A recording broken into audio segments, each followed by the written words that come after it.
Superintendent Dixon. So how would I do that? Is on here?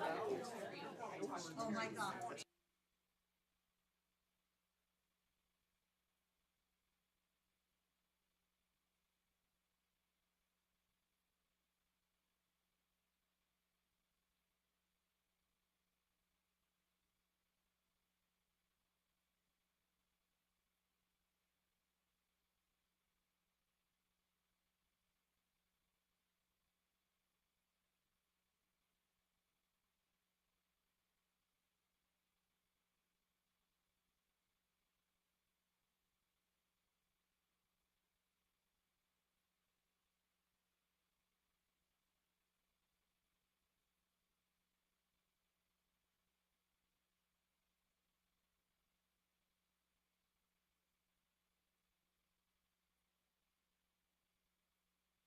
Hey, board members, if I can get you to take your seats, and let's make sure you can get logged in if you need some help.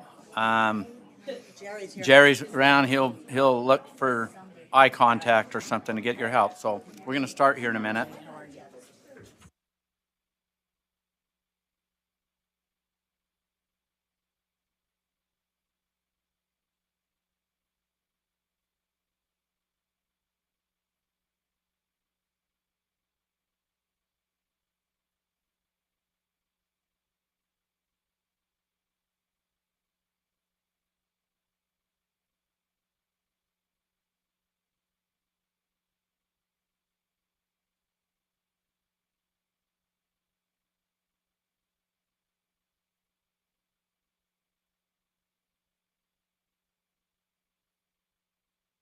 Okay, we're going to get started here.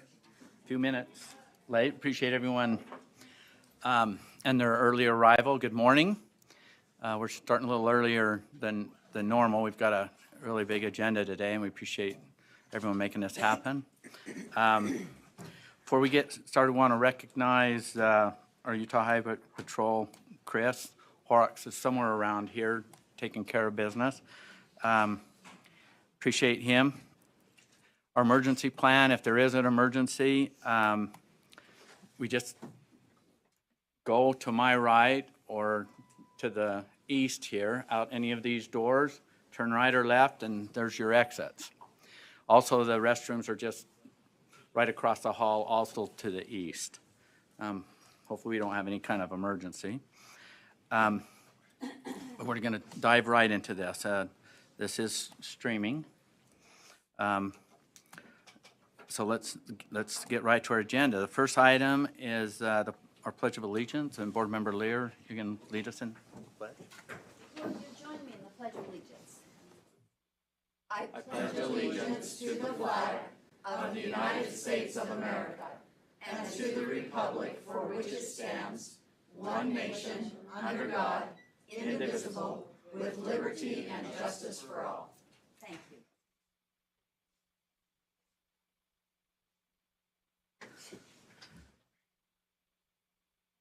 Thank you, Board Member Lear. Next, we'll have our board member message. Member Norton, are you ready to go?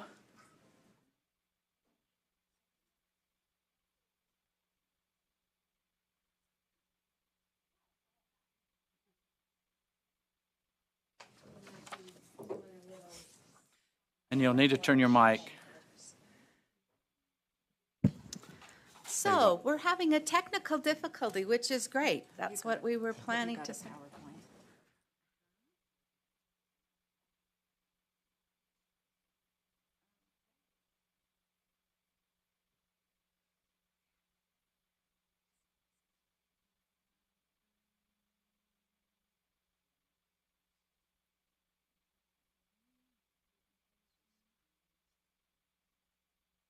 And then go to.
Oh, this was a perfect way to start this morning because I was going to start off and say, you know, you get in your car and you turn on your car and you have your rear-facing window. I mean, your rear-facing mirror, and you got to have your phone synced in and this and that and this and that. Well, or you come in and do a presentation and you know you have to go through 47 other steps. And sometimes I just think, I wish I could just go back to the 90s, you know, where if I want my lights on, I flip a switch. End of story. So today, I want to go back to the 90s or 80s or 70s. And some of you, that's not going to mean anything to you. But for me, and especially now, here we are. I'm thinking this is exactly what we needed to do.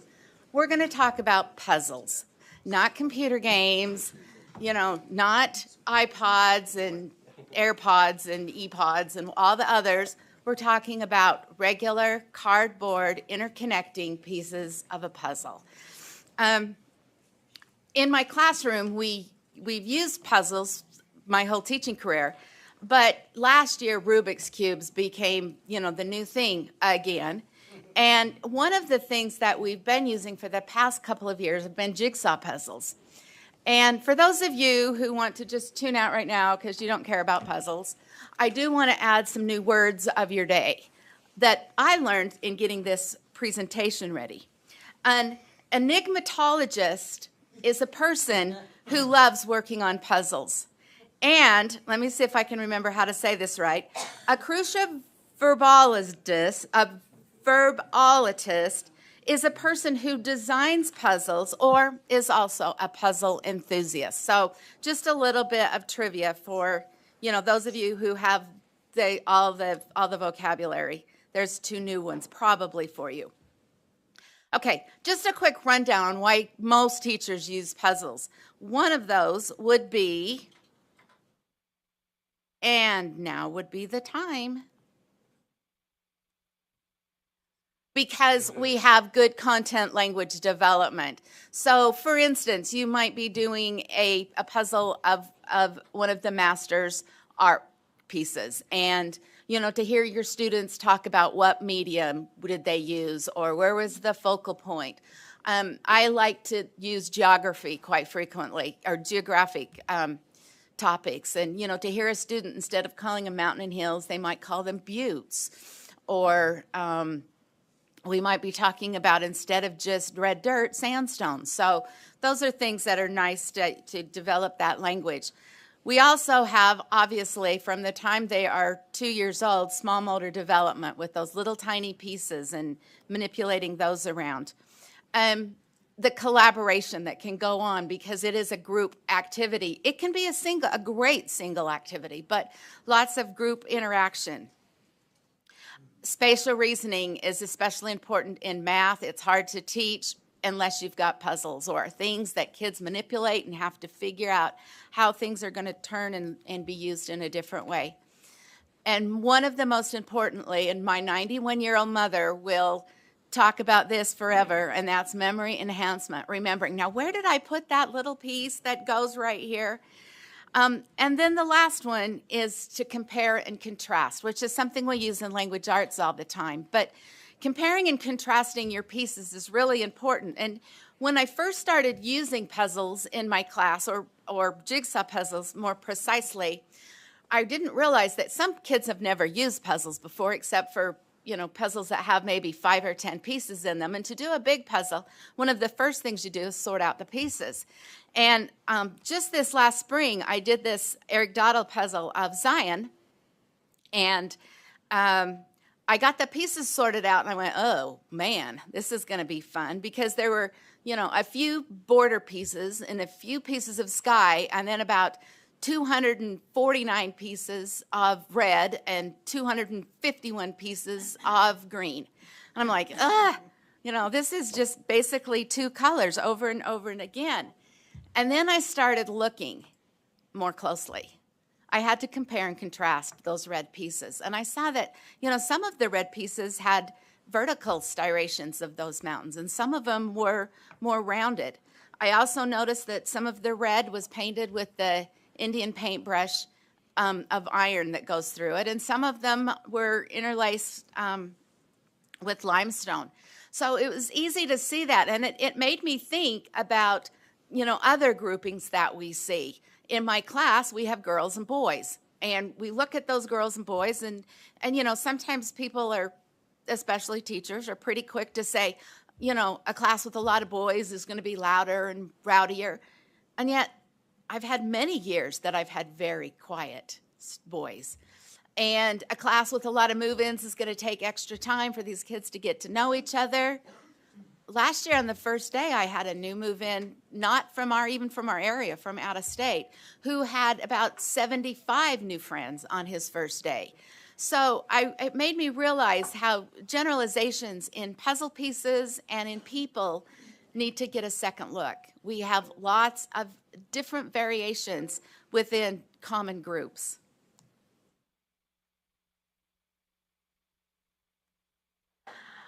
The other thing that's been very interesting for me to learn by using puzzles in my classroom were the emotional uses. It was about the second year that I was using them, and I realized we had a girl who brought one in, it was borrowed, and she needed to take it back for Christmas. And I thought, oh my goodness, we are not going to get finished with this by Christmas. And I think it's really devastating to have a piece, big puzzle that you've been working on and you don't get to finish it because it's got to go back home. And I better step in and start getting to work, helping these kids. So I would stay after school a little bit every night to work on the puzzle here and there. The stress reduction that I felt was amazing. And I realized the mindfulness that it takes to do a puzzle. You can't be thinking about what you're going to cook for dinner, and did you get your taxes filed, and is this tax deductible, and do I have those scores entered in my... No, if you're working on a puzzle, you have to be pretty focused on that puzzle, the task at hand. Also, it is amazing the high that you can get by connecting two pieces of cardboard. I'm like, sometimes that was my only goal. I am going to make one connection here, and then I can go home. It's such a great sense of accomplishment. The other thing is the motivation. For my students, they were going to get their work done. It was going to be right so they could go work on the puzzle. You know, for me, it was like, I am going to get these scores recorded before 4:30 today because I want to work on the puzzle for at least 15 minutes. It was my motivation for getting things done. And last but not least, the meditative properties. Oh, I would never have music on. I would have a totally silent classroom, which never happens unless you're working on a puzzle at 4:30 at night. But it really was meditative. And then I started finding out that the custodian would come in and work on the puzzle a little bit. My substitute loved when we worked on had a puzzle, so she could work on it during recess. I wasn't the only one. And it is something that is such a good feeling and yet such a simple, back to the 90s feeling that lots of people were able to enjoy it. And so my final thought, I didn't know I was going to go late on my start, and I knew we were short on time. I wanted to talk about that last piece of the puzzle. Now, I have a son who, we've always done puzzles in my family for, since I was little. And my mom has a Thanksgiving puzzle, a Christmas puzzle. We go to the mountain, we do a puzzle. But to get to put the last piece of that puzzle in is pretty special. And I find out the same thing with my students. They kind of fought for who was going to get to do the last piece of the puzzle. My son would go so far as he would hide it. And it got to the point I would say, if I have to drive up there and get that last piece of the puzzle so I can put this away, you're paying for dinner tonight. So, Mom, it's in St. George, it's in your house. Okay, where is it? You know, we would go through that. But every piece is so important. When I was getting this ready, I had an opportunity to talk to Eric Dowdle, and he said, I didn't know this, I'm glad to know it now after throwing away probably 3 puzzles for pieces that got vacuumed up from my classroom. They will actually replace a puzzle if you've got a lost piece or you don't have that lost piece. And he kind of explained to me how that works. But I says, well, why don't you just send in, like, why don't you just say, I want the 4th row, the 5th piece in, or I need the top left corner piece. He said, because every puzzle is unique. Even though it has the same picture on it, with his puzzles, they're not cut the same. And I thought, how interesting that is, that every piece is unique. And as we know, with a puzzle, every piece is vital. So in closing, I'm going to end with this quote from Deepak Chopra. There are no extra pieces in the universe. Everyone is here because he or she has a place to fill. And every piece must fit itself into the big jigsaw puzzle. So, for those of you that are interested, I brought some puzzles in so that you can go home, and they're over there, pick what you would like, that you can go home and have some meditative, motivational therapy after Friday's meeting's over, and enjoy doing something from the 90s. Thank you.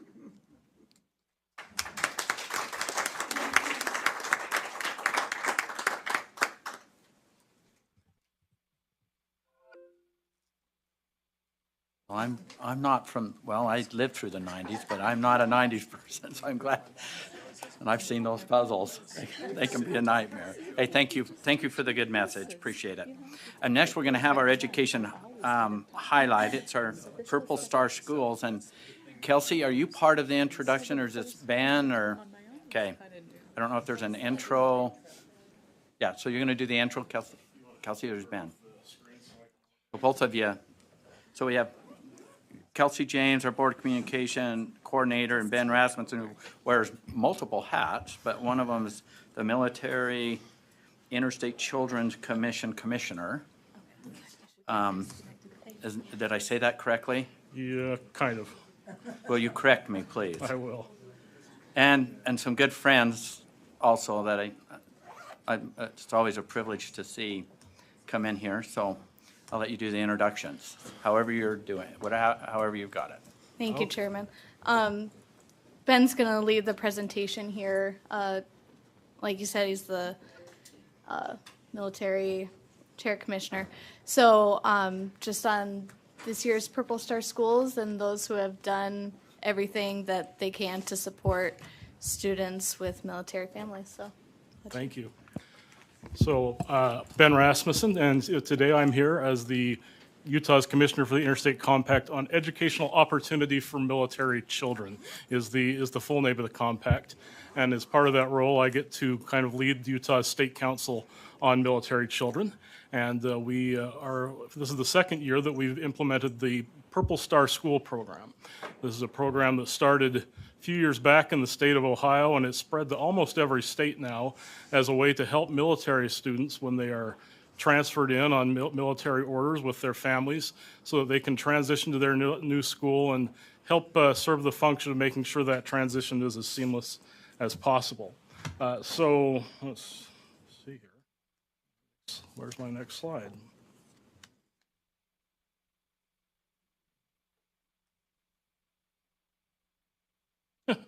My slides must have disappeared when I moved this to PDF. I'm sorry. I'm going to skip the slideshow. No, it's okay. I'll just, the slideshow's short. What I wanted to do is essentially tell you a little bit about what each of these schools has to do, and then we'll introduce you to the schools that are being recognized this year for being Purple Star schools. So there are a few components that each school has to do in accordance with our administrative rule to receive this distinction. They have to have a person at the school that's a designated point of contact, someone that military families can always go to with their questions as they move in and out. They have to have a specific web page that's devoted to military families that has resources for them, shows them who the school's contacts are, what resources they can connect with. The thing that we really emphasize the most is they have to have a student program to help students as they transition into the school. So this has to be student-led so that they have students that are coming in, meeting new students as they come in, showing them around, helping them make new friends. In addition, they have to have training programs so that their staff, their counselors are familiar with the requirements of our compact, what benefits and privileges military students are entitled to. And then there's a fifth kind of optional category where they can either have recognition events, they can have board resolutions that support our military children, they can provide opportunities for military families to come in and serve at the school to kind of get them integrated. So we have a few different requirements that they must meet in order to receive this distinction. So with that, I'd like to introduce you to we have 6 schools that are being recognized this year. The first 4 come from Davis School District, and as I introduce them, I'm going to invite Brian Garrett here from the Utah Department of Veteran and Military Affairs and Colonel Taha from Ute Hill Air Force Base Leadership. They have some plaques and recognition to present to these schools as we introduce them. So first up, we have Northridge High School from Davis School District.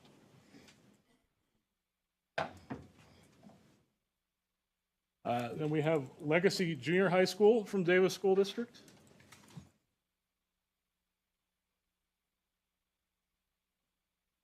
South Clearfield Elementary from Davis School District. And Wasatch Elementary from Davis School District. I don't know if we have a representative from Wasatch here today, but those are the 4 schools from Davis School District that are being honored. Leadership Learning Academy is a charter school that has earned the designation this year, so we'd like to invite them up. And then the one final school, we have our first school out of the Tooele County School District this year. They weren't able to attend today. We're going to present theirs at their local school board meeting next month. But the Dugway schools have also earned the distinction of being a Purple Star school. So we want to ask you to join us in congratulating this year's Purple Star schools for their achievement.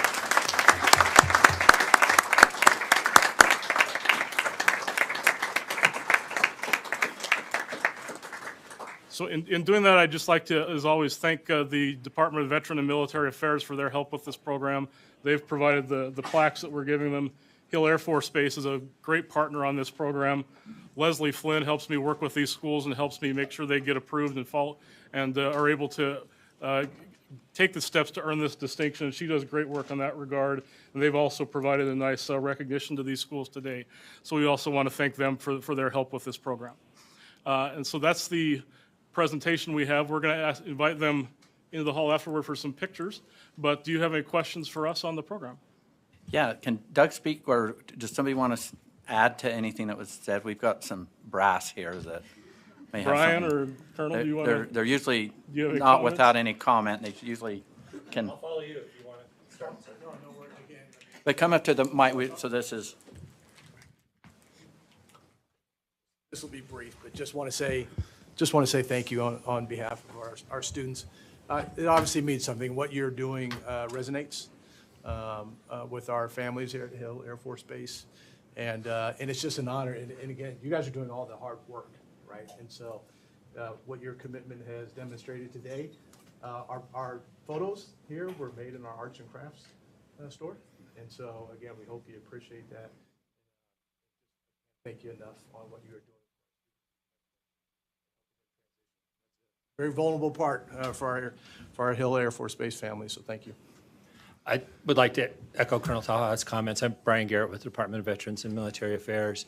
I also want to express our appreciation to the board for the support of this program and the work that was done to put the rule in place. Ben and Angie, we worked together on a lot of issues for military children. You know, many of these kids, I'll ask you, how many times have your kids moved?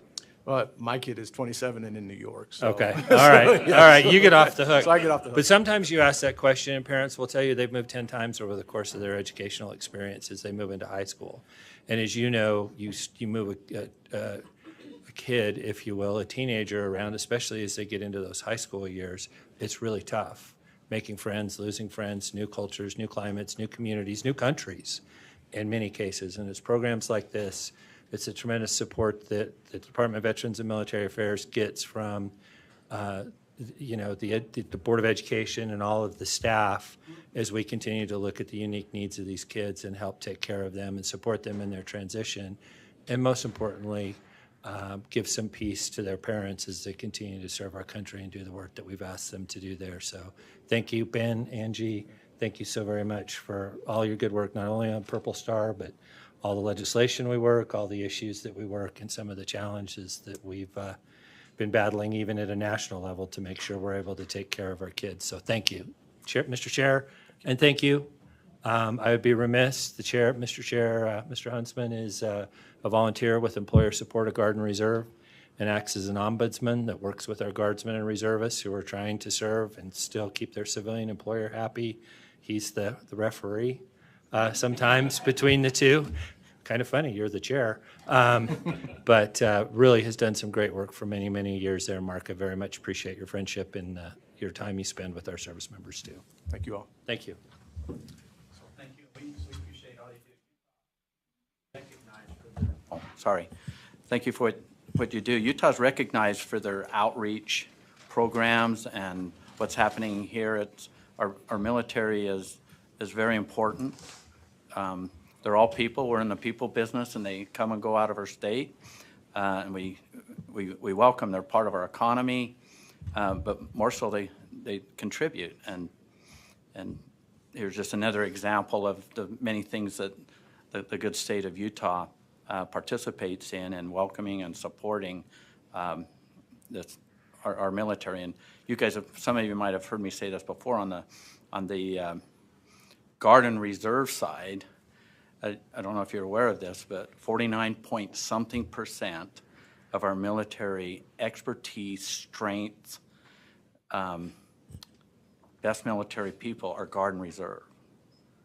And they're supported by states and communities and employers and that. And sometimes they get deployed and it's a full-time gig for a short period of time, but they are relevant and they are important for our state. So I appreciate the board, legislature, and others that continue to support and assist the military and all the things that they do, not just in our state, but country and world. So thank you for your work. Thank you, Mr. Chair. If I could leave you with one good news story. In 2019, the Air Force did an evaluation of all of the 153 Air Force bases across the enterprise, and they looked at child education and spouse reciprocity for employment. They did a red-green chart to evaluate the bases. Roland Wright Air National Guard Base, our little Air Guard base out here at the airport, and Hill Air Force Base in the 2019 study were two of only 3 bases out of 153 ranked green in both categories: education, spouse employment, and reciprocity. The 21 study that came out, we were 2 of 7, and still the only state that all of our Air Force installations were ranked green in both categories. And I think that is attributable to the great work of this body, the schools, the local districts, Ben, Angie, and the staff here. So, thank you for that, because that matters when the Air Force looks at future missions, future jobs, future growth, keeping missions. It's a very important metric for us to hit. And we've done it 2 years in a row and been the only state to be green in both those categories. So sorry, you reminded me, and I got to throw that one in. So there's your good news story for the day. Thank you.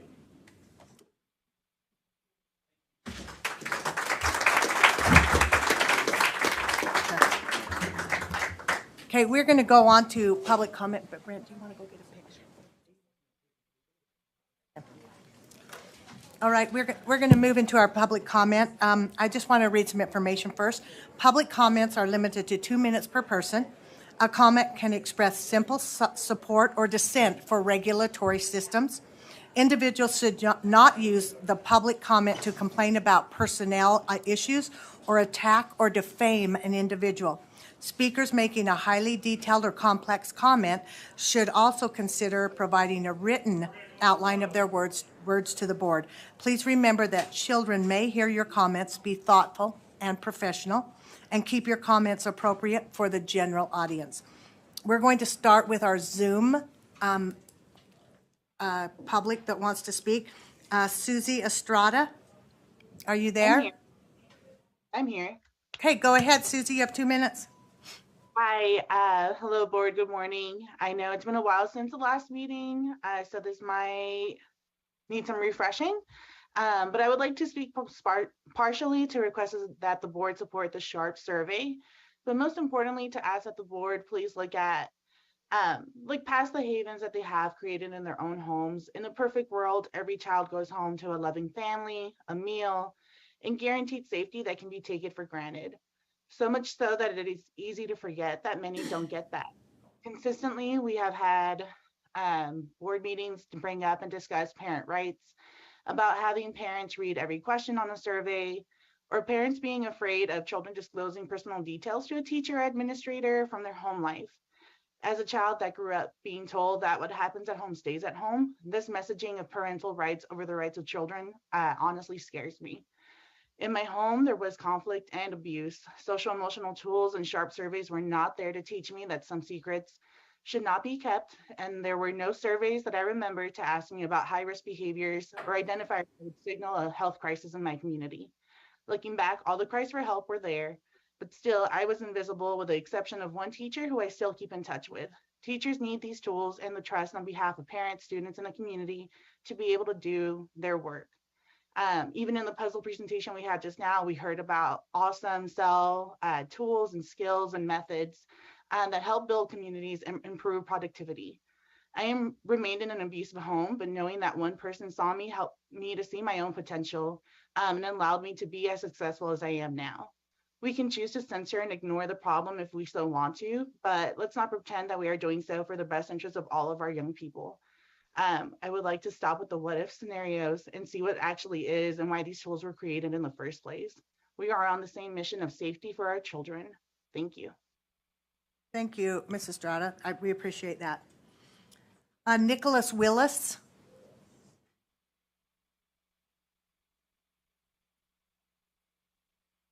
Sarah Jones or Renee Pintke.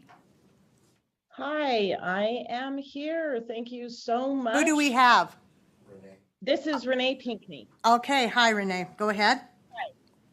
Thank you for giving me the opportunity to introduce myself. I am Renee Pinkney, a Park City High School social studies teacher for the past 26 years, serving as the new UEA president. I am so excited to get to know you and work with you to protect the promise of public education for all of Utah's students. As students and educators head back to school this month, UEA would like to thank you for the work you do as board members. We recognize how much time, study, dedication, and commitment is required to serve on the board. On behalf of Utah students, families, and educators, we want you to know how much we appreciate you. UEA is committed to advocating for Utah's students, educators, and the teaching profession.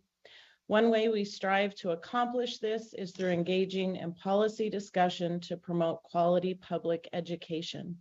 In doing so, it is in the spirit of partnership with you as we work to strengthen public education and elevate the teaching profession. I look forward to working together with you to address the critical issues facing the education profession and our public schools. I left my classroom on June 3rd, a bittersweet moment to be sure, to serve as the UEA president. As I reflect on my colleagues and their students who are returning to school, I'm mindful of their experiences as educators navigating through a pandemic. Our educators and students need your support now more than ever. Thank you in advance for considering their needs as you engage in policy discussions. Thank you. Thank you, Ms. Pinkney. We'll go to John Arthur. John? Yeah, can you hear me? We can hear you. Okay, Good thank morning. Oh, thank you, Vice Chair Belknap. My name is John Arthur. I teach 6th grade here in Salt Lake City. So those are our biggest little kids. And I'm a proud member of the writing committee for our new elementary social studies standards. So as you head into the final stretch in the revisions process for these standards, John? I'd love to. John, Yeah, I'm sorry to interrupt. Could you turn your mic up just slightly? yeah. Let's see here.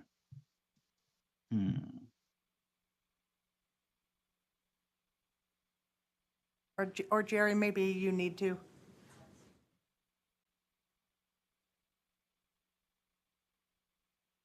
Let's see here. That's I feel better. like I'm on Zoom again. Can you That's hear me? better. Yes, perfect. Okay. Thank you. Let's see here. All right. So We can start over. Here we go. start over. All right. Take two. All right. You don't even need to count me in. So good morning again. My name is John Arthur. I teach 6th grade in Salt Lake City, and I'm a proud member of the writing committee for our new elementary social studies standards. And as you head into the final stretch in the revisions process for these standards, I'd love to answer the question a lot of folks have had: why are these standards so broad for our little kids? Well, I once asked my 6th graders, what is social studies? My kids wrote their answers on sticky notes that I read aloud to the class. I'll never forget, the very first note read, the story of us. The story of us. I later learned that the student had tried to write the history of the US, but I like what he wrote more, the story of us. And as every public comment submitted for these new standards, some folks were worried that the most essential events, names, and dates in the story of us were left out. I'm here to tell you that those elements are critically important.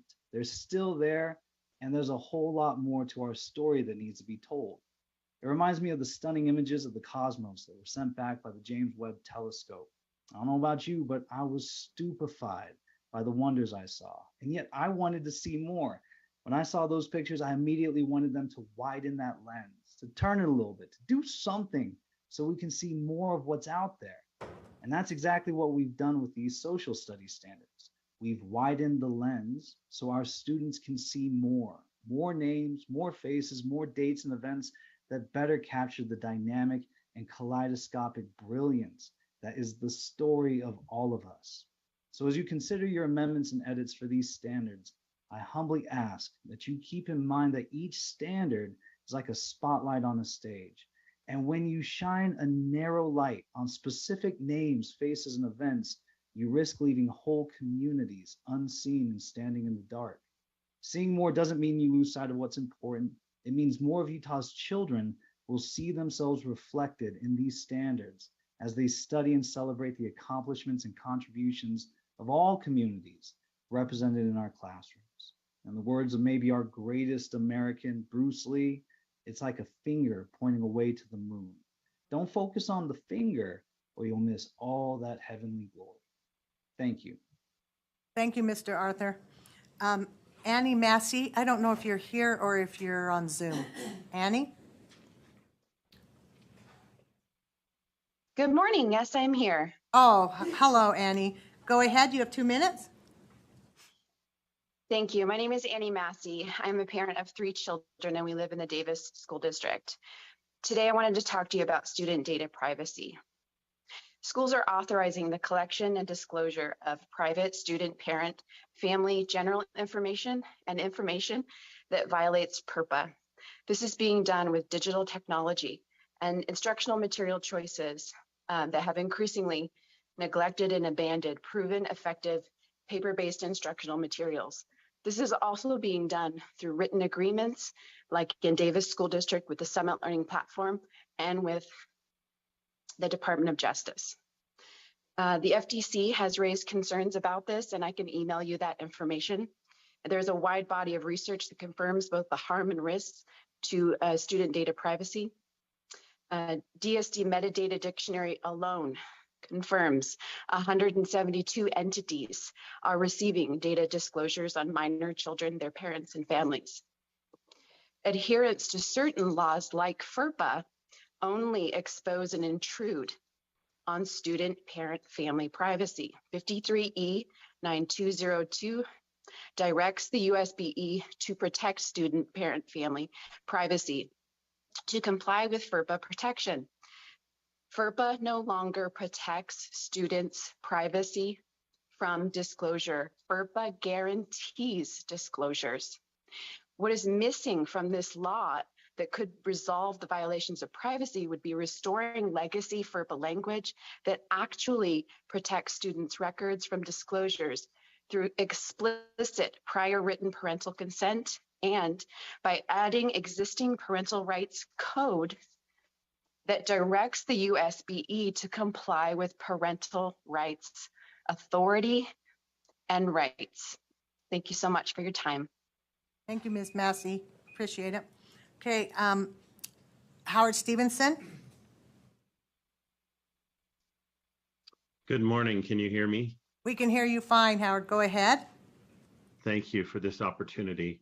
Senate Bill 127 was sponsored in the last session by Senator Milner and Representative Last, and I believe that it has the greatest opportunity for increasing reading performance in our schools of anything that's ever been done in our history. And I look forward to its implementation, except for one part that I think is very disruptive to local control. During the debate in both committees, Senator Milner and others assured the committee members and the public that local control would be honored and that teachers would be given the space and grace and time to implement and learn the science of reading and to use the software effectively, which has been done for the last 10 years. I was the sponsor of the EISP reading software, and now I serve on Bridge Elementary's board. We have been given a reprieve to not have to accept the new software because we have been doing so well with the current software. We got 88% of our kindergartners at grade level this year. However, I'm hearing from other schools that they are being required to adopt the new software this fall. One component of the bill provides for change management training for principals, and that doesn't have to be completed until 2027.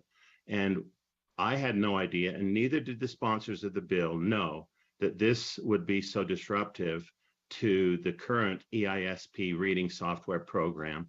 So I'm hopeful that other schools can be given the same reprieve that Bridge Elementary has. The squeaky wheel shouldn't get the grease. The standards should be applied to all schools, and they should be given the time necessary to adopt and train in the science of reading and to use the software with fidelity. Thank you for all you do. Thank you, Mr. Stevenson. Kind of hard to call you that, Senator. So, okay, I'll go back to one other person who possibly might be on Zoom, Nicholas Willis. Okay, we will go to those who have expressed interest to speak in person. Terry Palmer.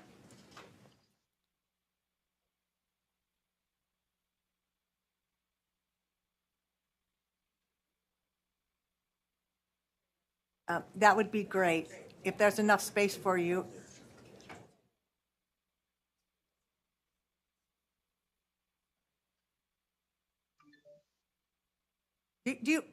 Yeah, why don't we just have her sit down? It'd be easier with your computer, Terry.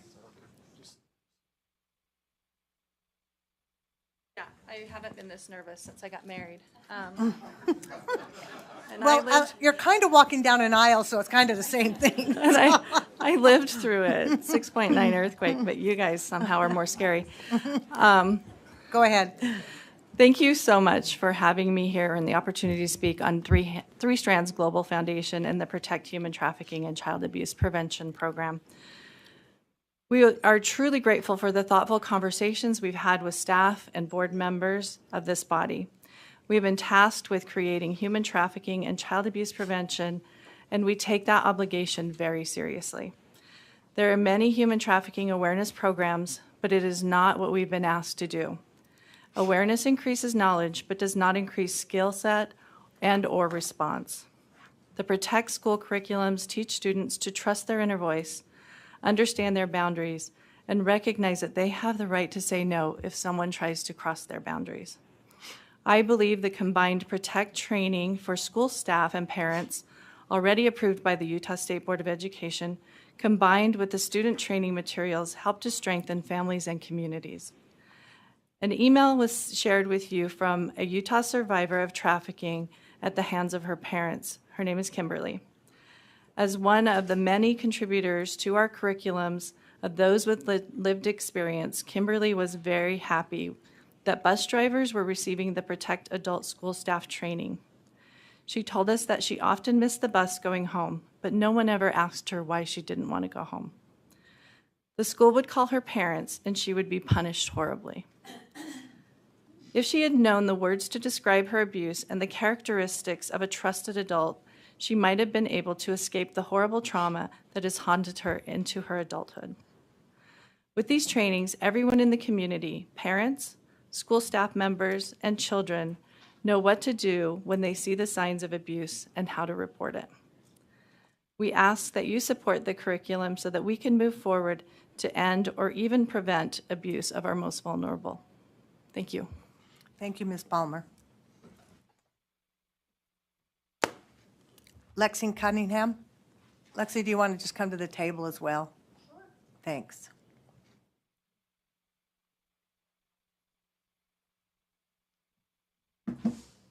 I think this is, okay, good. Yep.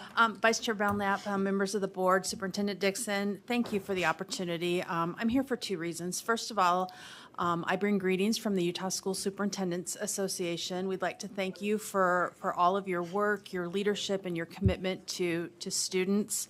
While most people were having summer vacation, you have continued to work throughout the summer, and we really appreciate that. And we appreciate the support that you offer to our students and our schools.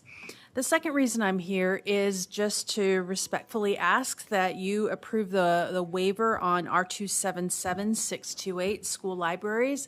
Our districts have been working to write their policies to make sure that they are getting them in front of their boards.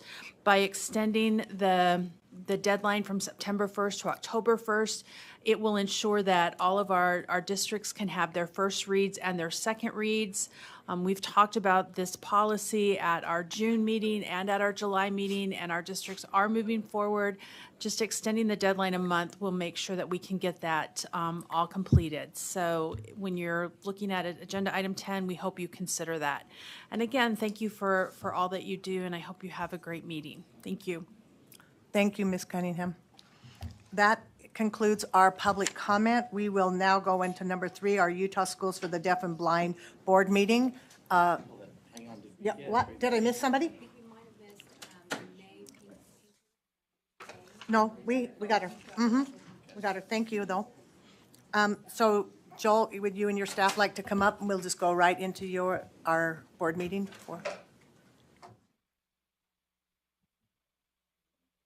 Yeah, okay, thank you.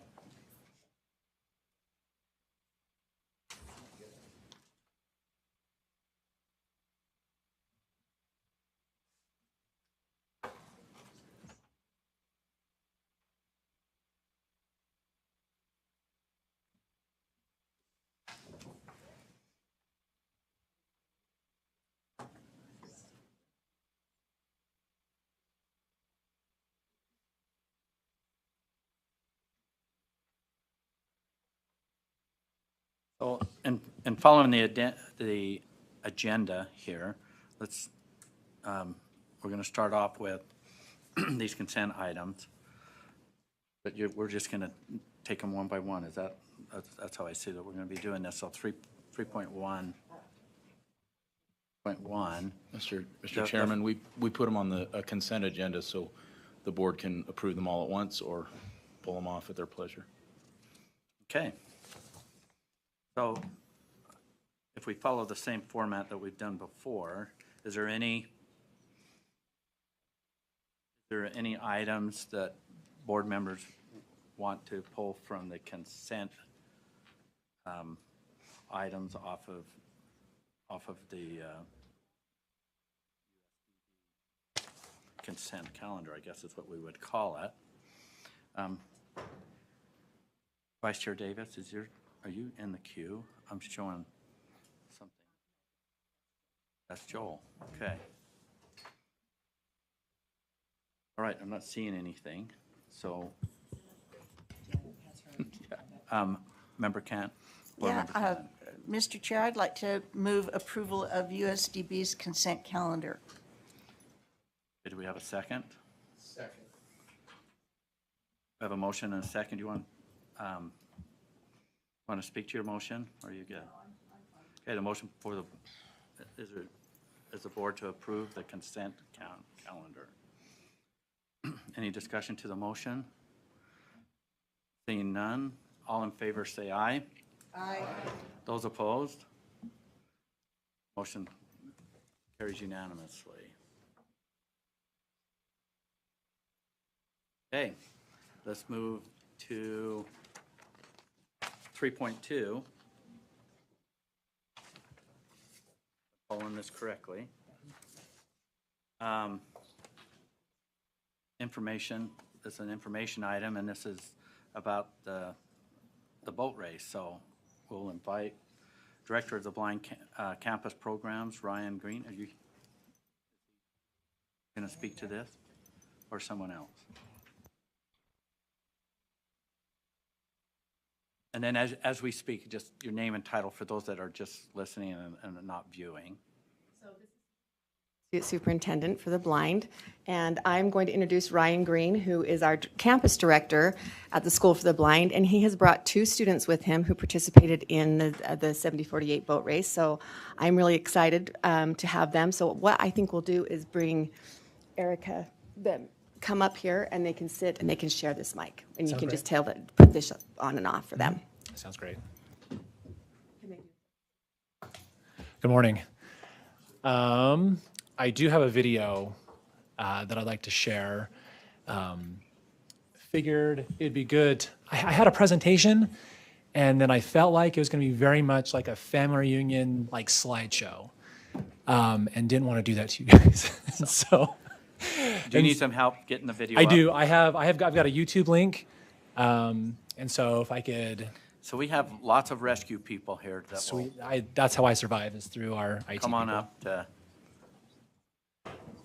But to give you a little bit of a format there, it'll be about a 5-minute video that kind of goes through our process this past year at Lake Powell, and then Willard Bay, and then finally the race up in Washington.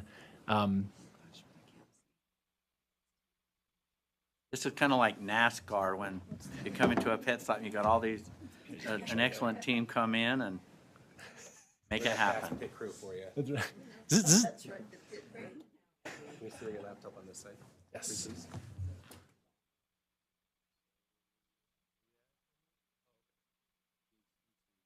She's typing in right now.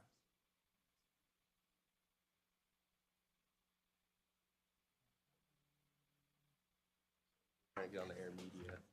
Gotcha.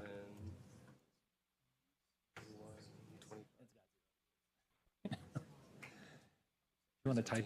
There we go. I think he's got it.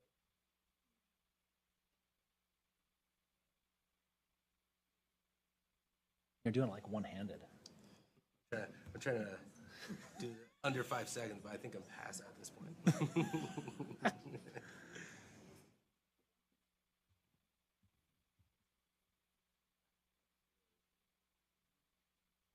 So Emily, Erica, why don't you introduce yourself?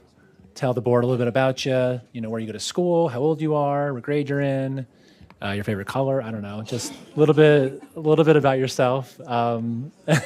Maybe why you said yes to this trip. So, Emily, let's start with you.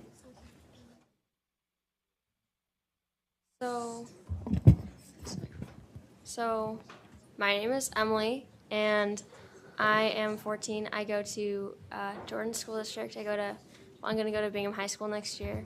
I have no vision at all. A lot of people who went on the boat race had some vision, but I didn't. I said yes to the boat race because I thought it was cool, and I thought it was just a new, exciting thing to do, I guess. Just looked fun.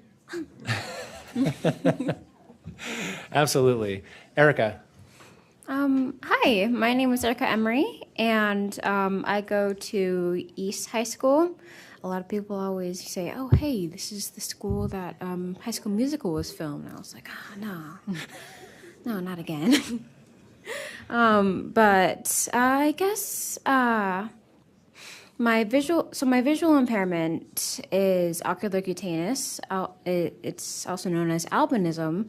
It is basically when you don't have any pigment in your skin or your eyes, and that takes a toll on your vision as well. I cannot see very well, as you probably know, but Emily can't see at all, so she probably sees worse than me. So Only probably. okay, probably okay. But I joined the race, and this is something I probably don't want to admit. But I joined the race not just because of the gear, but also because I felt like there was something that I needed to figure out for myself. There was, I feel like personally that I needed to feel like I need, like, I don't need to do everything alone is like one of the things that I need to figure out for myself. Because, you know, when people say, oh, do everything for yourself, you know, be independent, like that's what I usually hear is like, you know, do it yourself, be independent, do it yourself alone. And for me, it feels like now after the boat race, that's not exactly entirely true for independence. You don't exactly need to do everything entirely alone. Independence is usually something that you can do with somebody else. You can ask for help when you're being independent. You don't need to do everything yourself. And that's something I've learned in the boat race. And that's kind of why I did the boat race in the end. So yeah. Do I need to say anything else? Like, I mean, got chills. Like that's really. Whoa, sorry. That's the big reason why. You know, we do stuff like this. Is to make a difference like this, to change thinking. I'm really sorry. That was my vision from the beginning of this. Build a boat, take on something really, really hard that we didn't know we could complete. Maybe do it twice because we couldn't do it the first time. Made it 50 miles the first year. Weather took us out of that. But this year, you know, 36 hours and 9 minutes of boat fun. And you can just kind of tell the personalities we kind of had on the boat. These two firecrackers here made it really fun and interesting. But yeah, we have a video. I also want to see, do we have Landon online? Landon Pierce was going to join us. He's from the Park City area. And he was with us last year and this year on our crew. I don't know if he's on yet. But to give a little breakdown of who was on our boat, we had 8 chaperones and 8 students representing different parts of the state. We had a gender balanced boat. We had four male students, 4 female students, 4 male chaperones, 4 female chaperones. We were completely balanced on there, and it was a mix of a lot of things. But I want to show this video. That'll kind of I think prompt some questions for you, and then I'm going to step back and let our students answer questions for you. But here we go.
All right, that's our video.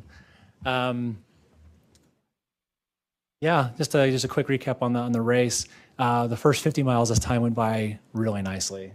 Weather was with us. We didn't think it was going to be because it rained up until pretty much the race start. And this year we decided to do a little camp out halfway. We had a campsite, and that's kind of the carnage you saw on the tarps and people hanging out and sleeping. We took an hour to have the kids sleep before getting back in the boat. After mile 50, though, how was our going from there, guys? So good. The best ever. Our mile per hour dropped from 3.5 miles per hour to about 1.5, and got a little rough. We had some currents come in.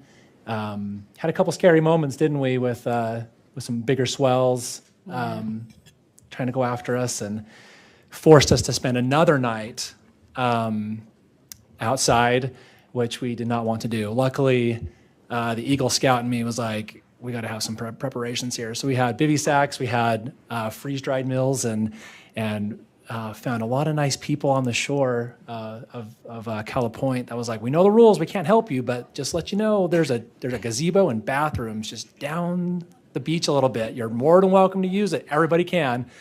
So we wrapped the gazebo with tarps, and we were making meals for everybody, and before we know it, like, Erica's asleep, like all these kids are just passed out asleep, and my favorite picture is of Emily. She was in her bivy sack, hood over her head. I thought she was sobbing, and I'm like, oh no, I broke a student. I was not sobbing. And she was not. She was laughing. She was talking to her mom on the phone, and she was just giggling. I'm just like, this is a girl off my own heart right here. It was great. And so that was midnight, going into Sunday morning. So we'd been over 24 hours. We were approaching, hour 28, 29, and we were all tired. We needed to spend a couple hours there because storms were keeping us from finishing. We were 5 miles away from finishing, and everybody just wanted it so bad. We could see the lights of Port Townsend like just flashing at us and taunting us. So we decided to spend 3 or 4 hours with some shelter and things like that, and got up 5:30 that next morning, and we woke up to clear skies and buttery water, and knocked out the last 5 miles and finished. And it was awesome. But that's a little bit of a recap on that. Do you have questions for our students?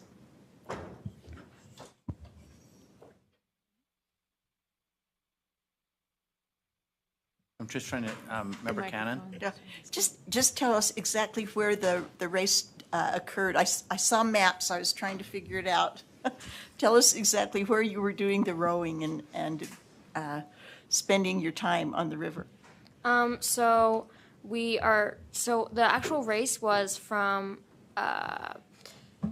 Tacoma, was it? Or were we going to Tacoma? Yes, we started in Tacoma. And then we went to Port Townsend. It was across the Puget Sound. The 2 practice things we did were at Lake Powell and Willard Bay. Yeah.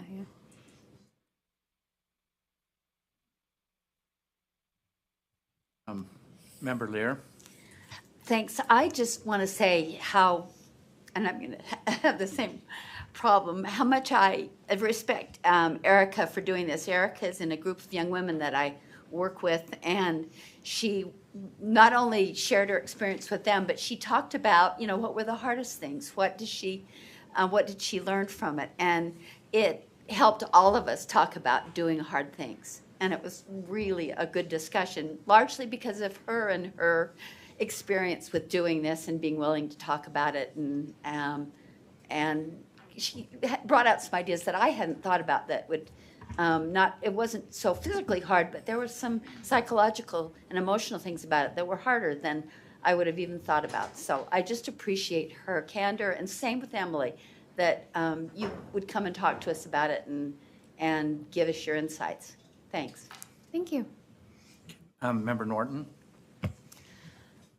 Yes, I am so grateful that you brought these students here, that we got to hear directly from them, because just like Board Member Laird just said, the things that they brought out were things I never had thought of. And it was just enthralling. My heart started beating so fast when the race started to begin in that video, and I could just feel it. I wanted them to finish so badly, and I knew they did, but it was crazy. I guess the only thing you left out was the tissues, because I think we all might be a little bit misty-eyed right now.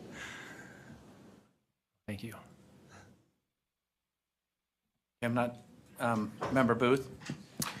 I'm interested in how the students were actually feeling when you're, at hour 29 and, or when the swells start coming up and were you talking with each other? What kinds of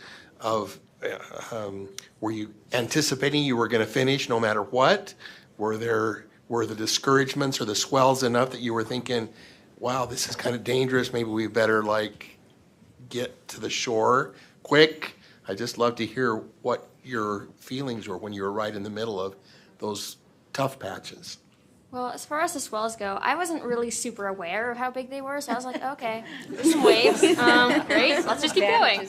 And then, but as far as we were just we're pulling into the shore, and I was like, you're all kind of delirious and a little bit hypothermic at that point, and so you're just kind of not quite there, you remember what happened, but it's kind of blurry, I wasn't scared per se, I was just kind of, when I went to bed that night, I was just kind of not really bed, but into a sleeping bag. I was just kind of done. But I was my pride was not going to let me be all, I can't do these. I was not going to do that. I was definitely going to finish. But I wasn't sure we were going to finish, but I wasn't sure. I didn't know. I was just really tired.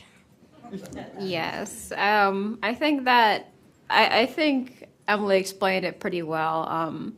On my side, I think I could see the waves a little bit better, but not as well as Landon or Josh could, because apparently they have better vision than me, and I'm very mad about that. But so when we pulled into our last camp spot, I was like, yeah. I was very delirious, as you can probably tell. So I was also kind of done. I was like, I just want clean clothes and I just want to take a shower, but I don't want to admit that to anyone. I just want to go. But I like this though. It's a good experience, but I just want to feel clean. I have dirt all over myself. Director Ryan, I believe Landon's on Zoom.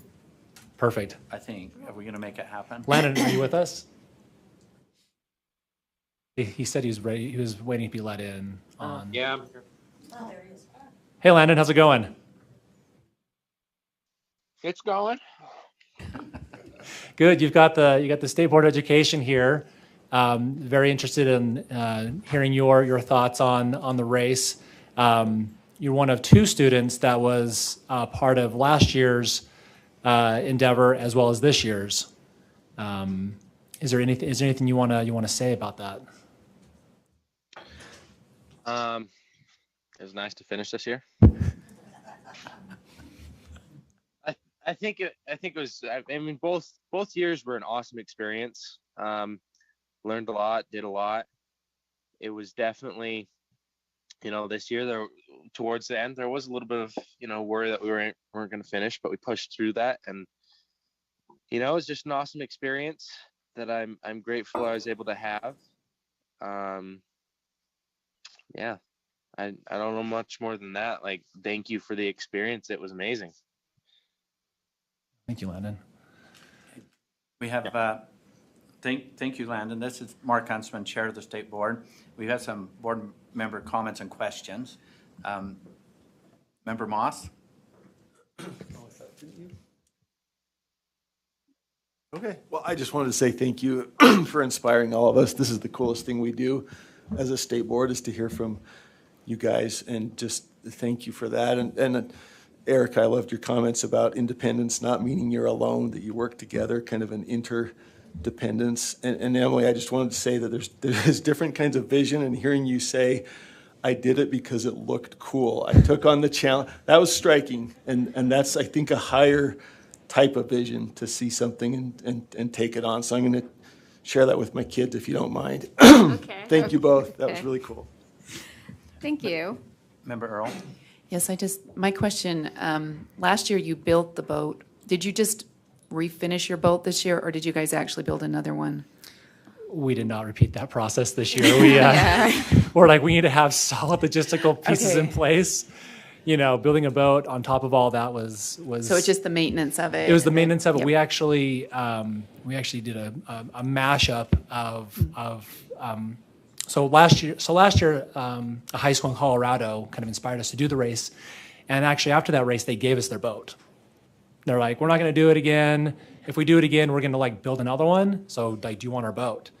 And in my head, I'm thinking we could add like 8 more people to the boat if we like take their boat.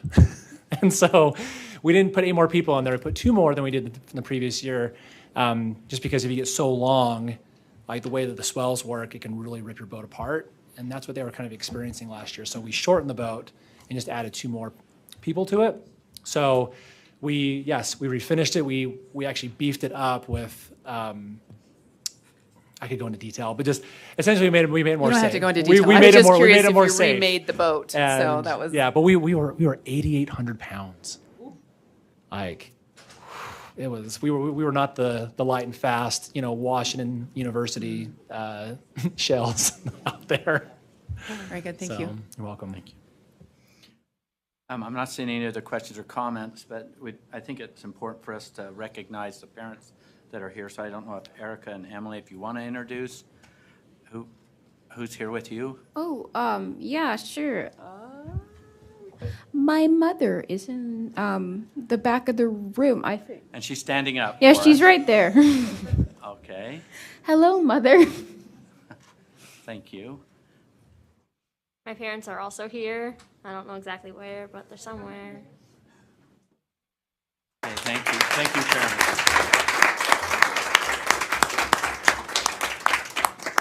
And if I may, I just wanted to express my appreciation for you guys' approval of our project.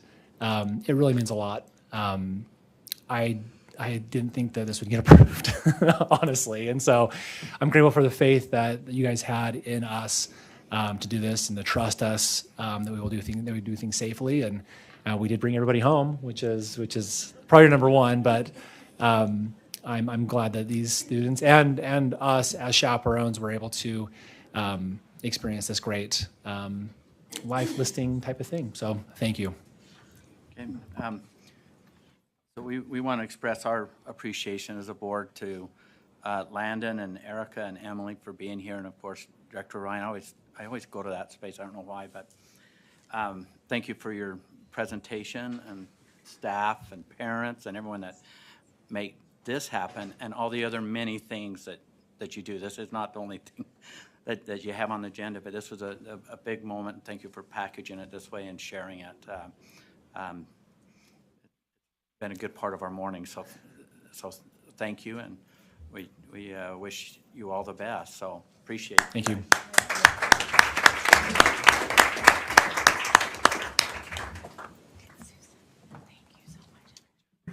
Okay,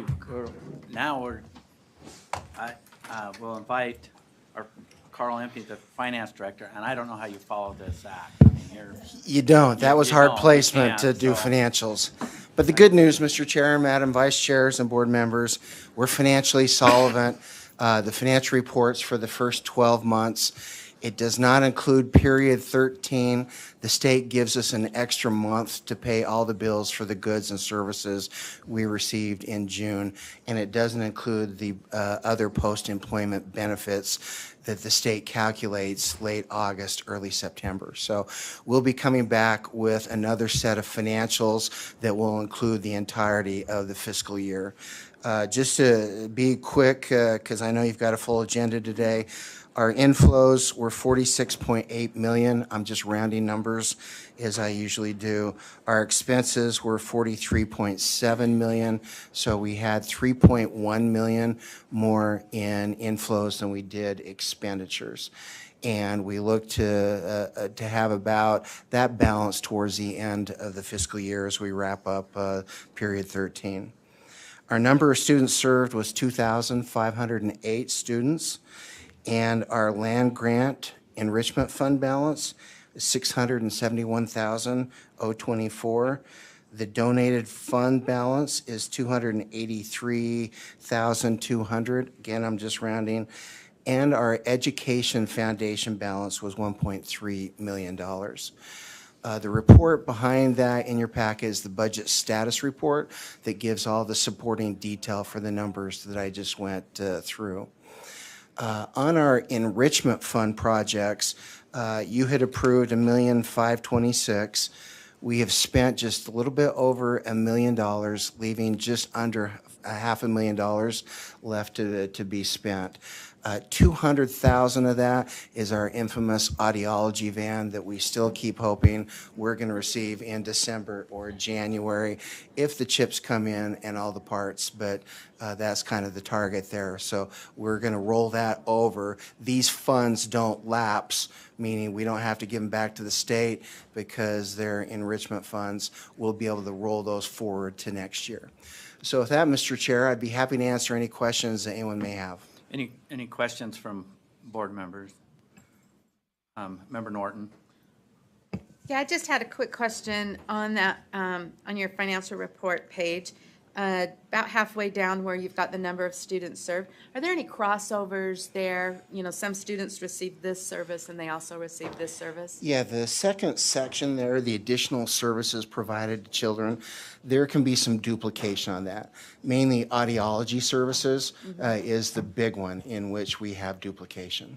Thank you. You're welcome.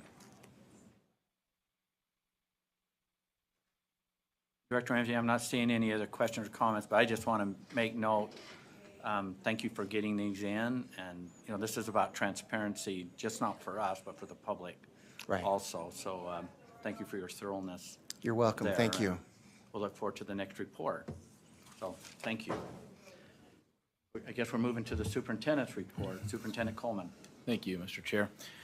All right, board members, it's really actually great to be with you in person again and see you live. And I thought that was fabulous today.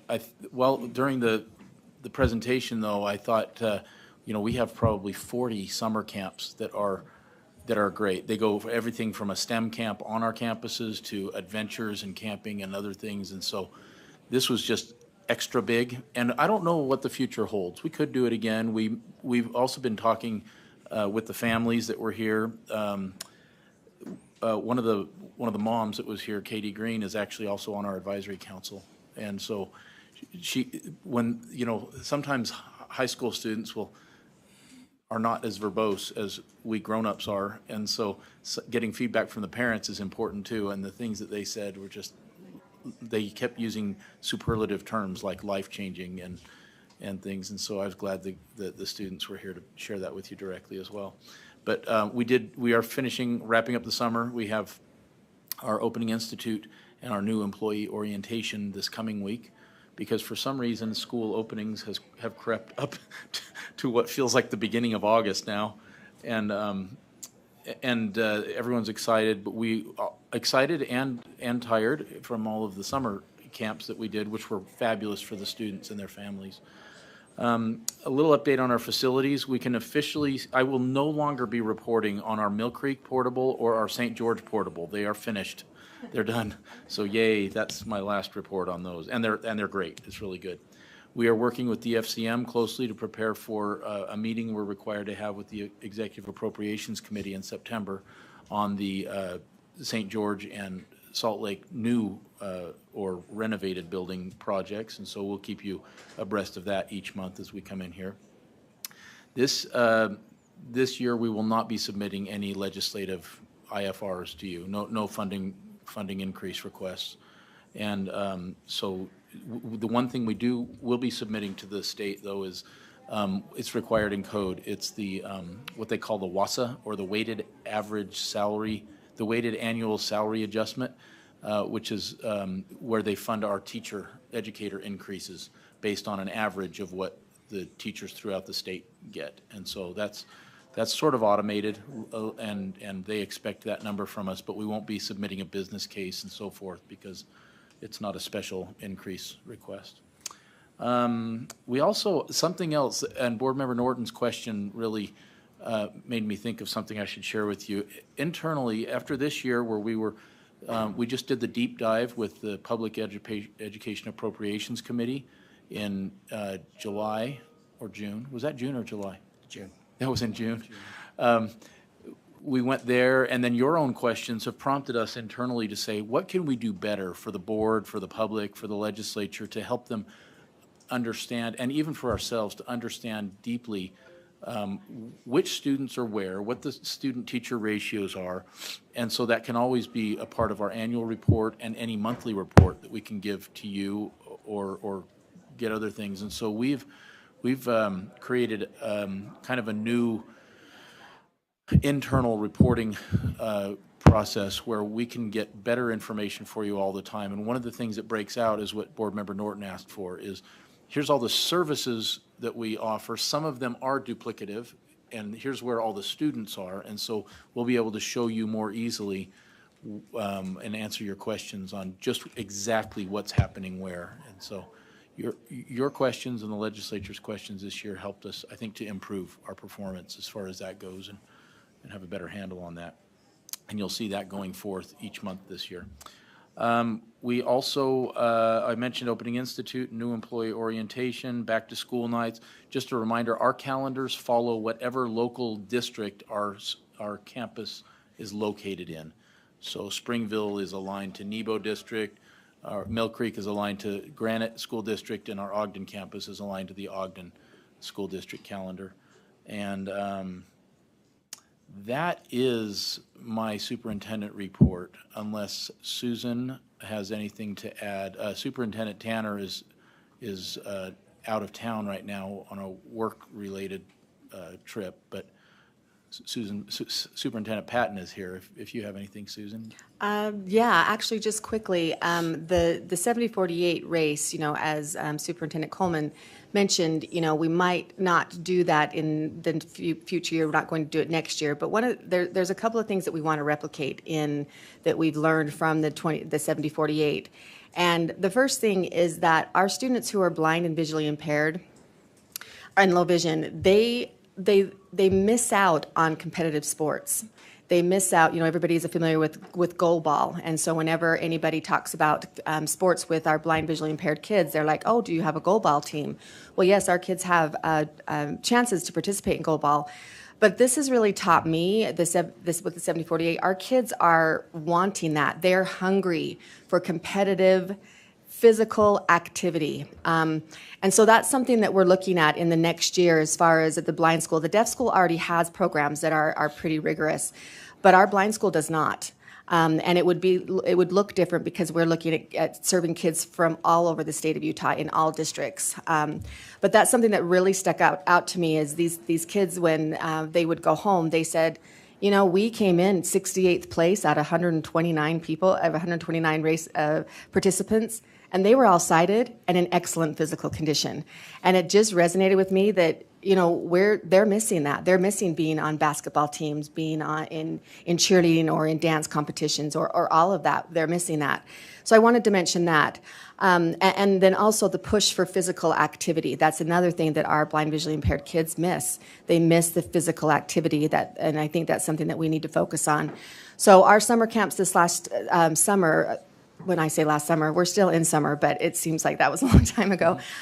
They really focused on physical activity. And that's not just for our kids who only have blindness and low vision. That's for kids with multiple disabilities as well. We know from research that our kids who have multiple disabilities and are very complex, they still need that movement. They're learning better when they're moving. That makes it so that their families can make make themselves available for more physical activities. So I just wanted to put that out there, that you'll be seeing more of that as far as participating in competitions. This last July, we took 4 students, and when I say we, I did not, but Ryan was one of them, and then our professional development curriculum instructor, we took 4 kids to the Spartan race in Indiana, and they ran the Spartan race, and we had 2 completely blind students run the Spartan race with people that were like tied onto them. And can you imagine some of those experiences that they're getting, that they're doing, that is something that they didn't ever think that they would be involved in, but are critical. They're critical to us. You think about your families, physical activity, no matter how good a shape or lack of we're in, it's an important component of all of our lives. And so I just want to put that out there, that we are focusing. I am more than happy to have any ideas, because my creativity is like this. And so I have to have people like Ryan that come in and say, what about this 7048? And so I am really open to ideas, but that's something that's going to be a focus next year, is physical activity and team sports, so that our kids are learning how to be on a team. That's all. Nothing statistics, anything other than that. So thanks. Questions, comments from board members? Member Straight. Thank you. So has there been any contact regarding unified sports for the visually impaired? So we do, and this year we'll be focusing more on that. So we will be participating, or we haven't participated in it for this year, because right now we're on more of a leisure recreational type of a thing, where we're bringing the sports together. One of the camps this year was a judo camp, and we've had students that have participated last year in judo, and we're trying to establish a judo team. It's gone very well. We only have one location in Ogden, and this year we're moving it to Salt Lake. But your question is very, very well taken, in that we need to be a part of a group, because there's different levels of competitive sports that we can have kids who have learning disabilities and additional disabilities still competing with other schools across the nation and across Utah. So did that answer your question? Well, maybe not. Well, I want to make certain that we're exploring all the avenues for participation, and the Unified Sports Program would be a way to really do that with something that's already in place. And I'm sure that they would be open to developing things for the visually impaired. Yeah, and so the Unified Sports is definitely a route that we will want to go down, because we again want to make sure that the kids who have additional disabilities are participating in the physical sports. We also want to have sports that are on top of the Unified Sports that don't have additional disabilities as well. So we want to do both. Okay, thank you. Superintendent Coleman, this is Michelle. Oh, hi, Michelle. Hi. Yeah. Didn't know you were here. What, Michelle, with this? I don't Oh, like mid- well, you want to introduce yourself? It was like a spirit in the Dive room. in. It's Associate Superintendent Tanner, Superintendent of Deaf. I just have one brief thing that I want to talk to you about. I wanted to let everybody know we're going to start football for the School for the Deaf. That hasn't happened in a long time. I think the pictures were black and white the last time I saw them. And so we are extremely excited that UHSAA has announced 8-on-8 football, and it allows the boys and the girls to participate. And we've been working on that. We've gotten all the equipment. We've been doing some practicing. We have 10 players, so that's great for us. And we are very excited. So that's just wanted to make sure everybody knows, as we get games, we'd love to announce the games. We'll send the schedule out, because I think it'll be a fun experience. It'll be a first time. So we're just excited to be out on the field. Well, thanks for, we know you're out of town. Thanks for joining our meeting today. I have one thing I forgot too. Okay. Seeing Dr. Tanner help remind me of this, but we visited the Fremont, California School for the Deaf about 3 weeks ago. And I got to tell you, as we're here, we're working with the legislature and trying to be as efficient as possible and do what's needed for the kids. I go and I look and I thought, this is amazing. They have 300 kids only on their campus. And their campus has like 30 buildings.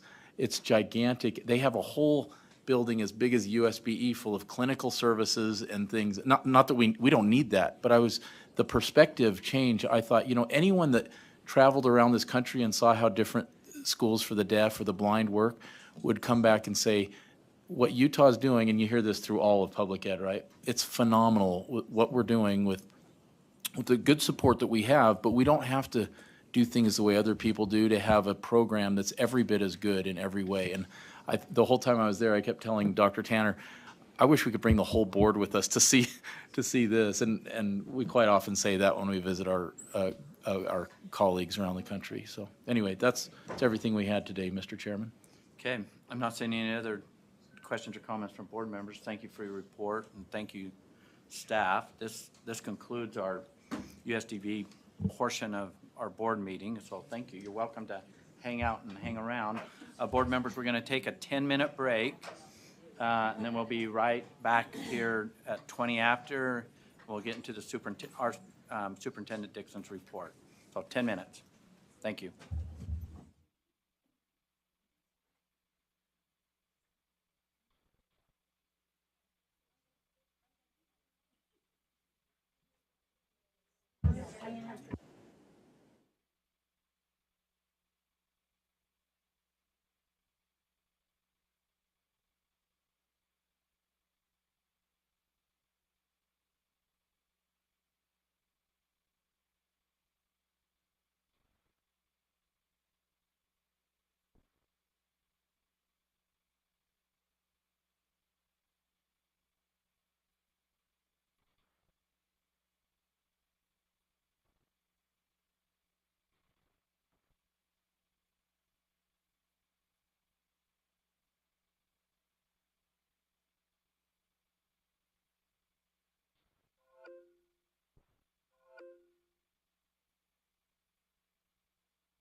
Board members, if I can get you to take your seat.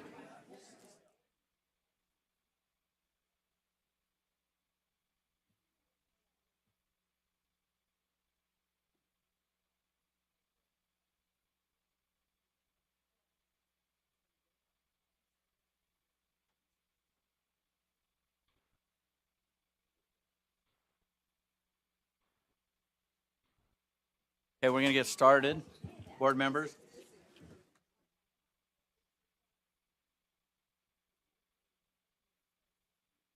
I think I've lost our crowd. Where's my whistle? Or is there an eraser in the room? I'll wear a gavel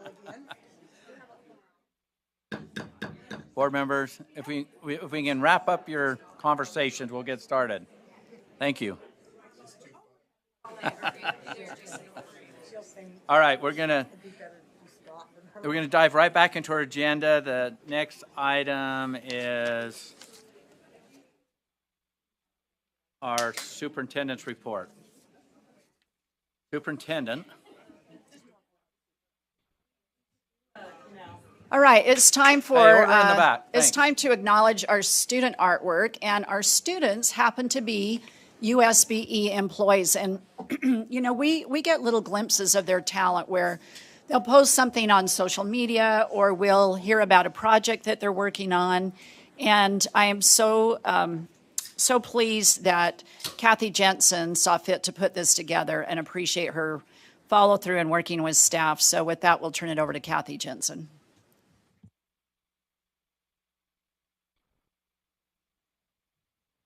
Thank you. It was my pleasure to spend the last 6 weeks or so requesting artwork from staff and board members.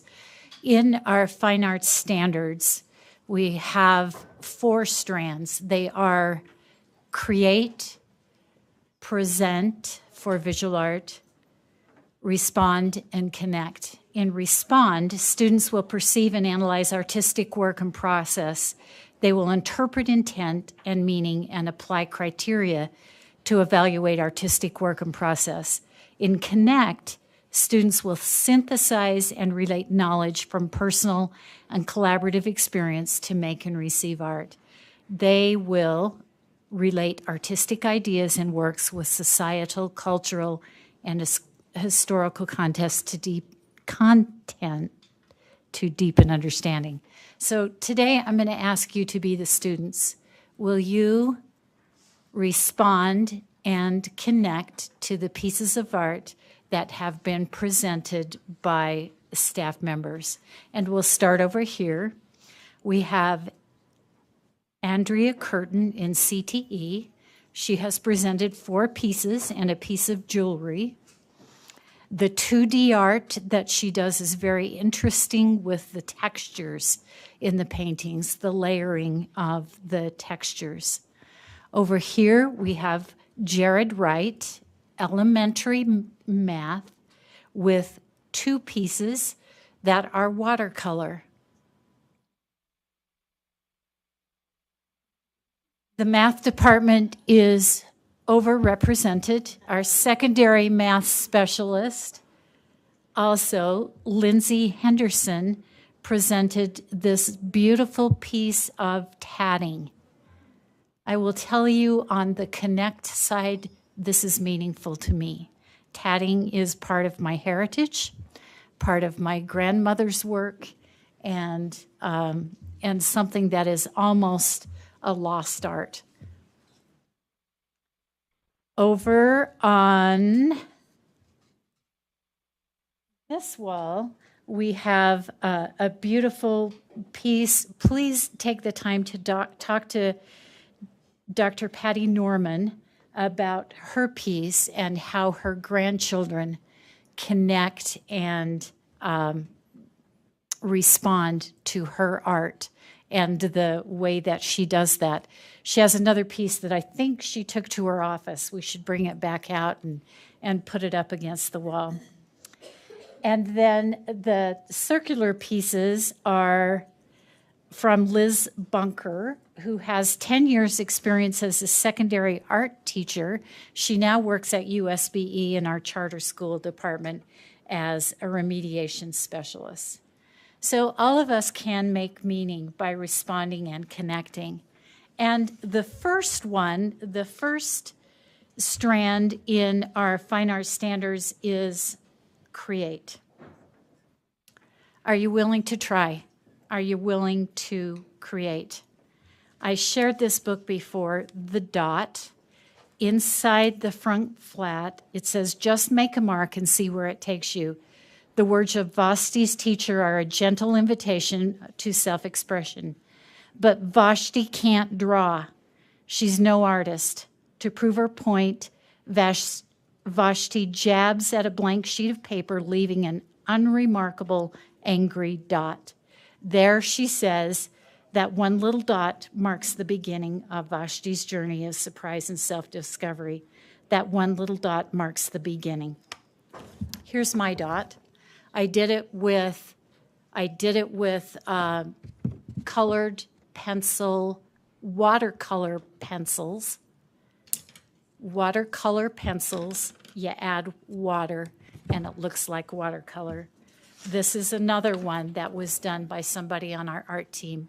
I have watercolor pencils, watercolor paper, watercolor brushes. You just put the pencil on the paper, and then you put water on it. I hope you'll all take the time today to make your dot, make your mark, and hang it at the back. Thank you. Oh, now the pressure's on.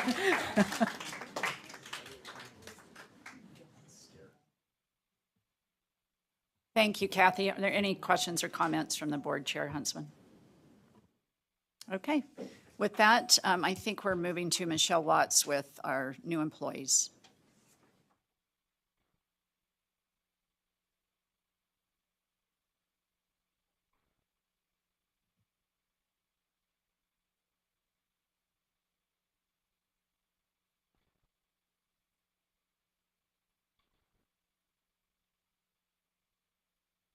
There we go. Hi, good morning. I'm Michelle Watts, HR Director for USBE.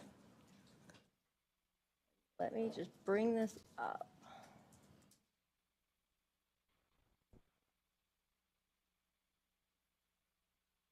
We have 19 new employees that have started since May that we'll be introducing today.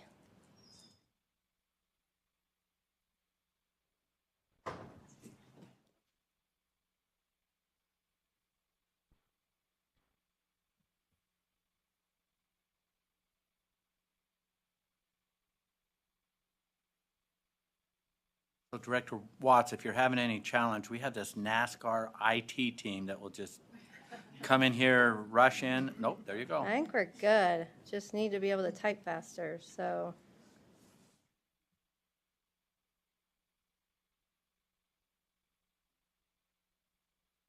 We'll go through this. Okay. Denise Madigan, Early Literacy Coach of Coaches from Layton, Utah, previously worked at the Davis School District. Mike Kersey, Internal Auditor from California and previously worked at Brown & Brown as a Benefits Analyst. Yes. There we go. Thank you, Superintendent. Gregory Fern, Education Specialist from Washington, previously worked in the Canyon School District. Herong Wu, Research Consultant 2 from China, previously worked at Park City High School as a Mandarin Chinese teacher. Monica Lewis, Educational Benefit Review Specialist from Helper, Utah, previously worked at Wasatch School District as a Special Education Specialist. Milo Mon, Secondary Science Specialist from Riverton, Utah, previously worked at Canyon School District as an instructional coach. Quinn Kellis, Coordinator, Technology Supported Learning from Arizona and previously worked at Dysart School District as a superintendent. Stephanie Ensign, Child Nutrition Program Specialist from Lehi, Utah, Previously worked as an early learning essentials as a nutrition services coordinator. Lori Anderson, early literacy teacher prep specialist from Kaysville, Utah. Previously worked at Davis School District as a literacy and instructional coach. Don Betty, educator licensing specialist from Salt Lake City. Previously worked at the Urban Indian Center of Salt Lake City, grants and development manager. Amy Siegel, a Cadence assessment specialist from South California, and previously worked at Davis School District as an assessment supervisor. James Martin, school improvement education specialist from Salt Lake City. Previous work, multiple districts, and was a principal at the elementary level. Camilla Capella works in the Apple program as a program specialist from Sandy, Utah. Previously worked at Athlos Academy as a second grade teacher. Davina Santoff, library media specialist from Logan, Utah. Previously worked at Granite School District as a district library tech coach. Sydney Hansen, child nutrition program specialist from California. Previously worked at community medical centers as a WIC registered dietitian. Kira Bennett, compliance specialist for the School Children's Trust from Spokane, Washington. Previously worked at Cook Elementary as a graduate student teacher. And that is it. Thank you, Michelle. We want to welcome our new employees. Excuse me. We are always so lucky and have great gratitude for our ability to recruit and hire wonderful individuals that add to the awesome team we have at USBE. Summer is sort of this time of fluctuation in our office as people expertly acquire and come after our awesome employees, and we're able to recruit and hire excellent employees. So welcome to Family USBE for all of those that we've added since May. So now I want to go to our Employees of the Month. Since we didn't have a board meeting in July, we're going to be honoring our July and August Employees of the Month. And first we'll start with Sean Perkins. I think Sean is with us virtually somewhere, so we'll wave at him here in a minute. Many of you may know Sean. He's been with the agency for a bit, but Sean is really seen as the linchpin for Data Gateway. So when you get on Data Gateway and you are able to access all that wonderful information, what you may not know is that information comes from 10 different servers. So all of that has to be migrated. So when you think about Cactus, and I'm going to give you a lot of acronyms, but I'm going to tell you what they stand for because I had to look it up. Where's Sean? Oh, there's Sean. There's the awesome Sean. Wave, Sean. Good to see you. So some of these systems include Cactus, which stands for Comprehensive Administration of Credentials for Teachers of Utah Schools. And that acronym's been around a long time. UTREX, which stands for Utah E-Transcript and Record Exchange. Another one that we've added in the last few years would be PEEP and KEEP, and that is the kindergarten, pre-kindergarten entry-exit profile, and of course many others. So those 10 servers have to speak to each other, and that migration of all of those, especially when we do updates, Sean is really the linchpin that makes all of that happen. And he has executed all of this so flawlessly and did it in half the time that we allotted for this project of the migration. So it really, by that migration and transferring all of that, it enabled them to really troubleshoot more quickly and applying these web server applications and networking configurations. And, you know, I could give you all of these technical things that Sean does, and you would know that I'm just an imposter when I get into the technical work. But I will tell you about Sean the person. So Sean is so well respected by staff. He's that smile you see in his picture. I know he's a little bit nervous now because we're talking about him, which he hates. But Sean is just so pleasant and so helpful and always willing to lean in and say, let me help you, let me try. Let me tackle this. And we just so appreciate Sean's attitude, his technical expertise, and his devotion to the mission of helping kids succeed. So congratulations, Sean, and thank you.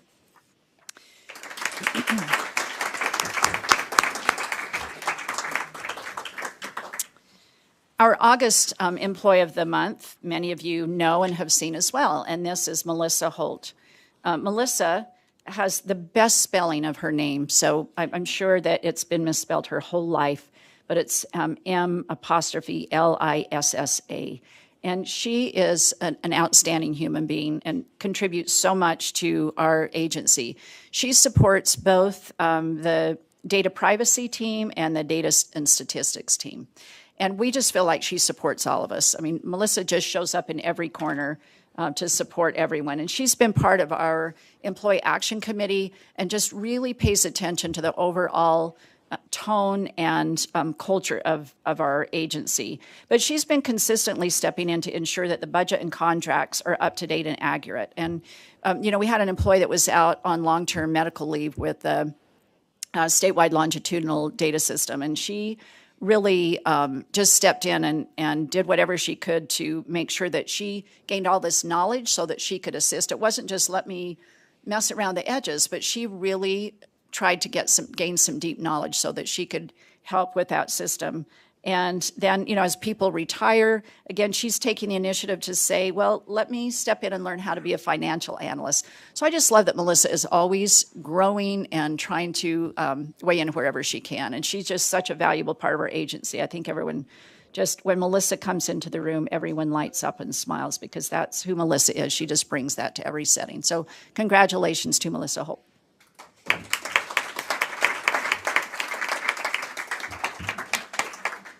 And as you know, for those of you that aren't aware, they get big prizes. So they get a certificate suitable for framing. They get 8 hours of admin leave if they can find the time to take it, and a parking spot that we hold very near and dear. And if anybody's in that spot, then Aunt Nasty comes after them, right, Sybil? That's right. So congratulations to our Employees of the Month. Now I have the distinct pleasure of talking about leadership. Ugh, can I get emotional? So I've had the opportunity this summer to, Carol, you started me when you got emotional earlier today because I haven't seen that out of you very often. So that kind of got to me. This summer I've been reflecting a lot on leadership. I've been reading books. I've been engaged with some amazing leadership leaders like John Maxwell. And just, reflecting on my own leadership, on school leadership, and what we can all do to improve. And when I think about leaders, I think about students in classrooms. I think about our teachers. I think about our parents. Everybody has a leadership role to play in our system. But I want to take time today to honor our school leaders and to have us think about school leadership and the role that it plays. I was talking to the principals and assistants who are going to be honored this morning earlier and saying that I kind of still have night sweats over August, when August comes and you're a school principal and you're thinking about how to prep families and kids and teachers.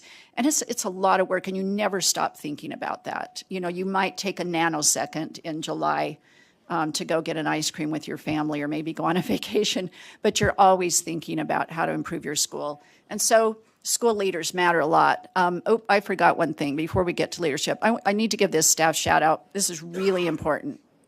So let me rewind all of that. Talking about leadership, we have been working on, as you know, as a board, our internal controls, trying to be risk adverse, audit findings, and we've had a lot of federal funding come into our system.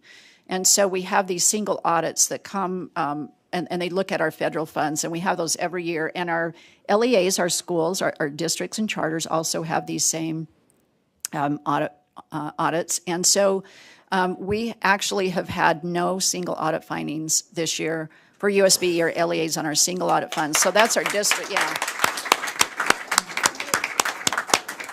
Yeah, I mean, it is really amazing. We went from having we had some and then we had a few, but to get to zero for all of our LEAs and for us as USBE, it's been pretty amazing.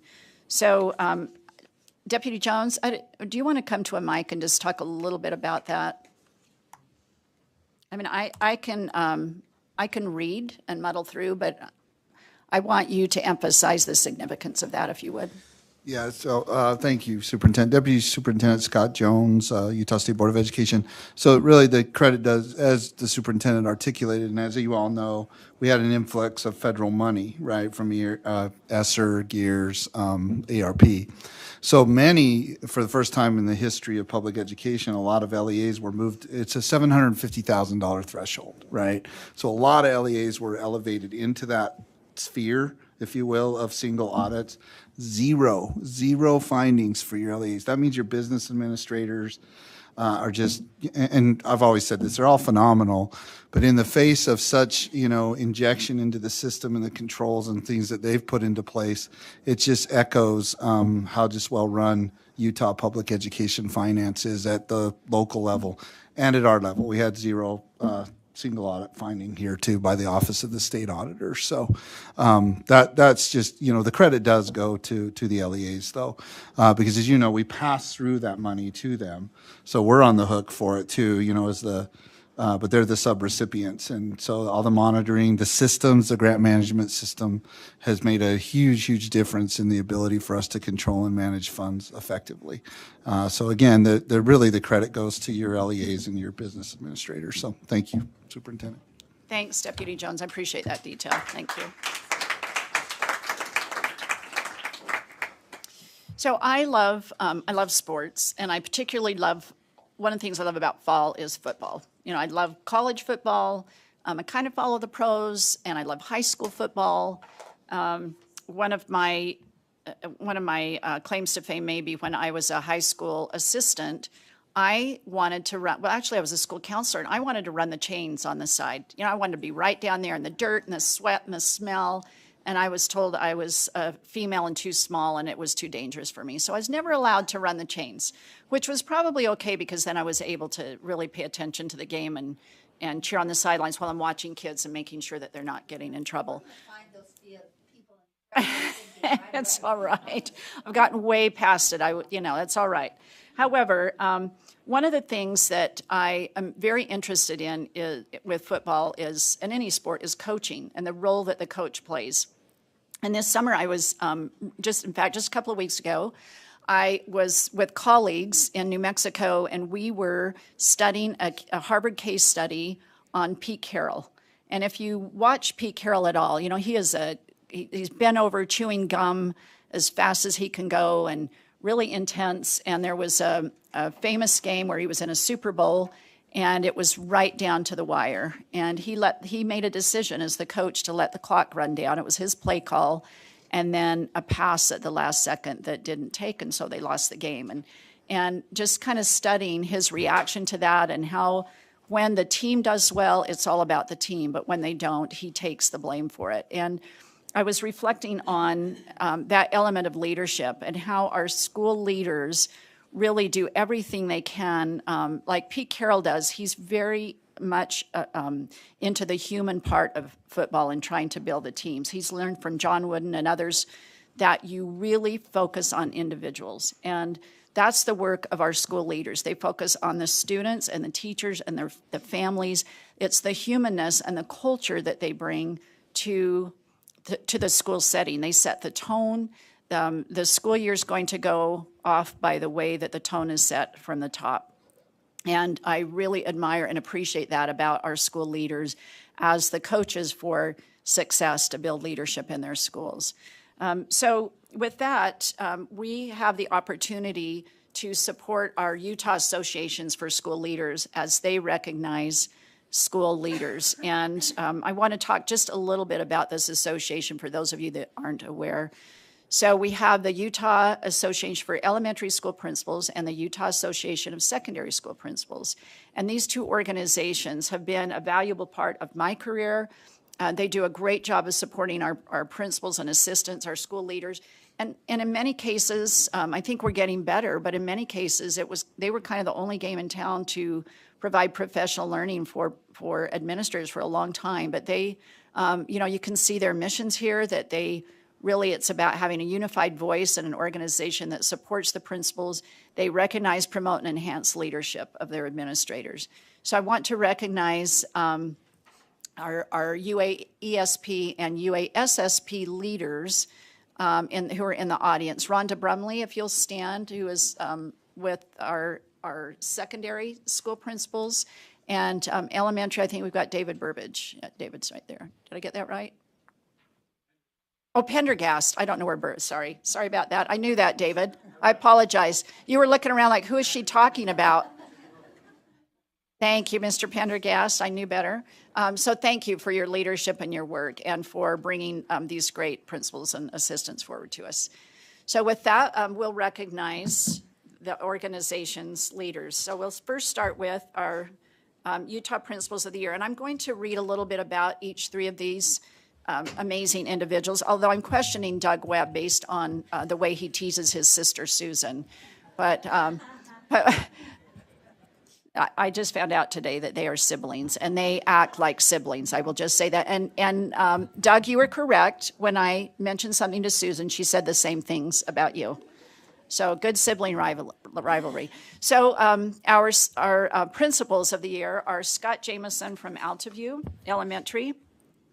Scott has served for 25 years in education, and 18 of those have been as an administrator, all in Utah. In his 4 years as principal at Altaview Elementary, he's built a reputation as a relationship builder with the ability to actively listen, communicate empathically, and build consensus through deliberate engagement with all stakeholders. Mr. Jameson takes a facilitative leadership approach to leading PLCs, presenting problems to teachers, creating space for them to take ownership of the challenge, and providing resources necessary to implement a solution. He has introduced a variety of resources for students struggling with behavior, including a citizenship class, alternative to lunch detention, a wellness room, and calming corners. Congratulations, Mr. Jameson. We'll just hold all of our applause, and then we're going to have them come up and share a few words with you.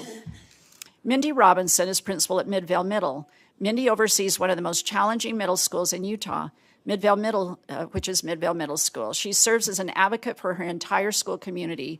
She holds students accountable and wants them to achieve at high levels, yet she fiercely fights to obtain resources that she knows her students need.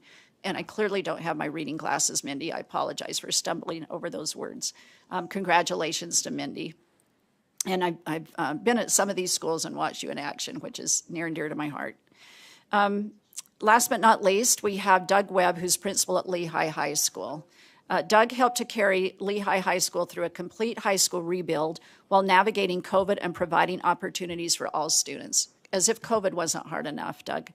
Working with the community to build connections and support, Doug helped to unify and lead a faculty, staff, and student body through difficult times. Congratulations. So let's have the three of you come up here to the mics, and we've prepped them with some prompts that we want them to respond to. So come on up.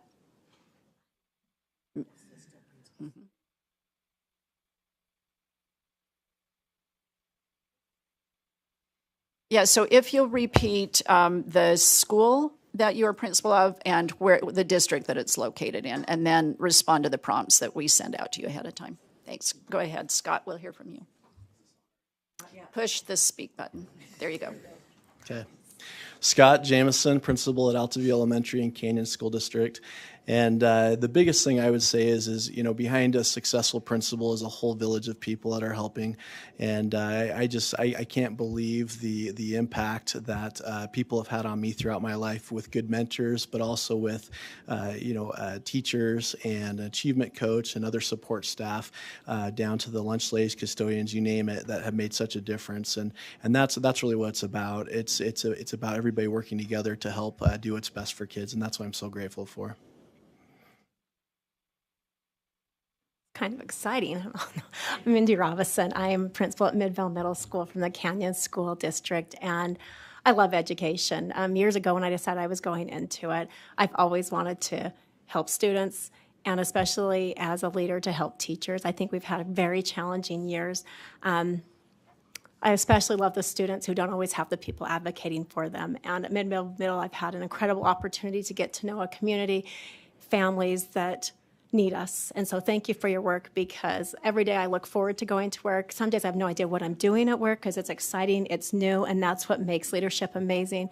But recently I had a former student return, not one you would ever guess return. It was 2 weeks ago, and they're like, he's here to see you. And I'm like, okay, hold on. And when he said to me, he said, just thanks. He's like, you're my safe person today. And this is 2 years after he graduated from high school. So just, we're doing amazing work, and I'm grateful for the support, but I love being a leader. Well, thanks for letting us be here, and thanks, Superintendent. I'm humbled to be here. I represent all the principals as far as all my mentors and all those who have taught me so much. And honestly, the students teach me more than anyone, and I learn from them, and I'm a better leader because of them. I wish I could take all the accolades, but we did win the K-12 Construction Project of the Year this past year, and that had nothing to do with me. There's just two things I'd like to share. One is that a lot of my success is most of you have an Alexa at home. I have an Alexa at home too, and that's my wife. And our Alexa tells me what to do, and because of her, I am a better leader, and I am better in everything that I do. Our goal, and I think the goal for all educators, is that every student that walks through our door has an adult that wants to see them be successful and wants them to be prepared for the future. And if I have any legacy ever, it will be that no student ever walks in any school that I am at thinking there isn't an adult that's happy to see them. I want everybody to know that there is an adult ready and wanting to help them, and are excited that they're there today. So thank you for this honor, and it's very humbling. Thank you so much. Let's give him a round of applause.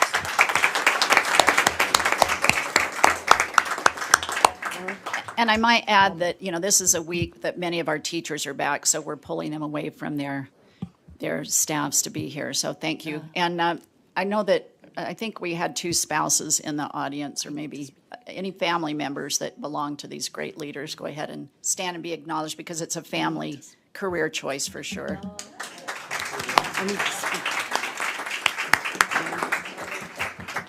Yeah.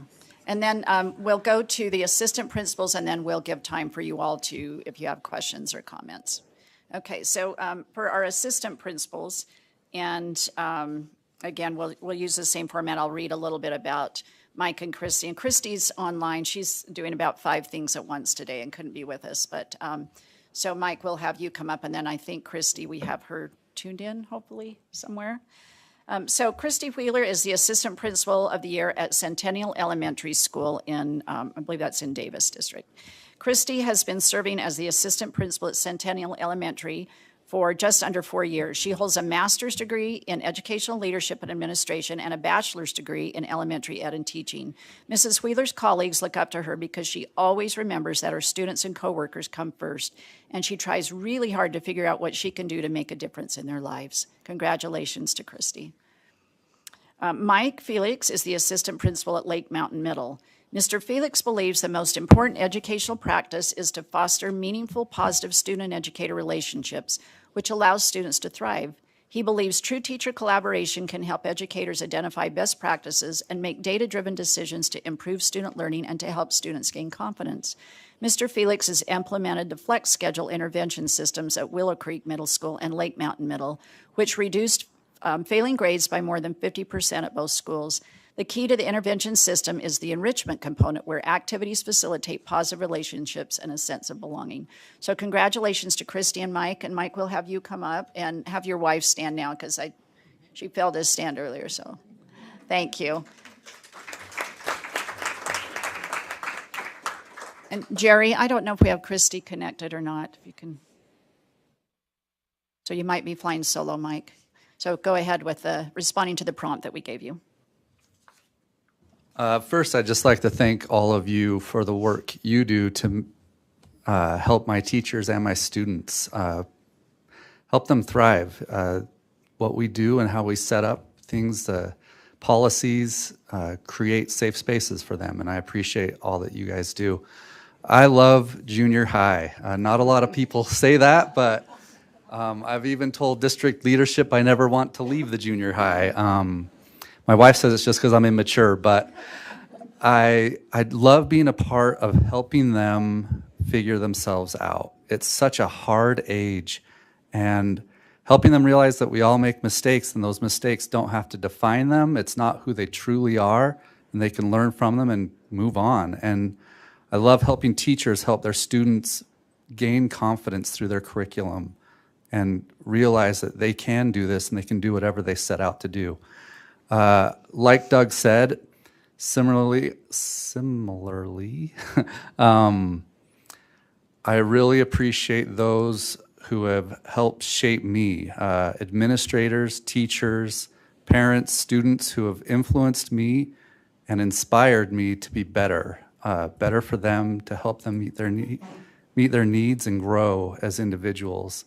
And I have the best job. I love being a middle school assistant principal. Thank you, Mike, and congratulations. And looks like we didn't get Christy connected, so maybe we can have her come back. Thank you, Mike, and congratulations. So before we turn time back to the board, I would like anybody on the board or in the audience who has been a school assistant principal or principal to stand and be recognized, because you'll be surprised at how many there are in the audience.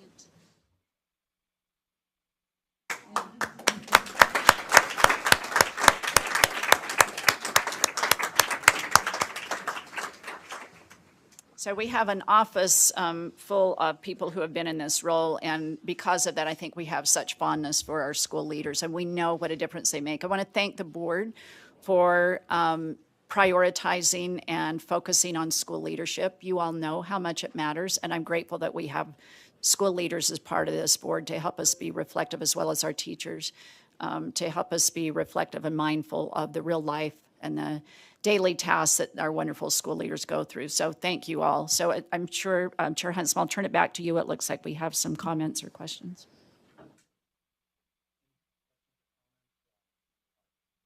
Thank you, Chair. It's going to be hard for me to, I don't know what it is about today, but as we heard the student this morning talking about you need others in order to be independent. Mindy and Scott are my people, and they need to know that, because this is a very difficult job and it's a very difficult time. I need to tell you something more words that were said about them. Scott wouldn't do his application for a Principal of the Year because he said he didn't have time, because students are his mission. And he didn't have time for that paperwork and that long application. So his colleagues and his parents did it for him. And here he is, because he deserves it. And what you need to know about Mindy, as a fellow middle school principal, we rely on each other daily. And she retooled her school, and it's so exciting to see. As soon as the Portrait of a Graduate kind of took shape and took hold, she has re-envisioned and revitalized that school in the image of a Portrait of a Graduate for some of our our students that need it the most and will benefit the most. It just is a fantastic day. Thank you.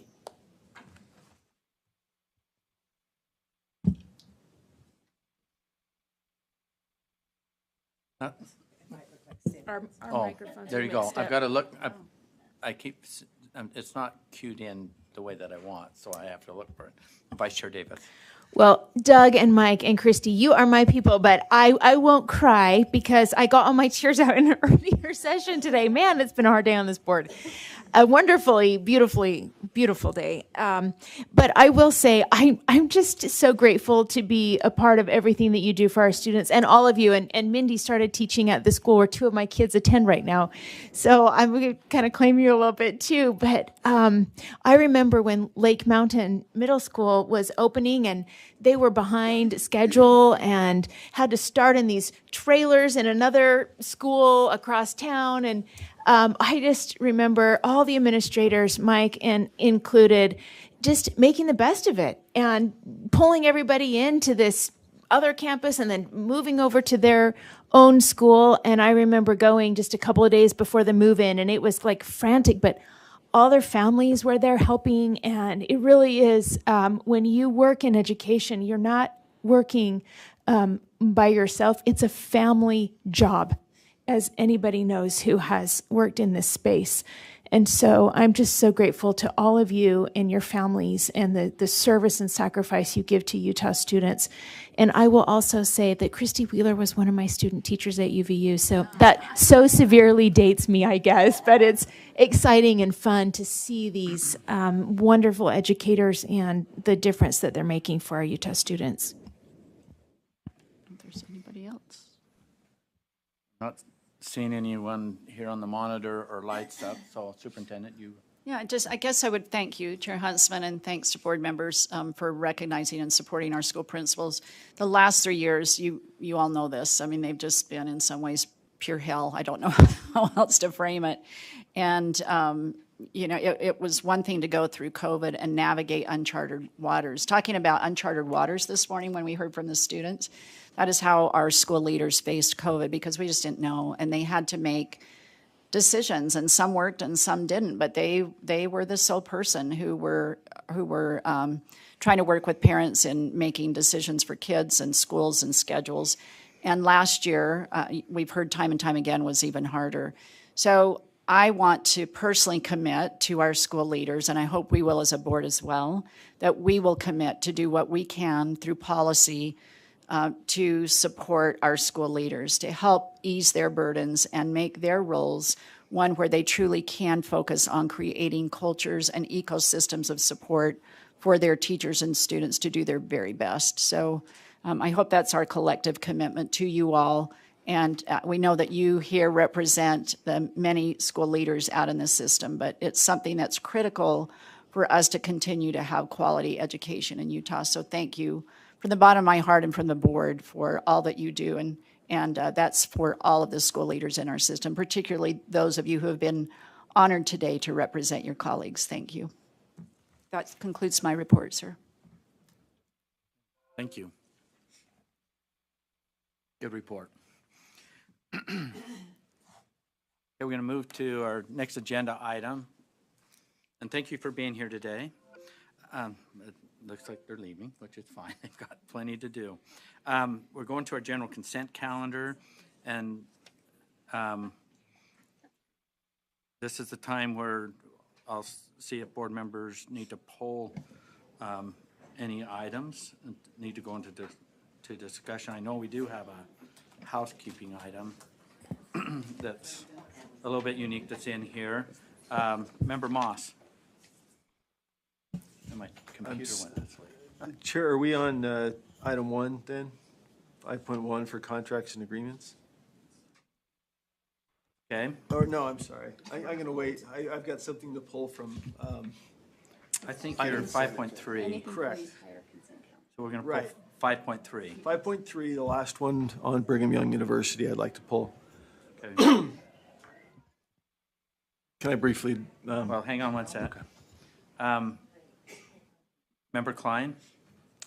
Yes, I'd like to pull, I'd also like to pull number 5.5, 5.6, and 5.7. 5.5 and 5.7? And 6, 5, 6, and 7.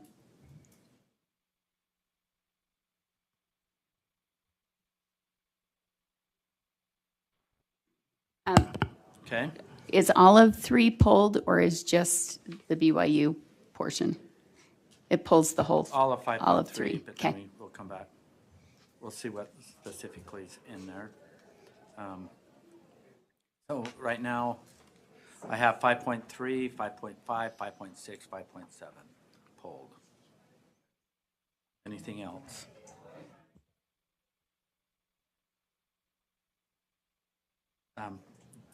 Vice Chair Davis? Are you ready for a motion? Yes. I move that the board approves the consent calendar minus 5.3, 5, 6, and 7. Second. I have a motion and discussion. Any discussion to the motion? Seeing none, the motion before the board is to approve the consent calendar with items 5.3, 5.5, 5.6, 5.7 pulled. All those in favor say aye. Aye. Those opposed? Passes. Member Moss, do you want to speak to 5.3? Yes, thank you, Chair. I requested to pull this because the contract that is up for approval and consent is also the subject of a motion for approval of expenditure of discretionary funds for the purpose that is being, to which the contract is aimed. So this is a retention of a third party to do some data review, data sharing review in compliance with federal and state law and data security. So prior to approving that, we can't approve the contract. So I intend to hold it until after the Finance Committee report, if I'm getting that right, Deputy Jones? All right.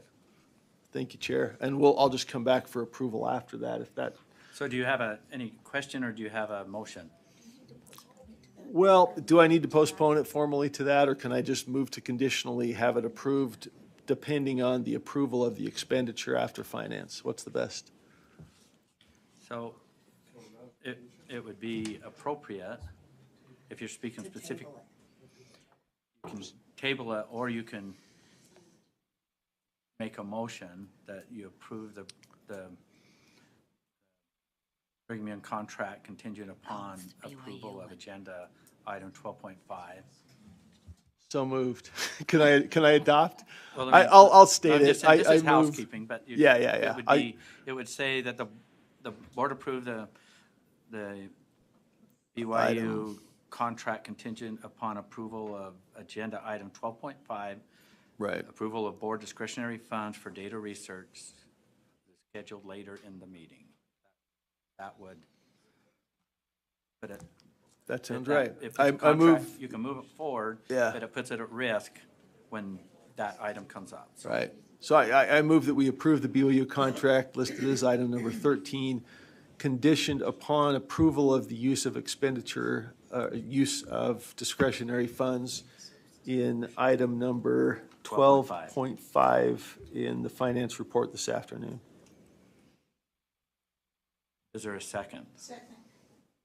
You want to speak any more to it?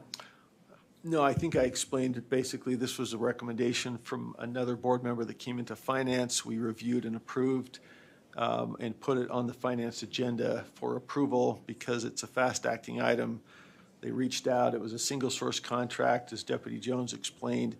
It was posted. Nobody else could take the contract, and so they've gone ahead and arranged terms with BYU, but the amount would need to be approved when we get to that point later this afternoon. Okay, discussion, thank you. Discussion to the motion we have. Member Bear? I was a little baffled about which one. Now you said BYU, so now I get it. Which one? But I hope when we have that subsequent or future discussion, you can explain a little bit more about what's the substance of the contract. That'd be helpful for me, and didn't read these all as carefully as some of you did. So I would love to know more about it and know why you support it or why you object to it. A little more explanation. Thanks. Absolutely. Member Norton? And that's exactly why I would like to have a substitute motion that we table this until we have that discussion this afternoon. I think we're maybe putting the cart before the horse right now. It's just housekeeping. We get there with the substitute motion too. So is there a second to the substitute? Do you want to speak any more No, I to think the I said substitute? mine. I have a motion to table this till this afternoon. Any further discussion to the motion to table? Member Earl? When you say table, is it tabling that item or tabling that section? That particular item. Okay. So, Chair, I'm fine with that. My attempt was to tie the court to the horse And if the horse goes, it drags the cart. This would detach the cart from the horse, and if the horse good to go, then we'll attach the cart. We still get to the same place. Either way, So- we're good. Okay. So the We're motion is to fine. table this afternoon's discussion in finance, which is removing the item is 5. I'm not seeing it on my numbered as I'm trying to pull it out. Well, it's the USBE 230007 CT contract. So basically that's going to pull it out of the consent calendar. All those in favor say aye. Aye. Those opposed? Motion passed unanimously. Is there anything else you want to speak to 5.3? Want to speak to 5.3, Member Earl? Yeah, I'd like to divide the other items on there, 1, 2, and 10. Vote on these separate from the other contracts. And so there's. They're not. Well, there are on your, well, okay. Mine are not. If you mine go are on not the numbered. approval, So- the so- board approval So in that agreements, item, the first is, state cooperative contract change order, and it's but it's labeled,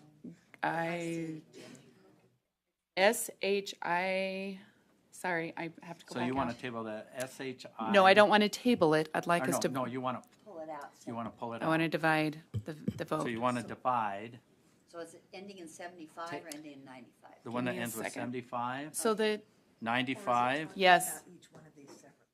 and what's the other one? Hold on just one second. All right, so it would be DO3, I'm looking at mine, 400. And then the quote that ends in 9675, the quote that ends in 4895, I'm going to have to add one to it because I didn't have one on there.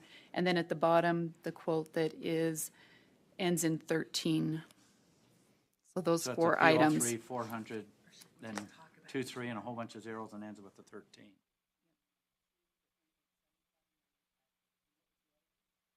Down at the The bottom. second to the bottom. Second to the bottom. There's 3 then, or 4? There are 4, I apologize. So 1, Let me do this one more time. 1. So the motion is to divide everything else that's left, less that, Yep, the Brigham Young University one, to separate everything from. To the one divide, that ended yeah, with to vote 75, separately. 95, and the one that ended with 13. Here's like. So we have a motion to divide. Did we get a second? I'll second it. Member Klein's a second. Discussion to the motion.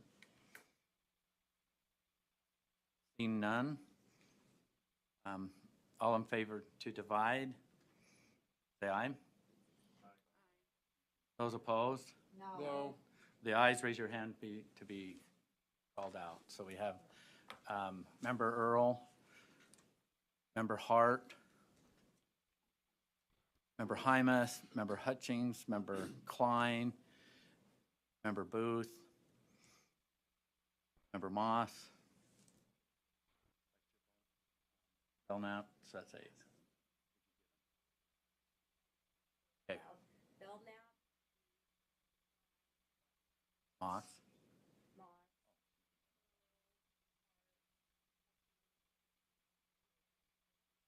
Matt.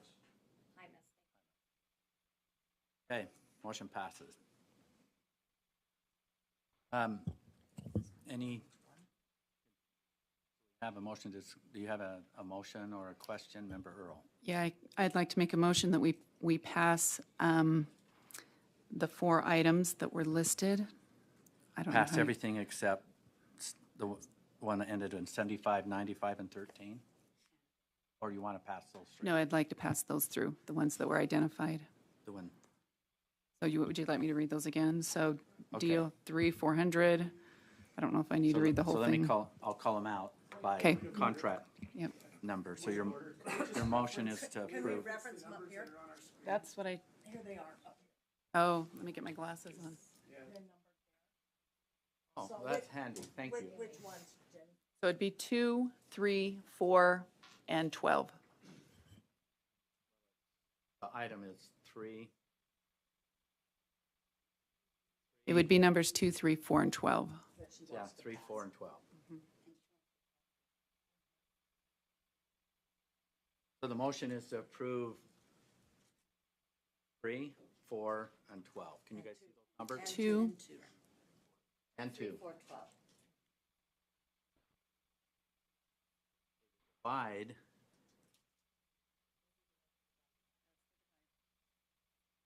Divided out was according to this. 4 and 12. Correct? So where did 2 come in? Somebody just.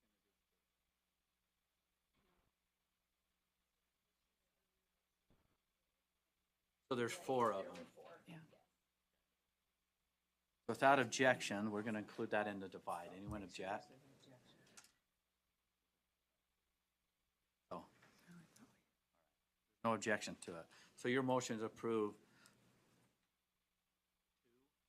2, 3, 4. Second.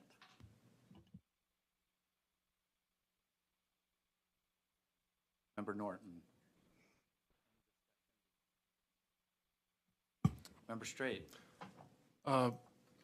So by approving those, we're disapproving the others? I'm trying to. No, they just Okay. say they're subject to discussion. Oh, or okay. Somebody else can make a motion to it.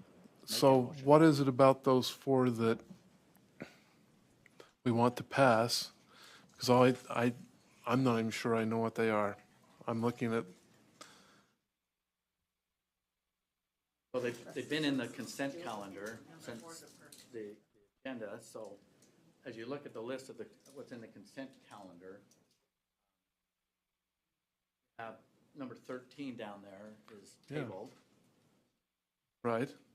In the divide, everything else is still there. Nothing's been added or deleted from our packet or anything, but in the divide, 2, 3, 4, 12 were separated.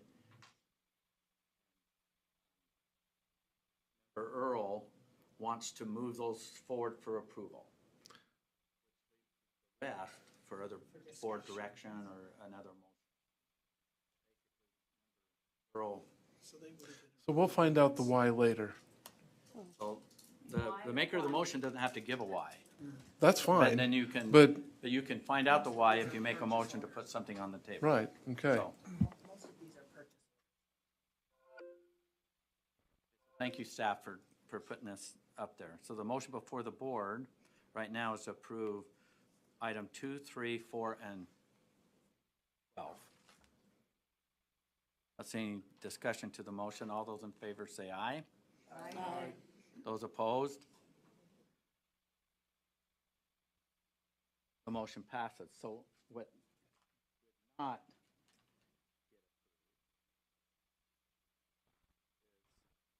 5, 7,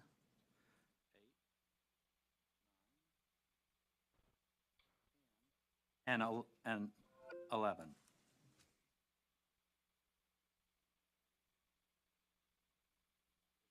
More discussion on what's left in 5.3. We want to do anything with 5, 6, 7, 8, 9. Vice Chair Davis? Well, I just have a question. If someone could help us to know ramifications if the rest of these are not approved? If contracts want to speak, there's quite a list here to take one by one. And Chair, could they also include if any of these are required in board rule or code?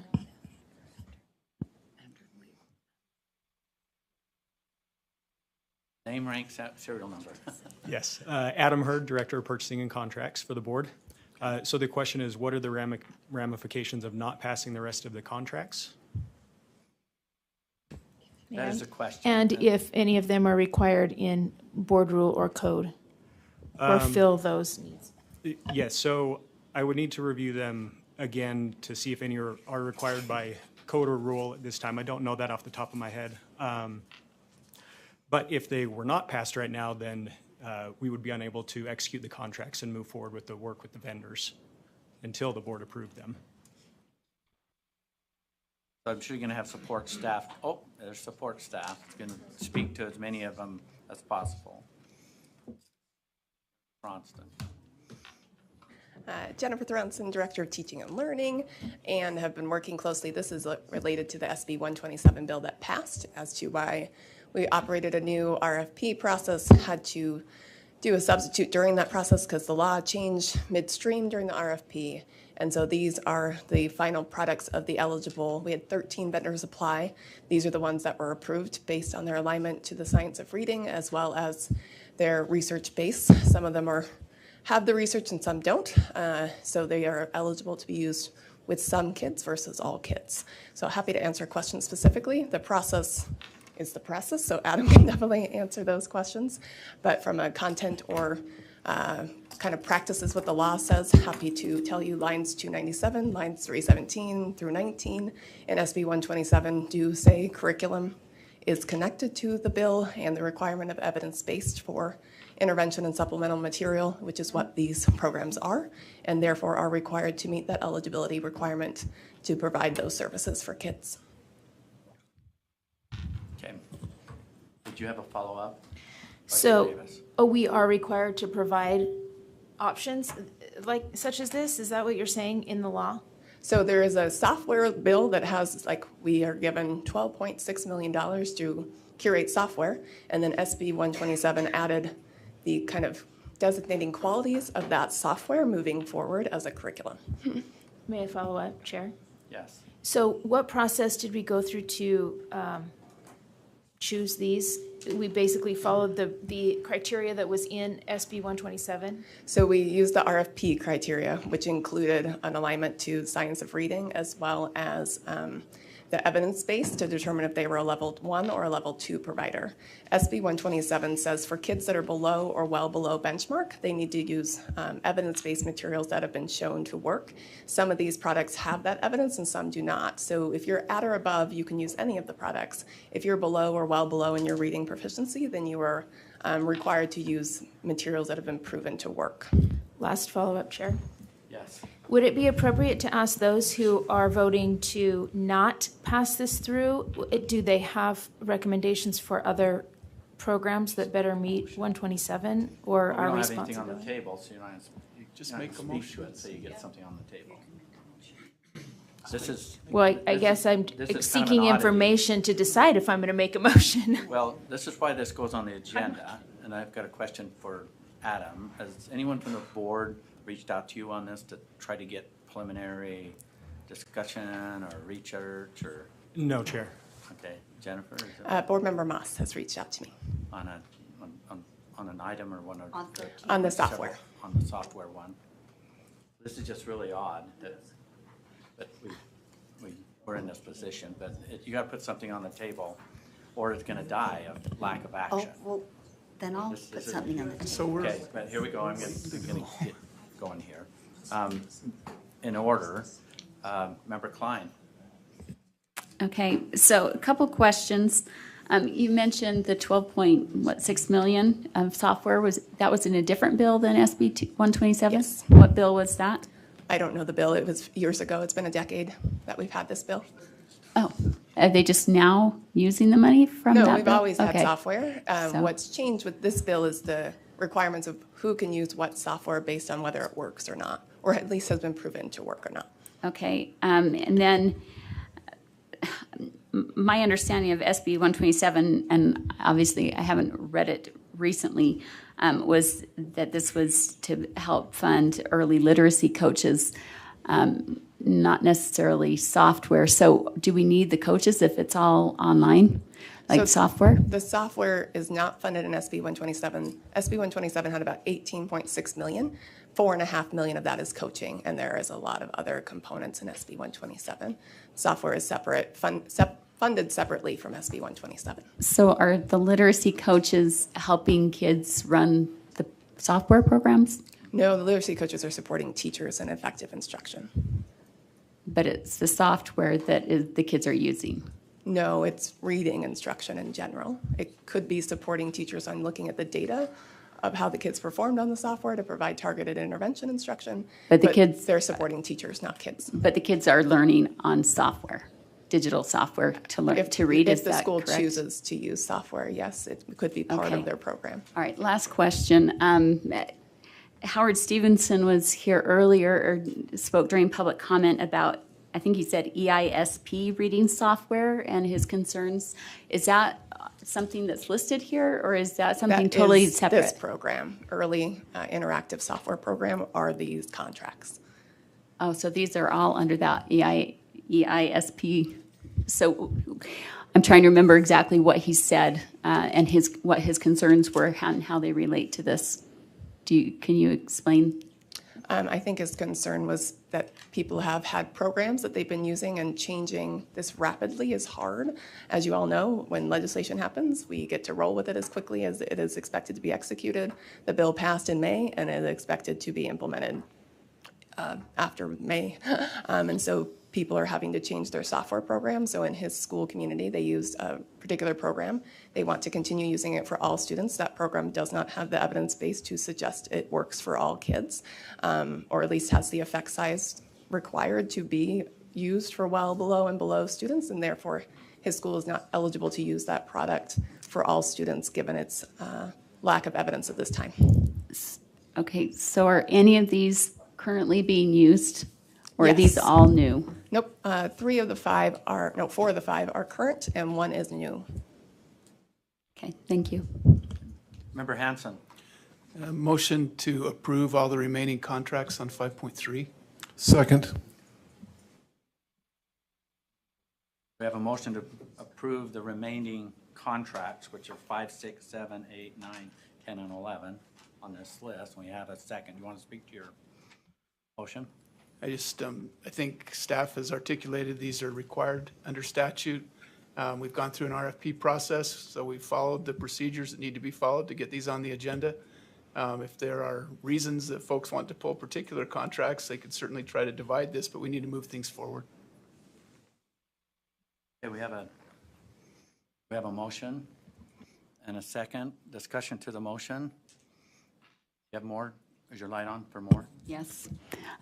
So I won't be voting for this specifically because these contracts are all companies that have embedded social emotional learning into the software.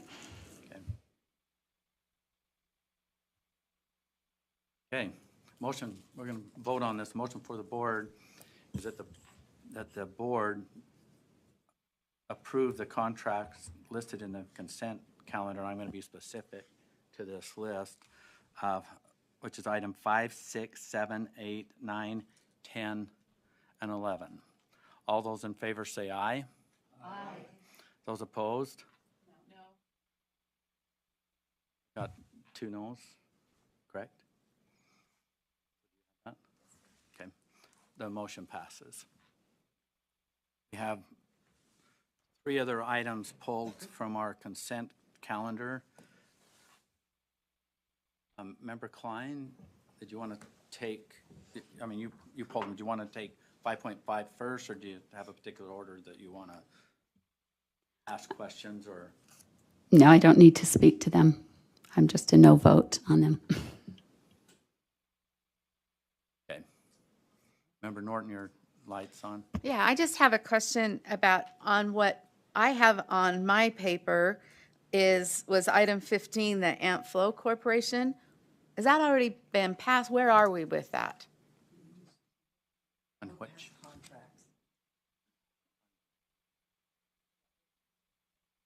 Okay. Yeah, we're out of contracts now. Okay. So were all of them passed, though? On the general consent calendar, we're Okay. past the contract side. Okay. We've got some people who will answer the question hopefully faster. But we have, what is on it, left on our consent calendar is 5.5, 5.6, and 5.7.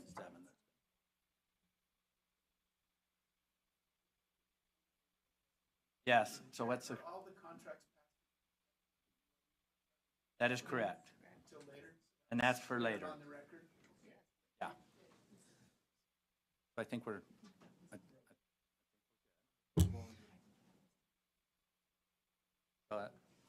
5.5, 5.6, and 5.7 were all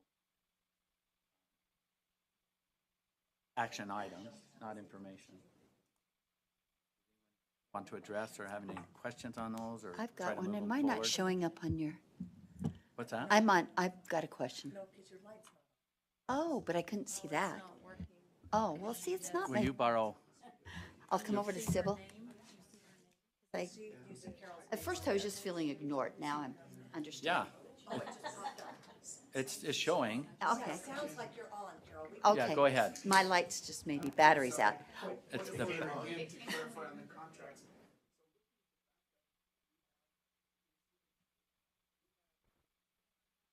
hang on one sec. Your mic. Sorry, I apologize. Looking at the backup that we had in Civic Clerk, it goes, I mean, there's 19 or 20 different contracts, but the one that we had on the board did not reflect that number of contracts. Just concerned that there are contracts that should have been passed that weren't Go ahead. in that item. I don't believe so. Just looking at the agenda memo for 5.3.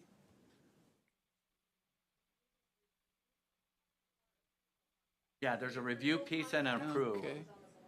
Maybe we got the wrong ones. Those are the approves and the others were just, hang on a second. Okay, one sec. Sorry, So the between question is, I believe, did we address every contract that was up for approval? Understood. Okay, yeah, the Yes or document no? we have up is just the review one. Got it. Thank And you. the rest were reviewed. So I think we're good. But a good question. Let's not How many leave steps did you get? any stone unturned. Yep, got it. So we're, I'm on the actionable side. Member Lear. And I want to be receptive to what other people's concerns are, but I participated in 2 full days of discussing POPs programs with the individual organizations who took the time to come in, gave a very thorough, very prepared explanation for what their programs do, for what they do for schools, how many students they serve, and the idea being that they have to do this on a regular basis, and I don't know why we would not approve them. They were excellent.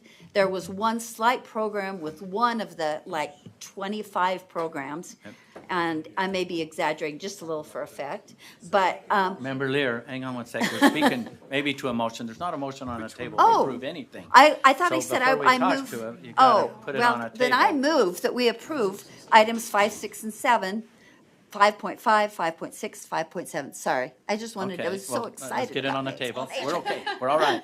We're just all one group. We work together here. Jenny's Is there catching. a second? If Jenny's here, it's catching, you know?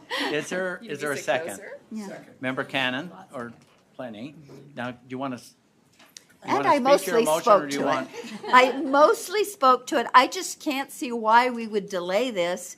And if there's some good reason, I would appreciate hearing that so that if there's some communist plot in one of them, I don't know that. And so Okay. I'd love to hear that. Okay. But I personally was involved and I thought they were fabulous, and why are we delaying? Okay. So, there you go. All right, so we have a motion, a second, and you spoke to the motion, discussion to the motion. Seeing none, we'll see if it passes. All those in favor of approving out of the consent calendar 5.5, 5.6, 5.7, all in favor say aye. Aye. Those opposed? No. Motion passes. Okay. You're not going to get. I guess it's that Okay, all right. All right, so we're just moving along. Thank you for putting it on the table. We're moving, what's next? Monthly budget report. Deputy Superintendent Jones and Fans, or whoever else you're going to bring up here.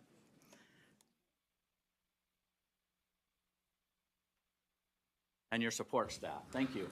All right. So Deputy Superintendent of Operations Scott Jones, and with me is Assistant Superintendent Deborah Jacobson, Utah State Board of Education. This is the required monthly budget report to the Utah State Board of Education. in which I am pleased to state that the Utah State Board of Education is financially solvent and able to meet all commitments and obligations, all known commitments and obligations. The report that you have in front of you, or the public sees, the public-facing report, is for the month of June, which is the last month in the last fiscal year. So we've started this fiscal year. And as Carl Empey from USDB articulated, the state gives us an additional month, what we call period 13, so 13 months out of the year, right, to close, or, to make sure that we pay all the bills for services or products that were received by June 30th using, prior fiscal year money. So you can see the budget and expenditures comparison by section. We recognize it's a large report and it's a lot of detail for you to go through, but the intent is so that anybody in the public can see dollar for dollar where all the money goes by section, by program for the fiscal year culminating in the June report. Subject to any questions or concerns on the monthly budget report, sir, I'll move to the discretionary funds report. Member Cannon. I think listed with that is the report on the COVID funds. I'm sorry. Yeah, I was going to get to that too, but I skipped ahead to the discretionary. I wanted to catch you No, before you you're moved fine. to discretionary. No. So as part of the monthly budget report, we don't do the drill down. We provide it to you as backup. You as the board, we're looking at once a quarter report. So that's in there as part of the monthly budget report. Yes. So I look at it as all encompassing, but.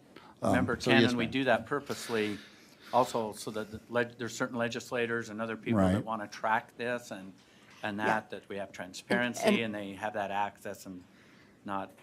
I'm one of the ones who wants to track it, and I think we've got some great information here that I reviewed about the money that we're getting is being used, the amounts of the money that have been reimbursed and so forth. The thing that makes me a little uneasy is that I know we're spending a lot of money on accelerated learning and that kind of thing, and I'm just wanting to make sure as a board member that we are using this money or that we're being responsible using this money, that we have a way to recognize if it's being used for evidence-based programs, if it's being used appropriately, if we can evaluate how effectively we're using this huge amount of money that we got, that it can be such a boon to us. I just want to make sure we're being responsible stewards and doing the best we can for kids with this money. And I don't see that in this report, and I'm wondering if we, if in the future we could have something along those lines. So we'll have Chief of Staff Sarah Young respond to your I request cute and Sarah, question. I know. I've asked this question before. No, thank you so much. So Chief of Staff Sarah Young, happy to address this for the COVID-19 relief team. So there are really two components related to your question in terms of transparency and reporting. So the first key piece is to note that for all of our ARP ESSER awards, which was the largest kind of pot of money that was delivered, each of our LEAs was required to bring that to their local school board for vetting. And in addition to that, they have to have it publicly posted. We also have on our website where those are all linked. And that is going to tell you the really specific strategies they're using and link it to the evidence base they selected in terms of the individual strategies that they chose for their local LEA. So that was a required component of their plan, and it is posted publicly so anyone can go see what is my district or charter school doing. Can I just follow up to make sure I Yes. understand? So it goes to local board approval, but then in addition to that, they have to have a link to it being research or evidence-based. So not a link per se, they may just reference the research in terms of saying, we are using this particular study from the What Works Clearinghouse that meets this threshold of criteria of evidence, but that is a required component of their plan. Okay, and where would we find that information? Yeah, I'm happy to send you the link to where it's posted on our COVID-19 website for the agency. We actually have all the LEAs listed and then a link to each individual plan. That would be so great. You bet. Thank you. Okay, thank you. That's why we have it in there, is for all Right. that transparency. Yeah, and I apologize. I treat it as all encompassing too, but you're right. We should break it out, and I should do it before moving on to the discretionary report. So thank you for that. So, Okay, thank you. so- Please continue. so Member we- Kenna, do you have another, or you good? Your light's on. I have a question to ask on discretionary funds, but I'll let him. Oh, okay. Okay. So if we could pull the report up. So here's where we stand with the discretionary funds report, or your discretionary funds. One of the key takeaways here is, if you'll, I always orient you to the upper right-hand corner. You have committed or, obligated your discretionary funds in a very efficient and allowable manner throughout the year progressively, right? So as we get into year-end close, there are projects that will continue. These are non-lapsing funds, right? So there are projects that can continue, but as you know, as part of the process, when we close, and closure process is going well. I think we're probably going to submit the packet today, which is the due date to state finance. They'll take some time to review it. Essentially, come your September meeting, we'll put this in front of Finance Committee in their September meeting to recommend, just for example, whether or not, they recommend to keep the legal contingency amount or project, or, whatever term we're going to use that. So my point is what I ask is, all of you as board members, please work with the Finance Committee members to provide input to them on what you would like to see continued and at what amounts, because that starts the process. Then when we come to you in October, you approve your, discretionary funds account. So that's ahead of us. As you will note, towards the bottom left-hand corner is is subject to the amount of money for the data research project. That's highlighted in yellow. It's coming up in the Finance Committee report later and is relevant to the motion you took as part of the consent calendar. So very forward-facing. Call your attention to the right-hand column, end column. That's the status when you approved it. And then tomorrow in Finance Committee, we'll be walking through more in detail with the Finance Committee members tomorrow on the one eaches, what the status is of each one of these projects, so that, again, they in turn can, in their September meeting, take action to make recommendations to you as the board on, continuation of projects. So that upper right-hand corner will fill up, with your carry forward balances based on the closure process. And then, again, will be addressed in Finance Committee. So key piece or key takeaway from this particular report is the yellow highlighted $195,000 that Finance Committee recommend for the data research project sole source with BYU, coming up later in your agenda. Subject to any questions or concerns with the discretionary report, Chair, that concludes my brief. Thank you. Member Cannon. Yes. I was delighted to hear about the single audit with no findings. That was great. And I think Superintendent mentioned we'd been working on internal controls. And so when I look down here on internal controls implementation, there's $10,000 there. And it looks like that $10,000 is remaining, hasn't been used. So my question is, what's the story on that $10,000? So actually, we're about to make a small purchase on some software it's useful for meeting one of the principles within the first component of the COSO framework with internal control. So it's starting to get used. It helps, the software helps build organizational charts that are conducive to that principle within that first framework. So you'll start to see an execution rate on that 10,000 coming up. So Thank you. Yes, ma'am. Thank you, Chair. Okay, thank you. I'm not seeing any other questions. Okay.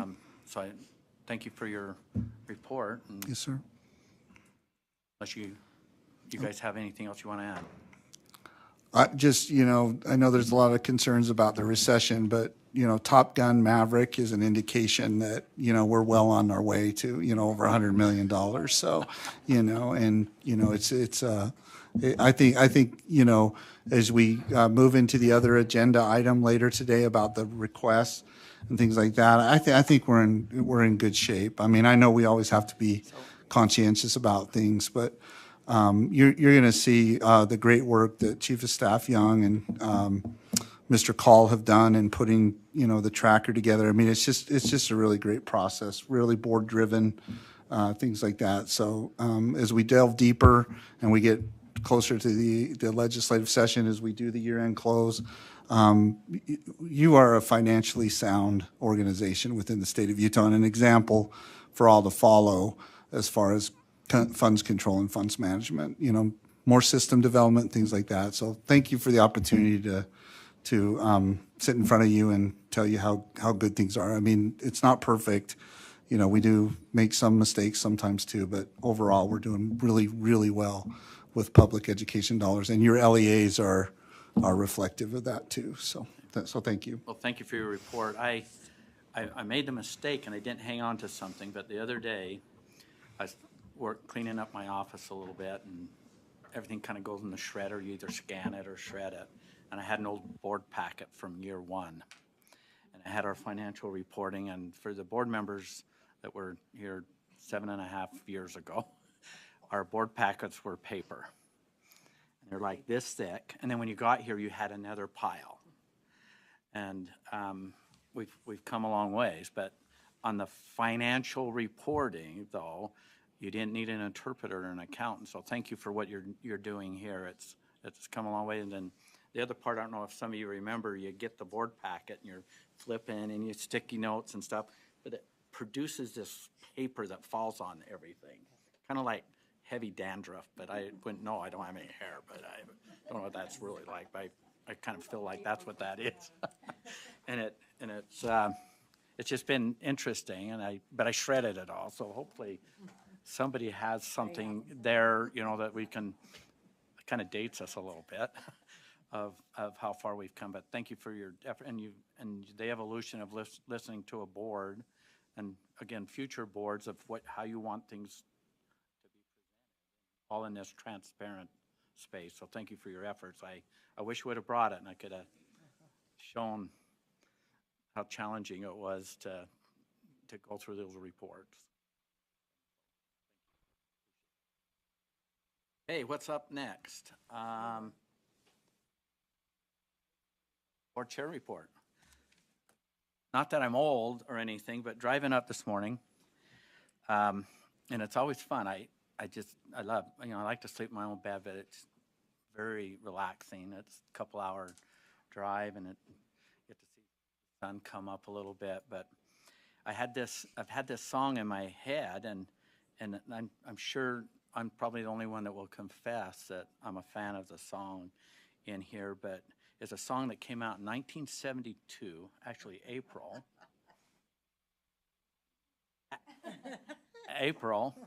So it's, April, May, June, school gets out, and it's Alice Cooper's School's Out for Summer.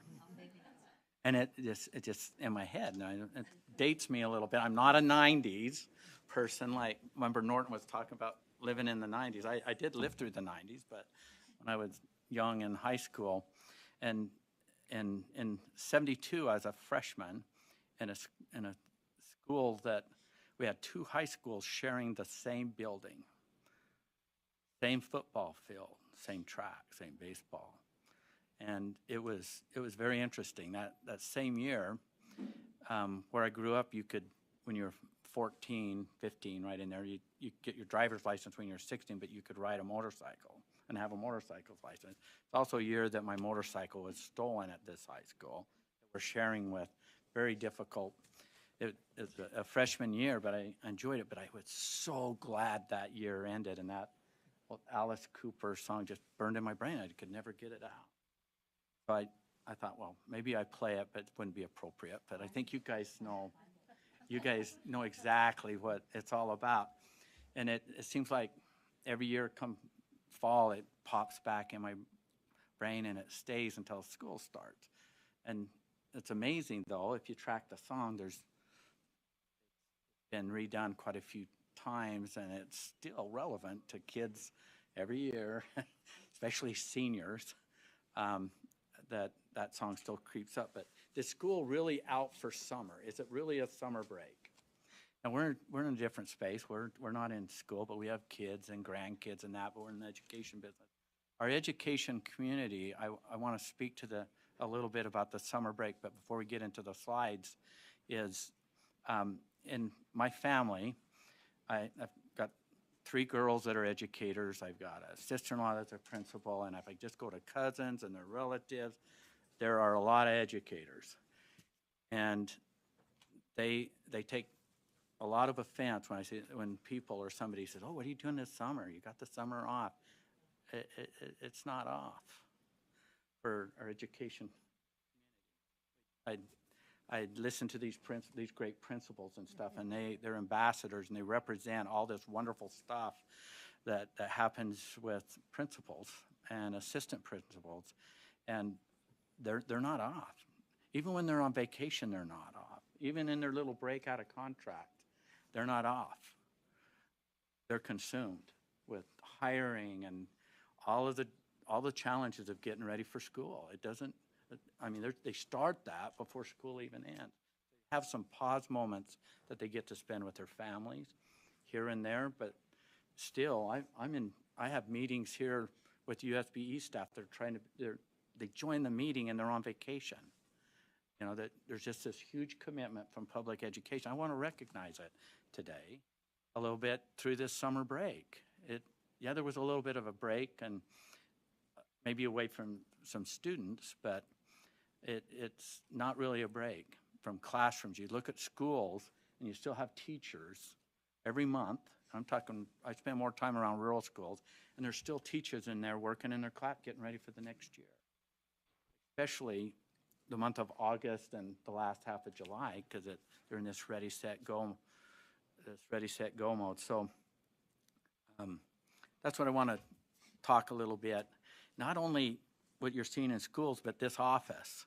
You know, a lot of people, we try not to have a board meeting in the month of July. We try because we do that to have a little bit of a pause so staff can have some time with family or try to squeeze a vacation.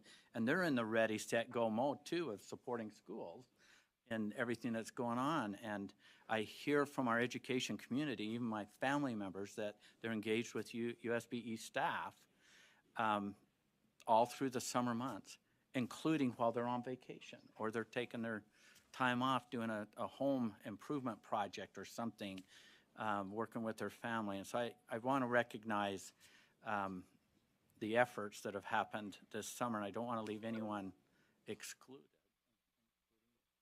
A lot of the board members that are engaged in the education community also. So I've had some slides made, and Kelsey did a good job to put just a couple together. Utah Fuel CS, for an example. This is USB staff that are putting this on. Hey, new acronym. You heard about these new acronyms? Fuel, computer science, are we fueling? Well, that's an acronym. It's for Fostering Utah Education Learning. When are we going to stop coming up with acronyms? I have no idea, but that's what the fuel is.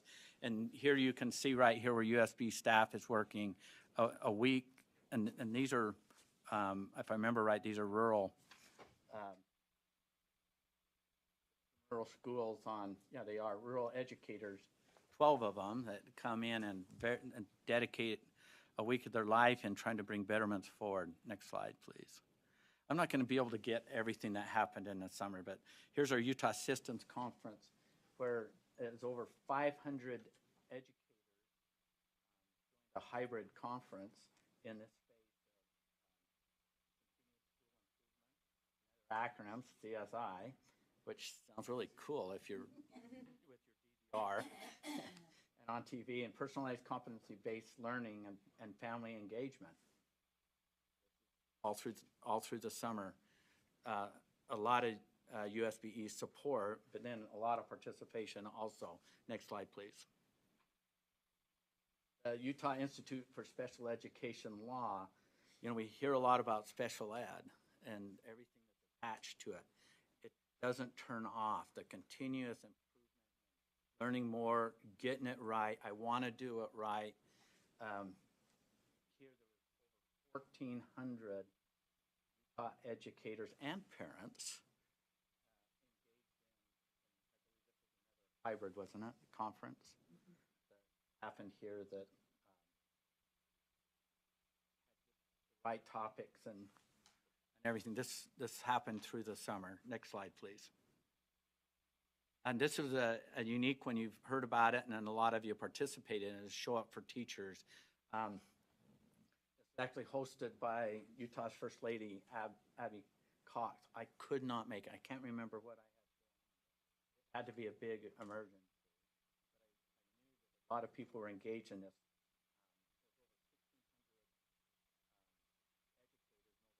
100 educator advocates participated in this. Now, there's many other things that, I think that was my last slide, wasn't it? I think there was many others that, other programs with rural schools and engagement, but I don't know how to give a shout out. I don't know how to do it, but I feel it's my responsibility to recognize the summer break achievements and commitment that a lot of people out there, you know, these people are excited about education amongst all the other challenges that are happening there, and it seems like we get kind of mired down with legislation, and there's a lot of alligators, I call them, out there. I used to say rhubarb, but a lot of people don't know what a rhubarb plant is. It's a rural thing, but it's really, really good to eat. But amongst all of that, there's this passion, and I have not ran into an educator at all, not one, that is dreading this school year. Maybe I'm not in the right circles of people, but they're ready, you know, and they're getting set, and just in a matter of a couple weeks or sooner, it's going to be go time for all of this. So I just want to thank all of them, USBE, you as board members that are engaged in the education community, all of you. We're all engaged in the things that we do in setting policy. But this is going to be a fantastic school year. You know, yeah, we've got challenges and staff challenges and everything else, but I'm happy to say that school has not been out for summer. And there's a lot of kids ready for that little pause break to get back in, and maybe somebody will come up with another great, cool song that will burn into my brain besides Alice Cooper's 1972 School's Out. But I just want to give a shout out. Just thank you, thank you, thank you. And I keep saying this often as a board member, and I'll be finishing this year out. What more can we do in bringing betterments? What more can we do to bring a supportive attitude to our awesome educators that are out there that are committed? They have a lot of opportunities to do something different, but they love the kids and kiddos. They like the supervision that they get, the people that they work with, and there's gratification that comes from helping these kids. And so, thank you. That concludes my chair's report. Unfortunately, our lunch is not here yet. It's on its way. So I think we'll go to board member comments.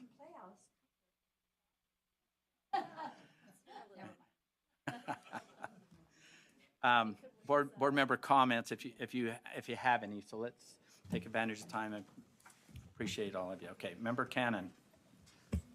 Thank you. I have two comments. One was that a few weeks ago I had a great opportunity to go visit the Education Commission of the States and was accompanied by Member Moss and Member Earl and Member Hart, who were charming and delightful colleagues to spend time with.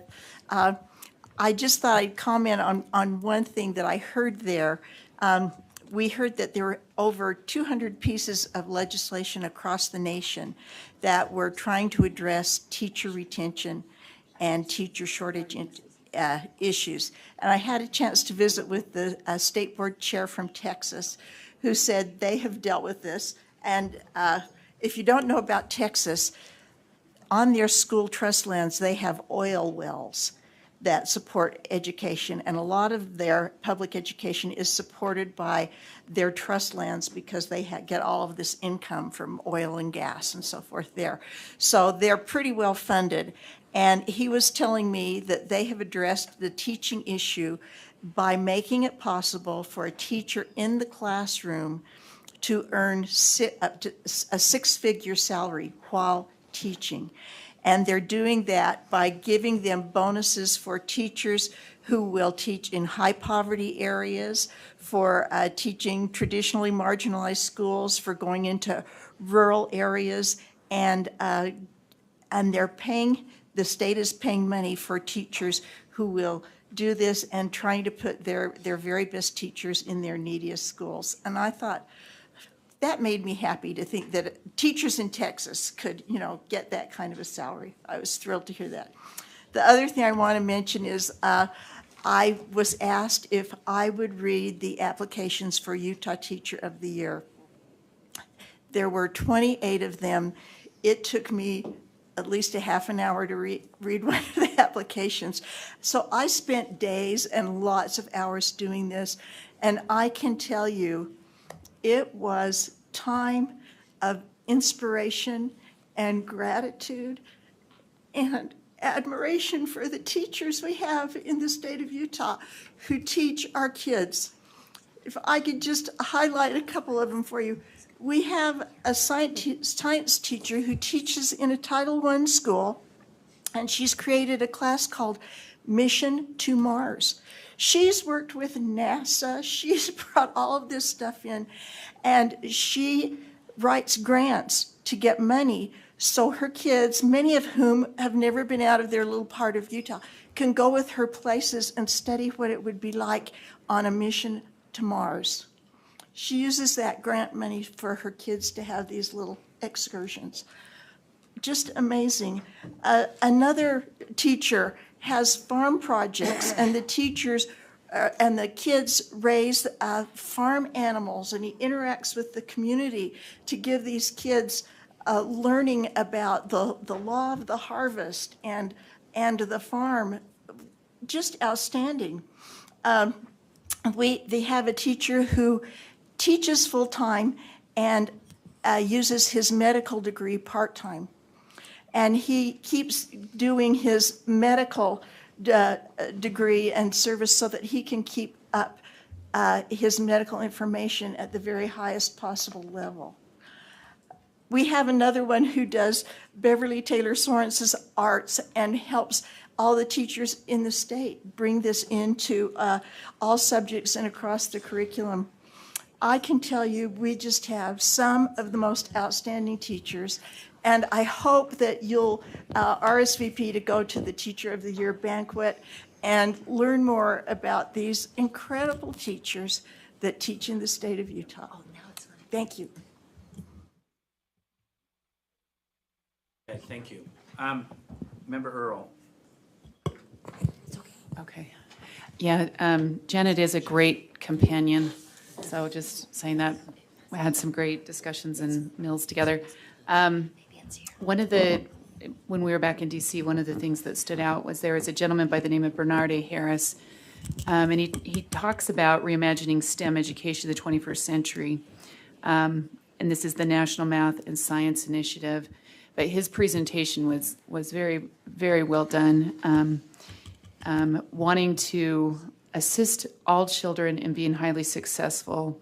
One of the images I took, he has on his slides is, "I'm an infinite being with infinite possibilities." He did such a great job of framing his presentation and just the inspiration of all being capable. And you could tell he wasn't holding back when it comes to, I guess in my view, he wasn't politicizing anything. It was, I want everyone to be successful. And he did an excellent job of conveying that message and using his own life as a exemplar for that. So that was one thing. Also, just down at rural schools, there was a replication. They talked about a replication of the marshmallow study. And so that replication, one of the interesting things that stood out, and if you're familiar with the marshmallow study, you know, tell kids, don't take the marshmallows until the time limit's up, right? And anyways, so there's another one. Yeah, this one was replicated, but they had two different sections. I'll try to be quick here. They had different adults that engaged with kids prior to doing the marshmallow study, and in one they gave the adults would say things like, "Well, we're gonna I'll bring something in tomorrow," and then they wouldn't bring it. So there was this lack of trust built in the relationship. And the other one, they were clear and exact, and it was interesting to see the time frames when they replicated it. And these were all children that had come from some type of disadvantage. But it was interesting to see that when when adults were stable and, you know what I mean, there was a conciseness that they were able to build not just a trusted relationship, but there was excellence that excelled in there. Anyways, I just thought it was interesting. So I'm grateful for the summer trips, no vacations, but trips I took. So my vacation's this week and it's not happening because I'm here. So everybody's gone on vacation. But anyways, and I'm missing my grandbaby. But other than that, I very much have enjoyed being able to associate with all of you. So Thank you. Member Hutchings. Thank you so much. And I appreciate Chair Huntsman's focus on the summer conferences, because I had a really interesting experience this summer because I did attend many conferences, a few here in Utah, a couple that were more national conferences. And I had an interesting aha moment as I was attending these conferences and trying to get information to take back and use at my own school, that at least this summer, it was so clear how the conferences that were supported and created here in Utah by USBE and by our Utah organizations that I attended, frankly, far outshined the national conferences that I attended, because they were so relevant and on point and had so much useful information I could take home to school to use. And it was just so clear that the heart and soul of education here in Utah is to really provide the very best, because we love our kids, we love our schools, and we value the time that people are taking for these conferences. And I felt that my time was very well spent here in Utah attending those conferences especially. So props to those organizations and for that notice that I had this summer. I also want to, since we did talk about earlier about school leaders and being a school leader myself, the point was made, the support of family and particularly spouses, that they contribute to the lives of school leaders to help them be able to be dedicated and focused on their jobs, because so many times we get so entrenched and so focused that we need a spouse who's willing to support that.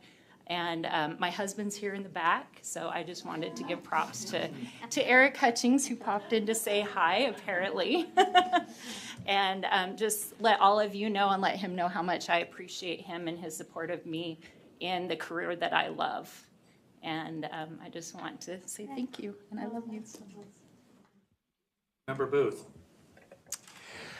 So I decided, as I was preparing for this meeting and reading the board book, that I was going to dive into those contracts that we just spent a long time talking about. And I read all of them. And some of them, I have to admit, I skimmed, but then I would stop and read. But I was just so impressed with our staff and the careful attention to the complex details of each of those contracts. And you know, it's not just like we can just give them a standard contract and this is our contract, because these companies that we're working with all have their likes and dislikes and their things that they need to make sure is included so that they're covered. And as I read the careful attention to detail, and then today as Jennifer Thronson, you know, just delivered a masterful explanation of what was happening. And this is just one little area of a bazillion things that Jennifer and each of our staff members are dealing with all the time. I'm just grateful because as a board member, this job would be absolutely impossible without the incredible staff and the superintendency and Sybil. This is a magnificent organization to be working for. I'm also impressed this summer with my fellow board members as I look at the amount of detail, for example, that Natalie goes to, and I'm watching her just take all these copious notes all the way down this notebook, which is not empty. And as I had chance at the Rural Schools Conference and doing the interviews for the POPs organizations and a number of other activities through the summer where, or a meeting on social studies, where several had a chance to get our heads together and phone calls.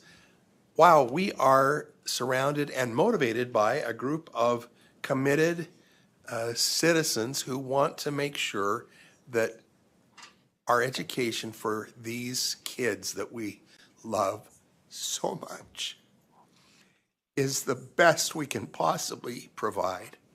And so I just wanted to, since I happen to have the privilege of working with the arts all the time, I wanted to just share this little picture. This was painted on a big wall. It's a huge mural by Robert Barrett, who has done lots of presidents of the United States and general authorities of the local church that happens to be around this area. But he created this beautiful painting with the children of the state of Utah involved in the arts. You see them playing the recorder and drums and dancing and oil painting and dance, you know, all kinds of fun things. This was created as a tribute to Beverly Taylor Sorensen and is on the wall of the Brigham Young University David O. McKay building as you come down the west entrance and the big staircase there. And this was, thank you very much, Natalie. This was created to say thank you for a very specific program that is unique in all the world. And you've heard tons about it. You've heard of its success. It is doing so much good for our children. And I'm going to send you, or invite Lisa Clough to send you a link of a very well done film that you've not seen, that just gives you a chance to hear from children and hear from some of our top educators in the BTS ALP program. It is an outstanding film. Don't just leave it there. Watch it. It won't take long to watch, and it's going to make you feel good and happy that we're supporting this incredible program. But do you remember when you were a kid and you had arts experiences in your elementary school? I was in a little rural school in the spud picking capital of Idaho, and we did operas in Paul Elementary School with full sets, full orchestra, everybody doing Hansel and Gretel, singing our hearts out. We went down the hall several times a week to the music room and had music class. We had, you know, visual arts. We had dance in the gym, and I'm telling you, I was a dancer. I believe so much in the healing and the humanizing effect and impact of the arts.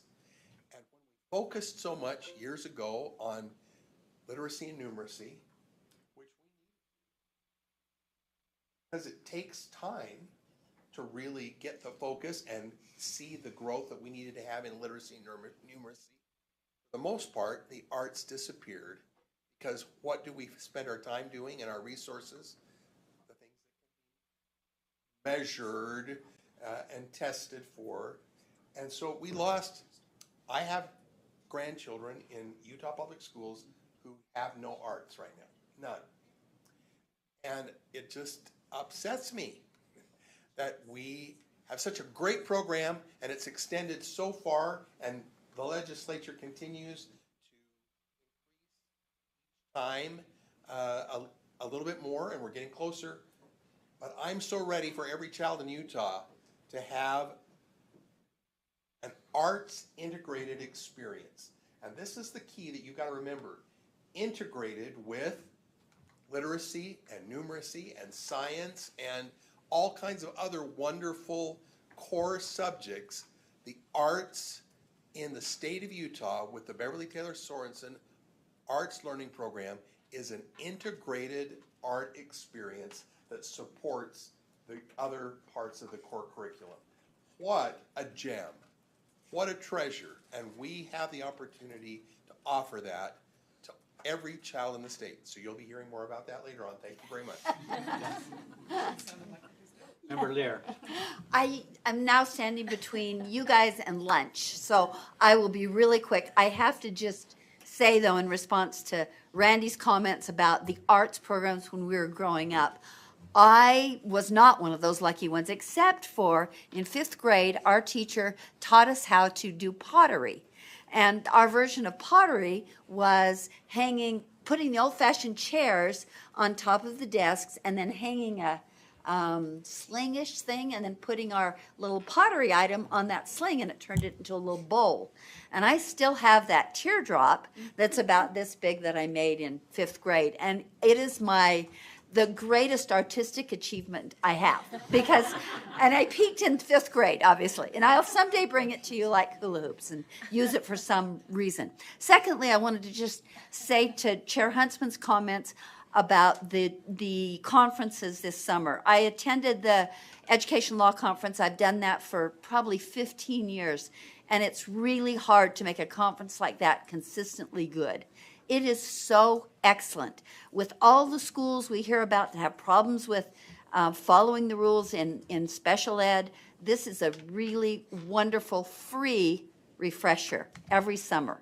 And kudos to Leah and the people who work with her, because they were there every minute.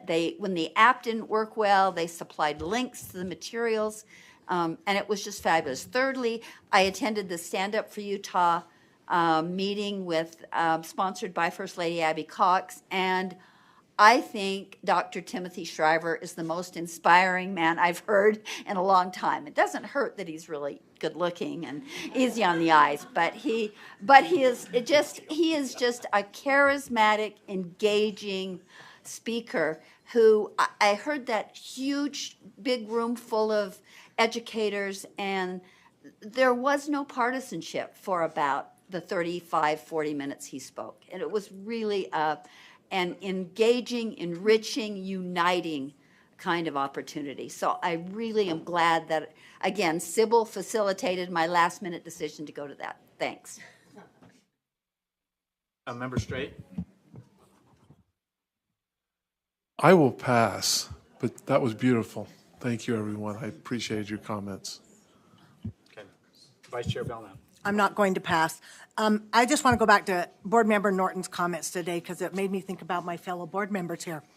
Every piece is unique, and more importantly, every piece is vital. We are all vital. We bring different perspectives, but we're all important. And then I wanted to say something about Board Member Hart and I both serve on the IT governance team.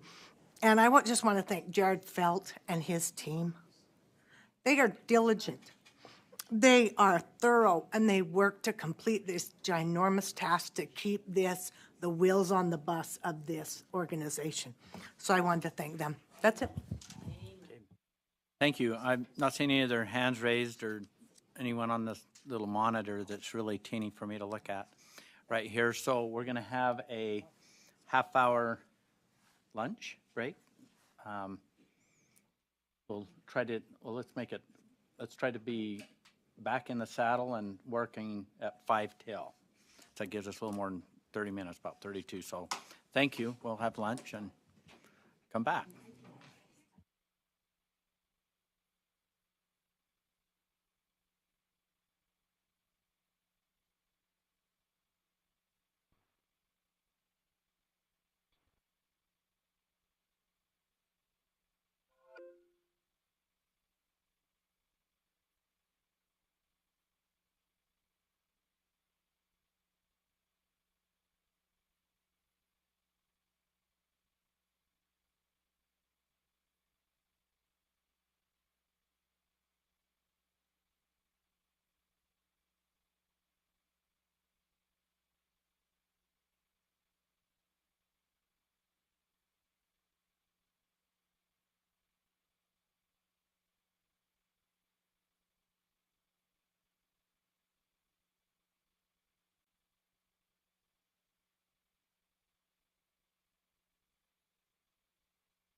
Board members, let's go ahead and start, please.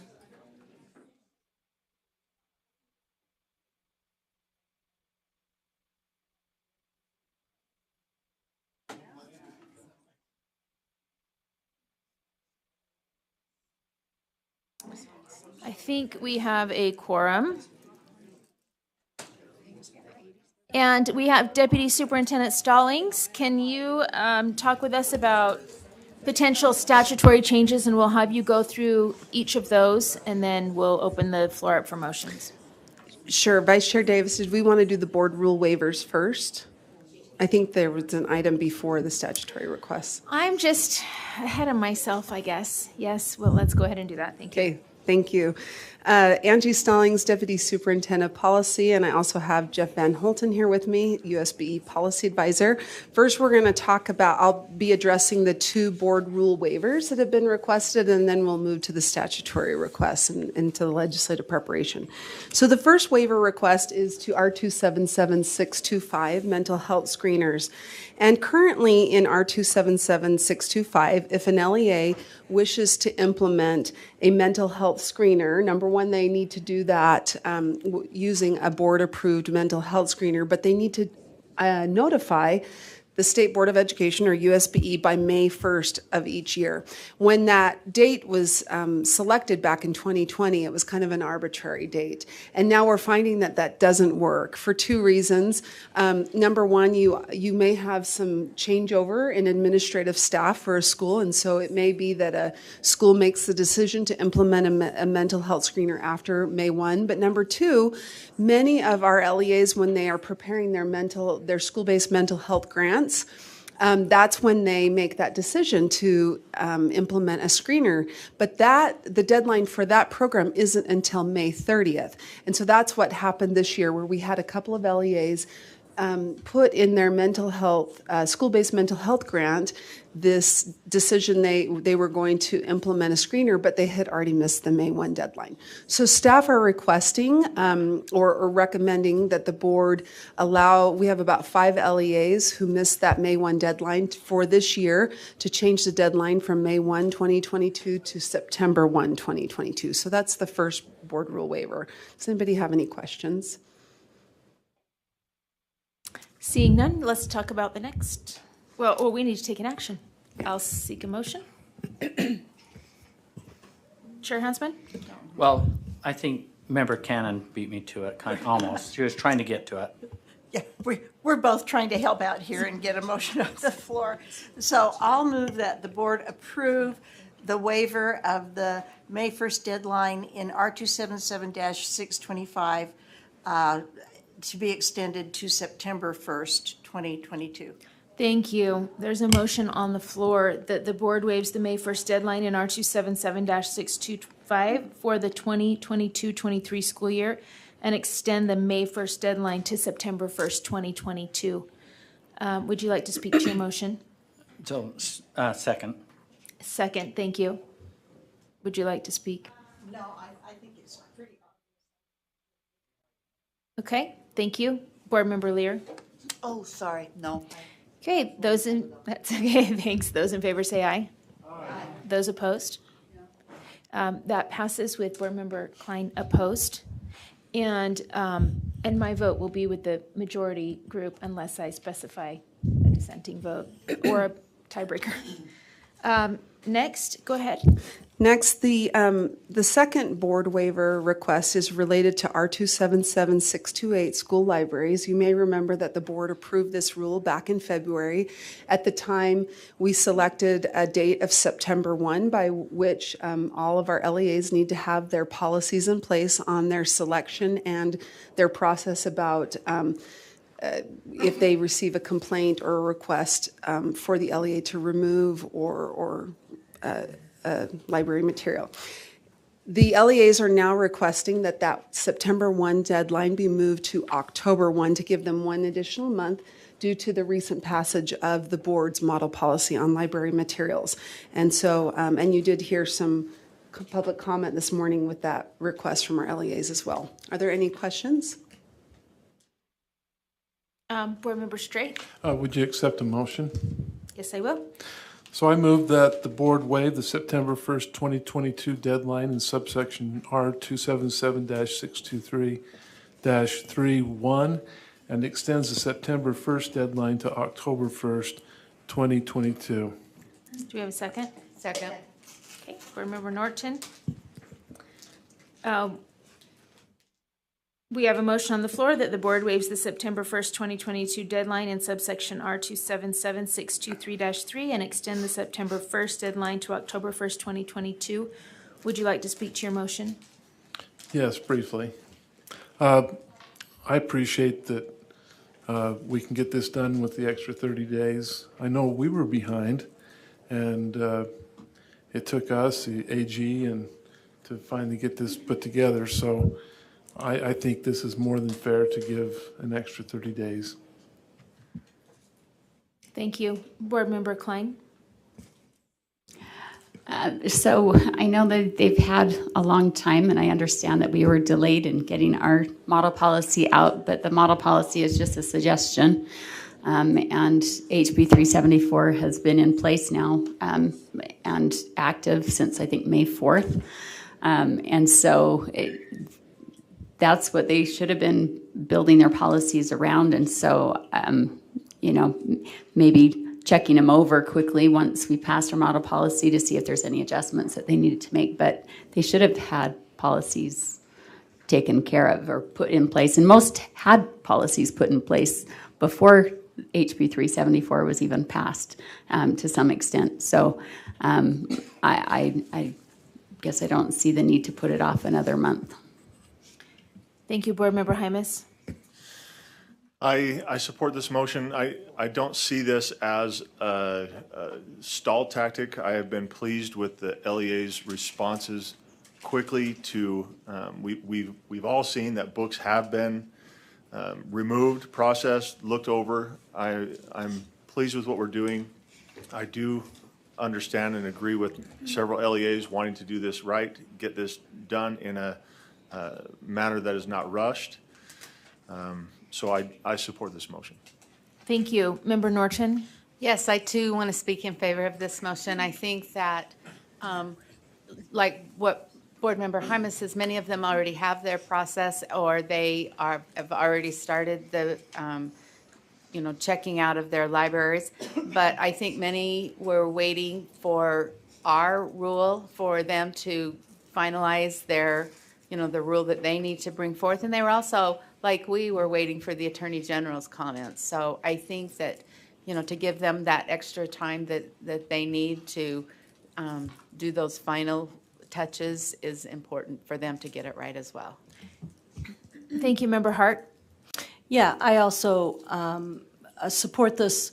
I think it's wise. I think moving it to October 1 also gives staff who are just now returning to schools an opportunity to weigh in so that all parties can be on the same page and with their individual district policies.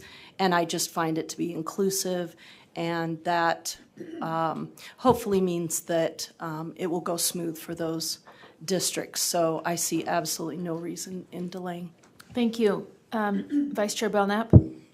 Yeah, the compelling piece came from me this morning when Lexi spoke, and she said so boards will have 2 readings on this and be able to have public be able to give their input between the first reading and before the final decision. So that was the compelling reason for me today. Thank you, Member Straight.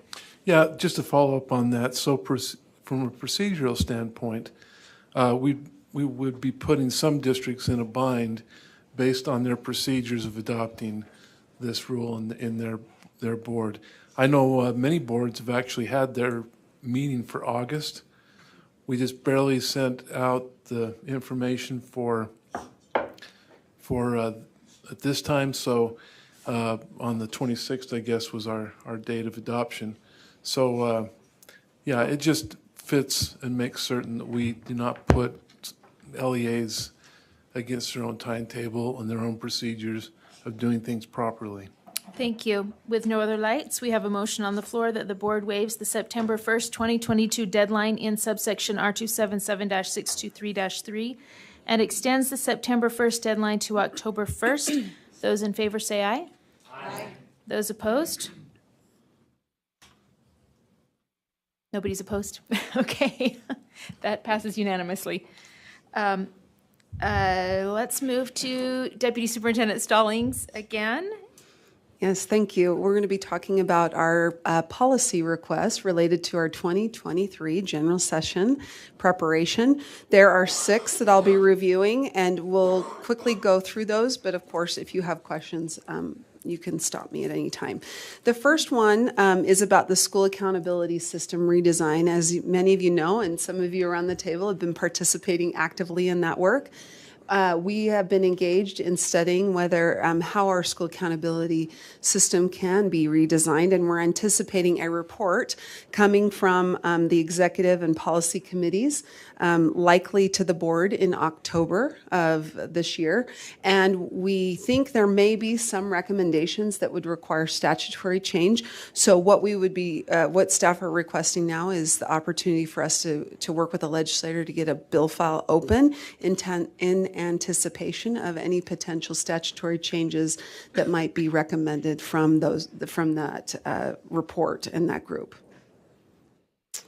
Okay. I'll move on to the second. On to the next one. Okay, the next one is about school community council exemptions for small and special schools. So oftentimes there are certain schools that have a special population, either one due to mobility of students. So if you're talking about a school that might be serving students who are youth in care, for example, or for certain small schools in a rural area, you might have a difficulty in having a school community council where the parents aren't also professionals who work in that school community.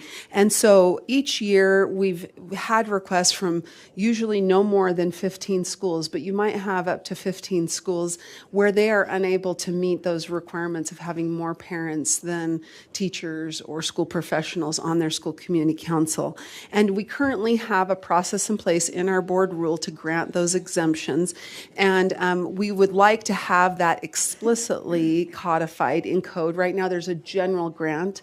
The board has general rulemaking authority with respect to the School Land Trust program and about our school community councils, but staff are recommending that we explicitly make that clear that that is part of what the board's rulemaking includes, is that ability to exempt that small group of schools who may need exemptions where needed. Thank you. Number 3. So number 3, last year there's a program or funding for our early college programs that include AP, IB, concurrent enrollment, et cetera. And last year we sought some changes to allow or explicitly require LEAs to prioritize funding to support the costs for tests related to either concurrent enrollment tests so students can get credit, or AP tests. And there's also some IB courses or tests that can be taken. What happened was we forgot to include this allowance to allow the costs of students taking IB courses to be kind of taken off the top. Currently, IB only receives $100,000 total across the state for all. I think there's about 13 to 15 programs or schools that offer IB. And because it is such a small amount of $100,000, if we didn't allow that broader umbrella of the appropriation that's much larger, and I apologize, I don't know the amount, but I want to say it's around $2 million. If we don't allow that portion to come out off the top for students, then that $100,000 really gets diluted quickly. And so this would allow that statutory change for the amount to come out of the larger umbrella instead of that amount coming from just the smaller pot of $100,000. Thank you. Number 4. Can I ask something? Yes, board member. I wasn't sure if we were supposed to ask questions now of these individual.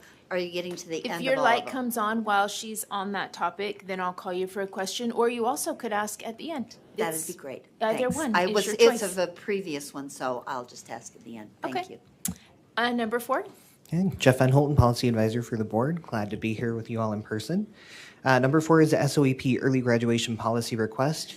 Currently, the SOEP code requires that if a student wants to deepen their course load, so take more than they would normally for their grade band, they have to designate that they are graduating early in order to do that. So this request would be removing that requirement from code so they wouldn't have to designate they're graduating early in order to take more courses than typical. Okay. Board Member Lear. So I do have a question about this, and I don't know if I can, I'll try and ask it as efficiently as I can. I'm wondering, we know that if a student, it typically would be that a student couldn't take more than a full course load. 8 classes or 7 classes, whatever the school allows. And so now, theoretically, a student could take 13 courses. And do we have concerns? Are we thinking the number of students who want to do this is going to be so few that it doesn't really matter? Or do we have concerns that this is sort of a variation on everybody getting a super senior year?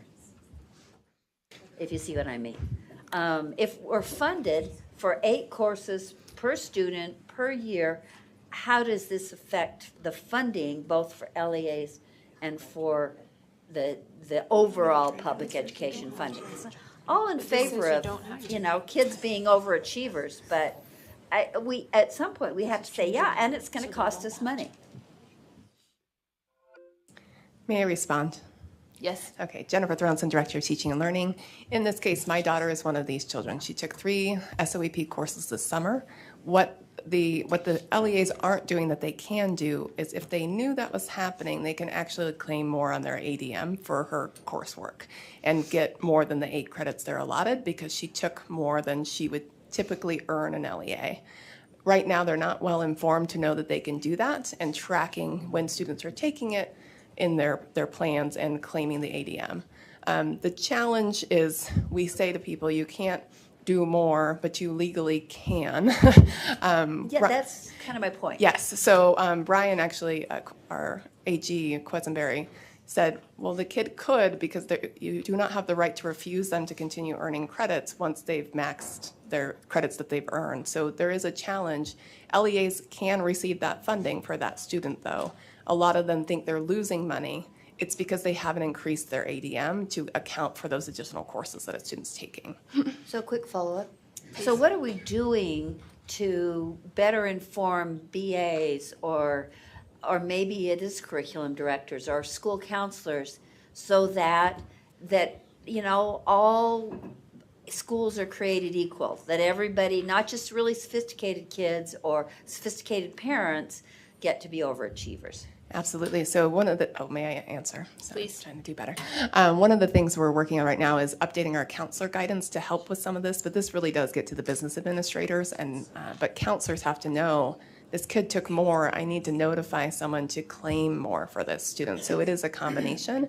We go and present to the business administrators annually, and then we do counseling training annually as well. So now that we're realizing this is not being done the way that it could be done, we are providing professional kind of training to those that need to know to make those adjustments. So in Salt Lake District, where my daughter is, I guarantee they didn't claim her last year when she took 2 summer classes. Now that she took 3, they're really going to want to claim her, and claim those extra credits. Right. And that intent to graduate early is just an intent. They don't have to graduate early. So kids have the authority, parents have the authority to say, I want my kid to take more.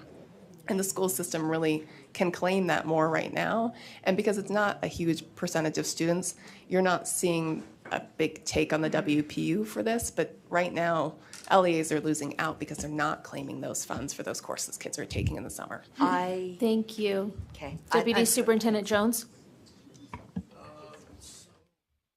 This mic or, okay, so I just want to make sure we're very, very clear, okay? The only way they're going to get ADM is if they hit the early graduation indicator. It's just not we really have to make sure that, and here's what's going on in the field, right? There's a lot of concern about, well, if I say that a child or a student is going to graduate early and then they don't, are there repercussions for that?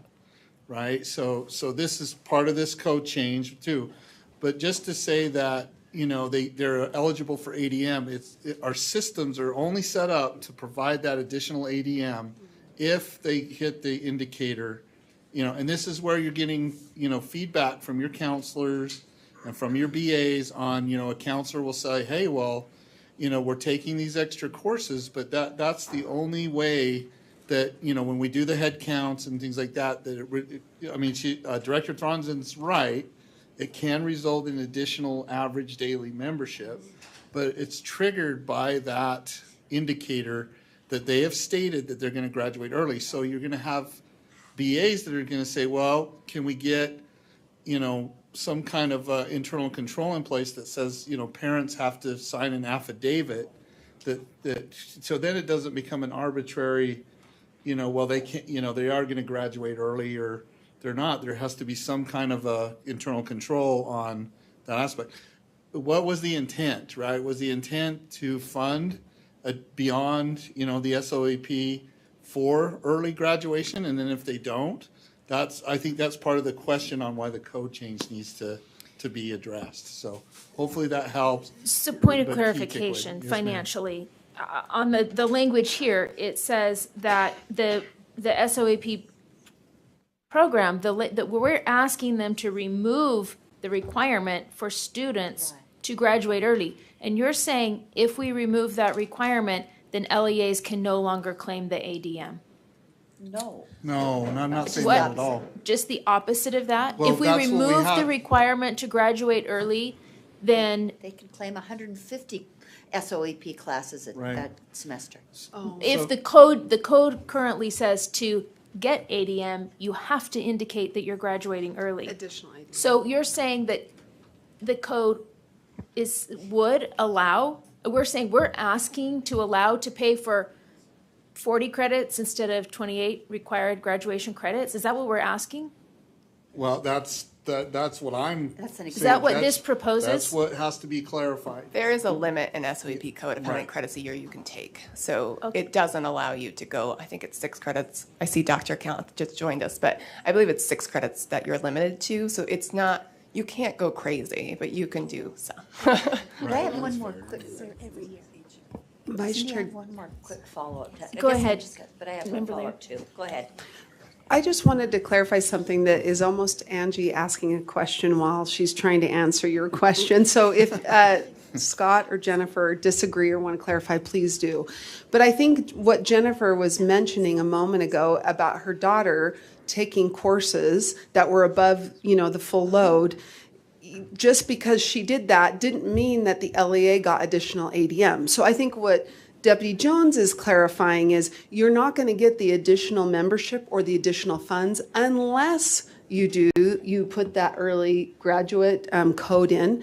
But there are students who take more who aren't putting the early code in. And so I think why we're trying to get the code changed for SOAP is to then not require everybody to put the early graduation code in to get more ADM, but to allow students to participate. Like, again, Director Thronson's daughter participated, but didn't necessarily generate more ADM. But I know it sounds kind of circular, but it helps to explain why the code change is necessary.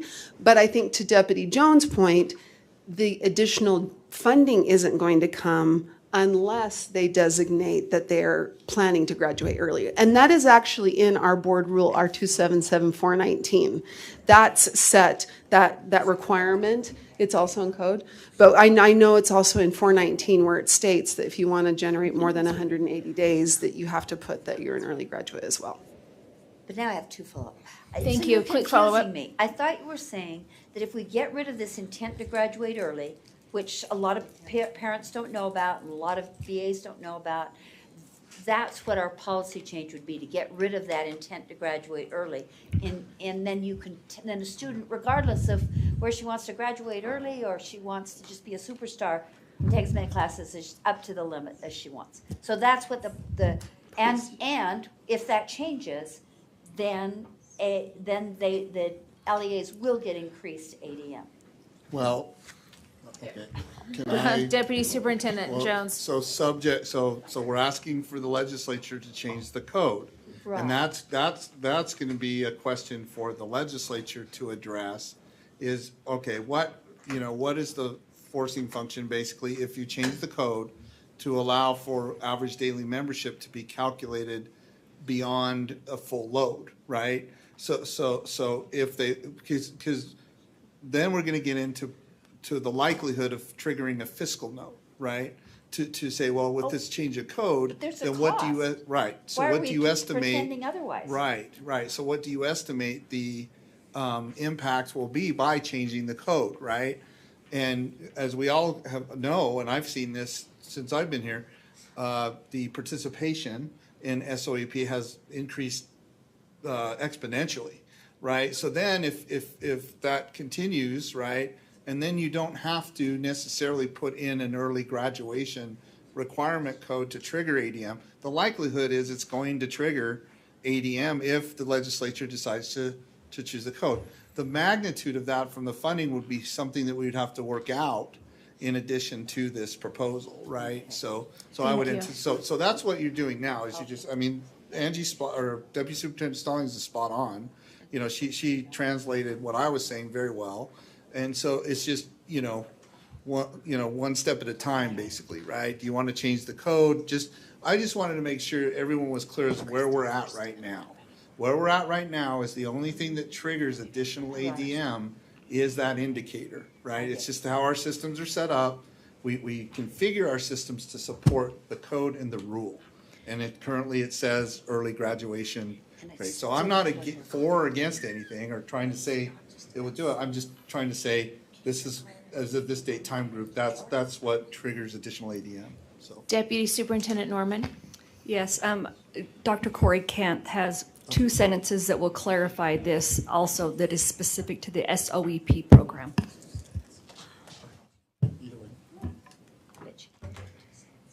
So outside of the SOEP program, students can engage in course deepening, and by clicking that, declaring an intent to graduate early and clicking that box, they can be funded additionally. But outside of this program, there is not the requirement that is associated with the need to graduate early.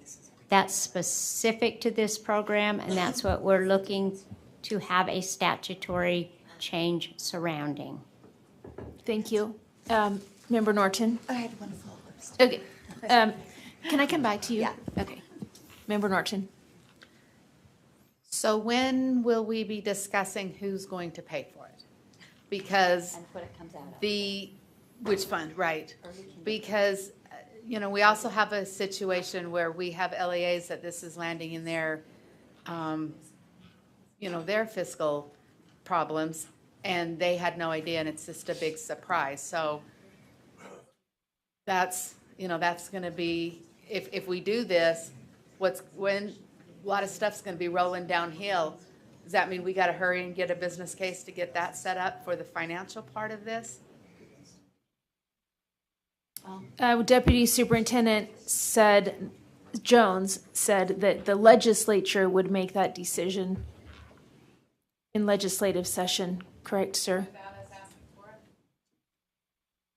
well, I think if I may, Madam Chair, sorry. Please. I think if you choose and you vote to move this forward, that you might also want to direct staff to start doing the calculations, not presumptive or anything, but start to do the calculations on what the fiscal impact of the code change would be. I mean, we still have, after this one, for 2 more months, but then we would be prepared, right? And if you want to make it a request as part of that, so again, I don't, as a staff officer, or a staff member, I don't want to be presumptive of what you're going to decide today. I would just recommend that if you decide to move forward as a board and vote to, put this forward, that you may also want to start doing the analytics. Doesn't commit you to anything, but I can anticipate that we would be asked at some point, which I think is what Vice Chair or Board Member Norton is saying, is that, you know, at some point, where do we say, well, this is the impact financially of this code or not, you know, I mean, but, did I answer the question, Madam Chair? Do you have another follow-up? And my final comment is, I don't have the feeling that SOEP is the golden child. If the students are going to be allowed to take SOEP classes, I feel like they should be able to take Granite Online or Washington Online or ABC School Online, extra. Speak in your microphone. Oh, sorry, extra, so that they can choose, or maybe they need to take, maybe they want to take 2 extra math classes at a West High School for IB, so they can be in a regular high school and West High for IB. And so I think that we're going to have to look at the fairness implications of this. If it's available for SOEP, it should be available for other students who want to take extra courses in other ways. And that's what Corey's trying to point out. That's what's happening is those kids who aren't in SOEP can, and the kids in SOEP can't. Well, I just want to make sure we look at the big picture and the cost, exactly what Kristen said. Thank you, Chair Huntsman. Yeah, thank you, Madam Chair. My question, and you can direct it to whatever staff is, I think it was hinted at that there isn't an open season on all of the credits that you can, there is a ceiling. Can someone from staff speak to the ceiling that students can? Yes, can we have someone speak to can the have, because ceiling of the number of credits that the students can have that the state will pay for? Yes. That's outside of this, thank you. Oh, this is Corey Conth, the statewide online education program specialist for the board. Students are currently limited to 6 credits per year. Middle school students that are home and private school students are limited to 6 credits, and 2 of those may be middle school credits funded under that separate allocation. But there is a provision in code, rarely, almost 0%, rarely ever invoked, that if a child wants to take more than 6, they simply request the credits and the LEA either approves them or not. And that happened more in COVID than otherwise, but other than that, we see almost 0% of that happening. So by 6 credits per year, you mean 6 classes per year? Credits. Is 1 credit 1 class? 1 credit is 1 full year course. Thank you. Seat 24. Who is seat 24? I just turned off. Okay. Corey. Okay, thank you. Okay, seeing no lights, let's move on. Deputy Superintendent Stallings, or do we have Director Van Holten? The next one is the Underage Drinking and Substance Abuse Prevention Program Account Funds Policy Request. Say that 10 times fast. If you recall, we are doing a prevention program kind of block grant. We've already got that legislative request approved by the board. This essentially would take a look at the restricted funds of the underage drinking program. The excess money that comes into that account right now can't go anywhere because it's restricted just for that. So we would like to add the excess funds of that restricted account to the block grant bill, if that makes sense. So just kind of adding it in. It would not be taking the underage drinking program money and making it part of the block grant. It would have to be the excess funds, but just kind of folding it into the legislation that you have already approved. Thank you. Number 6. And number 6, this is as a result of the April 2021 legislative audit that had multiple findings. Well, one of the findings was that the board's mission and vision should be codified in state code. So this is the bill to request that those 2 items be added to code. Okay, thank you. Chair Huntsman? Are you ready? Will you accept the motion? Sure. I have a comment before, if that's possible. Okay, I think I have to go here first. Sorry, his light was, his name was above. No, go ahead. Go ahead. Okay. I'd like to make a motion that the board directs staff to work with legislators on the 6 potential amendments to Utah code as proposed. Okay, we have a motion on the floor that the board directs. Got a Thank second. you. We have, that was member Straight. We have a motion on the floor that the board directs staff to work with legislators on potential amendments to Utah code as proposed. Chair Huntsman, would you like to speak to your Yeah, motion? I'd like to speak to it. This is just a starting process of all of this. I think as they're working with it and as they start working with them on it, it still comes back for the board to accept or reject, and they still will participate in the findings. But I find all 6 of them as good proposed amendments. So I'm Thank you. asking that it pass. Thanks. Thank you. Member Earl? Yes, I guess I had a little bit of a question on the mission and vision. So it sounds like we're just going to, they're going to take, we're not going to be using what the legislature has in code instead of aligning our vision and mission that way. We're going to ask them to align with us. Is that what I'm understanding? Someone like to address that? Did I miss that? No, well, I didn't. It's a yes and. I would say it's a process. It's not that what is there is going to be completely replaced but by the current mission and vision. It's going to start that discussion of what the mission and vision that is in code is, and will hopefully be informed by the board's mission and vision, but that doesn't mean it'll just be a replace, if that makes sense. I think it's a beginning discussion. Okay, all right, I'm just reading what it says here. Thank you, Member Lear. My original question was about number 3, number 2, school community council exemptions. I just want to plant the seed to say, I think this is a great idea, but I have heard from very small LEAs that maybe our definition of the 15 schools or the alternative schools is too narrow.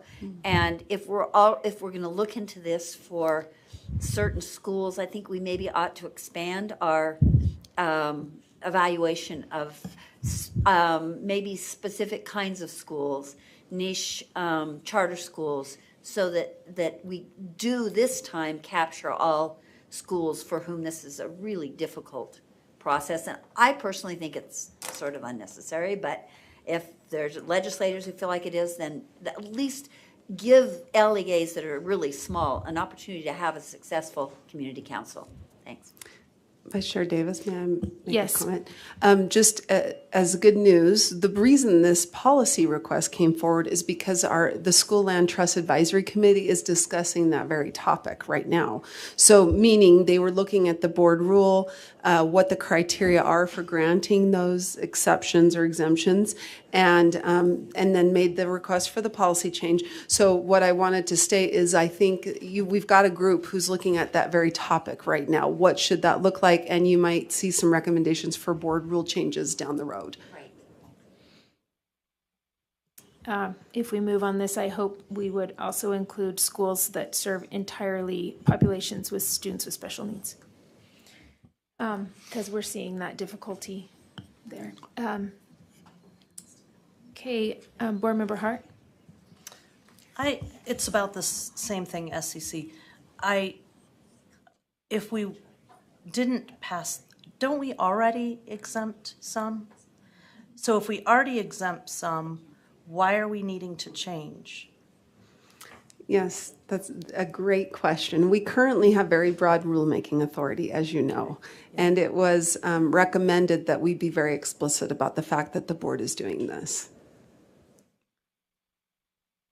That's it. That we're exempting. So Yes. we're making more rule? Well, no, we won't be making more board rules. So in general, I think if I remember correctly, this section of code just says something like the state board can make rules to administer, school land trust and SCCs in general. But it doesn't explicitly state the state board shall create or the state board may create rules to exempt certain school community councils from the requirements. And there was a recommendation that we be very explicit or transparent about the fact that we're doing that in board rule by codifying it in code.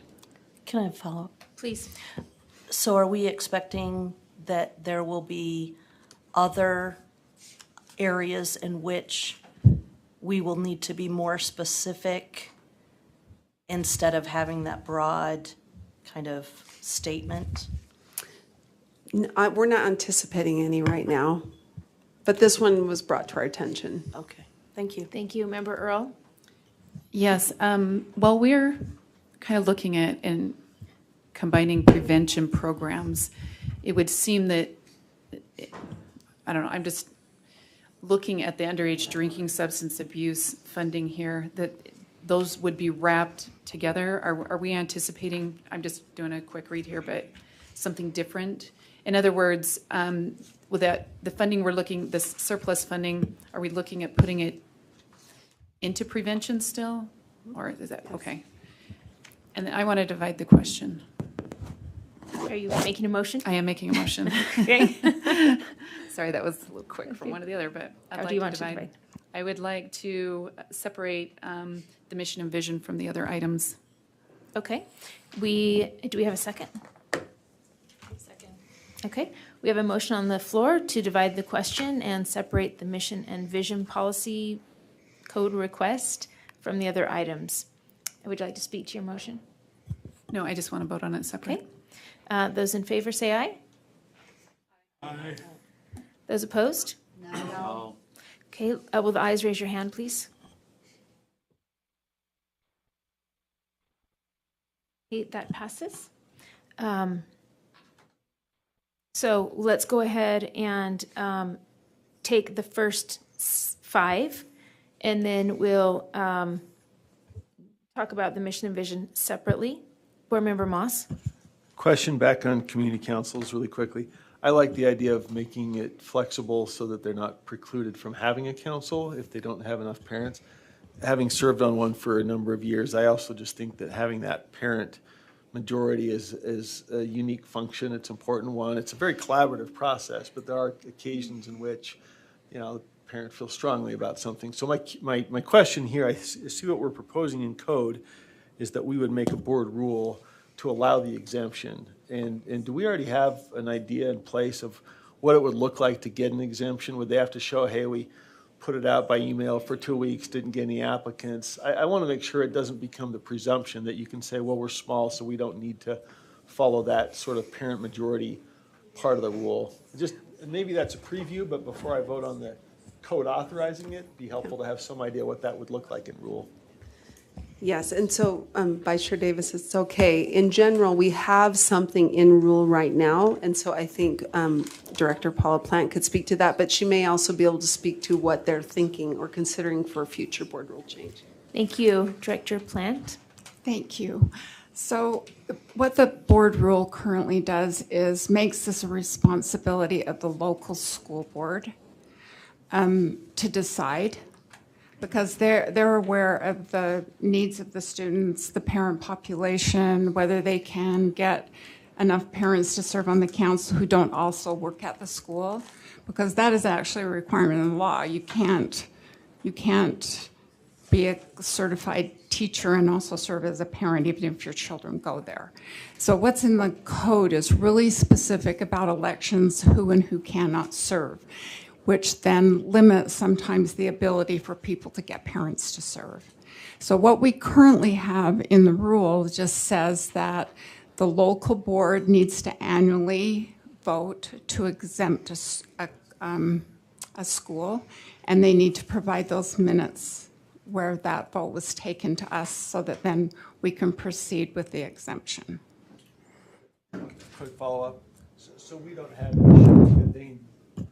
have any showing they need to give to you folks to approve the exemption. As long as the board votes it on whatever considerations they take into account, then they're able to do that, and we go ahead and approve the council then with the exemption.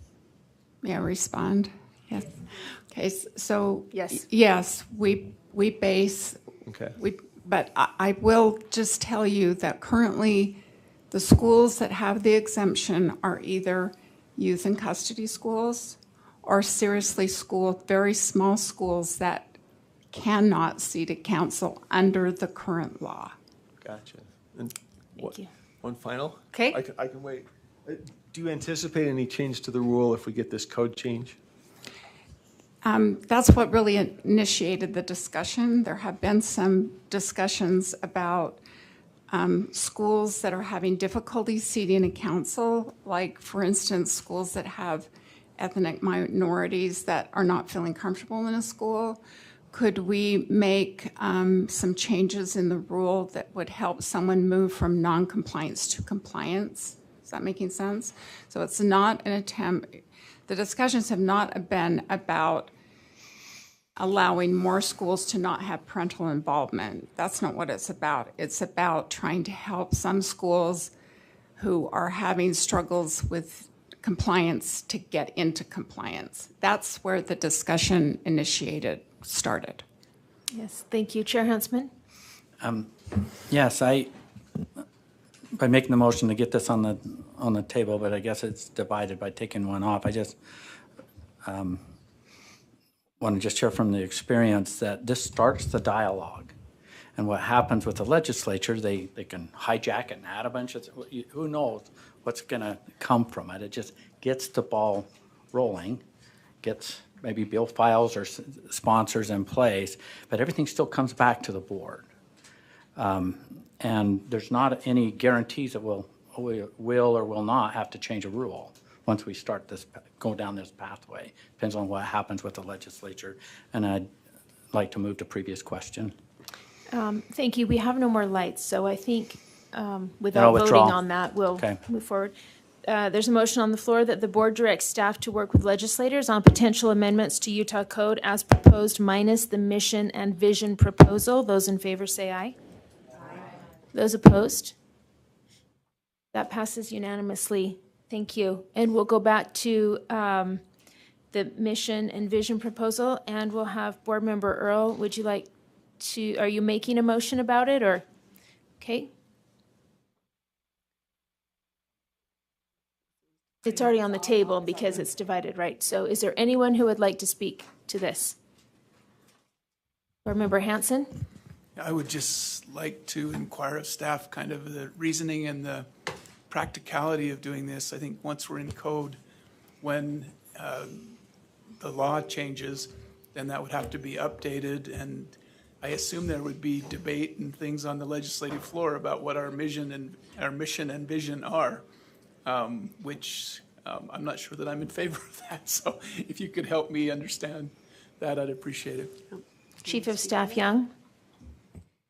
Yes, thank you. So Chief of Staff Sarah Young, I appreciate the question. So right now, as staff, we are trying to respond to the audit recommendations that this agency has received. One of them identifies that we have a mission and vision that, although in many thematic ways is similar to what's in code, that the auditors didn't see the connection explicitly. And so this is kind of our action related to being able to address that piece in terms of some of those more explicit connections as opposed to the thematic ones. If it is not, something that, we want to move forward with and or, that there's, to your point, those concerns, I would just note that kind of the outcome of that would be in the future as we look at revisions to the USBE strategic plan, rather than going through a process of drafting a mission and vision with current board members, we really would default to the existing language. In code. Follow up there. So by explicitly putting into code the mission and values, mission and vision, I guess, that would, I assume, would open a bill file. Legislators would weigh in on that. Legislators would debate what our mission and vision are, and that would be taken out of the hands of this board, where now we can set that, and of course it needs to be based on code, but we have some flexibility and we can revise that when we want without a legislative session. We can do all that right now. So we'd be codifying it and then giving it to the legislature, basically, because we don't have a vote as far as what goes into code. Is that right? Is that what we think is a good idea? Well, do you mind if I answer, Vice Chair? I would Go ahead. say, I think that the auditors might argue, or some might argue, that actually we don't have the authority to craft our own mission and vision because there's one in code already. So that's kind of to what Chief of Staff Young stated, is if we don't seek legislation, arguably when we go to our next strategic plan, and if the board would like to set a different mission and vision than what we have right now, we would just default to what is in code, and we wouldn't have that discussion. And I think what this legislation, or what we're intending, is we start that conversation hand in hand with the legislature. There's a couple of options. It could be that the legislation explicitly defers the mission and vision for public education to the board. That could be what the legislation results in. Instead of it being codified, it could be, well, we're going to ask the board to do that. Or it could be a combination where the mission and vision, they have some general principles, but allow the board to supplement or add or provide more detail. So there's a number of ways that this legislation could be crafted. And I don't know, Chief of Staff, if you had some ideas on what it was going to look like, but that's what I was thinking. Go ahead. And then I'm going to segue to superintendent, and then we'll go back and go through our board members. Go ahead. Great, thank you. No, so I concur with Deputy Stallings, and I would just note, this is our opportunity, both with you and then potentially with the legislators, depending on how you decide today, to be able to get clear as staff how we can address that audit recommendation. And so that's kind of why we brought it forward, to be able to receive that direction from this body. Just one quick follow-up. So are we saying, I'm not aware of a specific area that says this is the mission, this is the vision of the board in code. I think that there are statements in code that say this is the responsibility of the board and things like that. Is there some piece of code that I'm missing that says this is the mission of the, okay. Maybe we could look at that and see. So, Can we go to superintendent and then come back to this question here? Okay, go ahead, superintendent. Thank you. So I'm going to read right from the audit, if I may. So on page, because I responded in person to the audit, and we had this, Chair Huntsman and I had this exchange with the legislative body. I remember asking the question very clearly. Two different bodies. Yes, that's true. How many of you knew that you had a strategic plan or strategic direction in code for public education? There wasn't a hand that went up. So legislators were not aware. And the thing that I would say the salient point that came out of this audit that we discussed with our legislative partners was that we need to have the dialogue. We need to come to some kind of agreement. So these are the recommendations on page, do I have my readers on, 22, right out of the audit. Recommendation 1, we recommend, thank you, sir. We recommend that the Utah State Board of Education follow the mission and vision for public education formalized in Utah code. So whether it's there or not, that's how the auditors captured it. And so when you look at the mission of public education in Utah code, at least that's how the auditors have framed it. Number 2, we recommend that the legislature consider the policy question, and this is to Board Member Hansen's point, consider the policy question of whether it is desirable to provide a mission and vision for public education system in code. So should that even be a policy decision in code? And then number 3, we recommend that the Utah State Board of Education continue to review and identify areas where their measures can be streamlined without compromising accountability, which we are working on and have addressed. So when members of the public come to you and say, you're out of compliance, you need to be following exactly what is in code, it's, to Angie's earlier point, it's a yes and. So how do we start that dialogue? If you go back to page 15 of the audit, where they're setting it up for the recommendations, I'm on the correct spot. It said, so it talks about how the Constitution authorizes powers for USBE, while code outlines ongoing mission and vision. So they keep referring to this mission and vision. And then it points out that ours is not fully integrated with what's in statute. So it creates a policy question. I'm quoting here. This creates a policy question for the legislature to consider. Is it desirable to provide a mission and vision for public education system in code?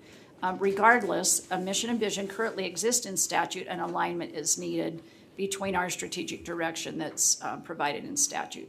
So just in summary then, it's the auditors are calling out, there's mission and vision and code. We have mission and vision as part of our strategic direction. How are those aligned? And should they be? Like, should it be called out in code, or is that something left to the board? So that's, in my estimation, the policy discussion.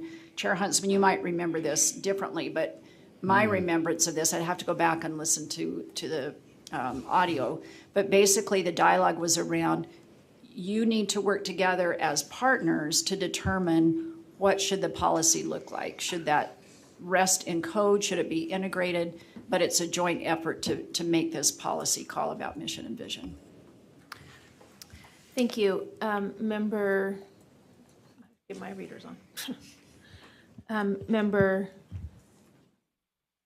I think we're on Moss at this point. You just moved yours, so it messed up my list, but I think we're on Board Member Moss. Was it Huntsman, Chair Huntsman? Okay, go ahead, Chair Huntsman. Well, you've got your vice chair there. I just wanted to echo with the superintendent, but I want to remind everybody of that audit. And it went to our audit committee, it went before this full board, and then also our response, plus the invitation from both bodies was, we'll come back, because everyone was surprised, and it was very limited. And at the same time, they complimented the fact that we did have a mission and vision statement, strategic plan, and all that was driving a few things. So the invitation to come back is as real as I'm right here, and that's why I'm in support of going back and seeing what they want to do. There's also dialogue that I've had with legislators that it definitely is we talk about overreach from the federal government, state government, and the rest of them. So help me understand when in the Utah Constitution, where the legislature dictates to this body our mission and vision statement. And we never challenge it. We don't go after with lawyers and fight for all of that. But the invitation to come back and let's get this fixed. And of course, we'd like to be in compliance with all the laws and rules that we have in place. And presently, some of us perceive that we're pretty close generally in covering what they said, and others say something different, but let's get it fixed. So that's why I'm in favor to get to the table and see what we can work out and get that very old that most people have forgotten about until it serves them in some kind of purpose, in some way, that law that's in statute. So it doesn't mean that's going to change. It doesn't mean anything, but it's back to the table, and I think it demonstrates compliance and a response to an audit that got a lot of publicity, and we like I say, we presented to two different bodies, and we said, yeah, we welcome more conversation. My screen lists members Earl, Moss, and Straight. Okay, go ahead, Member Earl. So a couple of things. I guess when I read the audit, I didn't necessarily interpret the same as some others have interpreted it, but I interpreted it as State Board, maybe you need to align closer so that we can see that it aligns with what the legislature envisioned, not, can you do it the other way around? And I do see education as a state role, and we know that. It's the largest funded item in our state versus the federal government who chooses to overreach. The state actually provides that role. It is their role. And so that's why we have it here. And they've made updates to this even as early as 2019. So it's not been that long. So I guess I see it as a little different. It would be us maybe aligning ourselves with them. That doesn't mean we don't work with them if there's need to change something. But I do see it the other way around. Instead of us doing it the other direction, you need to align with us. I do see it as a state requirement and as something the legislature does have a great interest, a keen interest in the direction of education. So anyways, those are my thoughts. Member Moss. I'll be quick. I support getting conversations started. I would hope that we would consider the suggestions made in the audit. I think it's important to assert our constitutional role. We are the, duly constituted body with general oversight and supervision. So, but there are a couple things in here. They pointed out differences that hopefully in that conversation we consider that. They called out a couple things like character development and occupational skills and some things that they felt we were lacking. So I support this. I hope part of that conversation is that consideration of some of the specific areas that they whether it's a mandate or a recommendation or a topic for discussion, I think it would behoove us to address those and see what we think about them. Thank you, Member Straight. Yes, thank you. So I don't see it so much as we align with them or they align with us. We're all partners in education, whether it be parents, LEAs, state board, superintendents, PTA. There's all types of alignment that occurs. And so I see it more like I don't want them sitting down at a table and deciding what our mission and vision is. I don't want us sitting at a separate table deciding what the mission and vision is. I want us sitting together and building that shared mission and vision. And I think that's the way it is already. Let's take what is already in fact and make it in law. And I think that I think it'll be a healthy process. I think it'll help us build relationships and connection with the legislature, and it puts us in a situation to strengthen the resolve of the whole system. Member Hanson. Yeah, I'll sit corrected, and I apologize, although I won't apologize for starting the conversation because I think this has been valuable. But I think that certainly there should be alignment. I also have some real reservations about a vision and mission for this body being set anywhere but in this body. So hopefully we can have that conversation. Thanks. Member Earl, is it okay since Member Cannon hasn't spoken on this issue? Member Cannon. Thank you. I'm looking at page 14 of the audit, and having been around for a long time and having worked on the board's first strategic plan years ago, there was in code an effort to get people into a strategic planning process. And I think that's probably where the strategic planning came for a lot of these larger bodies that are mentioned on page 14. So if you'll notice the one line in red, it says statutory mission and vision. And among all of those large bodies listed there, the only one that the legislature weighs in with a mission and vision is the State Board of Education.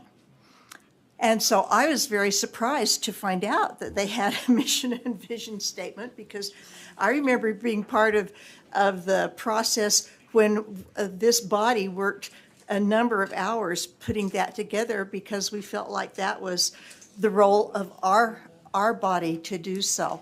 And I more or less still feel that way. I think strategic planning is a great thing. I'm delighted to see that many of these organizations engage in strategic planning, but I think to have the legislature sort of push down upon us their mission and vision, it doesn't make me feel comfortable. So I guess we should certainly have a discussion with them and see where this falls out, if they want to make us different than all the other large bodies they oversee, as is indicated on this chart. Thank you. Thank you, Member Earl.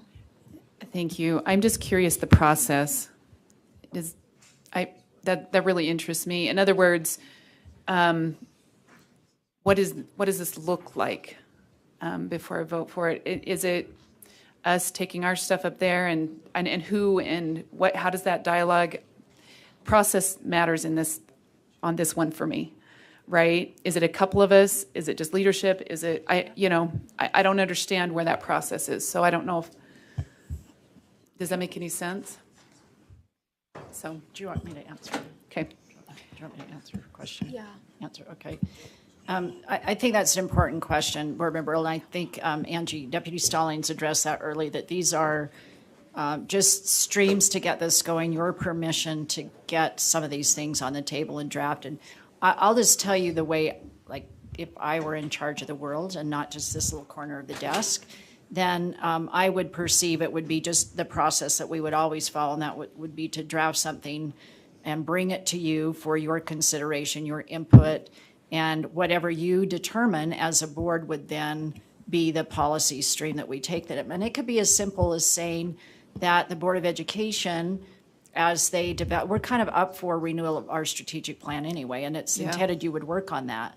So it could be something as simple as the Board of Education will work during, a particular time frame on our strategic plan and work with legislative leaders or X to bring something back to interim in 2024. I'm making all of this up, but you can put times and dates, and it could be something as simple as, here's our time frame for our strategic plan, and here's how we would like to engage with you to make sure that we're in sync, to Board Member Straight's point about how do we do this together. So it could be something as simple as that, which I don't know, Deputy Stallings, sometimes that's in the form of a resolution, sometimes it's in policy. As we talked about it as staff, I don't think it was our intent that you would even have the time frame between now and January to say, well, we're going to redo this complete strategic plan and come and lay it out you, and you need to adopt that. I don't think that was ever the intent, but it was to get the conversation started and to respond to some of the concerns in audit. Okay.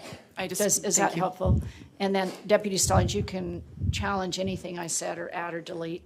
No, I would never do that. But what I would add, just to say that it would be a change to code, because I wanted to state that the section of code is 53E-2-301, and we could have that replaced with a directive to the board to work on a strategic plan over a year or two, as Superintendent Dixon stated, and then come back to either education interim, that makes the most sense, committee to share that, which could then be codified if needed, or they could just, again, they could say that the State Board of Education is the body in charge of establishing the mission and vision like the rest of the state agencies. So it wouldn't be, I don't think any of us thought it would be to codify specific language this session, but to codify an expectation that the board work on this and bring recommendations to the legislature. Sounds like answering questions in the audit, essentially, or deciding if they want to be involved or they want to be like the other agencies. We have no other lights, so seeing none, we have a motion on the floor that the board direct staff to work with legislators on potential amendments to Utah code in the space of our mission and vision. Those in favor say aye. Aye. Those opposed? Aye. That passes with Board Member Klein opposed. So let's go ahead and move into our business cases. And thank you, Director Van Holten and Deputy Superintendent Stallings.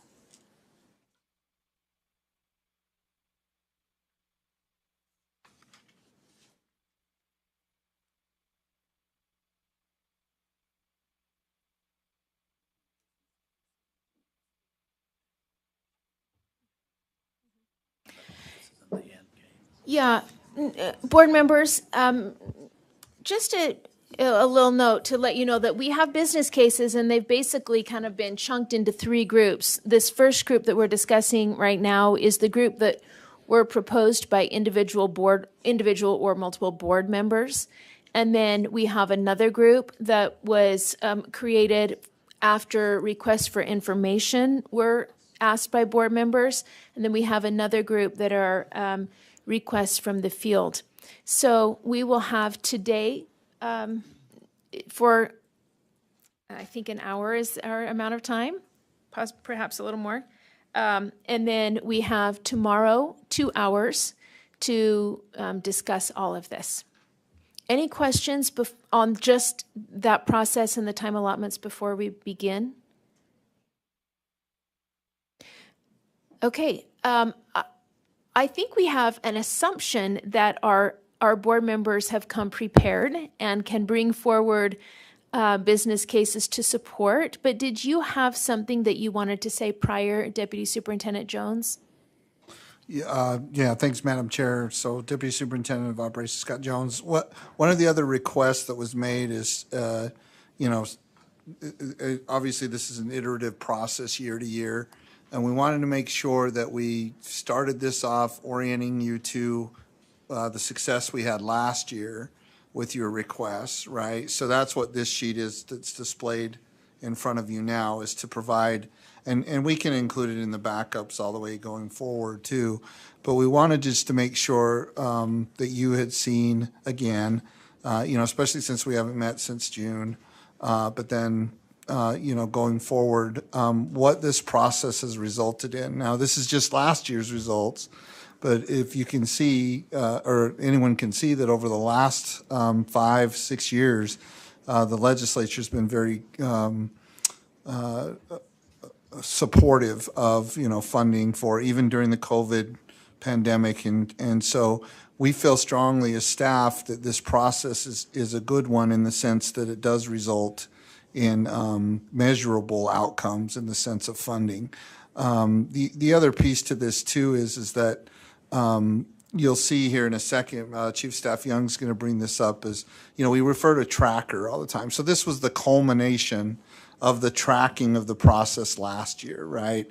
You started off, you made your recommendations and things like that. And so you'll see a revised tracker, in the sense, with it's very good, put together by Mr. Call. So that's going to be just, really good. And then so as we move together through this, and because the next big deliverable is after your October meeting, or we have to send up by law what you are recommending to the governor to put into his budget proposal to the legislature. So that's the deliverable. I mean, it's required by law.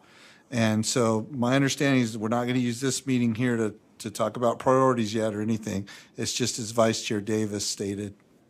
We want to make sure that this is exclusively board-driven, and that we as staff are working and putting forward what you direct us to do so.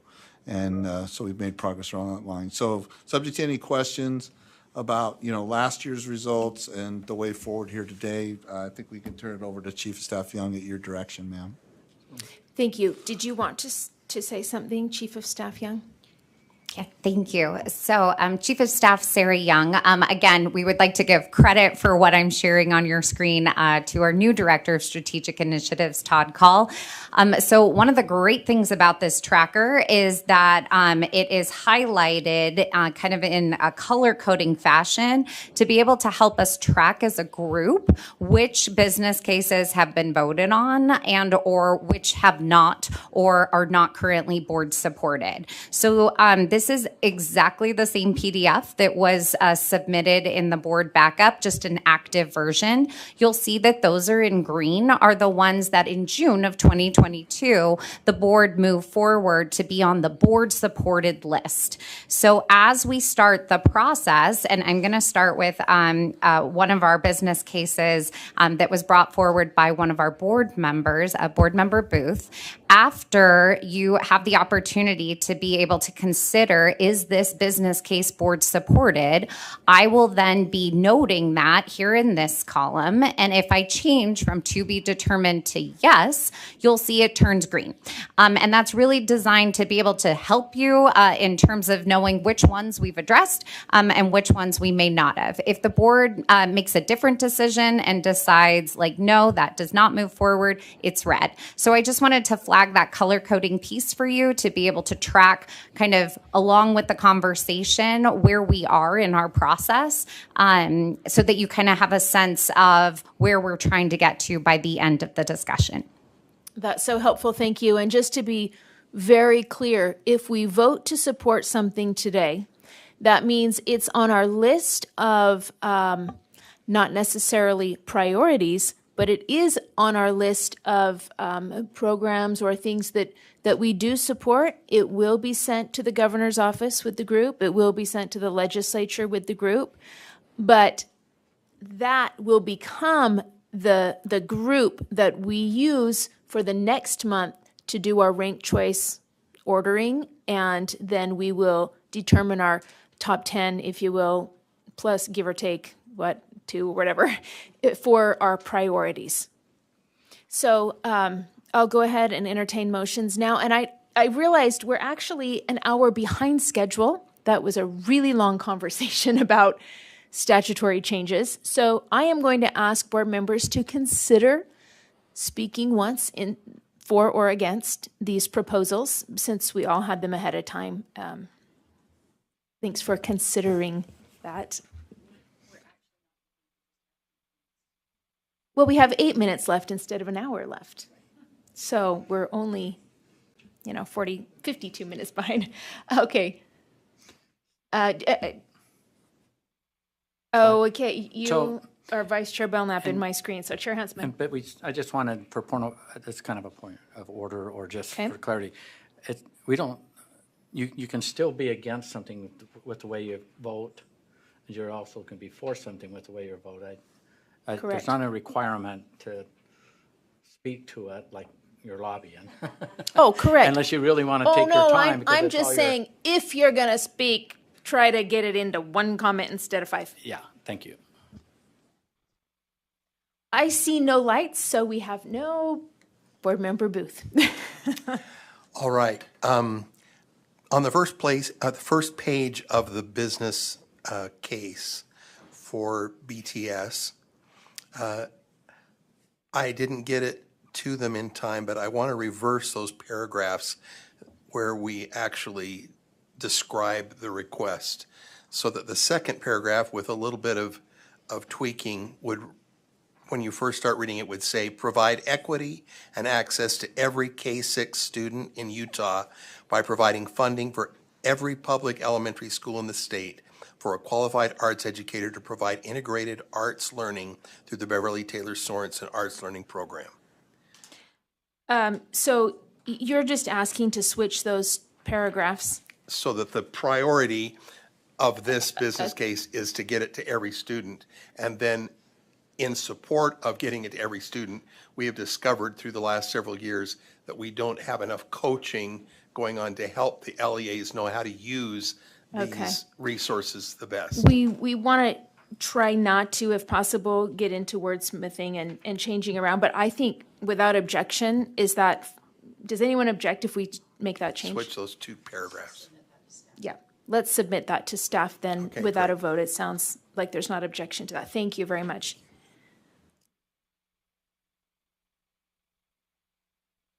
Board Member Booth? Do you have a motion?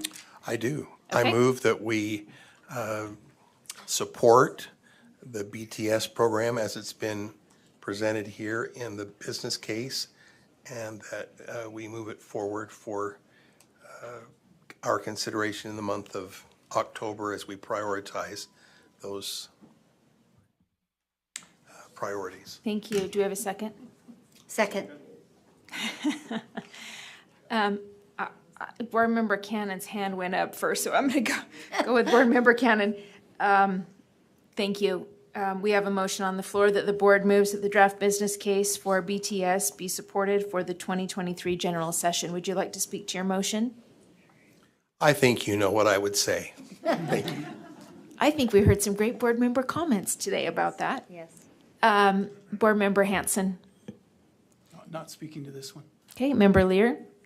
I could just say what Randy said. You know what I would say. I did, though, I have to say again, I sat with the POPs organizations for 2 days and heard how they add to our schools. BTS is one of those, one of the most successful, one that has largely funded itself for all these years. And the most amazing, well, yes, the most amazing thing I heard in those 2 days was the cooperation among the arts organizations and how they work together to enrich schools for students, which we could never afford with Utah's funding if we didn't have a lot of volunteer efforts and a lot of money specifically from Mrs. Sorensen's legacy. So it is time that we ask to have the state support something we know is working. Member Cannon. Yes, I just refer back to reading Teacher of the Year applications and noting how many of those, our most outstanding teachers, are using the Beverly Taylor Sorensen's arts programs in their classrooms, making differences for kids. increasing scores in reading and math. I think we know from years and years of research that when we add the arts to our curriculum, it improves our test scores. And I think it's just a tragedy that this program is not available to every elementary school student in our state. So I'd really very much support this. Thank you. Members Hanson, Earl, or Moss, are any of you speaking on this issue? Member Moss? I'll be quick. I just had a conversation with Member Booth a little while ago. One thing that I'd overlooked a little bit about this is the integration of the arts across the subject matters, and I thought that was a compelling element. I love the arts and support them. I think it's one of the best ways to deal with some of the emotional stress that's out there. But this item of integration and using it to teach science and history is something that I don't know that we addressed last time, frankly, and perhaps I just overlooked it. But I thought that was an important element of what this aims to accomplish. Thank you, Member Earl. I have one comment, and then I just have a point of clarification, if I can ask. I do think that this particular program is highly valuable. I do think, though, it is also highly valuable to have volunteers and charitable donations and that kind of a thing, too, because I think they add value. But I do think allowing this to be expanded in a way that we can continue with the charitable donations and those things, they add value to our schools and our society. But I just have a point of clarification.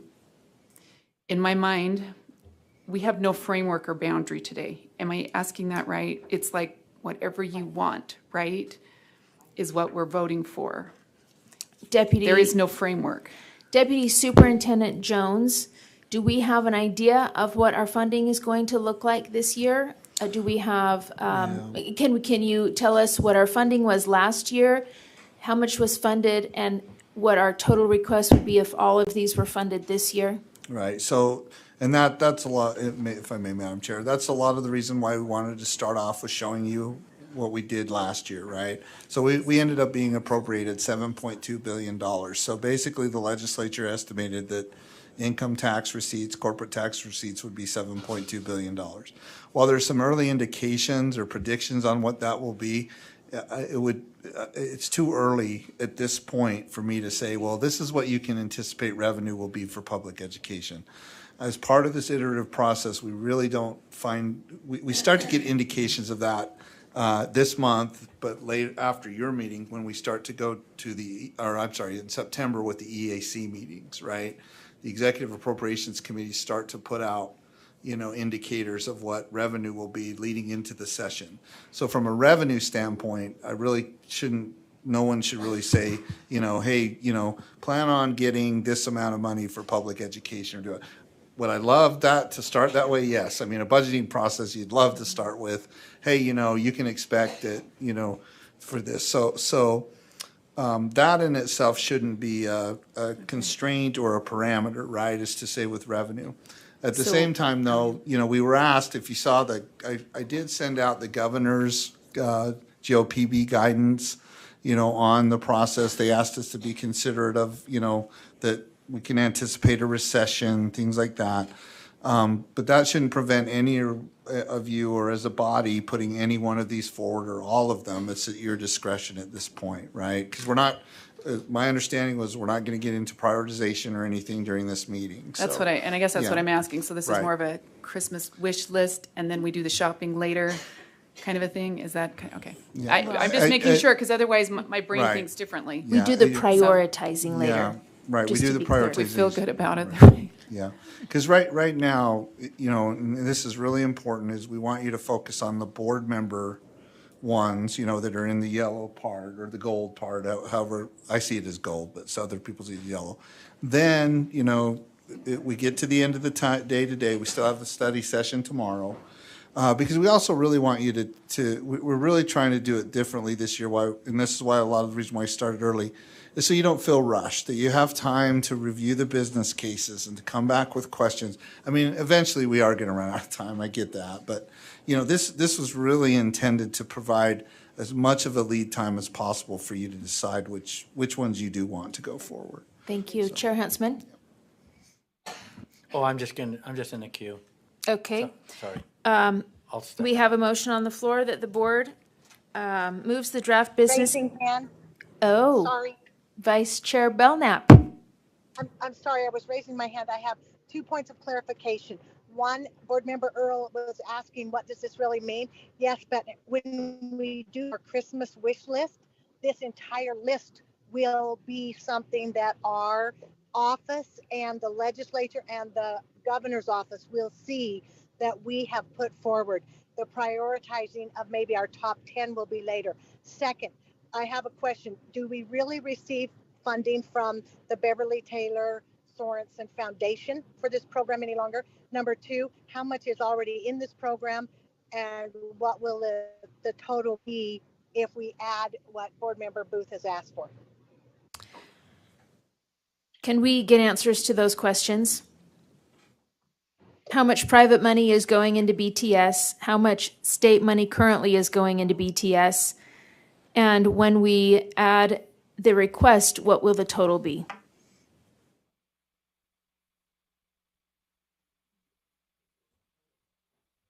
Yeah, so ma'am, if I may, Madam Okay. Chair, so the answer to the question is, do we get, or is it funded from the foundation? Yes, absolutely. I don't have the amount with me right in front of me, though.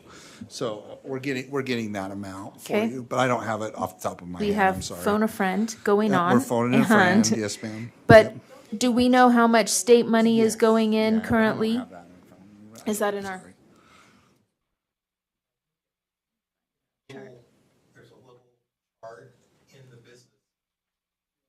I think it is in the business case, so we're pulling it up, but I don't know it off the top of my head, so.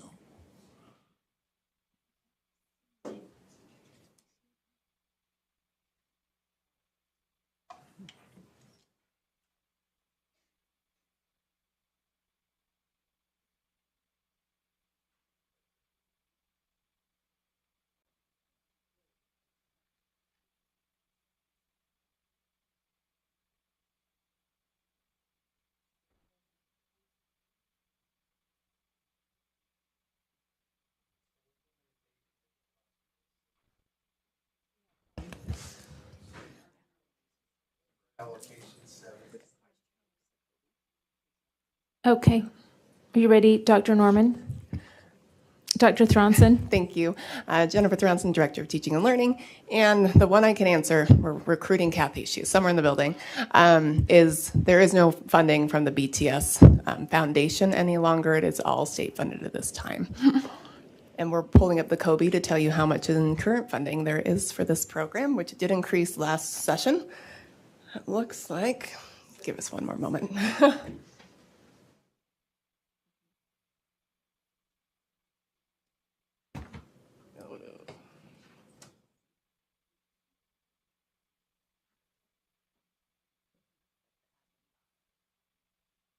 There's a little in admin, and we're going to find the actual program.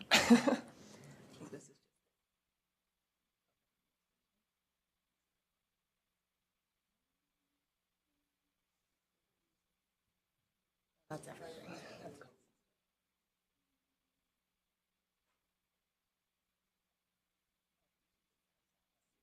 While she's looking that up, Board Member Norton, do you want to speak to BTS or something else? That sounds right.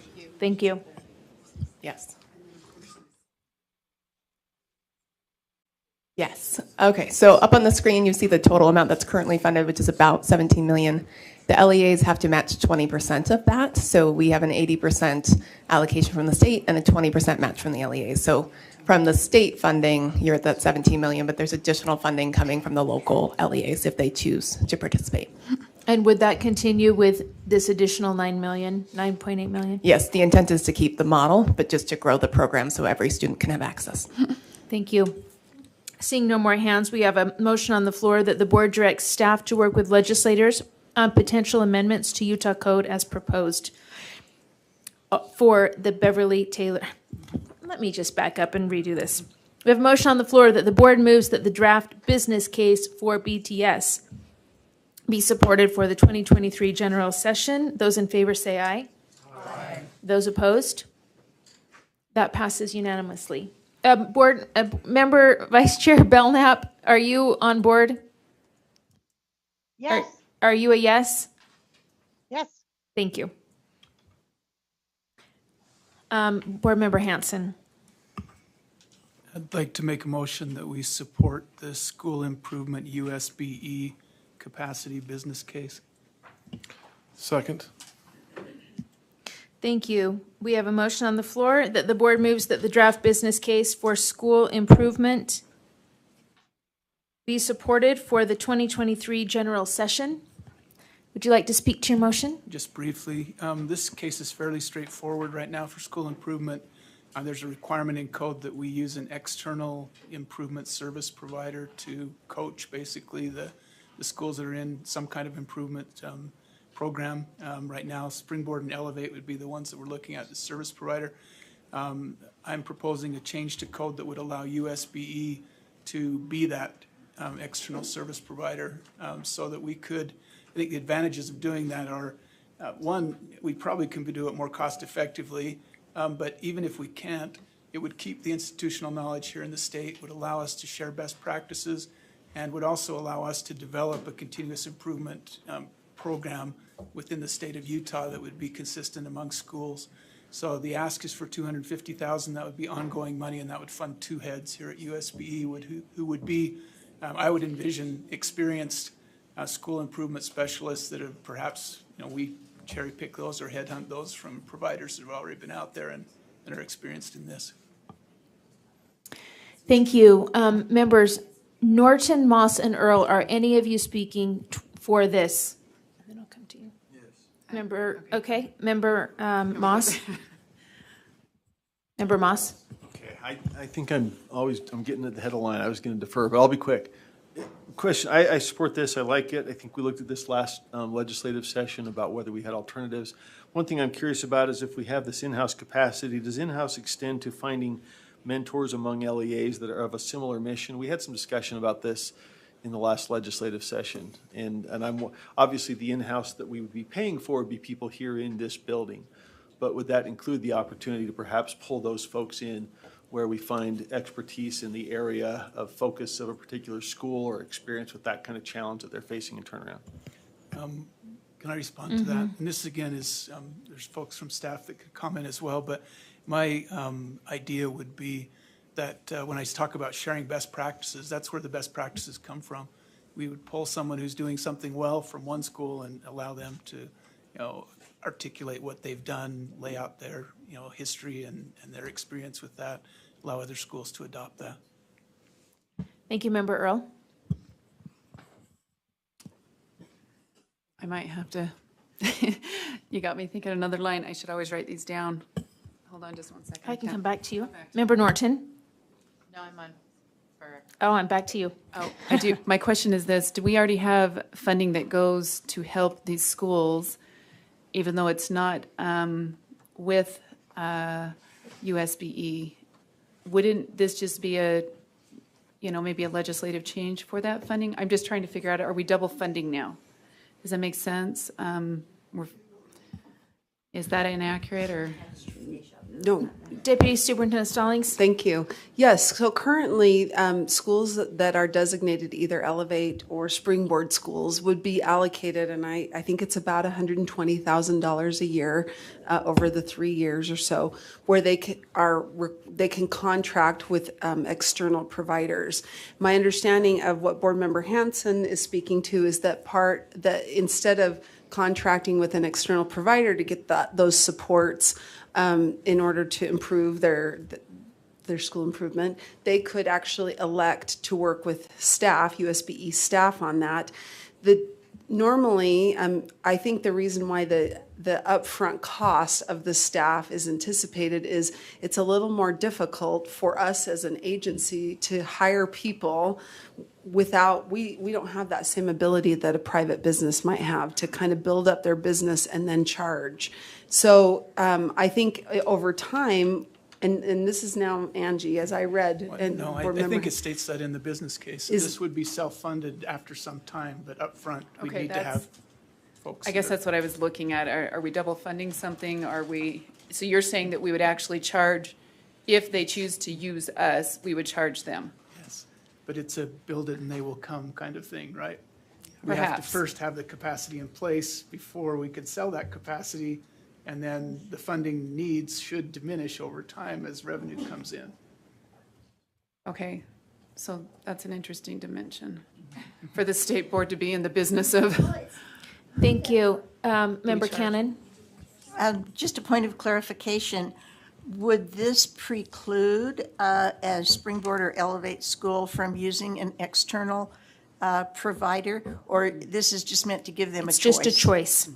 Thank you. Okay, seeing no other lights, we have a motion on the floor that the board moves the draft business case for school improvement be supported for the 2023 general session. Those in favor say aye. Aye. Those opposed? No. Okay, we have, that passes with members Earl and Klein saying no. Just those two. Member Norton? Yes. I would like to move that the board support the statewide online education program business case to support the small schools with additional funding. Thank you. There's a motion on the floor that the board moves the draft business case for SOEP be supported for the 2023 general session. And you got that there was a second by Chair Huntsman. Member Norton, would you like to speak to your motion? Yes, I would. Currently, there's about $14 million set aside for SOEP.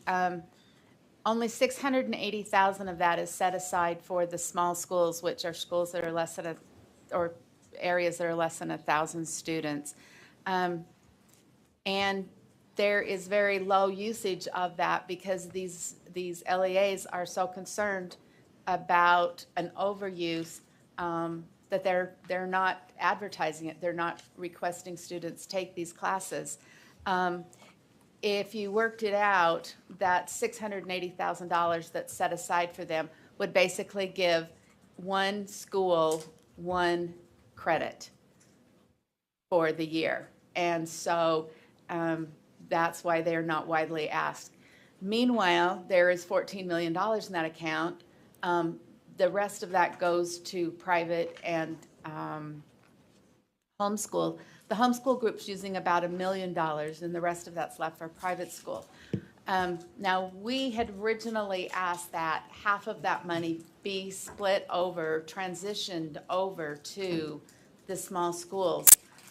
This is the Christmas list, so instead of, the transition over, we're just asking, this is showing me now that the request is to just add that money in for those small schools so that they can then have it. Right now, small schools are having a hard time with resources. They can't get chemistry teachers and calculus teachers, et cetera. And so that's why this is so vital to them, for these kids to have some equity in their education, that, that they are able to take some of these advanced classes to get them into, to the good colleges, and yet they can't get them, a live body in their schools. So this would go a long ways to help them.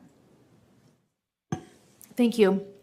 Members Moss and Earl, and Chair Huntsman, are you speaking toward this issue? Are you speaking to the motion? Yeah. Go ahead, Member Moss. Quick question. So there is a current pot. My understanding, we also have buried a little bit deeper in the business cases, money for private and homeschool. This would not logically preclude seeking money for private and homeschoolers, correct? This is an independent ask. And then if we also chose to ask for X, Y, or Z amount for private and homeschool based on demand, this wouldn't block that. It's a separate freestanding request, correct? To the best of my knowledge, but are we on the right track there? Yes. Yes, I'm getting yeses from the support team. Member Earl?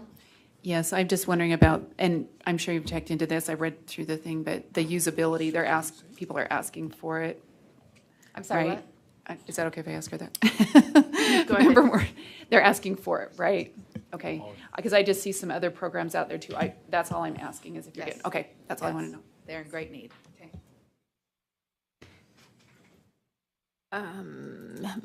Chair Huntsman? Yes, thank you. And I was a second, so I thought I'll just throw a couple sentences in on this. They're not even asking, they're desperate for it. The solution is in the SOAP, and they got to have access to the dollars. And with everything that's happening in this great state, great opportunity, a lot of extra money that goes to a lot of extra things, this is a deficit. This is a negative thing that's impacting our rural schools, is trying to get talent in there. And these young kids that are, the kids in the rural schools need this opportunity, and this is an important part of the solution. And so I echo what was said earlier, and if we can get this realigned a little bit differently, it's a great solution to a problem that was yesterday, not coming up. It's a very big, significant problem. So ask for your support. Thank you, Member Lear. I think this should have been addressed right when SOEP went bigger, and I think it's unfortunate that in the beginning, rural schools did not have a proportionate access to these classes. So it cannot come fast enough. I really support this. Thank you. So just to be clear, we're asking for $7 million in addition to what we already put into SOEP. Yes. Thank you.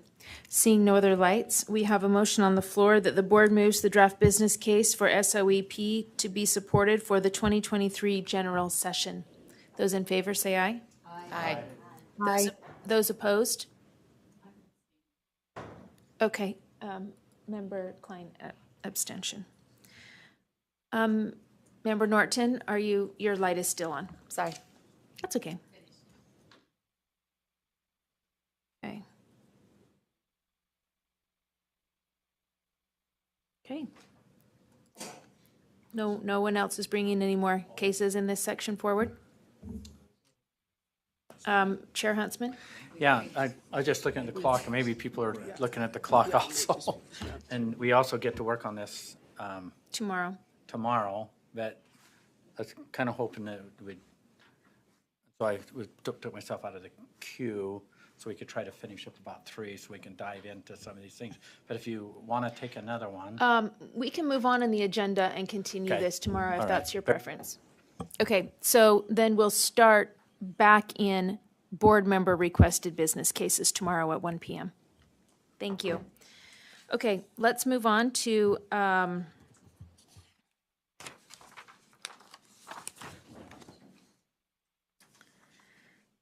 committee reports. Chair Moss.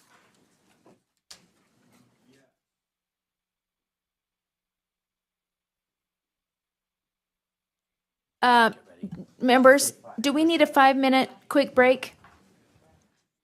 I'll have the chair. Yes. Okay, 5-minute quick break for chairs to get ready for committee reports. Thank you.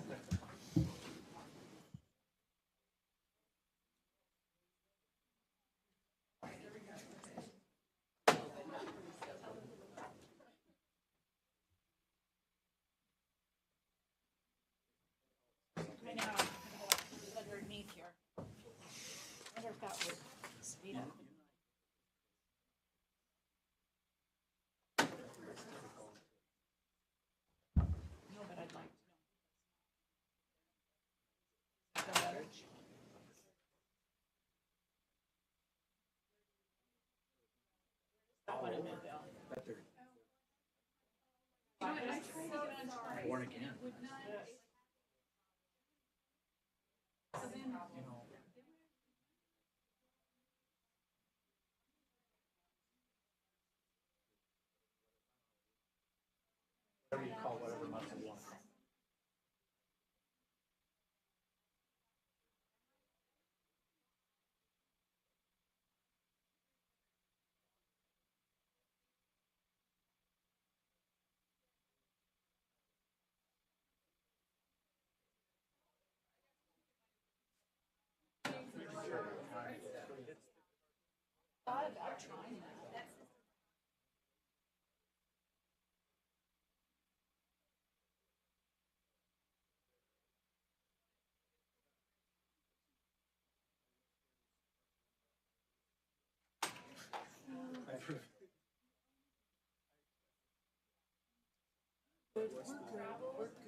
Or a suggestion.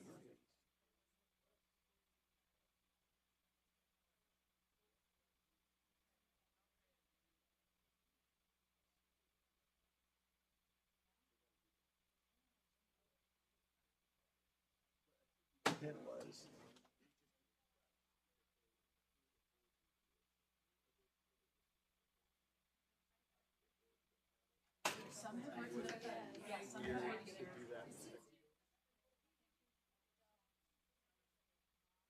I was gonna.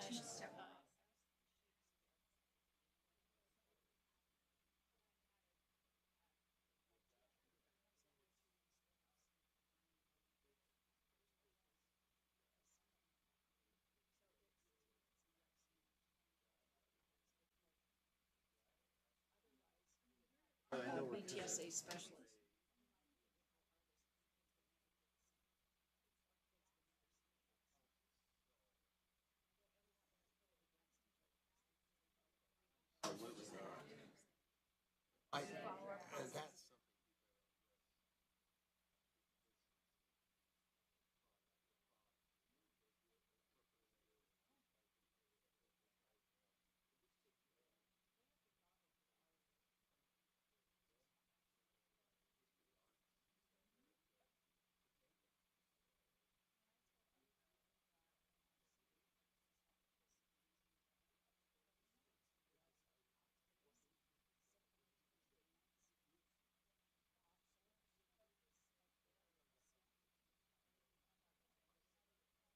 But we gotta figure out how to, so.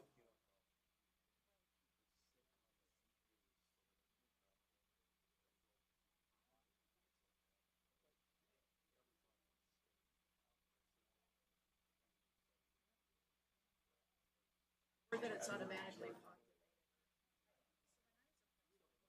It's artist in residence. Put on rotation. So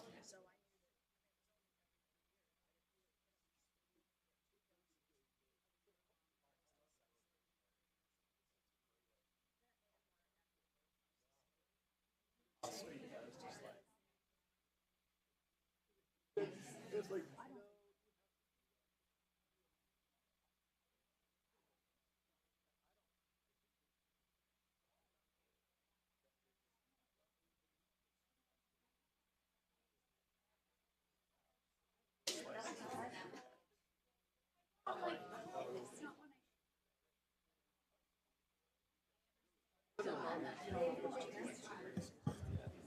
Members, let's start in 1 minute.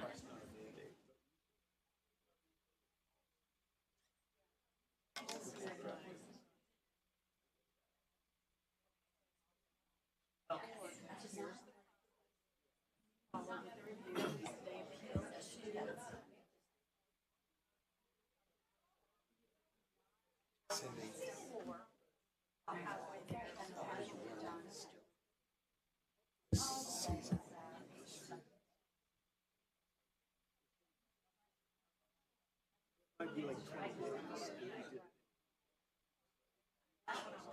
All right, policy say 20 days, you gotta do it in 20 days.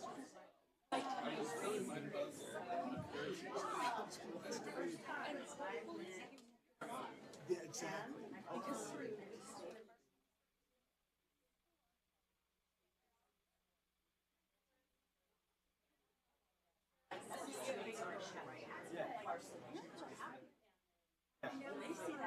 Yeah, the style plan.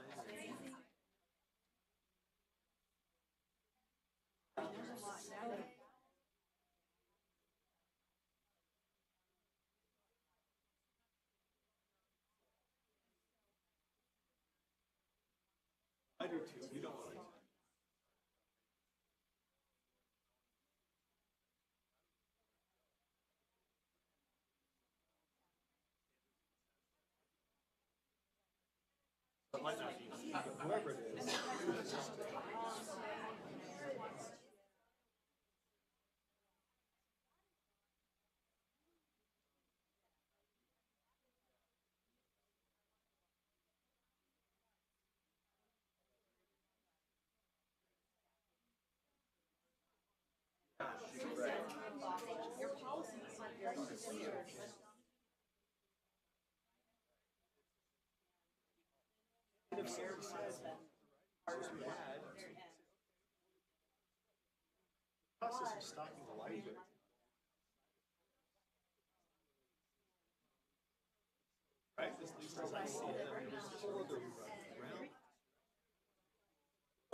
Process of just sort of having a little more scrutiny there. That's like a cartoon book put for better. Let's go find something.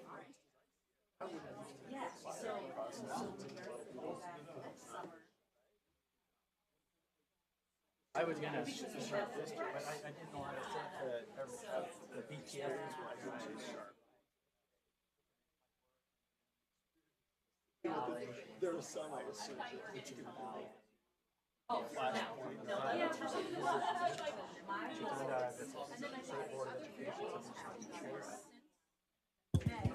Let's get started. Hopefully we can make up a little time here during Finance Committee. No pressure, Member Moss.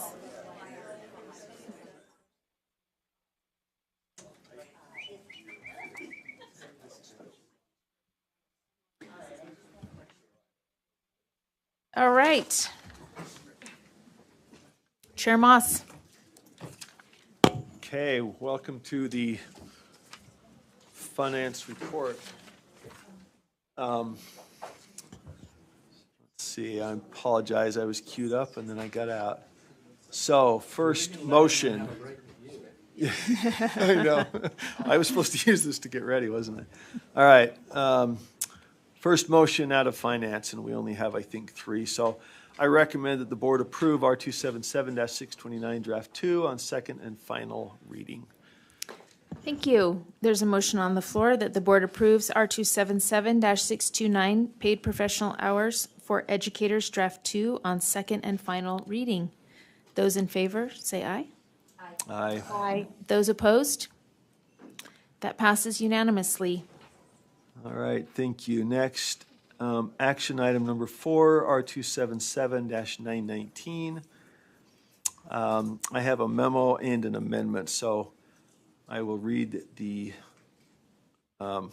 motion out of committee and then go to the amendment, which Jeff, I believe, has. So recommended action is that the board approve R277-919 Draft 2 on second and final reading.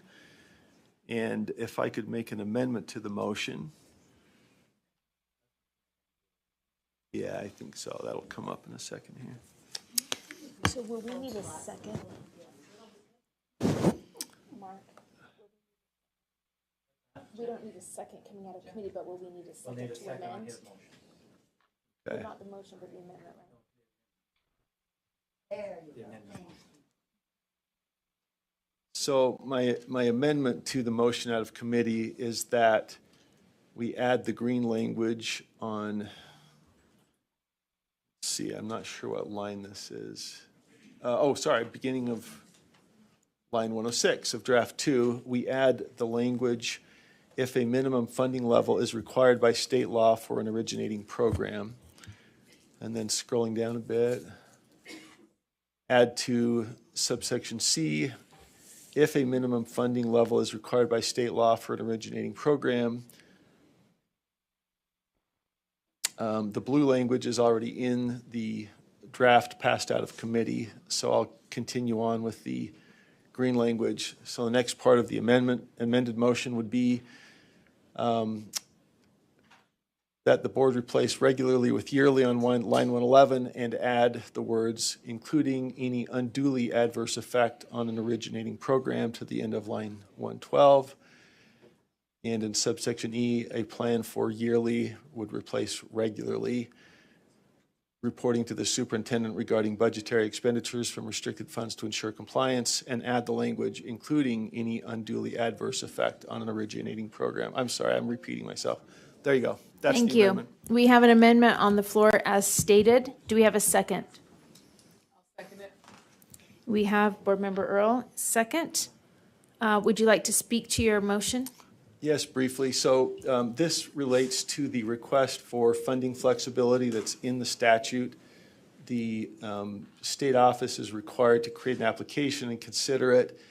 The language as passed out of committee would require a school, having gone through the school and district level, to describe the effect on the funding of other programs from which the money is going to be taken. They get to divert up to 35% from other programs, provided that doesn't violate state law, and prioritize that into the innovative program that they've gotten approval for at the state and district level, or excuse me, the school and district level. That seemed, based on some feedback from legislators and schools, that would require some speculation and guesswork on the part of the school that is describing what they're going to do with that flexibility and how it might affect another program. That would be better, only required if they have some minimum funding that they can't touch, and they describe the effect on the back end after it's already done. That would be more informative for us as we're trying to see how this affected other programs rather than asking them to guess up front. So that's the intent of the amendment. And I can turn to Jeff if anybody has technical Might I questions. ask a question? Is this appropriate? Is the whole finance committee in unison supporting this amendment? We didn't discuss this in finance. This came up since finance, so they have not weighed in. That's Everything not else- helpful for me. Everything else is in there, so. So you didn't contact your committee members?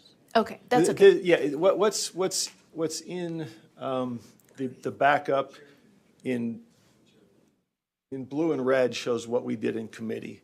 Sure. What Jeff added since the committee report is here in green. Sure, So that's fine. Thank your you. amendment.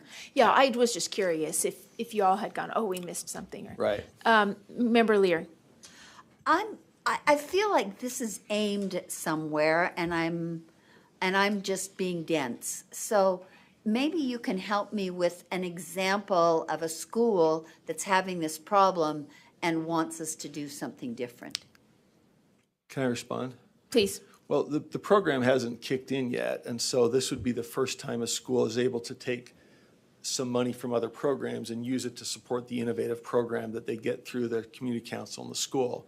So what I've heard from schools is, well, if we have to describe how that's going to affect the program from which we pull the money, it's hard to know that up front. Does that make sense? They're going to pull 5% from here. Sort of. I get the fact that it's speculative, but Cindy, can I follow up? Please. I'm still feeling like there is a school that has something in process that would help illustrate this. You are really truly just speculating, or not speculating, that's the other side of it, but you're really truly just thinking that this could be improved based on what we were thinking would go forward, right? Right. I heard from a couple schools that think they might use this, that say, well, how are we going to know if we get to use up to 35% of the other money? How are we going to know before we do it what it's going to do to that program for purposes of applying to the USBE? Whereas if we have that flexibility, as long as we maintain any minimal levels that those programs require, if it's CTE or class size reduction, if there's a minimum there, they can't drip below that. But they're not going to know the effect in advance. Right. But I don't have an example of somebody who's tried it because they're not there yet. It's just, It would seem better to report on the back end. As long as they're not violating law on minimum effort, they do it, and then they say, well, here's the effect that had on CTE or class size, and then we would actually have something reportable. That's the idea. Just quickly, the final comment. I'm just concerned that I'm concerned, and I was concerned when this bill came forward and the rule then came about. I'm concerned about taking away authority from LEAs. I think schools are great. They can be great innovators. I appreciate that. But the LEA is what has the legal liability, that has to provide the funding, make decisions about funding, and I worry if there's too much flexibility, especially as this program starts, because I want LEAs to stay fully and completely in charge of their budgets. Can I respond to that one too? Please. I'll be quick. So the LEA has the decision to approve or deny the innovation proposal In the end. to begin with, correct? And it goes from the community council, the teachers. So the district does have that flexibility, knowing that there could come with that approval some flexibility on the funding, which would come to us. And we would be a backstop to say, no, you've got to at least maintain this minimum level. So that would be a kind of a double check. Member Straight? Yes, would it be appropriate to make a substitute motion, or is there a different way? You can, you have Okay. the opportunity to do that. Okay, I'd like to make a substitute motion that we send this back to the committee to come back to us in our next meeting. Okay, there's a substitute motion on the floor to send this back to committee to come back to us in the next meeting. I'll second that. Second, Member Lear. Would you like to speak to your motion? I just want to make certain that I really value the recommendations made by committees. I've always felt that way. I like how they vet things out. I don't feel like what's being proposed in the amendment I'm ready to vote on. I'm not saying I'm for or against at this point. I just would like the committee to work through it. Okay. Thank you. Member Earl? I was actually going to speak on the other side. We'll wait on this. I'm not sure. You're speaking to the main motion? Yeah. Okay. Member Hanson? Yeah, I'll speak in favor of the motion to send it back to committee, mostly because I hear the rationale, but it seems to me that it would be on the LEA to make some kind of projections about what would happen to the programs that they're taking money from before they take the money. I mean, if it's been funded at a certain level and they're going to pull money from that, it would have some impact. And I know they don't know precisely what that would be, but they should be able to estimate that. That's what we do all the time, is make projections. So I'd really like to hear what the committee has to say about this. Okay. Speak to the substitute. Please. So the problem with this is with a lot of things is schools starting, right? And so some schools, I think, are going to be looking to take advantage of this. So I think that delays the ability to put this into practice. And I guess just to respond to the specific concern, the district, under the general provisions of approving an innovation plan, has the ability to make that decision itself without our input. So if they're saying, we're gonna do this, and the district says, well, that would divert, we don't want to approve it, then it would never come to us to start. So I think it's a program that's got 2, 3, even 4 levels of scrutiny, and this is just designed to make sure we don't hold up by forcing them in our application process to say, well, we as a school think it would do this, that, or the other thing. This is what we would plan to do. We would like to take 5% from X and stick it here, because that's what our teachers and principal and community council and district have approved. In that, given that gauntlet that they've run, this just avoids us holding them up on the level of speculation to try to figure that out. It seems the legislative intent is, if all that approval has been done and it doesn't drop below a minimum, let them go do it and then report back to us. And if there's a problem, then we can adjust. But so I would oppose the motion to send it back, just because I think it delays the time of getting this into effect. Can we vote on the motion today without the amendment, but send the amendment back to committee so that those few schools that may want to start right now can start and say, we're going to lose 3 teachers. We don't know the exact impact on students, but here's what we think. And then the committee can decide if they want to move forward with the amendment, or do we have to send the whole thing back? That makes sense to me. You have a motion on the table. Right now, it will go back to committee. If his motion fails, his amendment fails, then how it is, we've got to vote on that. But if the motion passes to send the amendment back to committee, then we can't vote on Everything goes the back whole to thing. committee. Send the amendment back, everything goes back and it comes back. And do we need the main part of the motion right now, or will it, Deputy Superintendent Stallings? Sorry. Save thank us you. from I ourselves. wish I could have communicated to Jeff. I was behind him, so he didn't know. What I was going to say is this specific portion of the rule is speaking to an application to have flexibility with respect to using up to 35% of the LEAs or the school's restricted funds. So one option, if you were to refer the rule, have the rule take effect, move forward, then schools could start applying to become innovation program schools. And then what it sounds like somebody is proposing is the question about the application specifically just for the ability to use state restricted funds in an unrestricted manner would essentially be put on hold. Although the current version of the rule has a certain set of application requirements that arguably are a little stricter than maybe this amendment might loosen it up a little or make it a little different. But that would be the result if you were to take action on the rule that came out from committee. You'd have the program or the ability for schools to start applying, working with their boards to become innovation program schools. And then the specific question of what the board is going to request in the application for flexibility on funding is what it sounds like you're saying, let's have that go back to committee. So Correct. Yes. So we have a substitute motion on the table to send this amendment language back to committee. If we pass the substitute motion, then the amendment language goes back to committee, but we still have the opportunity to pass the rule as it stands currently now, but this amendment would be brought back to the full board next time after committee.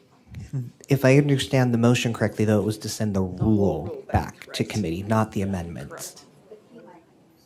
But one thing I might want to add is you have to consider that the way that the bill was written, the board is not involved in the approval of the innovation plan. That is completely out of your control. That is the LEA making their own decision for the schools within their LEA whether or not they want to approve some innovation plan for them. The only time the board comes into play with this program is the funding. So if you do run the risk of, if you delay part of this, you'll have LEAs creating plans that can't be funded because you have delayed on their ability to come to you to get the permission for the flexibility. So it's kind of a chicken and egg issue. You'll have to kind of decide on what you want to do in relation to that.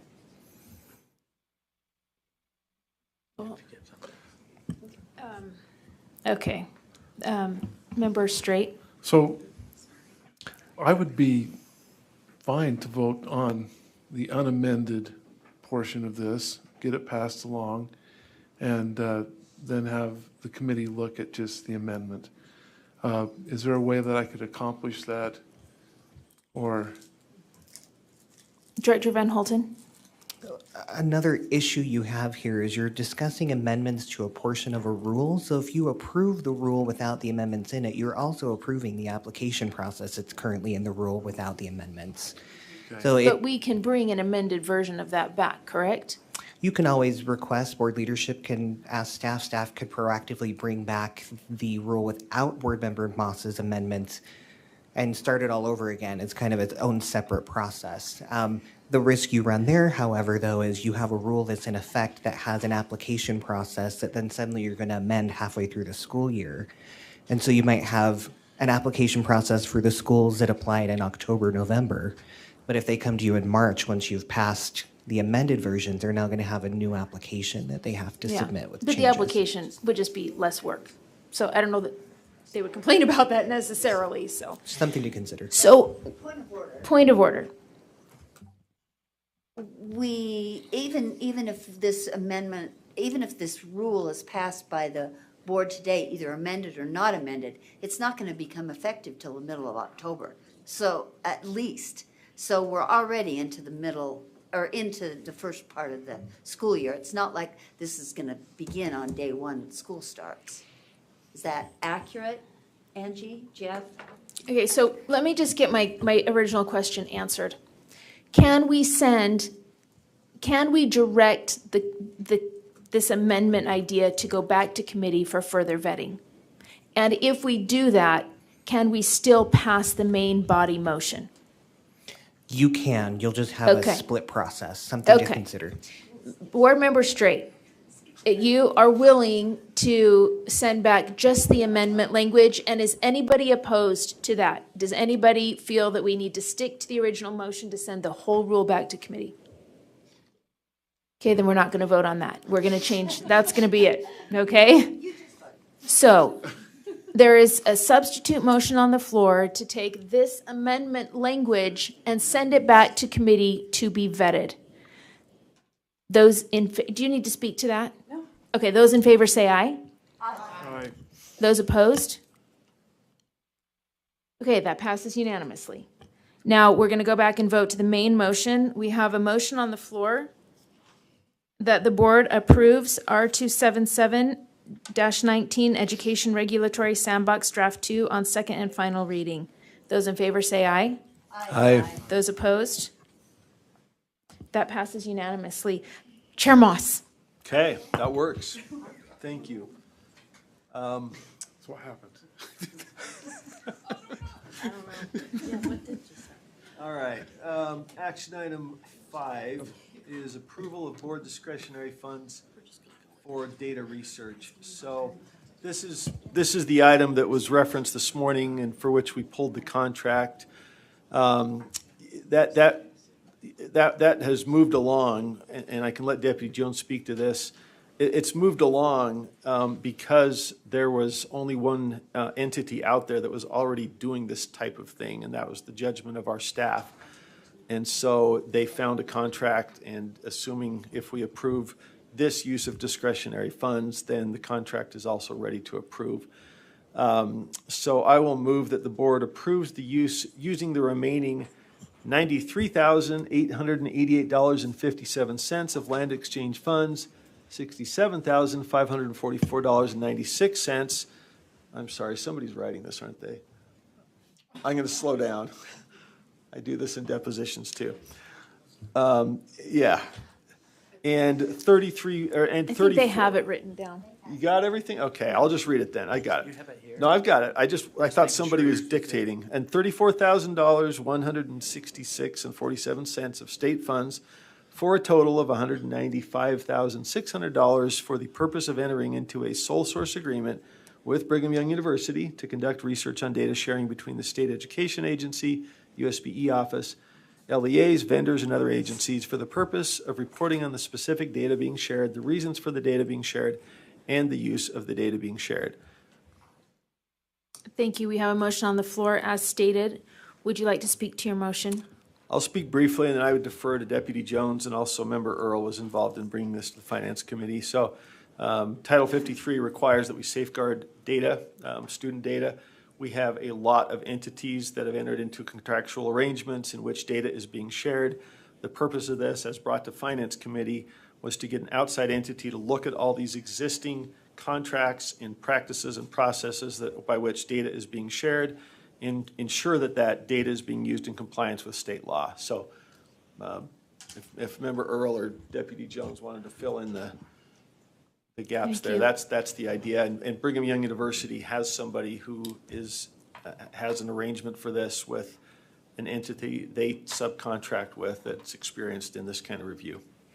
Okay, since Member Earl brought that to the committee, I'm going to go to her next because it might answer the questions from two that are actually ahead of you, and then I'll go back to the other two. Okay, sure. And we checked into, with our staff themselves, they're running some different, I don't know if you'd call them audits, where they're looking at whether districts are actually writing the right things into their contracts, kind of a thing.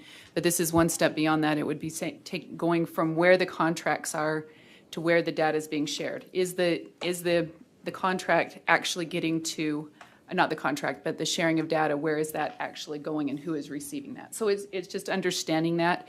And BYU would be working with the scope of that.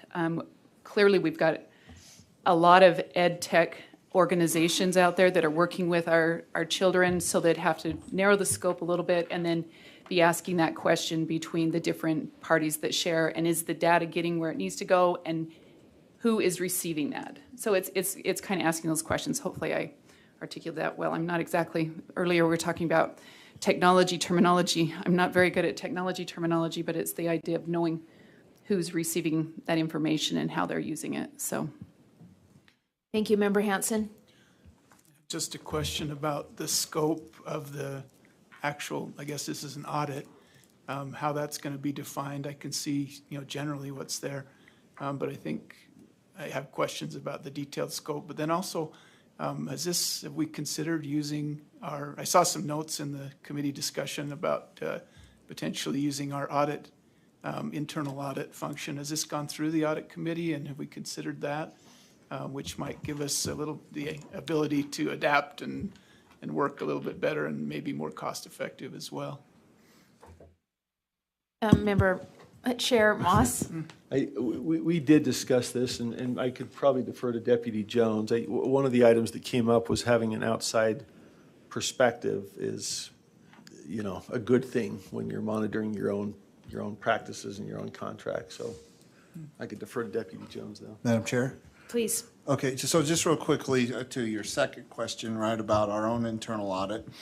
It goes to what Board Member Earl was explaining is, so you have David Soleil, Director Soleil, and going on at the same time, right? So we're trying to parallel this, right? We're trying to tie that in.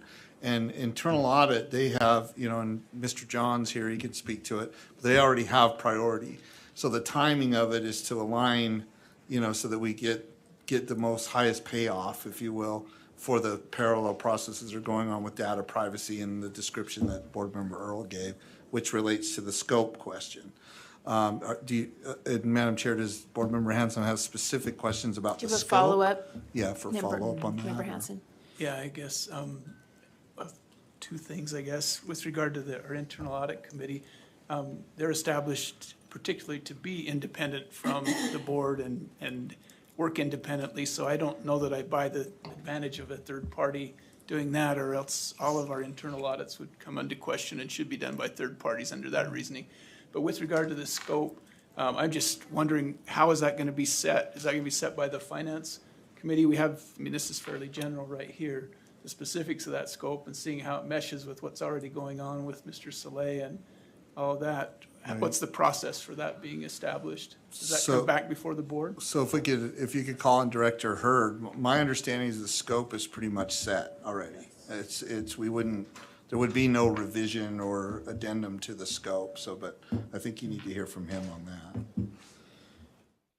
that. Yes, Adam Hurd, Director of Purchasing and Contracts, and Deputy Jones is exactly right. We worked with the couple individuals at Brigham Young University. And developed a scope of work which has been finalized and is included in the contract, which was included with the agenda. Yeah, and Madam Chair, can I follow up to Board Member Hanson's follow-up on the internal audit? It's I don't mean to construe that they're not independent. It's just the process would be that we'd have to, the process is to prioritize what audits they're doing, right? It's not it's just, it's open to that, so it's not a question of their independence. So thank you. Member Lear. I just had a question about the process. Did this go through an RFP and BYU was the only respondent? Was it a sole source? I just want to make sure the process was clean. Sure. Yeah, we did this one as a sole source, but because of the dollar amount, we did post notice of it as required by the procurement code. We did receive one challenge from another vendor. However, in their limited response, it seemed they were proposing actual software rather than the research and audit that that this contract is intended for. So I did contact them to clarify what exactly they were offering and didn't get a response. So I was able to deny that challenge and we were able to move forward with the sole source. Thank you. Mm-hmm. Thank you. Member Moss. Oh, I'm done. Oh, you're back. I didn't We're mean to back to the suggest beginning. anything on independence. It was just an outside perspective of somebody who does this stuff. Yeah. Okay. So I think we're ready to move to a vote. I'll say, I remember Representative Christensen saying, we're spending just under $1 million a year on data privacy and we're killing a fly with a cannon. It's a good fly to kill with a cannon. I mean, we want to keep our kids safe. But I have asked, I don't fully, know all the details that are going to be explored in this, but I did ask, is this something that really has to be done and can't be done for that $1 million a year? And I've been told it is a different niche, so to speak. And so I'm going to trust my fellow board members and our staff experts and go with that, I guess. Does anyone have a last comment before we? Vice Chair, Yes. I apologize, but I just want to be careful that we don't keep calling this an audit. They are going after data research. It's not an audit. Yeah. Thank you. Yeah, Madam Chair, I appreciate Vice Chair Belknap's point on that, because keep in mind too, the money that, so getting back to the purpose of this motion for your approval of the use of these funding, federal mineral lease money is designed for research and development. So it fits right in there. The state money is unrestricted, and the land exchange portion, research, right? And this is another drive, not the entirety, but another driving factor of working with a research type entity such as BYU and not a vendor per se, right? Is because it fits for allowable use of the funds too. That's not the only reason, but you know, it fits very well. It would stand an audit, I'm sure. Thank you. Chair Huntsman. I think there's a tremendous ROI that's going to come, and it's going to be, do we have the right size cannon shooting at the fly, or something else? And so I'm really anxious to get to see this work done. I mean, it's almost every meeting that we have, it's about privacy, privacy, privacy, and it is a big thing. And I think it's the best use of the funds. ROI will benefit not just this agency, but other agencies that have to deal with this sensitive data. We're constantly learning from each other, so. Thank you. Thank you. Okay, thank you. We have a motion on the floor that the board approves using the remaining $93,888.57 of land exchange funds, $67,544.96 of federal mineral lease funds, and $34,166.47 of state funds for a total of $195,600 for the purpose of entering into a sole source agreement with Brigham Young University to conduct research on data sharing between the State Education Agency, USBE, office and LEA's vendors and other agencies for the purpose of reporting on the specific data being shared, the reasons for the data being shared, and the use of the data being shared. Those in favor say aye. Aye. Those opposed say no. That passes unanimously. Thank you. That concludes our report. Oh. We haven't approved the contract, so we. Okay, so. Thank you, sorry. Currently, we need to bring the contract off the table for USBE and number USBE 230007CT Brigham Young University. So then we need a motion. So I'll move that we approve. We have to bring a motion to take it off the table. A motion to take it off first? I thought it already was off. Take it off Okay. and then put it on, and a moved motion to act. Got it, okay. I moved to take off the table the contract previously held for Brigham Young University on data privacy review. Do we have a second? Well, you can also include in your motion whether you want it approved. Oh. I'll wrap that in then and move to approve that contract now that we've approved the source of the funding for the contract. I'll second that. Was that Natalie? Yes. Okay. Can I see that again? Yeah. This Sorry. one, right? I don't know why it's I don't know why it's. This one right here. Okay. So we have a motion on the floor. Sorry. That we just lost. We have a motion on the floor to bring off of the table and approve USBE 23.2. We have a motion on the floor to bring off the table and approve USBE 230007CT Brigham Young University contract. And approve. Those in favor, do we have some discussion to the motion? Board Member Cannon? I just would like to take a moment to share. Board Member Straight, who represents us on NASB's GAC committee, and I were in a meeting earlier in the week where we heard from those who have an ear to what goes on in the Hill, and we heard about data privacy for students. It's Senate Bill 1628, and it is looking at Children's Online Protection Act, COPA, and it will increase the age of those covered for their data privacy from 13 to 17. And that is ongoing at the federal level. Just a point of information. Thank you. Thank you. Covered for what? Is the question. I don't know if it's appropriate for me to ask that right now. For filtering? Thank you. Okay. We have a motion on the floor, again, to pull off the floor, to pull off the table, USBE 230007CT, Brigham Young University, and approve the contract. Those in favor say aye. Aye. Those opposed? That passes unanimously. Is that a wrap, Chair Moss? That is a wrap. Thank you for catching that last. Thank you. Chair Lear. Item 13.2, licensing committee in June. Item 13.2.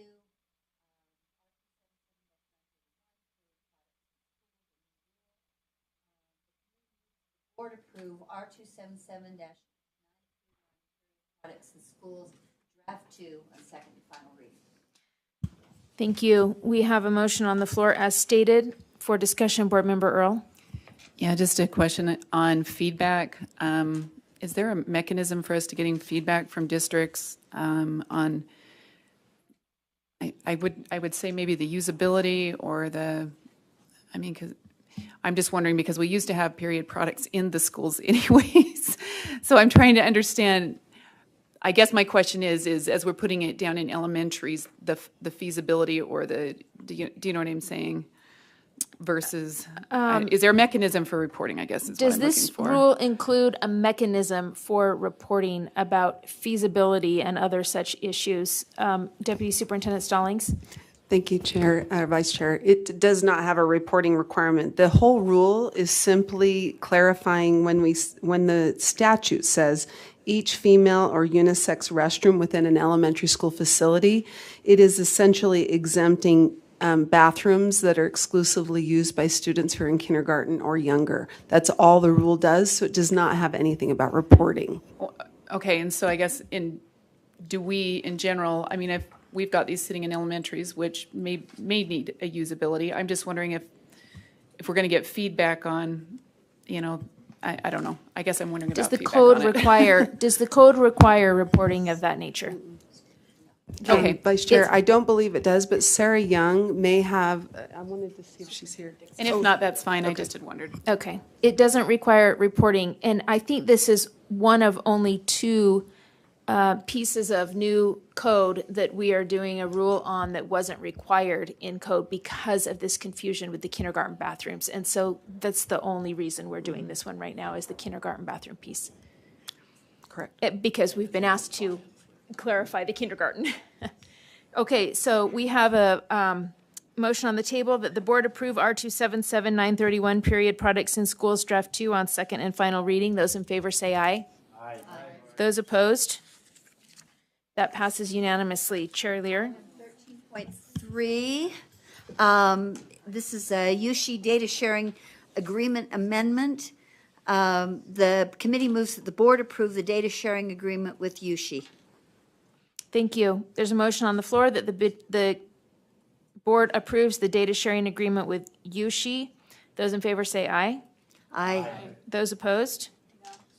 That passes with Board Member Klein opposed. Item 13.4, a rule again, R277-618, homeless teen centers in schools. It's a new rule. I think it maybe is important to note for this item that Senate Bill 2 appropriated the money for a grant program, so that initiates the requirement for the rule. The committee moves that the board approve R277-618, homeless teen centers in schools, draft 1 on second and final reading.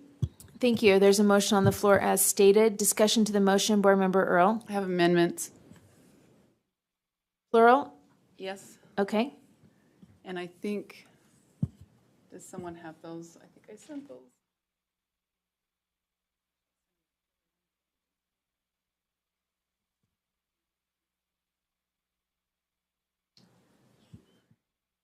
No. So on line 44. Okay, just a second. Have any others? Second, I've got to look back in my email. I don't know if I changed them from what I wrote in my notes here. You didn't post them, I guess. I did. You did, but, I sent them. oh, Yeah. so line 44. Okay, so on line 44, I'll just have to go with what I have in my, what I wrote down. On line 44, availability, so I would add availability to connect with religious and spiritual resources, and I think I changed that language, but 1 second, I sent an email out.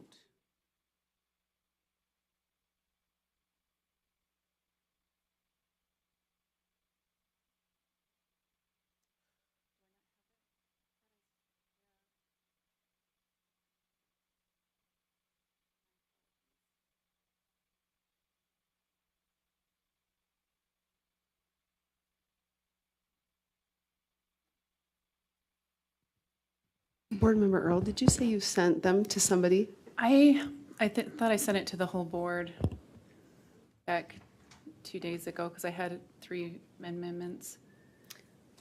May I ask a question? Are you, I saw some amendments that you sent to the board rule on child sexual abuse prevention. No, it's- Yeah. Okay. It's separate from that.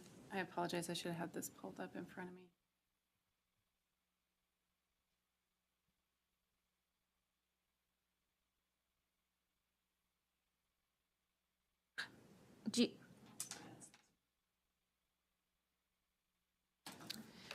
Well, it's in my draft. So, yes, let me send it on now. What I have so far is line 44, add availability to connect with religious and spiritual resources. Yes. Is that your first Yep. amendment? And then the second one is insert on line 90, including religious faith-based services. And I apologize, it is sitting in my draft, so it didn't get sent.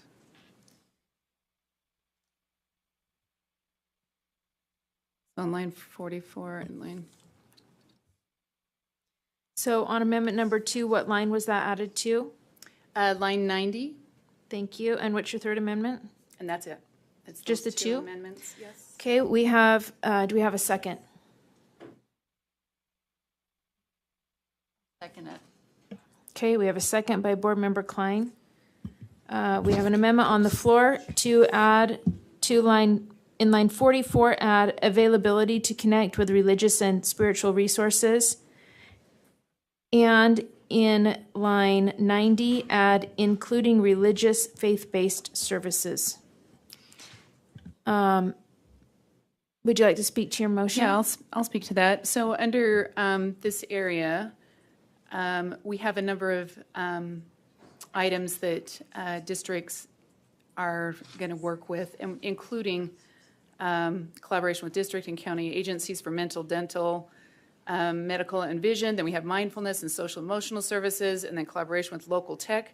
I just think it's appropriate, at least in the communities that I associate with, that they do have making connections with both the religious services in the area and those other resources that are available for some of our homeless communities. I know down in Ogden area that there's a variety of resources available for them. So I think it's completely appropriate that there is a relationship that's established there, an ongoing relationship. So, and then the same with the bottom one there, including religious-based services, which would be added down on line 90, which would just other community-based organizations, including religious-based services for youth that are in the homeless position. So, Okay, thank you. Member Lear?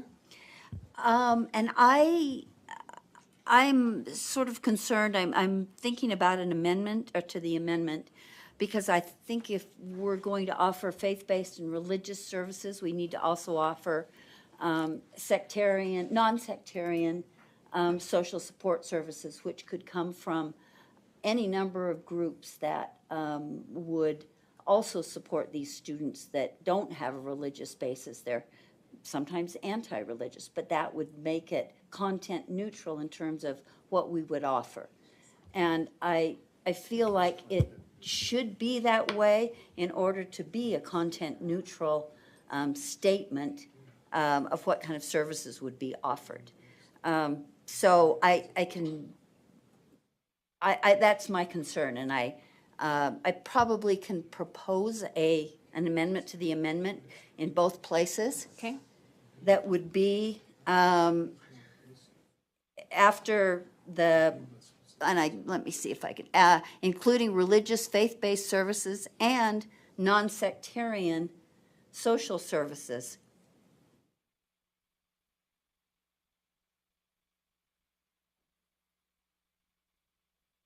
That would then make sure that it encompasses those who are a-religious or don't prefer to contact a religious faith, but they could have access to other groups that would be. And I did speak to that. I'm sorry. Thank you. I'm wondering if we can get a legal opinion. Do we have a legal opinion here?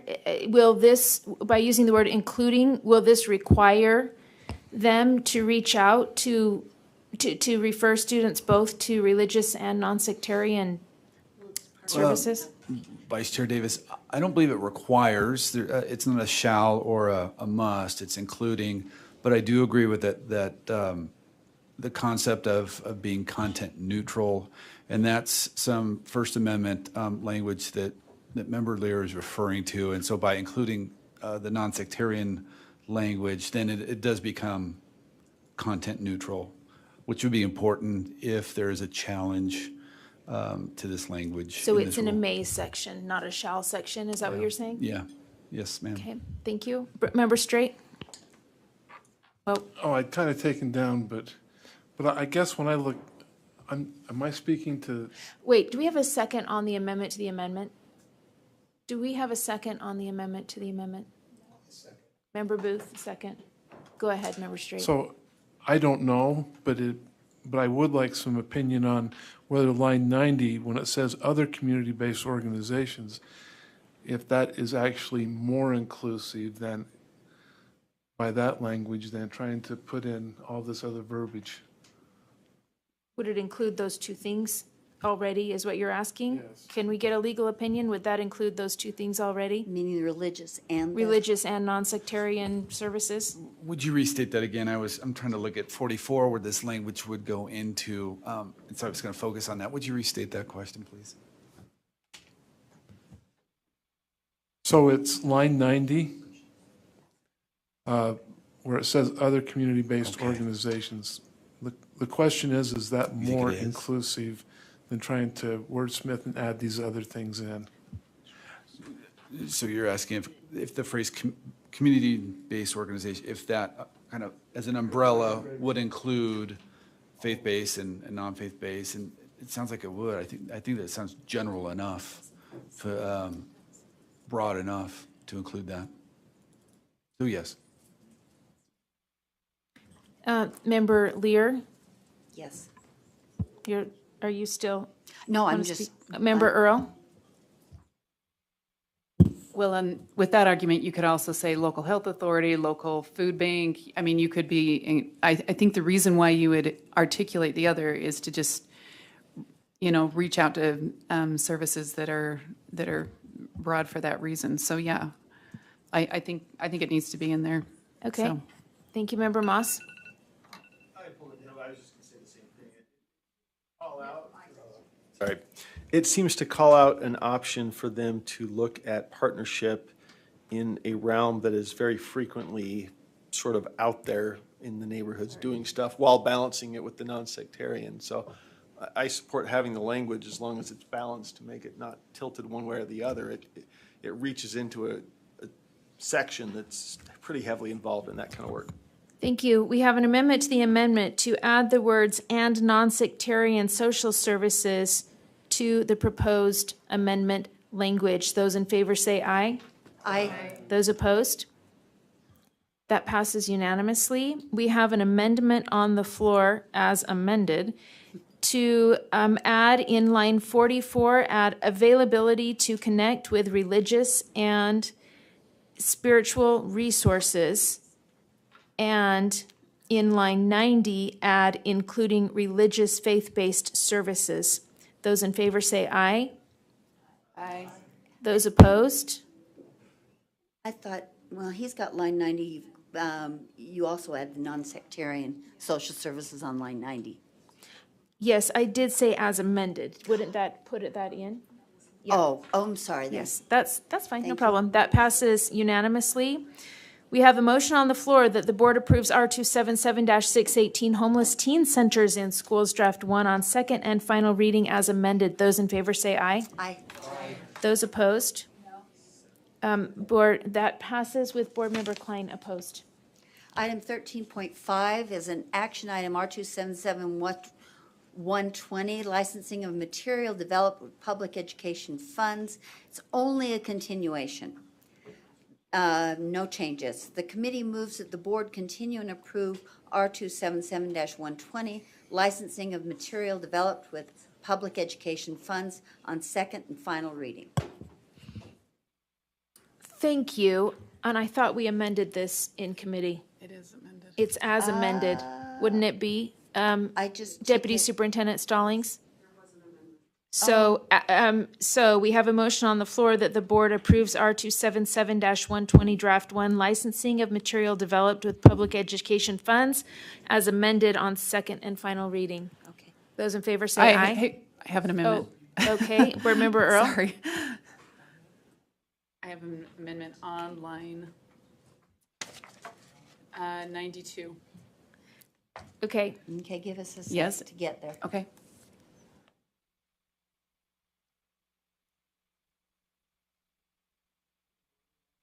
Mm-hmm. No, it's just draft 1. Draft 1. Was the amendment included in draft 1? There was one line amended to Yes. reference HB 374 in the instructional materials creation. Correct. Vice Chair Davis, would you like me to respond? Or no? No, I think if we just know that it's all, the amendment's already written into the draft, then I think we're good. But we have another one here coming. Board Member Earl, do you have it? Yes. Thank you. So on line 92, if this is correct. Yes. Yep. And it would be add and do not meet the definition of sensitive materials, and then the code for that. We have it in, yes. May review. Oh, and if I get a second, I'll. Do we have a second? I'll second it. Second by Member Klein. And I can speak to that. We have it in board. We've referenced that code. If a board funds something or puts something together for curriculum, we have it with an LEA, and then the same. It should be the same with an educator, too. Should follow along those same provisions.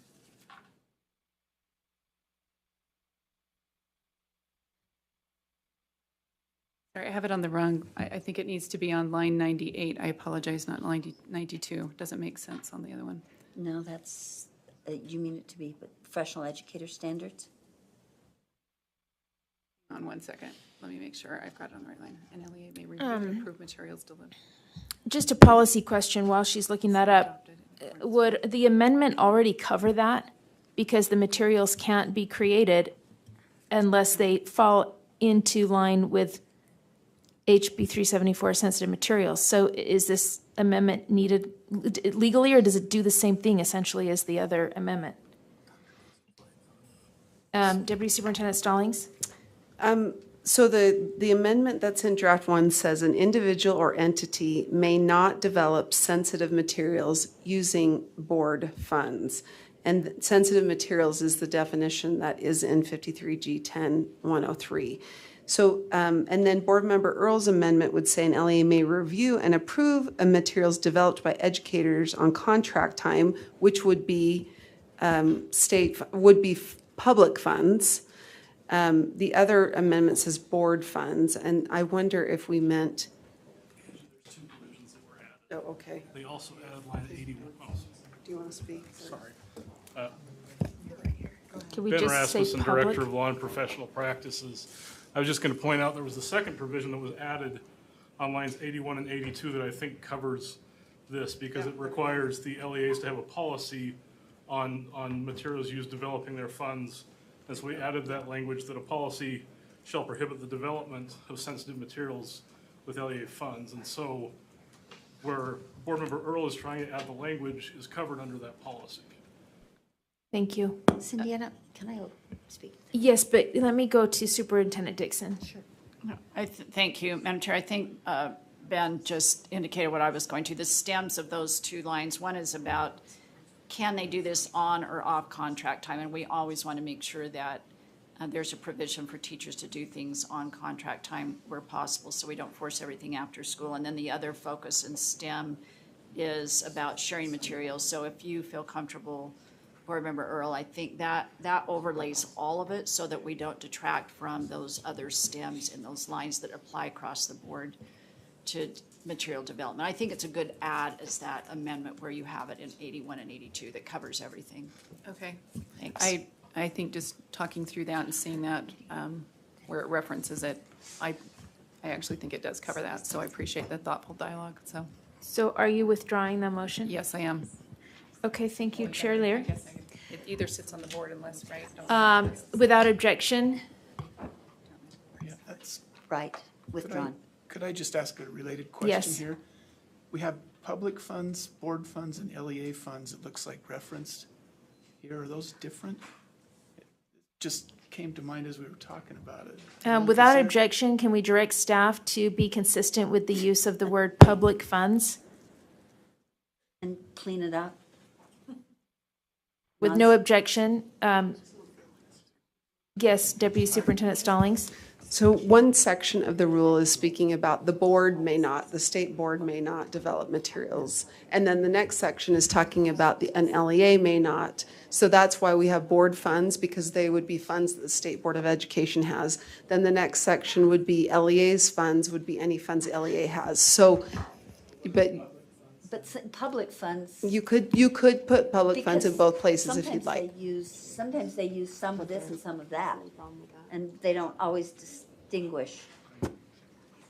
That's Sorry, fine. Public funds it is. Will you please change it to say public funds? And Chair Lear, let's move on. Did we vote on that? Without No. objection, that is withdrawn. But we still didn't vote on them. We have a motion on the floor that the board approves R277-120 Draft 1, licensing of material developed with public education funds on second and final reading. Those in favor, please say aye. Aye. Those opposed? Item 13.6 is an action item, R277-121, board waiver of administrative rules, only continuation, again. I'm in deja vu moment. This is new, right? Okay. The committee moves that the board continue and approve R277-121, board waiver of administrative rules on second and final reading. Thank you. We have a motion that the board approves R277-121, board waiver of administrative rules on second and final reading. Those in favor say aye. Aye. Those opposed? That passes unanimously. Item 13.7, another action item, R277-320, grow your own. There's an amendment, and the committee moves that the board approve R277-320, grow your own, draft 2 on second and final reading. We have a motion that the board approves R277-320, grow your own, draft 2 on second and final reading as amended. Mine doesn't say that. Or is it draft 2, Deputy Superintendent Stallings? I think it was just draft. Just draft 2. Okay. Those in favor say aye. Aye. Those opposed? That passes with Board Member Klein opposed. 13.8, action item R277-313, student support educators, new rule. The motion for the board is that the committee moves that the board approve R277-313, Student Support Educators, Draft 2, on second and final reading. There's a motion on the floor that the board approves R277-313, Student Support Educators, Draft 2, on second and final reading. Discussion, Board Member Earl. Yes, I just have a question in regards to this with other licensing agencies. Do any of our rules, are they affected or impacted? Do we have to get permission from them? And when we make licensing type of decisions, and for example, no, that like with, does DOPL have to say, yeah, that sounds like a good idea for you to make a rule around that? Because these are psychologists, right? Counselors? Director Rasmussen. If I may, thank you. This would only apply to the licensees that by the board in their scope of practice in the schools, so we would not need DOPL's approval. Thank you. Director Height, were you going to say the same? Yes. Thank you. Okay, so so I have another question then. So we can create environments for them to do things outside of, like we can create licensing practices outside of maybe what a professional licensing would require. It seems to me that I'm just wondering if that's Member Height, or Director Height. Yes, I'm not a member. Malia Height, Executive aren't you Coordinator. glad? Very. Executive Coordinator of Educator Licensing. So the Utah State Board has the power to create license types and define what an individual may do within a school. For example, a school psychologist can perform academic testing within a school environment. DOPL doesn't license school psychologists, they only license psychologists, which have different criteria. So you have to have a doctorate, but then you can provide the educational testing as well as therapy. And school psychologists, we have a different scope of practice for educator licensing. And I guess, if you don't mind, Please. And that's where my question is, how broad are we going to go with those licensing without, at what point do we start getting into, that really should be going through a professional organization, not just us? At what point do those get mixed up? Does that make sense? Yeah. So they're very disaggregated. They're very separate. One of the ones that maybe gets a little muddier is social workers. So a licensed clinical social worker, which is a DOPL license, can provide therapy to individuals in any setting in Utah. However, a school social worker has a particular focus to provide social worker services within a school setting and provide other interventions that are around a school setting. So if the scope of practice for a school social worker is very different than the scope of practice for a licensed clinical social worker, and both of those are outlined in code and rule. Okay. I guess I'm just looking at the psychological tests, feeling like we might be bordering on. So psychological testing, when we're in the world of education, we're looking at, are they qualifying for IEP services through having a disability? So looking at like a Woodcock-Johnson for Right. example, is a psychological test. And as we get into more and more mental health in the schools, we start graying that boundary. I guess that's why I'm asking this question, is where does it become so gray that we know we're now practicing something other than we should be practicing? Does that make sense? Yeah. So one of the other guardrails that's in place to keep those kind of lanes very clear is that the publishers of these different standardized assessments, like the Woodcock-Johnson, et cetera, they have outlined who can provide that kind of testing. And so if only a psychologist with DOPL licensing can provide that testing, then somebody with a school psychologist Utah educator license cannot. Okay. Thank you. Sure. Board Member Klein. I have similar concerns. But to me, I know you've explained this, but to me it sounds like we're getting into this pseudo-psychology realm. And with all of the push for inclusion and gender and kids being groomed in a lot of ways. Many reports from people that I've heard from school counselors or social workers where they're being sent to them instead of to their parents, and things are being kept from parents. I think we are walking on very thin ice here, and I don't believe that any of this is the role of schools. We need to stick to academics, and if there are mental and medical issues, they need to be dealt with in the private sector outside of the school. That's an opinion, That but, is but my does it have very anything to strong do with opinion. this rule? And yes, but I won't be voting for this as a result. There you go. Okay, but I'm asking, what does this rule do exactly that we're asking right now? I mean, we're veering into this space of, testing we've done for decades to qualify for special ed. So what's the crux really quickly? Yeah, so this is a response to requests from the field that we do have LEAs that are saying our students are needing additional supports in schools. And so we just want someone to help us with mental health. But what does that mean? And what does that mean somebody with this kind of a license can do? And so it really is to provide the more specific guidance to the LEAs so that they know if you're hiring a social worker, this is what they can do. And if you're hiring a school psychologist, this is what they can do. And most of those things are outlined within the scope of practice of the profession as well as federal IDEA law. And therein would also lie what theoretically they cannot do. Correct. Correct? That is correct. Thank you. Can I speak to this? Please, Member Leary. And I would just say this is a parallel reflection of needs in schools to teachers. I have reservations about teachers being trained on the job. And I have concerns that you do need specialized training to teach reading to a refugee student who's in first grade.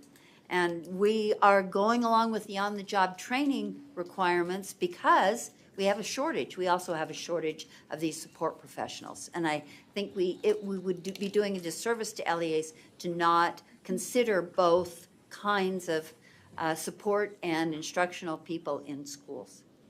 Thank you, Member Lear. Earl. Sorry. Sorry. Okay. We have a motion on the floor that the board approves R277-121, board waiver of administrative rules on second and final reading. 313. 313.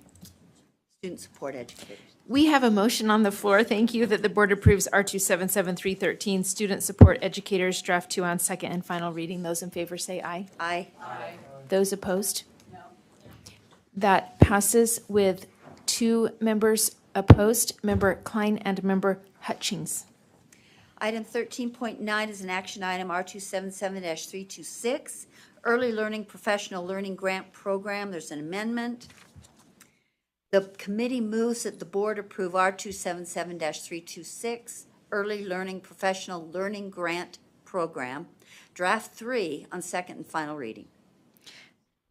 Thank you. We have a motion on the floor that the board approves R277-326, Early Learning Professional Learning Grant Program, draft 4 on second and final reading. 3, it's my. I have 4 on my copy.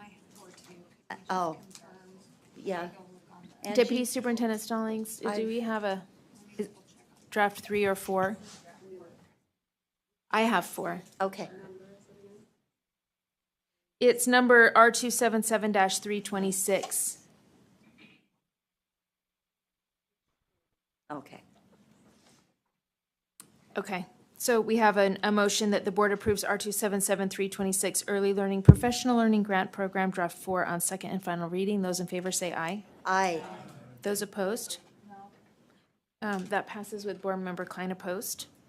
Item 13.10, an action item R277-514, Deaf Education in Schools. We're just asking that this be repealed because it's been incorporated into other licensing rules. The committee moves that the board repeal R277-514, Deaf Education in Schools, on second and final reading. Thank you. There's a motion on the floor that the board approves R277-514 Deaf Education in Schools on second and final reading. Those in favor say aye. Aye. Those opposed? That passes unanimously. Item 13.11, an action item on Board Policy 1002, rulemaking procedures. The committee moves that the board approves Board Policy 1002, Draft 1. There's a motion on the floor that the board approves Board Policy 1002, Draft 1. Discussion, Member Earl? Yes, my question is, we won't be bringing rules forward, right, after 5 years unless staff or someone requests that comes forward. Am I understanding this? I'm getting a this nod one from Deputy change? Superintendent Stallings. Yes, Deputy Superintendent Stallings? Okay. Because we were annoying. So one caveat to that would mean that some board members that are maybe new to the board won't ever see that rule or policy. So I guess in my mind, I would be speaking against this at this point, so that. Deputy Superintendent Stallings, can you answer that question, that second question? Yes, thank you. So in I'm just pulling up the board policy again so that as I'm speaking to it, I don't misspeak. But there's always been an ability for a board member with the support of 2 other board members to request board leadership to place a rule on an agenda. So and I was just going to pull up 1002, I apologize. So there's a couple of ways a rule gets on an agenda, and there's a prioritization. So if something's required by code because legislation passed and we need to update the rule, that takes first priority as far as staff's drafting. And then, but a board member who comes on the board, and let's say we pass something today, and then a board member in January, February would like to discuss a board rule, they, along with, I believe, 2 co-sponsors, can then make a request. It's in section 3. It looks like somebody might have it there. So it says process for a board member sponsored rule. And it's to sponsor a new or amended rule. So if a rule passed, it's not that it's only about enacting a new rule. You could request that a rule be amended. And so if you look at section 3, subsection 1, a board member may sponsor a new or amended rule to be presented for the first time to a committee if the board member has at least 2 co-sponsors willing to support the new or amended rule. The board member and co-sponsors submit a short description of the rule concept or policy idea to board executive committee to request leadership place the rule on an agenda. And 3, the request meets the requirements in board bylaws. Thank you. And that's existing language. It's Yes, not. Yes, and I guess my concern with this is there could have been, there's policies, I don't spend all my days reading every rule that we have out there, is what I'm trying to say. I know this may surprise you. I know. But my point is that the reason why we do that, and the same with the legislature, they have these come forward periodically so you could say, yes, continue this, so that there's a fresh eyes on it. There might be policies I have not seen yet, is my point, or others. And so I think this is just a good practice. It's a preventative practice. And that's why I'm speaking against this at this point. Board Member Klein. Okay, so I had the same question during committee, and I got a different response at that point. So maybe we've forgotten, and maybe you can clarify, or maybe I've forgotten. But I remember being told that it's not about whether, like, they'll still come up to committees every 5 years, but if they're simply continued without amendments, then this just makes it so we don't have to send it to the Administrative Rules Committee. Like, so we're not always sending them something just because we continued it. Is that correct? But it still comes back to us every 5 years to see if we want to continue it. Deputy Superintendent Stallings. Yes, it's not to the Legislative Administrative Rules Committee, though. It's the Office of Administrative Rules. So I think that's where I was getting confused. So the only change that this board policy is making today is currently it says that every time we amend a rule, we're supposed to file a continuation. We had a request from OAR. They felt that was burdensome because they were getting requests to continue every year. For a rule like 419, it would mean it was continued in 2020, then it was continued in 2021, and then it was continued in 2022. They would like us to not file continuations. They would actually prefer us to only do it once every 5 years. Okay, so we will still be reviewing. Absolutely. Okay, well, that was. Yes. All that this says is if we are amending rules many times within a 5-year period, we don't continue it every time. We could wait until maybe it's a year or two away from being and then, so it's the opposite. They're still going to come every 5 years. What OAR asked us to do is not file continuations so frequently. Okay, I think I could speak in favor of this at this point. Good thing. We have a motion on the floor. Now, I don't even know where I am on my page. Oh, my goodness. What number are we on? 13.12. We have a motion on the floor that Board Policy 1002, Rulemaking Procedures, that the board approves Board Policy 1002, Draft 1. Those in favor say aye. Aye. Those opposed? That completes our report. Thank you. Before you get the words out of your mouth. Thank Chair you. Hansen. Thank you. Standards and assessment, we'll have 2 separate sessions because we had 2 separate meetings during the couple of months that we've had behind us. But our first motion for the board is item 14.3. The committee recommends the board approve R277-920, School Improvement Implementation of the School Turnaround and Leadership Development Act, Draft 2 on second and final reading. We have a motion on the floor that the board approve R277-920, School Improvement Implementation of the School Turnaround and Leadership Development Act, Draft 2 on second and final reading. Those in, Member Klein. Sorry. I just see a couple of little changes that need to be made. We've got a couple duplicative words on line 130. I don't think the under is supposed to be there. I could be wrong. But line 130, I think under needs to be deleted. If those are simple clerical changes without objection, board will go ahead and submit those to staff. Okay. You want me to, the other one, line 388, it says school 2 times in a row. One could be deleted. That's all. Thank you. Without objection, we'll submit those to staff for correction. We have a motion on the floor that the board approve R277-920, School Improvement Implementation of the School Turnaround and Leadership Development Act, Draft 2 on second and final reading. Those in favor say aye. Aye. Those opposed? Board Member Klein or Hutchings? Klein? Please no. Thank you. Next item, number 14.4. The committee recommends the board approve the revision to the Utah Effective Teaching Standards, UETS, Draft 3 for final approval. Thank you. We have a motion on the floor that the board approves the revision to the Utah Effective Teaching Standards, Draft 3 for final approval. Discussion, Member Earl. Yes, I have an amendment. Okay. Under Draft 4, I'm sorry, Standard 4 at the bottom of the school climate, it says to support student-centered learning. I would like centered stricken. So it says to support student learning. Student-centered speaks more to a certain modality, whereas student learning leaves it broader. And that it's cited there twice. It's in, oh, no, sorry. What am I think I'm on there. Where's the final?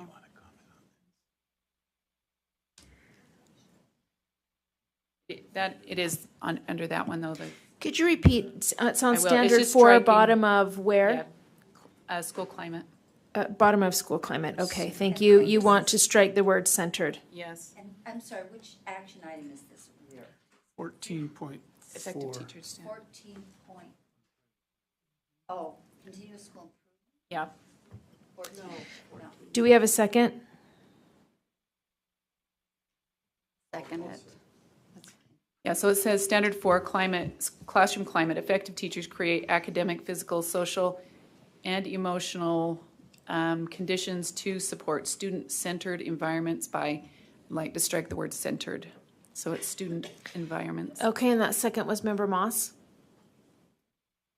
Was that a second, Member Moss? We have a motion on the floor to, in standard 4, bottom of school climate, delete the word centered. Those in favor say aye. Aye. Those opposed? No. Will the ayes please raise your hand? Oh, do we have, I don't have any discussion. I don't have any lights. Do you? No, there was no lights. So those in favor? 1, 2, 3, 4, 5, 6, 7. Okay, and I'm a no, so that does not pass. Board member Belknap is an aye. Oh, then that does pass. That would be 8, right? Can we have the ayes raise your hand again? 8, yes, that passes. With, let's have those opposed, raise your hands. 1, 2. Oh, I'm counting, but can you get the names? Do you have the names? I'm sorry. I'll read them out. Member Lear, Member Straight, Member Hanson, Member Norton, Member Cannon, Chair Huntsman, and myself. Yes. Vice Chair, excuse me. Yes. I really didn't feel like I had a chance to comment. I mean, we were percolating on it, but all of a sudden there was the vote. Okay. So that's my thoughts. Okay. Yeah, as we're making the amendments, if you have comments, for sure, I always check for lights before we move to a vote, Right. so. Okay, next, let's move on. Okay. Let's see. Oh, now we have to do it as amended. So we have a motion on the floor that the board approves the revision to the Utah Effective Teaching Standards Draft 3 for final approval. No, it didn't. Oh yeah, as amended. That's right, it did pass. Board Member Klein. I'm sorry, I was distracted. I just have an amendment. Okay. Is that where we are? Okay. Another one to the same? Yes. Okay. And this is on Standard 1, Element 2. I would move to strike "and authentic" from the line "build positive," so that it says teachers, build positive relationships with students is what I would like it to say. Take out "and authentic." Do we have a second? Okay, Member Earl, second. We have a motion on the floor on Standard 1, Element 2 to strike "and authentic." Discussion to the motion, Member Lear? Point of order. Yes? Could we see these in context? Could we just have someone put this on the screen before we jump to votes? So. Okay, we have a request to see this in context on the screen. It's Standard 1, Element 2. Strike the words "and authentic."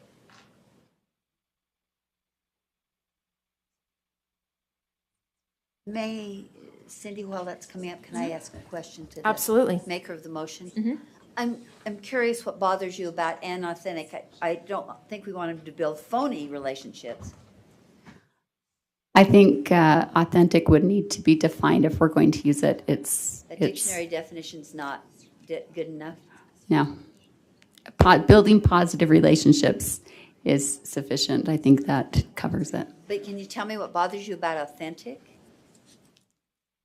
I just don't think it's necessary. Relationships, I guess.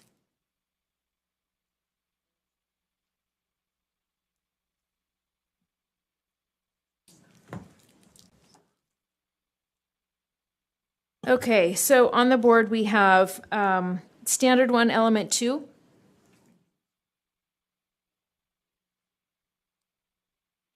It would read "building positive," cross out "and authentic relationships with students as learning partners and supporting students in developing similar relationships with each other."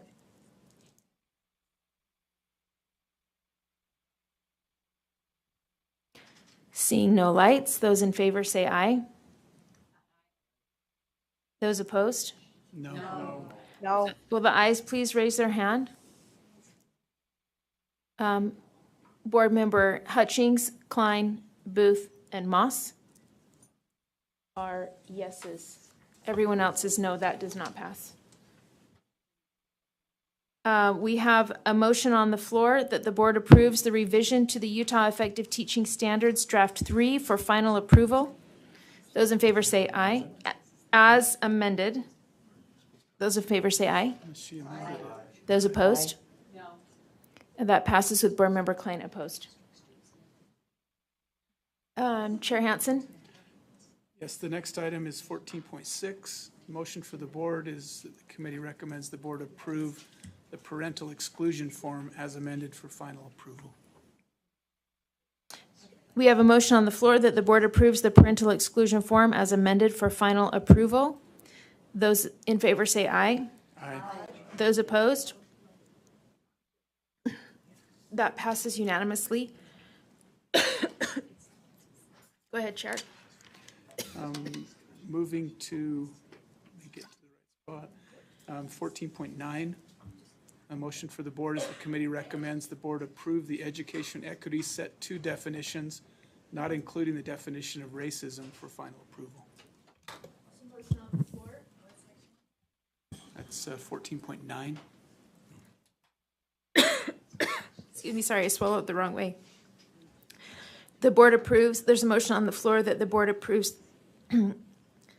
the, Hey, let me take it. yeah. The motion for the board is the board. Thank you. It's that written the- strangely, yeah, that's that the board, that it says here that the board approved so it's missing the approve, so, okay, we're good.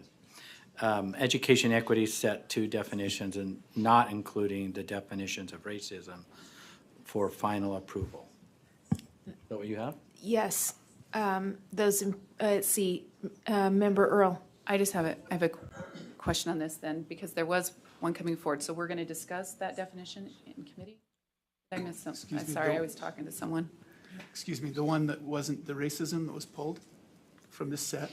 Yes. Yes, that would just go on the next list to come to the board. We didn't want to hold up the whole set. Okay. We wanted to move Okay, forward the ones that we had. so approved. I don't need to propose one today.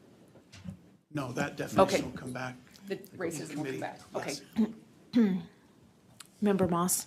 Can I ask a very quick question? How many of these are we anticipating reviewing? I read through a lot of them, were very illuminating. I kind of wonder, what's the scope of this compendium that we're building? That common humanity is defined. That's a great term. I'm looking for kind of an endpoint, I guess, of how much detail we need to provide. Chair Hansen. Yeah, this totally, my opinion, certainly doesn't reflect the committee and would ask staff as well, but until we have a common agreement, if these words are understood differently by folks and we can't have a discussion without having differing, and we need common ground for discussions. So what's happening is the words where we don't have that common ground, we're coming up with a board definition so that we can use that as a basis. I don't know when that ends. 5 years ago, we wouldn't have been having this discussion, and now this may continue for a long time. We'll all be gone. There's a motion on, We do you could have a puzzle comment? Say the same. There's a motion on the floor that the board approve education equity set 2 definitions, not including the definition of racism, for final approval. Those in favor say aye. Aye. Those opposed? Okay, Member Hymas and Member Klein. Or noes. Member Hansen, or Chair Hansen. Yes. Yeah, next one is 14.10. Motion for the board. The committee recommends the board approve the elementary school social studies revision step 9 for a 30-day review. There's a motion on the board on the floor that the board approve the elementary social studies revision step 9 for a 30-day review. Those in favor say aye. Aye. Those opposed? That passes unanimously. We're going to take a 5-minute break, and we'll come back to the second Standards and Assessment Committee meeting after a 5-minute break. We'll meet at 4:35. It's really going to be 5 this time.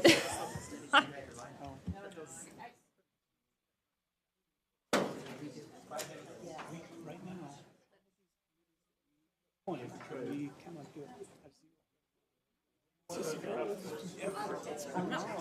institution, any group of people who are connected with education.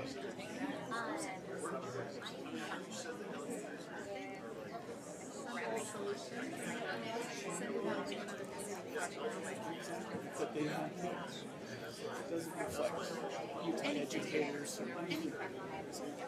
Our teacher of the year is on the committee. People talk. And we said he's the best teacher in Utah for the year.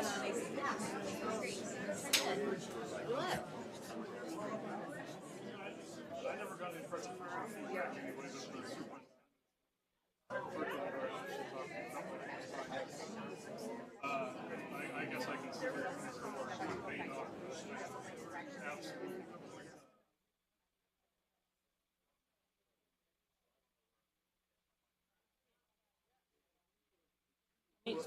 Explain. Yeah.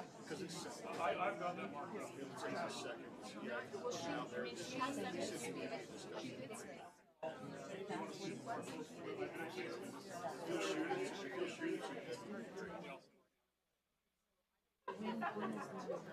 What I don't know is we have to definitely have to say that.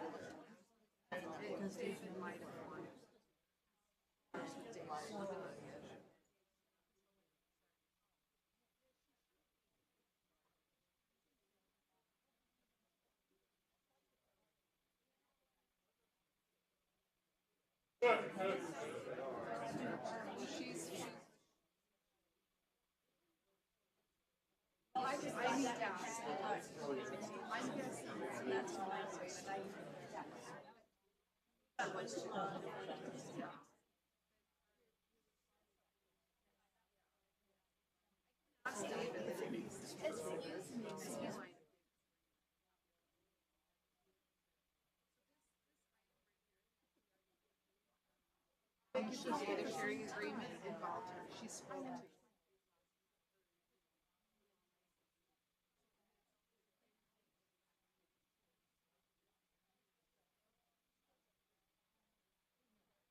She's not, she shouldn't.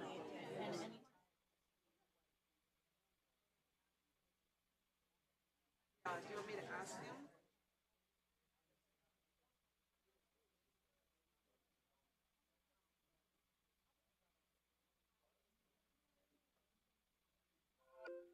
I can text.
Let's start, please.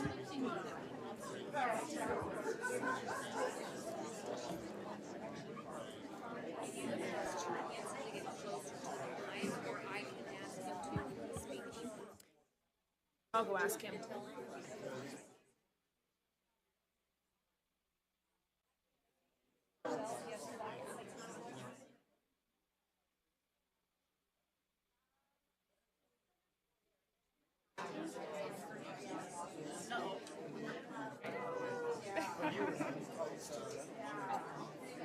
Well, I swallowed wrong or something, and then I was like, yeah.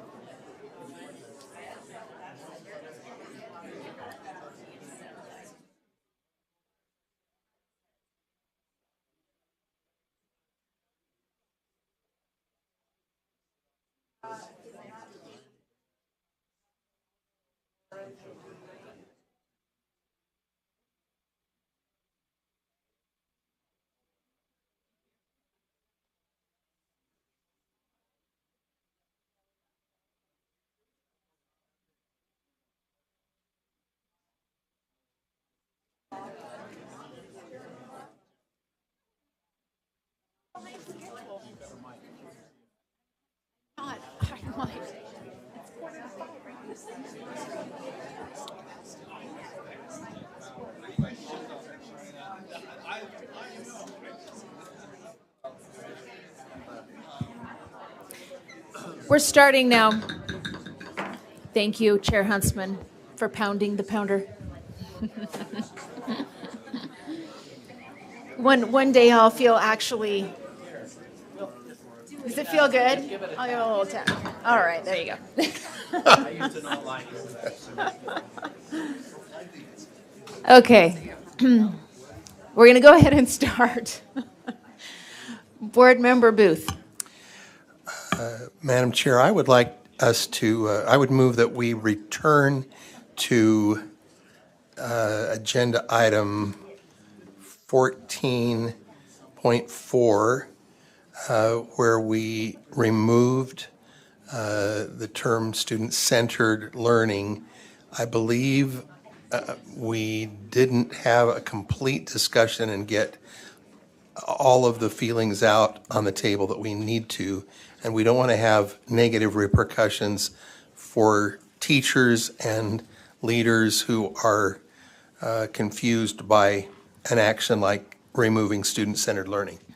Okay, thank you. We need to do a couple of things then. We need to confirm that Board Member Booth was on the prevailing side of that vote. Yes, he was. And then we need a second to bring that back. You have to be on the prevailing side. Second. Okay, we have a second. Member Belknap, Vice Chair Belknap. Thank you. Was she on the prevailing side? Yes, she was. Okay, those in favor to bring this back for further discussion, say aye. Aye. Those opposed? That passes unanimously. So, Board Member Booth, do you want to speak to your motion, or do we have questions for others? I would like those who felt that they were not able to express themselves clearly in the meeting to take the opportunity to express themselves.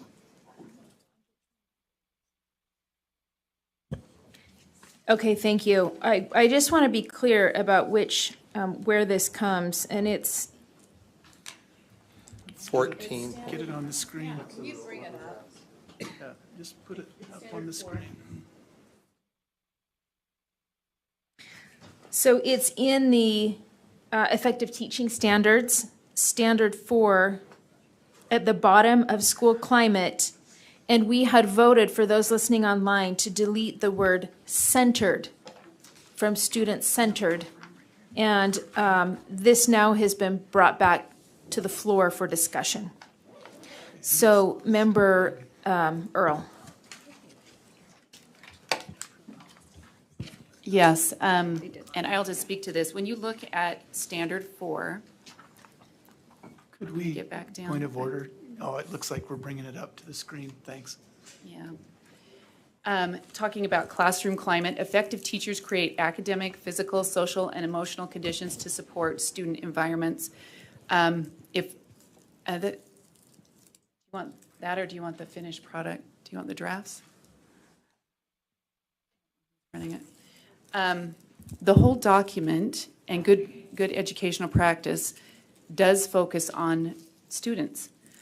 But student-centered learning ends up becoming one type of methodology or belief, and it should be expanded so that there's all different ways of looking at education. And we know that education swings from one type of methodology to another. And I just think it doesn't take away from those that are doing student-centered learning, which is a philosophical belief system in education, and many are using that. There's others out there. But when you look at the whole standards and you go through these standards, their focus is on meeting those individual needs. And so removing this allows for that broadness instead of a more narrowed approach, especially when we're talking about our effective teacher standards. Anyways, that's my thoughts on this, and I think that it doesn't take away from the work that's being done in different areas. I think it still allows that to take place. Like I said, if you read through the rest of the standards, it still gives those very pieces that allow to focus on students and their work. So I just wouldn't want to narrow it so much that we're not allowed to meet many different methodologies and philosophical views. Chair Hansen. I just request that we hear from staff about the definition of student-centered and its use in other USBE materials, and any possible reaction, I guess, from the field at the removal of student-centered, if they could anticipate that. Deputy Norman. Yes, thank you. First of all, Deputy Norman, student achievement, I just wanted to thank you for bringing this back. Things are happening super quick, and staff is trying as hard as they can to even type what the amendments are. So thank you for bringing this back and taking a minute to address it. So in looking at this, there just needed to be, I think, a clear discussion so that when we do the rest of the work as your staff to the board, as you make these decisions, we're clear on the intent of the board. And this is looked at as a foundational document and a belief system from the board when you say what it is that you approve and don't approve, and the things that you find and believe are tenets that are central to achieving your strategic goals and mission. So in looking at this on Standard 4, and this is the printed copy that looks like this right here, it goes with the classroom climate. And right under there it says effective teachers create academic, physical, social, and emotional conditions to support student-centered environments by, and then it has the 4 elements underneath it. In removing student-centered, then that removes it from the document. That's the only place it's found, except for also in the glossary, which then says this is the definition of student-centered. The definition of student-centered is referring to instructional methods that recognize students as active participants in learning by attending to their interests and abilities while providing opportunities for them to access, represent, and demonstrate their learning. So if it's taken out of the one place, it's also taken out of the glossary, because we all know that you don't write a paper and put in the glossary what's not in the text. And so then it's taken out, so there is no reference to student-centered learning, which then becomes foundational pieces for PCBL. So staff just wanted that clarification that in taking it out of this document, it's not being requested to take it out of other documents, and that it is still a foundational concept as we move forward in doing the work of the board. I'd follow up briefly. Okay, Chair Hansen? Okay. Could we just hear briefly about the process that this standard has been through with committee and public input before it got to this point? Hello, Katie Dewey-Hill, Quality Instruction Coordinator, and I worked with my colleague Cammie Dupre to organize a design team comprised of educators, and you can see in the document that's part of the backup documents, that's the draft that Dr. Norman was reading from, has a list of all of the people who participated on those design teams. And they all peer-reviewed each other's standards, and they are comprised of educators, administrators, PTA representation. We had higher ed folks on there as well. So all of the parts of the system that we work with were represented in those design teams, and going through and teasing out and arguing over the different elements and what should be there and what shouldn't, and how could this be interpreted by a school in this setting versus a school in this setting. And so it went through all of that review within the team and then was released for public comment for the requisite, is it 60 days? 60 days. The required amount of time to go to the public. So America got to weigh in on what the standards were and what they thought about them. And we took all of those comments and synthesized anything that was actionable that we could implement into the standards that would help maintain the spirit of fostering what Dr. Norman was talking about with the foundational document that this is, and what we could implement, and then also shared that with, once we took all of that feedback and made some changes based on that feedback, we shared it with another group of educators from various parts of the field of what they thought, and it made some changes, and we shared it with the members of the board, who then weighed in and shared what their thinking was, and that's why you see those three columns there.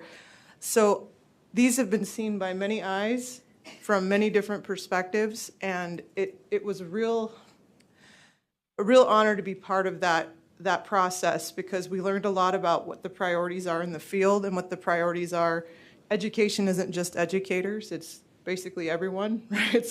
And just seeing how this would impact everybody's work, we knew how critical it was that all those voices be part of that process. Thank you. Member Straight?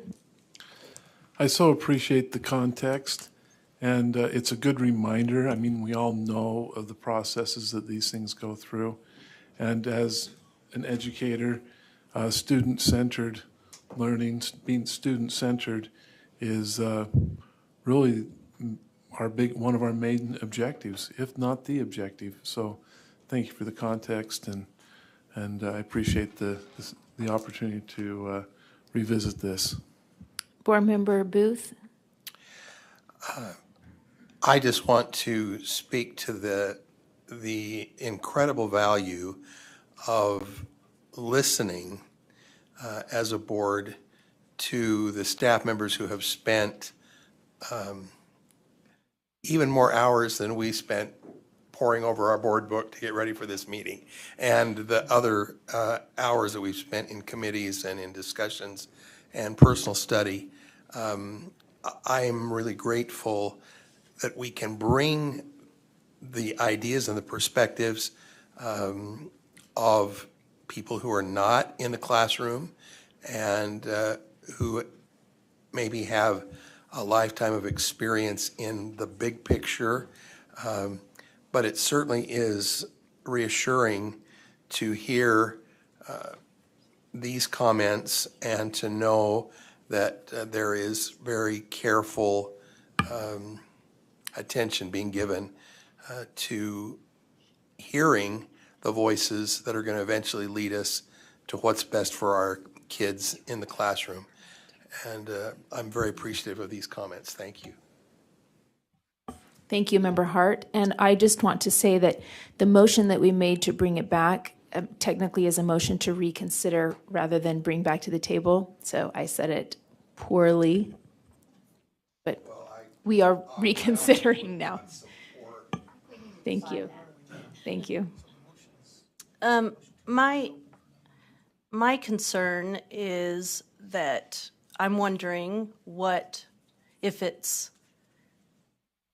the other types of learning of student learning besides student-centered learning? And I want to make sure that we're not using jargon, because we have a tendency to do that in education. And I think our standards need to stay somewhat timeless. In looking at these, I pulled out the last two versions, and I can see how we keep adding and we keep adding. And at some point, that's what alienates the people that are trying to understand what we're doing. And unless it adds significant meaning, I don't understand why we continue to use language that isn't easily understood. So I think it's important that we remember what we're trying to do in education. This isn't an encyclopedia. This is not a lesson. This is not a syllabus for a teaching class, a pedagogy class. This is a compass of sorts. And by adding that centered, by changing it from student learning to student-centered learning, I'm not sure that the value of that word outweighs the clarity of not having the word. So that's my feeling on the matter. Thanks. Thank you, Vice Chair Belknap. Yes, Chair, thank you. I'd like to make a motion that we go back to I'm not sure exactly how to make this, that we go back to the original motion coming out of committee to put back in the word centered. So you are moving to go back to the amendment that was made to replace the word centered. Yes. Yes, but she wants to now replace the word centered. So you are moving to replace the word centered in standard 4, bottom of school climate. Correct? If we're reconsidering. Yes, to put it back in. Then you just vote again on the motion. We're reconsidering the amendment. So all we need to do is vote. We don't need a different. We need to vote on removing it again? No, we just need to reconsider the motion that was made. The same motion and reconsider. You don't want another motion. Right. Correct? Okay. So that motion up there at the top. Okay, so you're calling the question, Vice Chair Belknap, to reconsider the effective educator standards. The board shall amend standard 4 classroom climate by striking the word centered. So if we vote yes for this, the word centered will continue to be stricken. And if we vote no, the word centered will be replaced, correct? It will remain or reinstated. Are you okay with that, Board Member Belknap? Yes, I am. Oh, too soon, too soon. Okay. We have a motion on the floor that for the effective educator standards, the board amend standard 4 classroom climate by striking the word centered. Those in favor say aye. Wait, I'm taking a roll call vote on this. That was requested, so. You got it? Yes. Vice Chair Belknap, Remind me, I'm sorry. yes, strikes out centered, no replaces No. centered. No. Board Member Booth. No. Member Cannon. No. Member Klein. Yes. Member Earl. Yes. Member Hanson. No. Member Hart. Yes. Member Chair Huntsman. No. Member Hutchings. Yes. Member Hymas. Yes. Member Lear. No. Member Moss. Yes. Member Norton. No. Member Straight. No. Okay. And I am a no because I think theoretically they mean the exact same thing. So let's move on to the next one.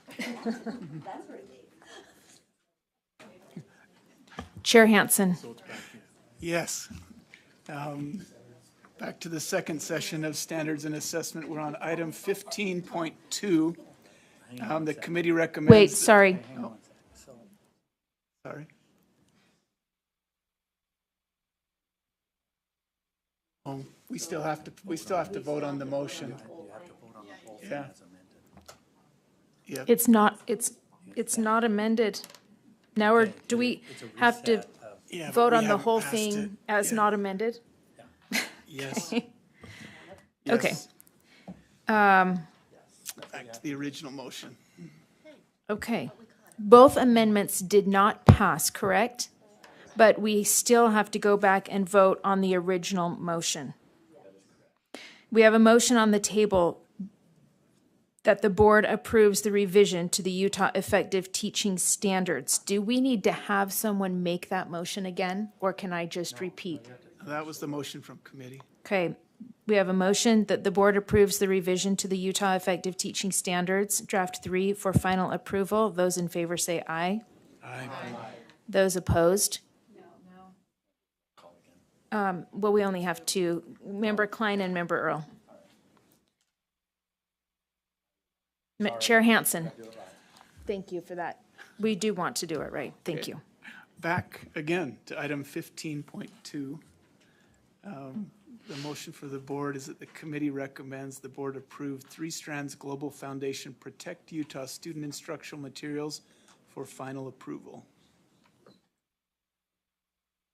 We have a motion on the board that we have a motion on the floor that the board approves 3 Strands Global Foundation Project.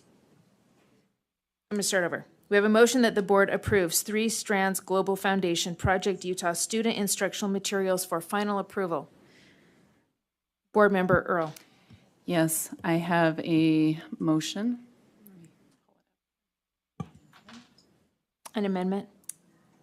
Yes, I'm sorry, an amendment to that motion.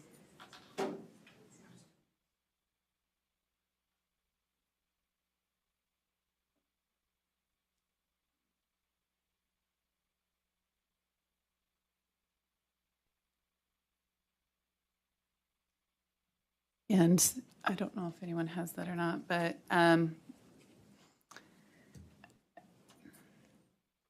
sorry, my motion is that we ask 3 Strands Global Foundation to address a number of issues over the next 30 days and bring it back to us in the September board meeting. As outlined in And you want me to actually go over backup the, or? what's that? Well, just where is it written? Is it in public? Is it in Civic Clerk? I don't think so. Your amendments? Yes, my amendments.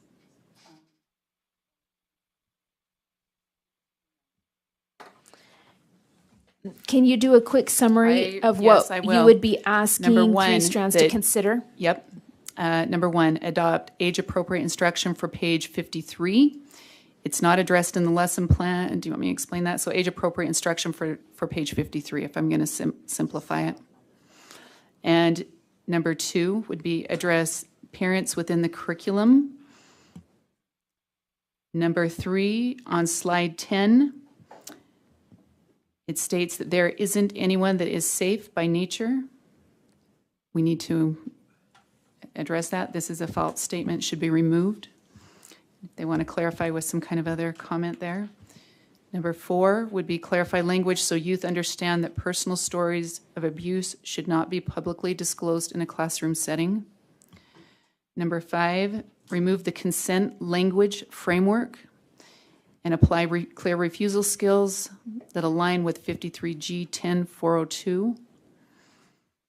Number 6, address the 2 rights referenced in law, informing a student of the student's right to report and seek counseling for unwanted sexual advances are the 2 rights referenced in law.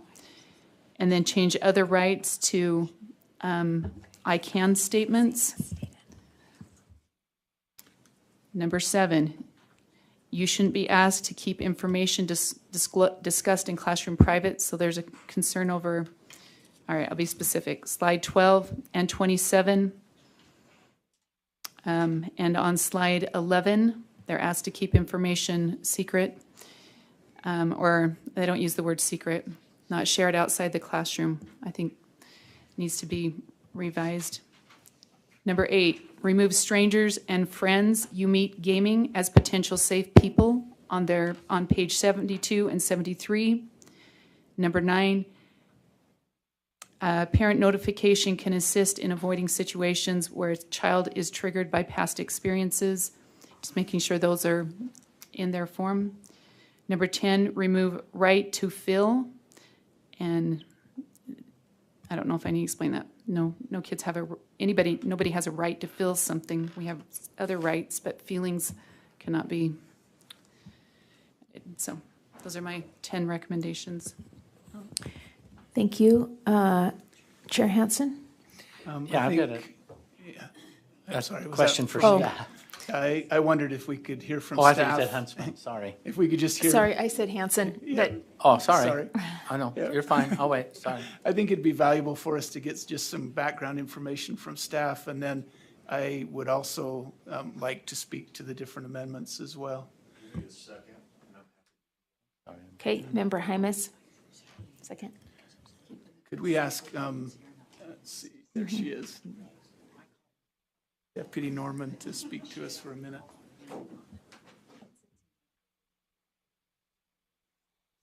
Thank you, Deputy Superintendent Patty Norman, Deputy Student Achievement. There was a lot of questions in committee and then during our second special meeting, and those questions are briefly answered in a slide deck. And so, because the questions were so diverse, this slide deck is a compilation of the questions that were asked. So this isn't about bias of staff. We're trying to insert information, but it really was the questions from different board members that were asked over and over to get a clear picture of what the role of the board is. So let me present this. First of all, no, this is just me taking some notes. It's just, and I will send it out to all of you. First, this is what the rule states. The rule is that the state board shall approve. They shall approve 2 different things in conjunction with the Department of Human Services. So we are a partner with the Department of Human Services, and the state board shall approve training and instruction for school personnel and for parents of elementary children. So they shall approve 2 different things and then be able to offer that training twice or once every 2 years.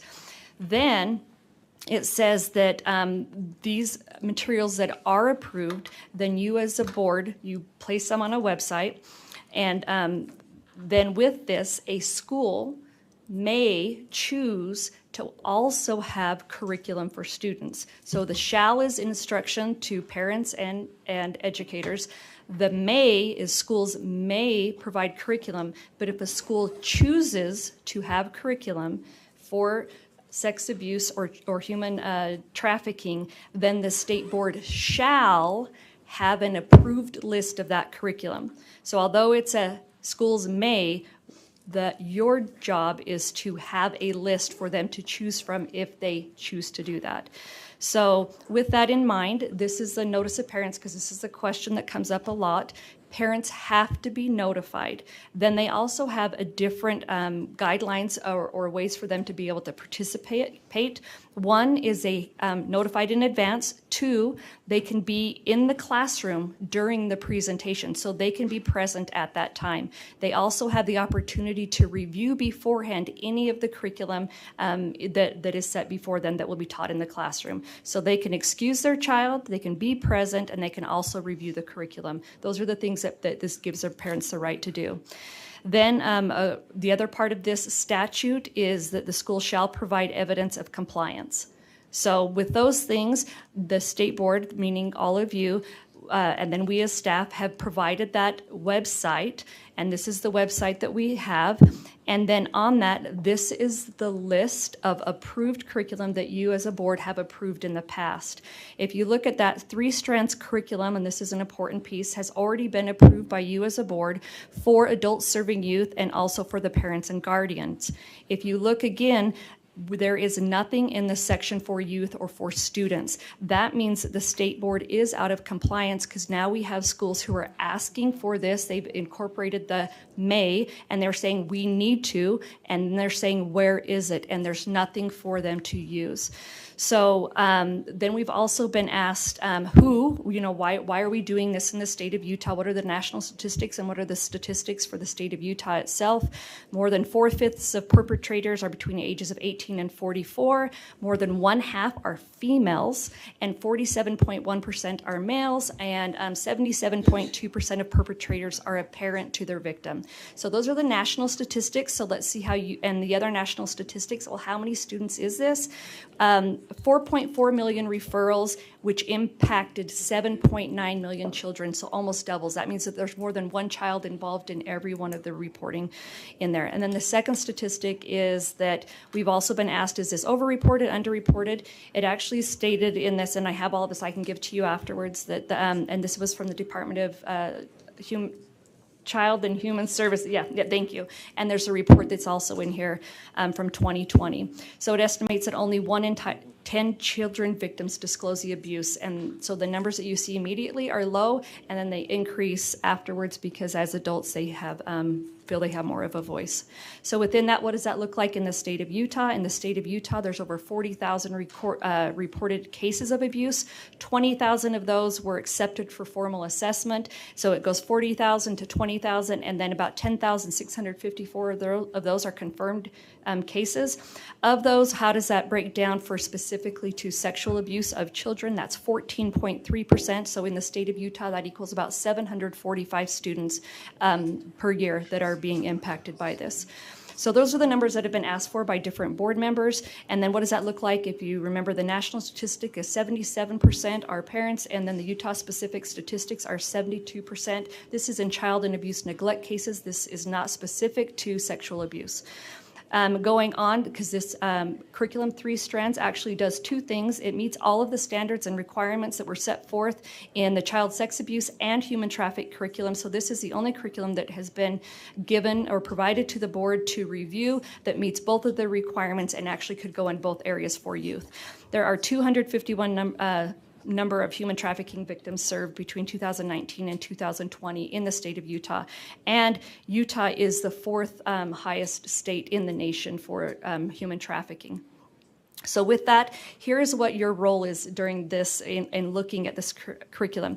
So these are copyrighted materials. So if you do any discussion of the curriculum itself that was provided for you via a link in your backup documents, we can't show that curriculum because it is copyright protected. Parents can view it, but we can't show it because it's not something that we have purchased, and then it comes out there for everyone else. We violated copyright. So if you're going to be speaking to any of the things on there, just as Board Member Earl modeled so greatly, it's about the page number and perhaps a sentence or some wording choices that were within. If you also talk about this, we need to refer to it by the PDF or page number so that we can have, those of us that are around the table can have access to what it is that you're talking about. The next one is that the board does not have authority to adjust any of the content or wording within it. This is a vendor product. This is not a product of the board, meaning that as a board, we are not wordsmithing, but instead you are either accepting or rejecting. If you have rejected this, then the board can make suggestions to provide to the vendor for consideration. If rejected, again, this goes back to the non-compliance, it will cause further delays.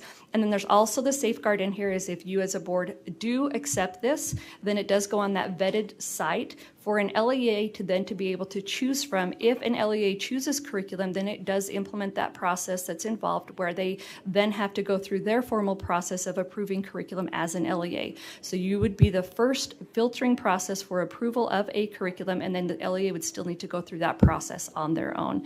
And I think that that would now come to the point of, there's other questions, but I will just have them, and hopefully that was pretty concise of a review as you begin your discussion. So, having heard that, am I correct in understanding that your motion would need to ask the board to reject the curriculum and send it to the vendor to consider those 10 changes? Is that what your motion is? That would be accurate.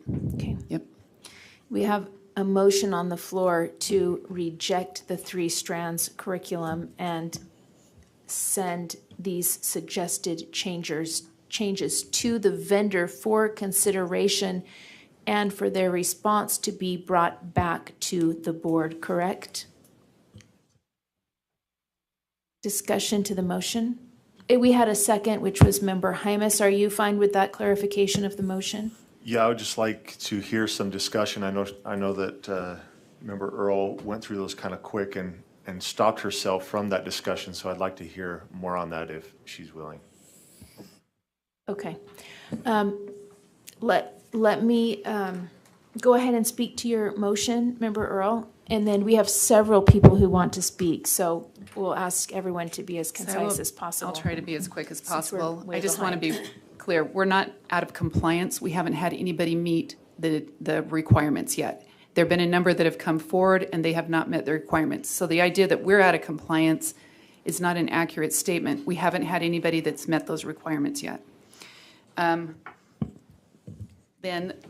So let me just touch on a couple of these. Trying to be courteous, make sure we don't go too far or whatever. But number 1 was age-appropriate language. The curriculum, which has some great components to it, just because I've had recommendations here does not mean it doesn't have great components. It uses safe touch, uncomfortable, and safe circles. But the Utah language, which we maybe should be concerned about, uses language, because I know it's for all grade levels, but it doesn't say how it's going to address terms like non-sexual touch, sexual abusers, sexual nature, sexual material, strip games, sexualized games, or sexual behavior. I'm not sure how that's going to be addressed. I think that's important that those items are, that they're referenced. They're not referenced in the actual lesson plans, but they're referenced towards the end of the document. Page 53 is that information. Number 2, address parents in the curriculum. I understand that some children are abused by their parents, but there's a number of scenarios within the document where kids, like a gaming situation, and they had someone asking for additional information. The best person to go to would be their parents. So to completely strip it out and make it look non-neutral, or neutral in that anybody, just get to somebody, I think we're missing the point. There may be scenarios in here where we do want to create a little bit more ambiguity because we do have kids that have been abused. That is understandable, but to strip parents throughout the whole document, it to me is concerning. On slide 10 where it says, isn't there anyone safe by there isn't anyone safe by nature. I really think we need to look at that terminology if we're using that language towards children. It gives kids, all children, the idea that there is no one that's safe out there. Consent language, I'm not even sure why this is a violation. Utah law is refusal skills. We do not have consent language. It's gone through we've had people bring it up. Carol Moss has brought it up a number of times. We did not approve that, but this language sits within this document. So I'm not sure how it passed the element of meets the state law. And they do have consent language in there. So they just need to look at the balance of that. Not consent language, I apologize. Refusal skills is addressed in there. But it's when you're putting both in there, it becomes confusing. And then I just think on students' rights, that if we're not careful, we get into rights that look like, that resemble things that come from the UN or other international organizations that it's going to give the appearance of students' rights versus parents' rights, or even other rights. So I just think we have to be very careful on how we use that, that we don't give this idea that students our children are separate from families. There may be situations, legal situations, when that happens, but that's a rare case. And once again, I think a way of phrasing that would be more in affirmative and assertive tones. I can, whatever, I can protect, I can, versus defining them as rights. All right, let me look down here.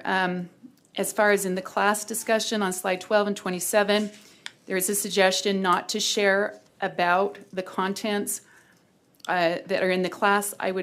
This is just my recommendation, is that it is changed to respect other students and what they're sharing, instead of encouraging kids not to share outside of class. It just gives the wrong, when we're teaching about secrets, it gives the wrong impression there. And then along that same lines, at the end of the activity, or there's one of the activity that says we're just going to share between you and me. I think it could be worded so that kids could leave it there. They didn't feel like they had to take it home. For those that we have concerns with, that they may not have a safe environment at home, I just think there's a better way to word that. And then I don't understand why we have strangers on page 72 and 73 as possible potential safe people, as well as online gaming friends you meet gaming would be considered on those documents. And then let's see. And then I have a concern with this telling kids that they have a right to fill something. And I'll just read what I have here. However, children should be able to express. Sorry, let me read. No one has a defined right to feel something. However, children should be able to express their feelings to others. The first is an impossible goal for parents and educators to meet because they have no control over someone else's emotional state or how they feel. But a parent or educator or other community member can listen, connect, and help keep you safe. And those are, that's the nuts and bolts of where I'm going with those. So, thank you. Member Lear?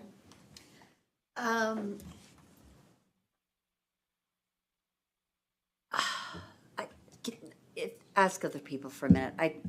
Member Klein? Okay, I just had a couple questions for Patty Norman. Do you have, on the things that you showed on the PowerPoint, do you have where you found all of those statistics included on there? Okay. Is this a tech-based curriculum or teacher taught? Chair, may I answer? Yes. Hi, Tanya Albornoz, Coordinator for Prevention and Student Services. The curriculum is online for the teacher or the person who will be giving the instructional materials in the classroom. It's not given online to students. It's just there for the person who's providing that training to access online. Okay, so it's not a dynamic curriculum. Correct. It can change, right? It would stay the way it is, however we adopt it. And it wouldn't be able to be changed without our approving any changes?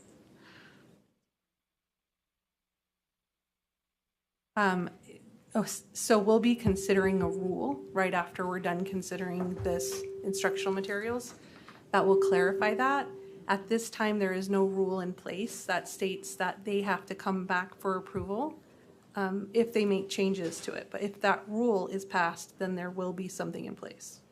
So we're accepting or being asked to approve a curriculum before we have a rule in place that details those specifics out?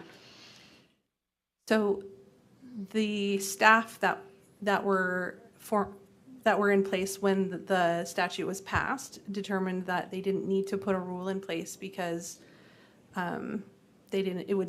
they felt like it would just be a regurgitation of the rule of the language in statute. So there was no rule put in place at that time. So currently that's correct. We don't have a rule. But there is plans to make a rule. Correct. Okay. All right. Deputy Superintendent Norman, and then we'll come back to finish up Board Member Kleins. That is the next item on the agenda, R277-630, and that rule is created specifically with this in mind. And we have Jeff Van Holten who will be helping to present that. So that was made at the same time as reviewing all of these things, to your point, so that those things don't happen. Okay. And I'll just end with my own thoughts on this. While I understand this is an incredibly important issue, a growing issue, I also believe it is not the role of the schools, regardless of laws that have been passed. That is my opinion. Member Straight. Oops, yes. So we have been tasked by the legislature with the requirement to adopt materials. We have this curriculum, the three strands, has been used widely. It's been applied widely throughout the United States. It has strong support from many individuals, including the Attorney General's office. I know everyone received that memo, and I don't take marching orders necessarily from any of those, except we do have a responsibility to put in place what the legislature requires of us. We have that duty. And I think the thing that really is the linchpin for me is we're just approving for LEAs to use this. LEAs will make the final determination. And LEAs can make requests for changes at their level, because each of the LEAs have different needs. And I don't know that that'll occur, but it'll go through the processes for each LEA. And so I feel confident that not only in the curriculum itself and the need and the timeliness of it, but I also believe the processes are in place that no LEA is going to be required to use this curriculum. Chair Hansen. I don't mean to butt in line. I'd like to speak on it when it's my turn. So. Okay. Board Member Moss. Oh, sorry. It's actually Lear is next. Sorry. That's all right. I had to gather my thoughts. So thank you for coming back to me. First of all, I don't see anything that would prevent the board from passing this or approving this curriculum and then allowing Member Earl to take your concerns to three strands, because I actually agree with some of your clarifications, but I feel like this is an overall good curriculum that we should allow our LEAs to get started with. I don't want this to the enemy of perfect to be overlooked, and I'm not saying that right. I want us to accept something good, not wait for something perfect. And I also have a hard time processing all of these amendments without the context in which they occur. Because for instance, I removed the consent language framework. Well, I don't think that consent language is incompatible with refusal skills. They can both be understood if necessary, and it depends on the age of the students too. So I don't think, unless you just accept wholesale all the connotations that go with both of those, which I don't think they have to be incompatible. So those are just my thoughts. I would prefer something that puts us in compliance with the law, that we move forward with curriculum that's approved and respected. Member Moss. Just following up on Member Straight's comment that an LEA might obtain, variations on this or customizing. Do we know anything about that happening? I have to say I'm sort of institutionally disturbed every time a provider says, well, I want your stamp on this, or I want your payment, but you can't tell me to do anything about it to fit your needs. That's, you know, there's a natural pushback there, right? Because you'll have different concerns that you consider in one state or locality. And so it would be nice if we did have an opportunity to say, look, we love your stuff, but we've got some locally based concerns. Please fix them, and we're happy to approve you and put you on the list. That, in my view, is how this ought to work in pretty much any provider context. In here, I get that this is kind of a wholesale copyrighted material. We're also living in a digital age where stuff is flexible. So are we aware of any LEA or other, you know, body that's kind of sought and obtained some flexibility from this? Chair, may I answer? Yes. So Board Member Ross, thank you for that question. I can confirm, and I know that, for example, Three Strands has worked with Granite School District very closely on this curriculum and received their feedback and approval from a number of groups, including their administration, school counselors, as well as parent groups who have looked at this and provided feedback, and they've made changes in it due to that feedback that was provided to them. So I can provide that has happened, yes. Very quick follow-up. Go ahead. Is there a reason we can't do that at the state approval level as opposed to the local district implementation level if they've already sort of cracked that wall and made some tweaks? Go ahead. Yes. I think the difference between the two, if I'm understanding your question, so if I don't answer it, tell me that's not what you asked, is that we are not purchasing curriculum. We are not a part of an RFP process at all. All we're doing is we're reviewing something and having vetted it, and then you guys will say, or you as a board, will be able to say, yes, we've approved it. So once it enters into an RFP process and they have money exchanging and they're going through saying, this is what we have in an RFP and what we expect, then they have greater ability to then negotiate with that vendor to have those types of conversations. So I don't know if that exactly answers it, other than the fact that we take it as wholesale. Yes, that conversation can be had, and I do know that board members have reached out to Three Strands, and there's already been some changes that were made prior to this, and then moving forward, I would think I can't make assumptions other than the facts that I know, and those are the facts that I know at this point. Thank you. That does answer the question. There's a distinction between approval for a list and actually purchasing, but I still think we are a user and one with a lot of leverage if you're the gatekeeper to the purchaser, right? So that's where I question whether there's not an ability to push back and get a bit of. Member Norton. I think we've heard a lot of the same thoughts being discussed, and mentioned by many board members all in a row. I keep thinking, yep, that's what I'm thinking, that's what I'm thinking, that's what I'm thinking. And so I'm not going to say those same things again, but I am going to say that I do have, a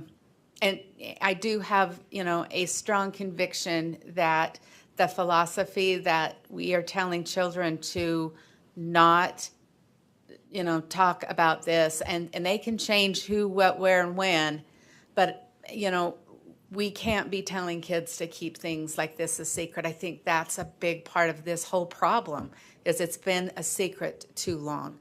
That from the child trafficking to the child sex abuse has been a secret, and that's what's got to end. Now, whether we frame that by saying, you can tell me, a school adult, or another trusted person, because I do know that sometimes it is a parent, but I think, I don't, and that's where, when I look at those statistics, that concerns me, but I do think majority of the time, a parent is the safest person they should be talking to, because parents that do their job are a child's greatest advocate. So that is concerning anytime we're telling a child to not talk about this. So that would be my comment. Member Hutchings. Great, thank you. I want to thank Member Earl for her hard work on this. She's really dug in, and she has found things that overall we need this. We really need this. We need to help our kids be aware and to be safe. But we also, if we're going to be endorsing and listing this curriculum or this product, we need to feel like it is really protecting our kids in the right way, that we believe in Utah is the right way, and protects it with the parents, not opposing the parents, and go through. I think there's enough significant concerns that Member Earl has pointed out.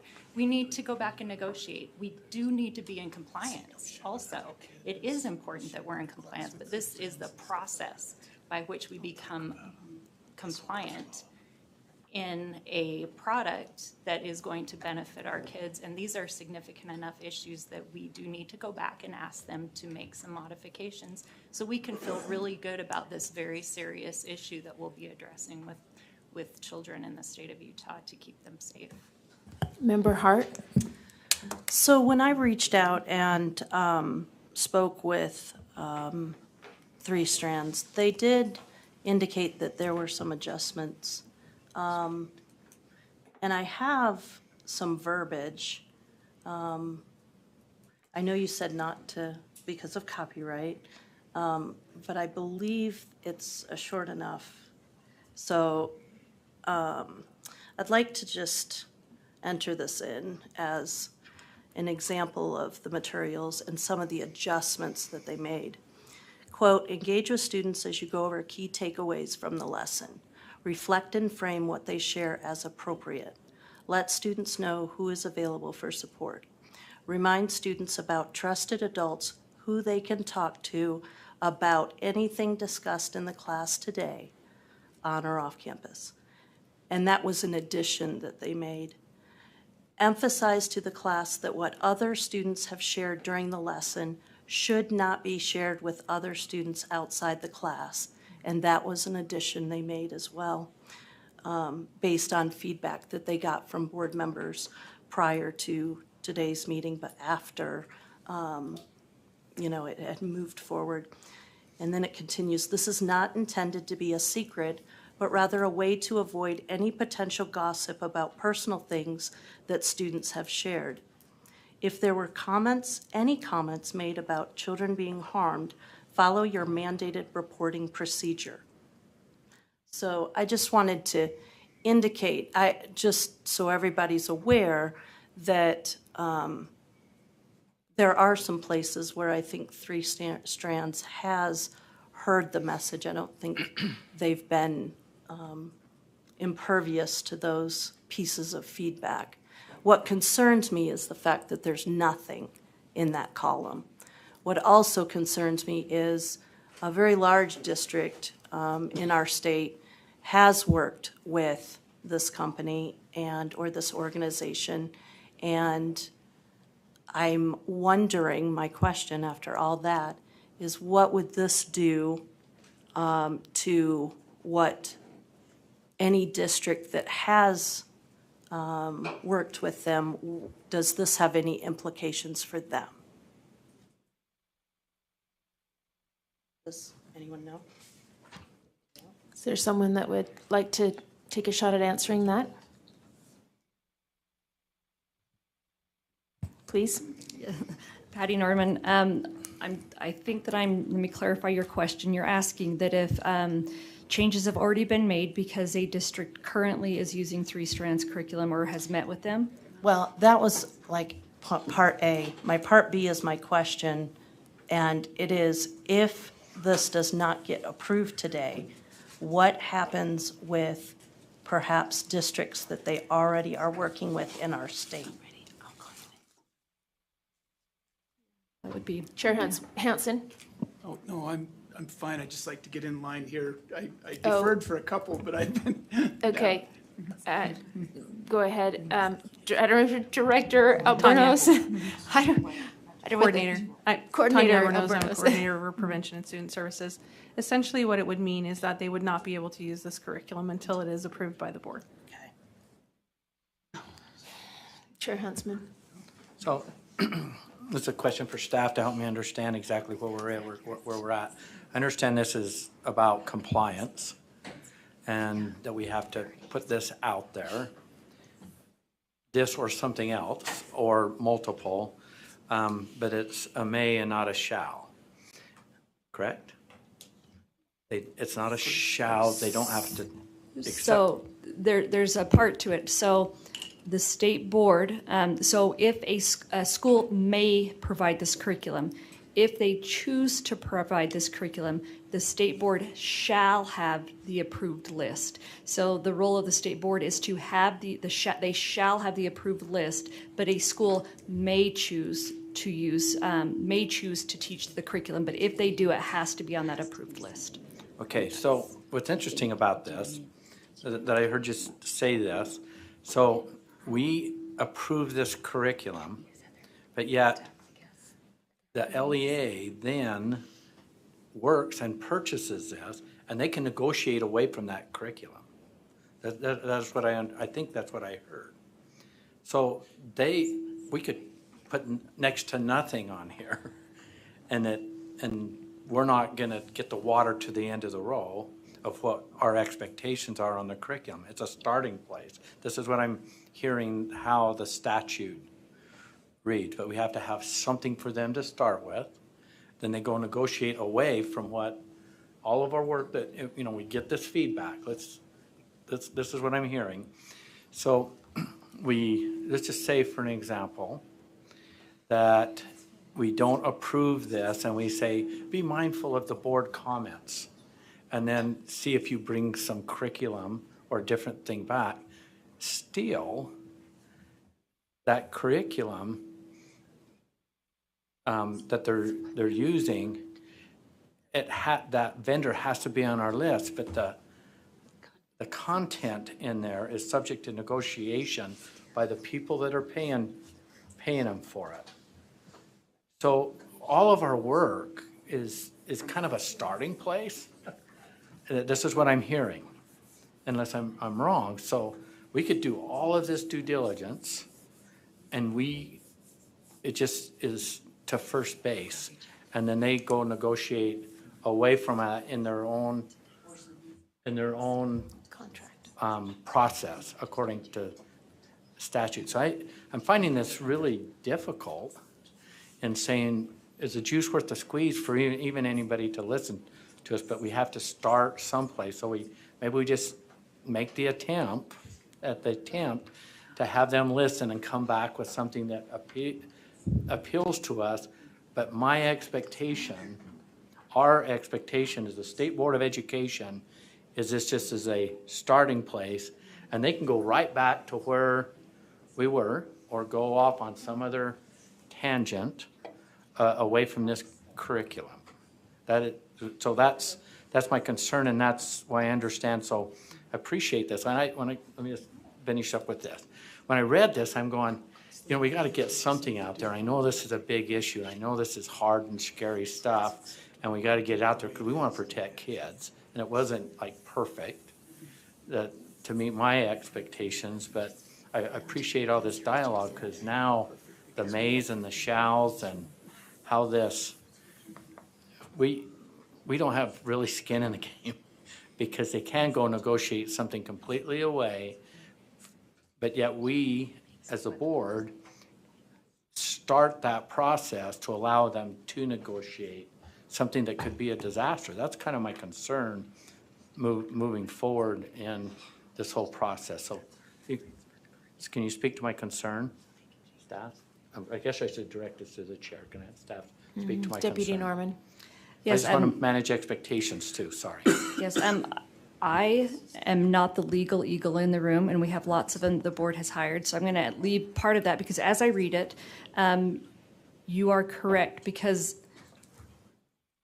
my interpretation as a non-lawyer, so please come up, is that it states a school district or charter that provides the instruction described in subsection 4 shall use the instructional materials approved by the state board under subsection 2 to provide the instruction. I don't know that it says in there that it says that they can amend them, but if we can listen to Tanya really quick, the state board has approved minimum guidelines that the curriculum must have, and then what happened was this review committee that was 7 people that was combined between USBE and Department of Human Services. There were 7 members that were expert members that went through the approved process with the minimum guidelines that the state board approved, and they met those requirements. So I don't know if legally that means that then an LEA can change that or not. So that is a good question that I do not have the answer for. So I'd look to our legal team for that.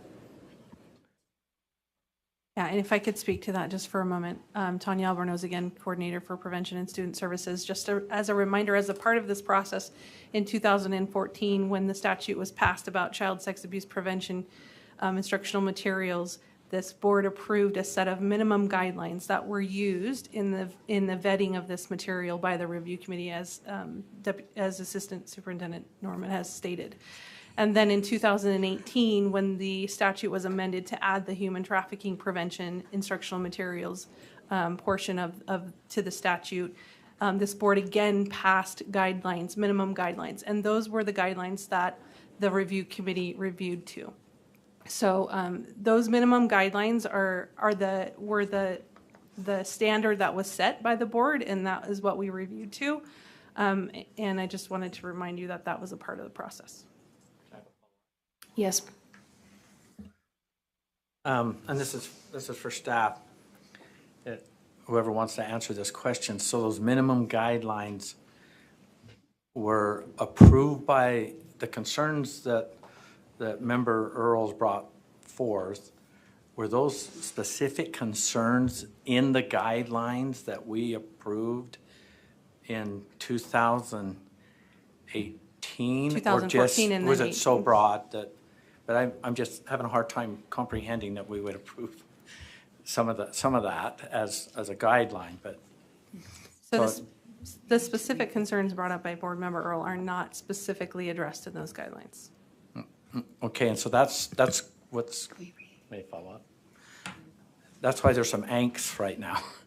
Is it's gone a little bit past what was in 2018, and this is a word I still can't say. Maybe I'll say it if I don't think about it. The specificity, however you say it. Ever since COVID, I can't say it. I blame it on COVID. Right. Okay. But if I really think and go slow, I can probably get it out. That is the angst right now of what I'm hearing from my fellow board members, and it's also my own concern that specificity in some of this is kind of a big concern. The other piece is that other piece of what an LEA can do outside negotiating with this, and so I know you're speaking to, and there might be more. So, Thank you. Madam Chair. That concludes my concerns. Thank you, Chair Hansen. Thanks. I just look at this whole process, and I think it's important to recognize that 3 Strands is a company that we've worked with before. We know them. We approved their training materials 3 or 4 years ago for adults. If you look at their website, they have one mission. That's to prevent sex trafficking and human trafficking. They were formed around an incident that happened in their community. They put together a very diverse board, and this is what they do. So I think they provided us, if you look at page 9 and 10 in our materials, they provided a crosswalk that shows all of our standards and how those are met by the curriculum that they developed for us. And I guess I should point out too, these materials have been accepted by many other states. California, one of them, which might not impress us, but Texas, Ohio. There's some states that may align more closely with Utah's values that are using these materials. So this isn't leaning one side or the other on the political spectrum, as far as I could see. But anyway, there is a crosswalk that shows how they meet all those. This material was approved by a committee that included some of our staff, but also the experts in Utah on this sort of thing, people from DHS, people from DCFS. Looked at it and said this was appropriate. We got a letter last night from Attorney General Sean Reyes, who says that this is age-appropriate material and he approves the curriculum, and he's been involved. That's been one of his missions, I guess, is to stamp out sex trafficking in Utah. So we have all that's gone into this, and then we have, at this stage, a need to get this out to our LEAs. We can sit and wordsmith this forever. I think there's 15 people in the room, and there might be 15 opinions. about how exactly this should be presented. It's very sensitive. I can go over some of the concerns and give you my feelings on some of the concerns raised by Board Member Earl, and certainly not to discount her concerns, but we all have different opinions about what exactly words should, what words should be used or how this should be presented. I just think it's time to get this moving forward, and I'm happy to look at a couple of these. I mean, addressing parents in the curriculum. As part of my attorney work, I do some private guardian ad litem work where I'm involved representing kids who are in difficult divorce or other situations. And many times there's abuse involved. And my personal experience has been that parents are very often involved in that abuse. What this curriculum does as I read it is it says, here are the characteristics of a trusted person, and then it asks the students to apply those characteristics to different people in their lives. Parents being one set of those people or guardians. It also, as Board Member Earl pointed out, I think there's some people on there that it'd be very hard for them to say they were trusted adults. I think those are bad examples, and if a kid says, this person I met online is one of my trusted people, then a teacher might say, gee, why do you think that's a trusted person in your life? I mean, I think there are reasons that those bad examples are included. If we talk about a right to feel safe, I think we can have a discussion about what rights are and whether a right has to be a constitutional right or something like that. But if we change that word to deserve, does a kid deserve to feel safe? He needs to know that he deserves to feel safe, because if he doesn't think, if he thinks it's normal and it's the best he can do to feel fear when he goes home or fear in situations, then he won't aspire, he won't think that he has the ability to, or the right to deserve to feel safe, and he won't reach out to anybody to try to change that situation. So, when we get into wordsmithing, things like that, I just have a problem. Is deserve better than right? Maybe I'd use deserve if I was writing the curriculum. Does right get the message across to kids at this age? I think it does. There's others, I don't know. I can go through as far as consent language. I think that as I read the curriculum, what I saw is that it says you can decide who, as a child, to let into your circle of safety, and you can decide whether, if that situation, even though you said yes to begin with, if that isn't working for you, if you feel unsafe, you can say no. If you invite someone over to play games with you, just because you said yes to come over to play games, if that situation is bad, you have the right to say no. You can do that. You can assertively say that. I thought that it was very age appropriate as I looked at it with my experience dealing with my children and with children that I work with in my legal work. As far as the secrecy in the class, I read that to say just what was read, I think, by Board Member Hart, that things that are shared by other students shouldn't turn into gossip amongst the school and be spread that way. But you have to remember this environment. This isn't the kind of, they talk about bad secrets or unsafe secrets. And those, between an adult who's maybe trying to perpetrate something in them and is told to keep safe. This environment is a classroom setting, multiple kids and parents should be sitting there, just like with the maturation training. They have the ability to be there. I don't think a teacher saying we shouldn't share this stuff that's being shared by other students in that setting is talking about any kind of, giving the kids mixed signals about secrets at all. So I'm very much in favor of getting this out there so that we can have some training to help prevent what is a really difficult problem. And we need to get this material out in the field. I think it's on us as a board not to stall and keep this spinning around in revision cycles, but to get it out to the people who need it.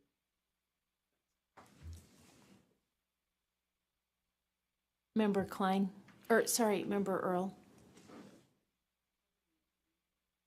Member Klein.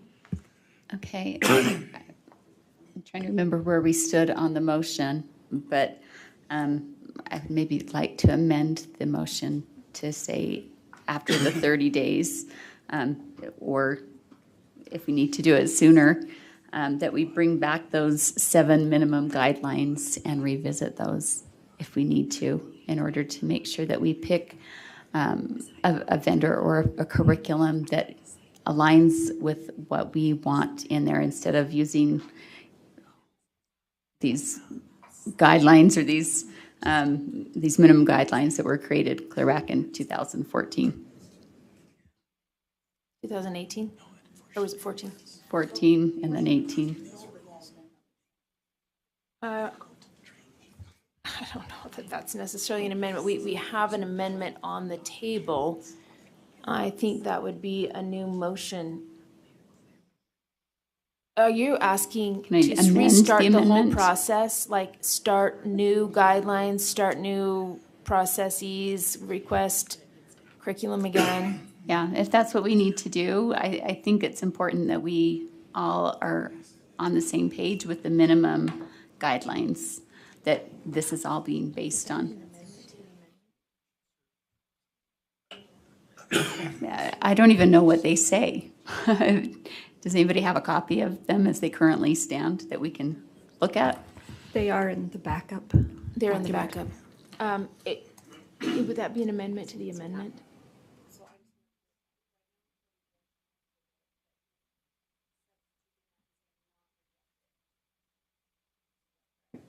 So maybe mine should follow that. I'll make my motion after we vote on the current one. Okay. Go ahead. I'll go ahead with mine. The contents of, there's a lot of great stuff in this curriculum. The fact that they rely on children to trust their inner feelings is one of the greatest strengths I've seen in some of these programs. Their examples are very strong. I just think that there's a few things that need to be added to help. I do think that some of the way the wording, if it rolls out this way, I think you're going to get a lot of parent pushback. That's my concern. I want a successful program. I don't want something that's going to be undermined, because it is advocating for rights and looks like it aligns with certain other things, even if it doesn't. This isn't a design to undermine or to delay or to put off. I think we do have the responsibility to put out the very best thing, even if others are going to alter it. I can't vote for something that I can't say, and I'm not saying it needs to be perfect, but I do think there's just enough to this that could be improved upon, that could make it better. I appreciate the work that's been done with this organization, and I think that they've done incredible things. We have put their stuff forward, and there's nothing wrong with continuing to make something, especially for our kids, that's better. So I just would encourage you to vote for this, and let's move on to the next thing if we need to, or anyways. Thanks. Member Klein, I've been talking with our parliamentary expert here. I think your motion would be a substitute motion, because what it would do would be to take away all of this and start from the beginning to completely start to draft redo the 7 guidelines. Is that your substitute motion? Is that what you want to do? That is what I would want to do, but I can make that after we vote on the original motion, if need be. But I'm okay. Well, there wouldn't be a need. If something passes, then it would be over. There wouldn't be a need. All right. We'll do a substitute motion then. Okay. To start over on the minimum standards. Okay. Do we have a second?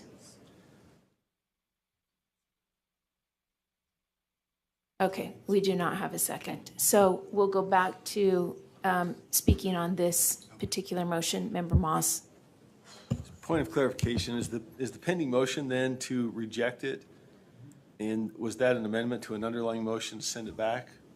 No. Or was that There's a motion never on the made? floor to accept it. There's an amendment on the floor to reject it and to ask the Three Strands Company to consider these suggestions and bring a response back in a month to the board.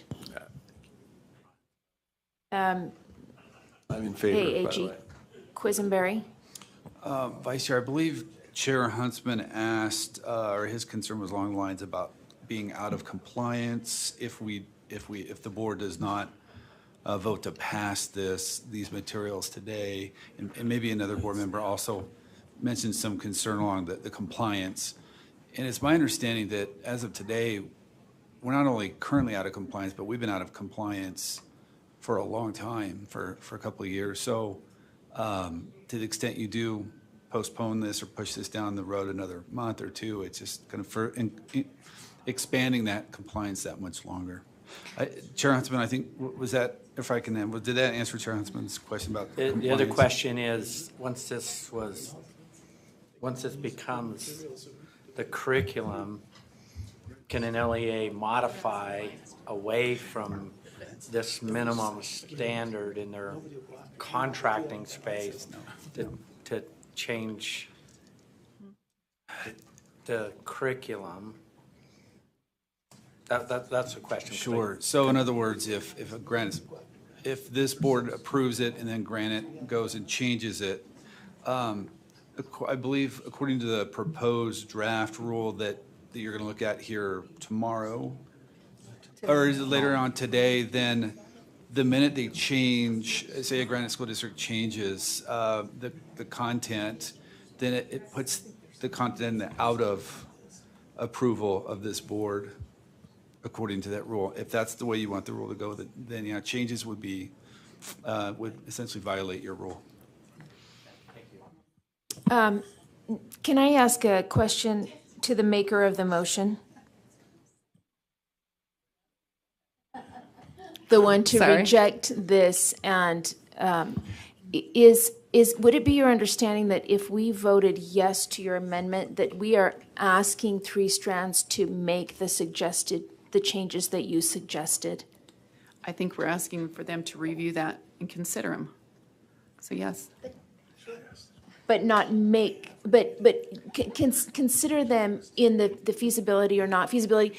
And the reason I I ask can't this, vote for it the way it is. I guess the idea is for them to consider that so we can review it. and then they would come back and say, out of these suggestions, we find that these fit in line with all of our expert understanding that could still protect children, and these actually would not. And Yeah. so we can make these changes, but we don't feel like we can make these changes and put our name behind it.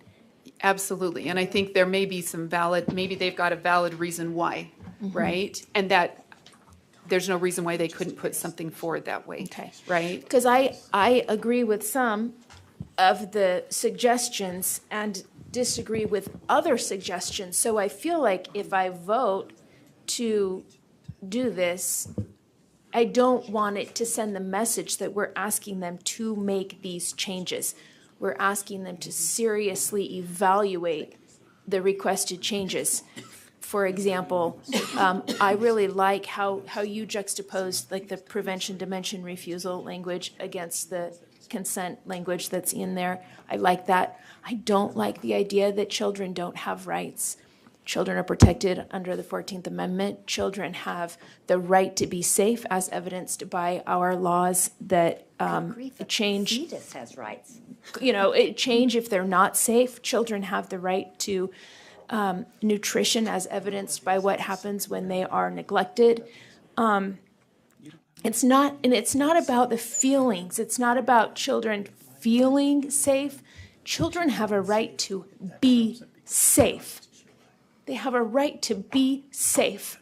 And so if by voting for this undermines any opportunity for them to be safe, then I am out.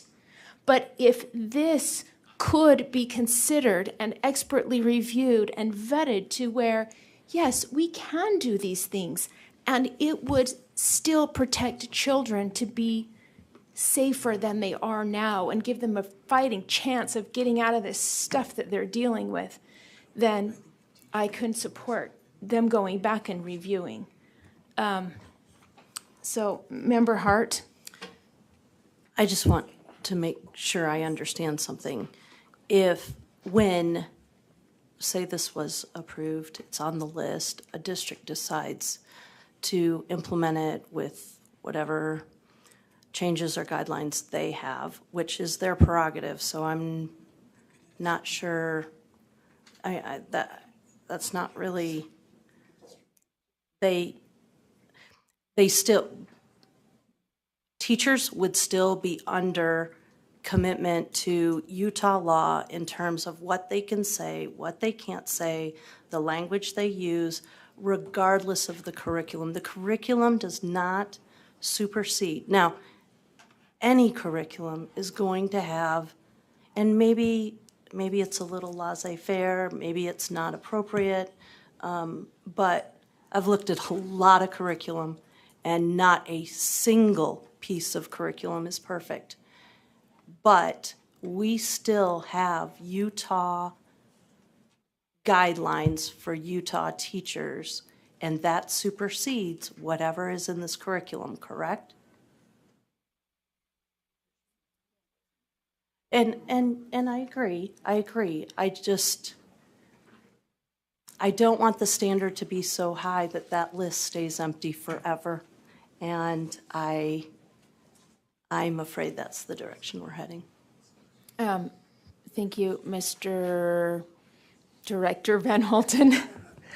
Thank you, Jeff Van Holten, Policy Advisor for the Board. I just wanted to clarify what it is you're voting on and what authority you have statutorily with this. You as a board have the ability to approve or deny wholesale. You do not have the authority to amend or wordsmith the curriculum within itself. So with that in mind, board members' oral motion is accurate and in order, but the motion would be to reject because you need the following things changed, and you would not approve them until they have changed. So it's not a list of recommendations or suggestions, because your only authority is to up or down this. So if you deny, you are required to give them your reasons, and they would have to come back for approval, which of course you could reverse yourself and say, you haven't changed anything, but we've changed our mind and we can approve you. But just to be clear, that is the authority you have, and that's kind of where it ends. It's up or down wholesale. Well, point of order? Yes. That would be true unless we approve the rule, and then that would change that. Is that accurate? That is not. What is the 30 days in the rule then? What is that? So that is to provide them 30 days to come back to get approval again. But again, it's an up or down. So it's not in violation of the law. Because again, you can say, we reject this because you need to amend the following 10 things. And if they come back with only 8, it is up to you as a board whether those 2 things they didn't change means they're still denied, or if they're approved because those 2 things are no longer important to the board. So again, it's still just a wholesale up or down on what, and then you can provide them. You are not required to provide them a list of recommendations. You can say, we're going to deny you because we do not think this is appropriate at all. Come back another time with a completely revised curriculum. So that's just something you need to all be aware of. It's an up or down vote. And you can, the rule does say 30 days to provide a reasoning or give them a chance to come back and persuade you otherwise. But that doesn't bind you as the board to have to provide them with an entire list of amendments they have to make, unless you want that added to the rule. Well, the language of the motion was for them to consider, not to make the changes. So can they bring their response back after consideration? They could, but I also need to remind the board the rule is not in effect. It is not the current law. So right now, the only thing in law you can do is up or down it, and you can add recommendations if you so choose as a board. But right now, the only authority in place is to up or down this. And if you want to add to that, you can, but that's all you have. So if we want to add for them to consider these ideas and bring a response back, can we do that? You can request it, yes. Chair Hansen? Can you speak into your mic, please? Sorry, I had it up because it's been left on. One point on the school districts modifying what we approve, I don't think that they can do that under the code. If we look at 53G 9207, it says a school district or charter school shall use the instructional materials approved by the state board. So as soon as they modify it, they're out of compliance. That's the way I read it, and I defer to Brian, of course. But the whole reason for us to approve it is so that they can't modify it, because the legislature gave us certain elements that needed to be met, and they want to make sure that we put that into rule, and then that gets all the way, as the chair would say, to the end of the row. It doesn't leave room for that to happen, I don't believe. I'm also just really, I'll speak again, just against us wordsmithing, and some of it's wordsmithing, some of it are more substantial changes, but doing that at this stage of the game. If we want to give clear direction in the beginning to develop curriculum, I think that we should do that in our process. And we can relook at this, but we need to get something out there, and this is wholly acceptable for me. I think, again, the substance of this taken as a whole needs to get out there in the field and be a benefit to the people who are most at risk. So, thanks.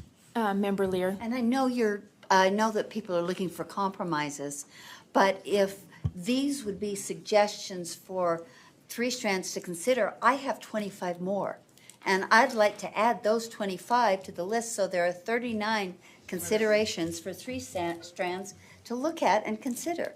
I'm just not willing to say these are only 10 considerations. So Are you making an amendment to the amendment? So I can't, that I have 39 more? Well, you have to tell us what they are, and those would be an amendment to the amendment. But my point is, because I was told we could not wordsmith, we could not make those kinds of changes. I didn't take everybody's valuable time to come up with those. But I also didn't expect to have to say, I would approve these 10, but no others. I think everybody would have some suggestions for wording changes. So I can't, as much as I'd like to compromise on this, I can't just say, let's consider only these 10 changes. Now, by tomorrow, I could have 10 more, 20 more. And if we could just do that in the abstract, I'd be great with that. Member Moss. Procedurally, if they brought us back something that we approved, they took the 10 considerations, gave it some thought, whatever, talked to Uncle Tony, spun a bottle. I mean, they can do anything between now and 30 days. Presumably, they would look at this and say, hey, okay, the state board has some concerns. Let's do some things and then go back and see if we can get accepted, right? If we did that, districts currently using the other version could go to that version, could they not? I mean, they would say, okay, we have a decision from the state board that this is the approved version, therefore that's what we shall use, and they could then go purchase that from the vendor, correct? I follow. Am I off on that? You are not, although there's potential unintended consequences or risk, because if you approve without amendment or without suggested recommendations, or you have suggested recommendation, you've approved them. That's the only authority you have. It is up to 3 strands whether or not they listen to you, because they're now approved. So they wouldn't have to come back. Right, but if they did, I guess my point is, if they came back with, having considered our concerns, came back with a slightly revised set, and we said, that's great, thank you very much, and we approve, then the districts that are currently using the other version could adopt our new approved version, which wasn't wordsmithed by us, it was wordsmithed by the provider at our request. We can't wordsmith, I think that's been clear, but that they can tweak, give us to us, we can say, yes, that's great. Districts can then take that and approve it, and in fact must use that, right? Okay. So are you amending the amendment to approve the curriculum with the suggestion to come back in 30 days? No, my understanding of the process that was originally proposed would be that we would reject it with recommendations. They would go take that, consider it, use whatever consideration they choose, hopefully come back in 30 days and say, hey, we made some tweaks. Now do you approve? And then at that point, we would have another decision whether to approve what they had revised. That's what I understood the intent, or reject it, correct. We would have then another up or down vote on the revisions that they took from our suggestions, whichever, if they took 2 of them or 3 of them or added their own, we could then have that come back to us, and I think that's the intent, right? And then they bring it back and I'll add 10 more. And Well, then you'd have to send it back for another 30 days. But one would hope. We'd have to vote on that. That could be endless. What we would hope that they would take our considerations and do something in 30 days, and then we'd have a decision to make. That's how I understand the motion. Member Straight. Yes, I see some landmines here. Some of them have already been expressed, but one of the concerns is we have 9. We have 9 right now. 10, excuse me. So are we going to vote on each one of those 10? Because we've already heard from many board members that, well, I'm for this one, but I'm not for that one. And let's say we do divide the question and we vote on all 9, and the vote is 8-7 on each one of those individually, goes out, it comes back, and I don't like that they've changed this one or that one. Now we're doing an up or down vote on the whole thing. I think, here's my thoughts on this. Let's vote it either up or down, the whole thing.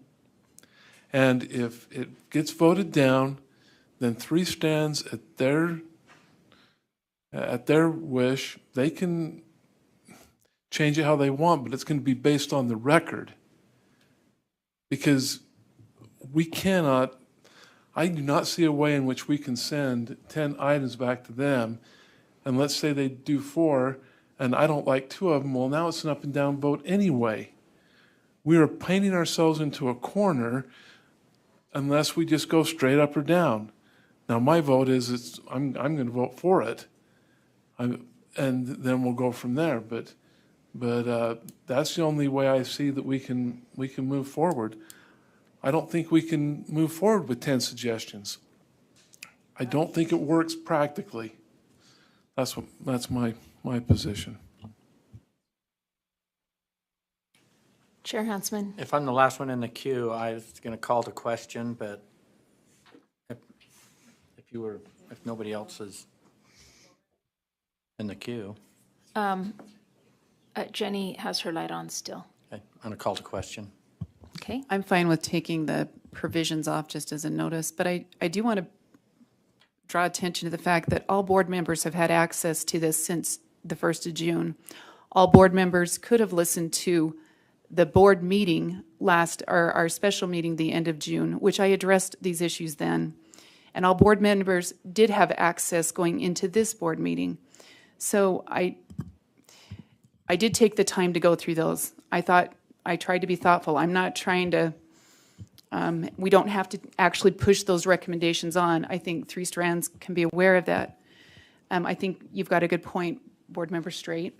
I think that there's wisdom in that, an up or down vote, and then they can listen to, the direction there. But I just want to be clear that for those of you who want 10 to 30, 40, whatever, you've had access to it.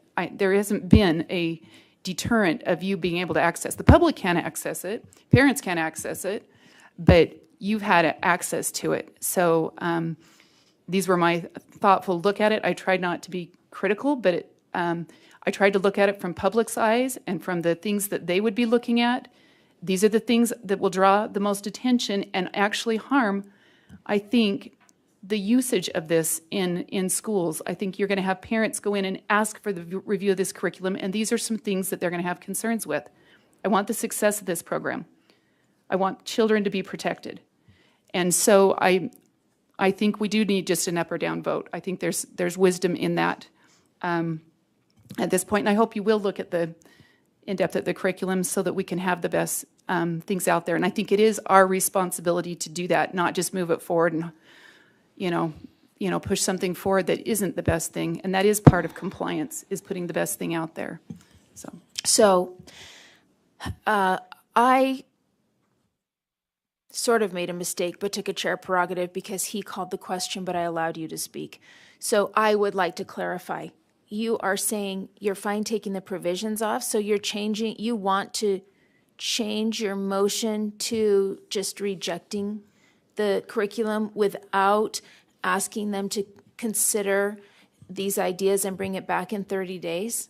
I think we're going to need to, it sounds like. Both, I don't think we can require it of them. Well, we can't require it, but we can request them to consider and bring back their expert opinion. In my Leave it on or opinion, take it off? in Okay, my leave it on. opinion, I'll leave it on. you're So- not asking them to make these changes. That's what has to be clear. You're asking them to consider the validity of the requests. Specific changes, which we're not all comfortable with, because we haven't voted on them. But then you'd have to vote no. Well, then, or we can divide the question and say, I want to vote on every single one of these. You are you dividing, are you moving to divide the question? I can in good conscience say, I am asking Three Strands to reconsider. And that's not the motion. I'm not either. I can't vote for that either. So the motion is asking them to vet these suggestions for validity and safety and accuracy and. But that suggests that we like them, that we are in favor of them, or we wouldn't be asking them to consider them. Not for me, but that's not how I see it.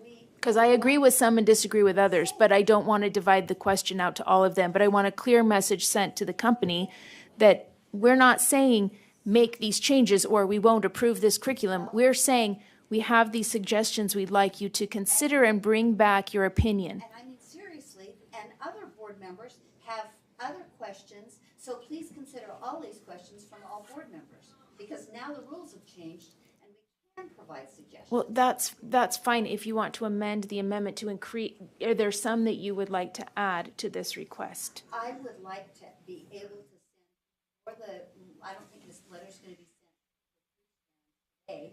I would like, before the letter's sent to Three Strands, say it will be sent for any board member who wants to add suggestions. So is your amendment that they would consider these 10 and any that are in within 1 week from board members from today? Yes. Okay. Is what There's an amendment on the floor to add a 1 week opportunity. Board member, there's an amendment on the floor to add a 1 week opportunity for board members to contribute additional suggestions to be considered for an opinion from Three Strands to be brought back if they are going to include or not include this in their curriculum. If we do include suggestions. Do we have a second? Member Moss has a second. Deputy Norman. And then I'll go back to the motion maker.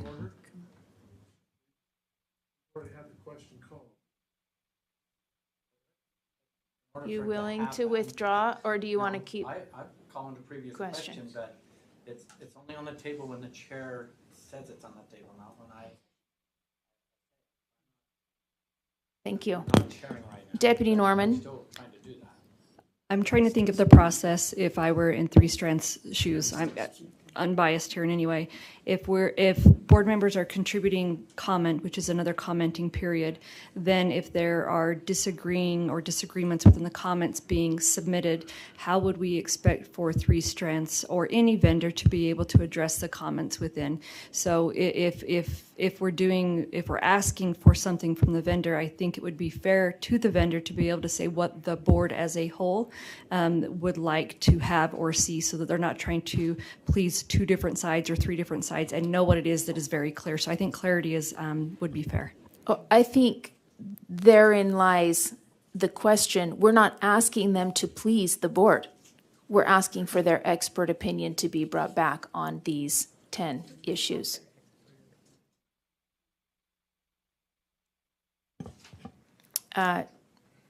Chair, so we have an amendment on the floor that has been seconded, that if we accept an opportunity for them to review and consider suggestions that have been brought to the table, that board members have 1 week from today to submit additional suggestions for them to consider and bring back if they are feasible or not, within keeping everything they're doing valid and all of that.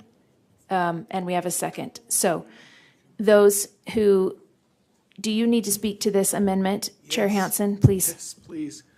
First, I think the question was called, and I think the amendment's improper, because I think that we can't proceed to that without considering the call of the question before this. Secondly, if I need to speak to the amendment, if that's not a valid I guess, objection to what's happening. This is, I don't know, it puts our vendor in a position that's just untenable. And it won't result in anything that comes back that's any more palatable than what's here. They've already presented their best work to us. They knew the purpose. They knew our basic standards. They knew Utah law. They presented their best work to us, and now we're asking them to go back and redo it based on the opinions, the separate opinions of 15 of us. There's no way that they can satisfy that, and there's no way that we'll vote yes on that when it comes back if we won't vote yes on what's in front of us now. Okay. Because Thank you. I'm going to entertain the amendment, and then I'm going to allow the call to question to be brought to the table. So there's an amendment proposed on the floor to allow board members to contribute ideas for consideration for 1 week from today if we accept and approve the amendment on the table, which is to reject. So those in favor say aye. Aye. You're voting on Carol's amendment to the amendment, that if we allow these suggestions, that other board members can have 1 week to provide suggestions to be also considered by the company. As a Discussion point to of the order, motion. you can't make a if. Can you make a conditional like that? Wouldn't we just? You can make it conditional. You can make it conditional. I might need a. So if Board Member Earl's amendment passes, then this amendment to the amendment would be in effect. Discussion to And the member motion. AAG Quisenberry. I have to complicate this one more step further, and that is, I know, don't do it. Any revised draft from 3 strands that this board then would approve, you'd still need to run it past our partner, Department of Human Services, to have them also approve, since we're kind of co-joined with them. They've Legally. approved the current draft, and now they're waiting on us to up or down it. So you're just keep that saying in we'd mind. be a minimum of 2 months out? Well, just we would need to run the revised version back to them for their review. So 3 strands would come back. If we approve their curriculum, then it would go back to Ultimately, yeah. Now, the whether that- department Sure, whether that takes a to month. approve or not. Or 2 weeks. And maybe or it takes however. 2 days, maybe it takes a month. We don't know. That's right. Okay. Let's vote. A Member discussion Cannon? to the motion. Okay. So we have all of these amendments from Board Member Earl, and Board Member Lear makes a point that she would like to bring other amendments forward, or others could bring amendments forward. These are And I suggestions, don't- not amendments. Okay, Suggestions. Suggestions.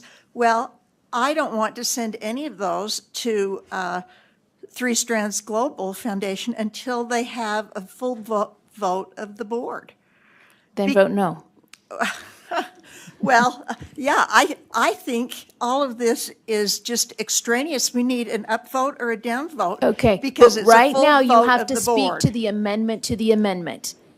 If her motion passes, do you want board members to be allowed to contribute additional I suggestions? really think both are out of order. Okay, but are you speaking to the amendment for or against the amendment?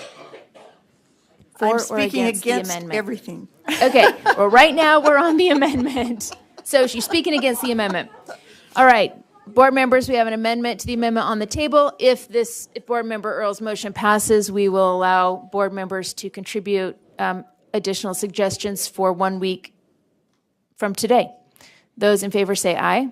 Aye. Aye. Those opposed? No. Okay, will the ayes please raise your hands?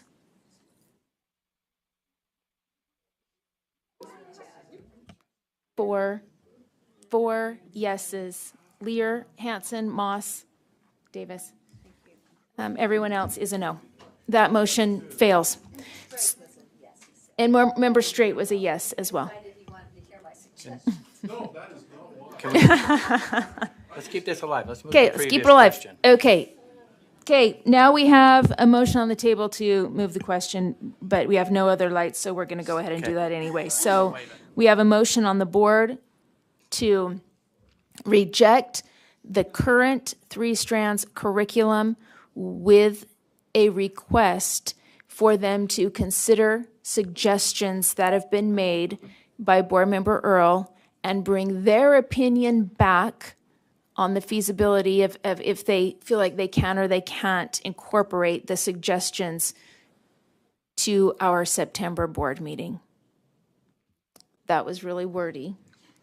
We have a motion on the table to reject the Three Strands curriculum and request that they consider Member Earl's suggestions and bring their opinion back in 30 days. Those in favor say aye. Aye. Those opposed? No. The ayes, will you please raise your hands?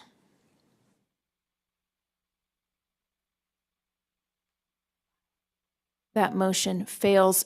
Member Belknap, were you a yes or a no?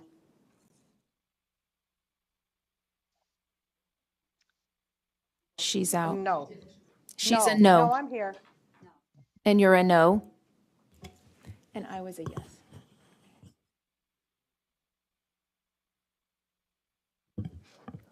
yes. So do we need to do that again? Do you want a roll call vote? Sybil? Okay. No, we're going to do a roll call vote. We're going to do a roll call vote. Vice Chair Belknap? No. Member Booth?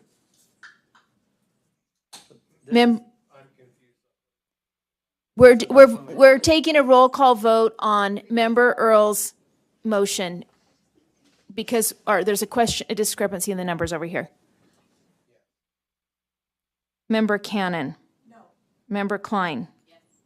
Member Earl? Yes. Member Hanson? No. Member Hart? No. Chair Huntsman? No. Member Hutchings? Yes. Member Hymas? Yes. Member Lear? No. Member Moss? Yes. Member Norton? No. Member Straight? No.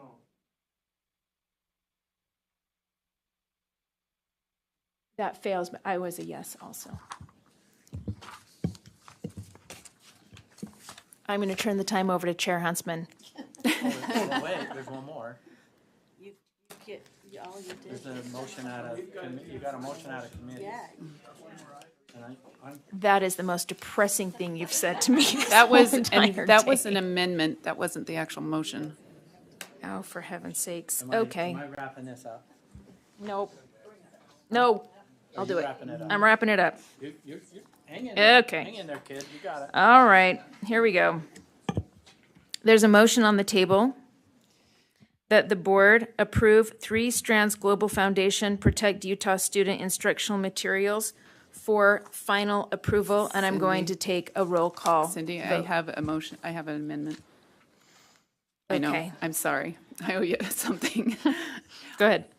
My amendment is that the board rejects the Three Strands. I guess we just vote no. Never mind. Yep. Okay. Again, there's a motion on the floor that the board approve Three Strands Global Foundation Protect Utah Student Instructional Materials for final approval, and I am going to take a roll call vote. Vice Chair Belknap? No. Member Booth? No. Member Cannon? Yes. To approve. Member Klein? Member Earl? No. Member Hanson? Yes. Member Hart? Yes. Chair Huntsman? Yes. Member Hutchings? No. Member Hymas? No. Member Lear? Yes. Member Moss? No. Member Norton? Yes. Member Straight? And I will move over to a yes on that, but that passed prior. So it passes 1, 2, 3, 4, 5, 6, 7, 8 yeses, 7 noes. Now can I turn the time over to you? Or do we have another one? One more, or do you want me to? No, I can do it. I'll do it. So Chair Hansen, we're on 277-630.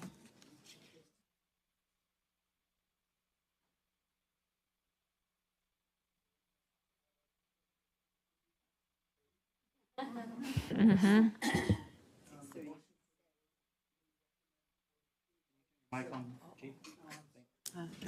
I leave it on, then I turn it off.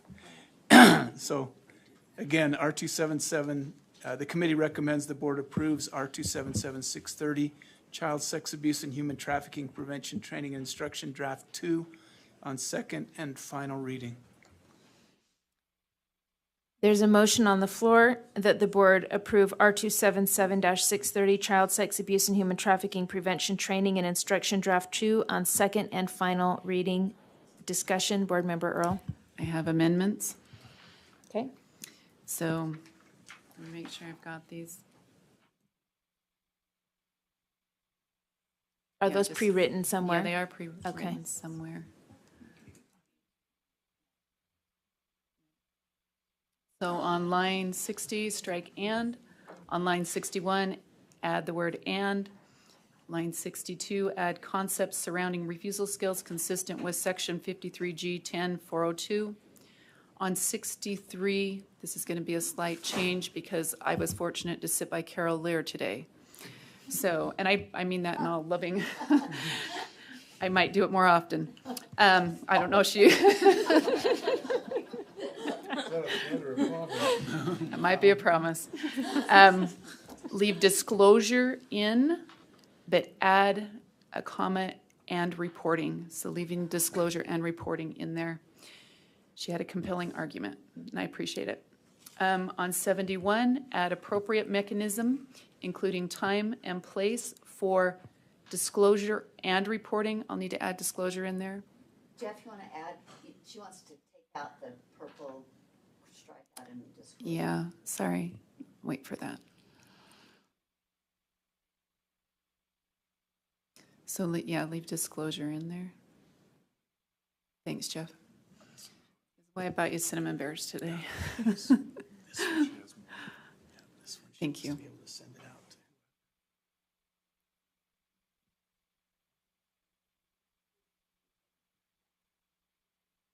Yeah. So we would need to strike, I guess, that, yeah, that would be right. So on 79, add a board member, sorry, 71, did I get that right? 71. I already do 71?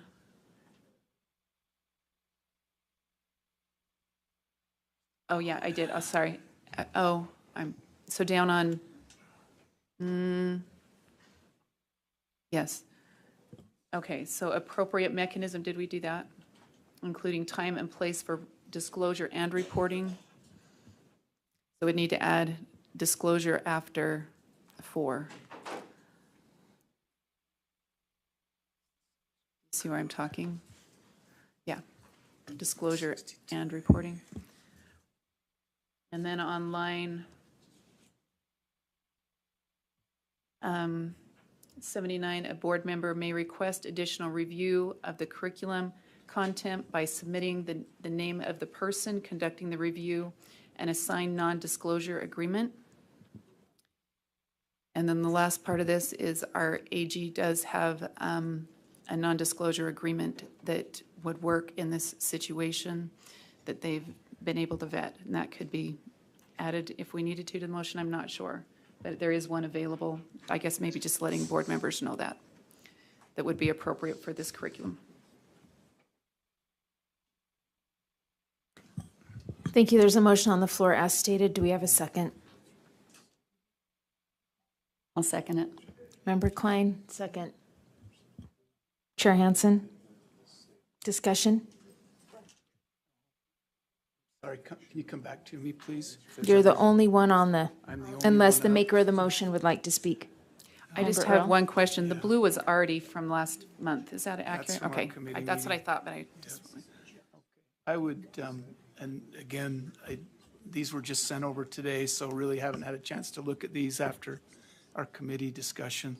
But I'd ask if staff could comment on the addition, if I can get to the right spot, on any issues with the review by outside parties, even with the non-disclosure agreement, and the addition of, on line 71, to the list of items that were already there, which I believe were from code. If we could just hear from staff on those items. And I have a point of order probably, or clarification consistent with that. Can I add that? Let's take the point of clarification and then we'll go back to the question. Okay. I'm not sure on the one about, I don't know what it means when it says a board member has the right. I don't know if it's a local board member, a state board member. It was a small b board member. And I don't know, does it mean in districts? Because we don't choose curriculum. We approve curriculum, I guess. So it's an unclear statement that I'm asking for further clarification. Also, with that point of clarification, I had just a little bit of clarification. Does the decision still lie with the vendor if they want to accept an additional person or not to review? We're talking about the bottom. If we You could could have scroll staff, down if to we the could have bottom. staff first respond to the request, and then I think I can have follow-up, which would include what you just talked about. Okay, so let's go ahead and have the questions answered by Member Chair Hansen, and then we'll hopefully segue into the questions by Member Lear and myself. Tanya Albernoz, Coordinator for Prevention and Student Services. So it is our intention that any curriculum that's submitted will be subject to R277469, the Instructional Materials Commission Operating Procedures. So it will be going through that review process prior to coming to the board for approval, just as any other instructional materials do. This would essentially be adding an extra step, if that's what the board desires to do, that I don't think any other instructional materials that you currently approve has to also go through. So that's my comment. I don't know if Brian maybe wants to add anything to that.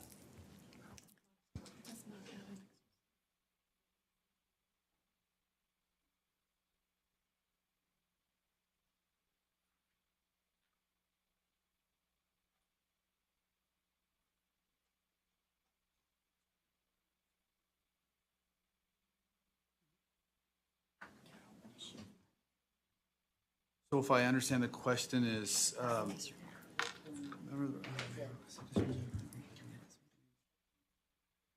right, so the non-disclosure agreement, I obtained a form, it's about 3 pages, single space, it's very thorough, very comprehensive. We've used it in my division already. And I made a couple of changes, and I did share that with Member Earl, and I believe she likes that as well. And so to the extent that is signed, that's a binding legal document that gets used really frequently. And so the question is whether that's appropriate or not. I think that it is definitely appropriate, and to the extent it would help, then I would recommend that. The question was, if this passes for this, will it be just specific to this content area, or will this then become acceptable for all the instructional materials? So any board member could be having anyone look at any of the curriculum. Well, and if I could follow up on that, the way it's written, I believe, says that as long as there's an NDA in place, that material could be sent out. It doesn't say that the vendor can refuse to that. So even if the vendor's competitor was our reviewer, we had them sign an NDA, then the vendor that's supplying the materials doesn't look like they would have any choice from this and this. That was my question. Does the final say lie with the vendor? I don't think our rules can bind vendors. I don't know that we can either. Chair, if I may. So two Vice Chair. questions. Is this just specific to trafficking curriculum? It Yes. seems like that's implied, but you could tighten that up by adding some language in there that says specific to That was part of my question, so I'd like that. make it clear, so there's no question. Yeah, so for example, review of the, what's, and maybe Jeff's got some language. the rule. Or you mean the statute?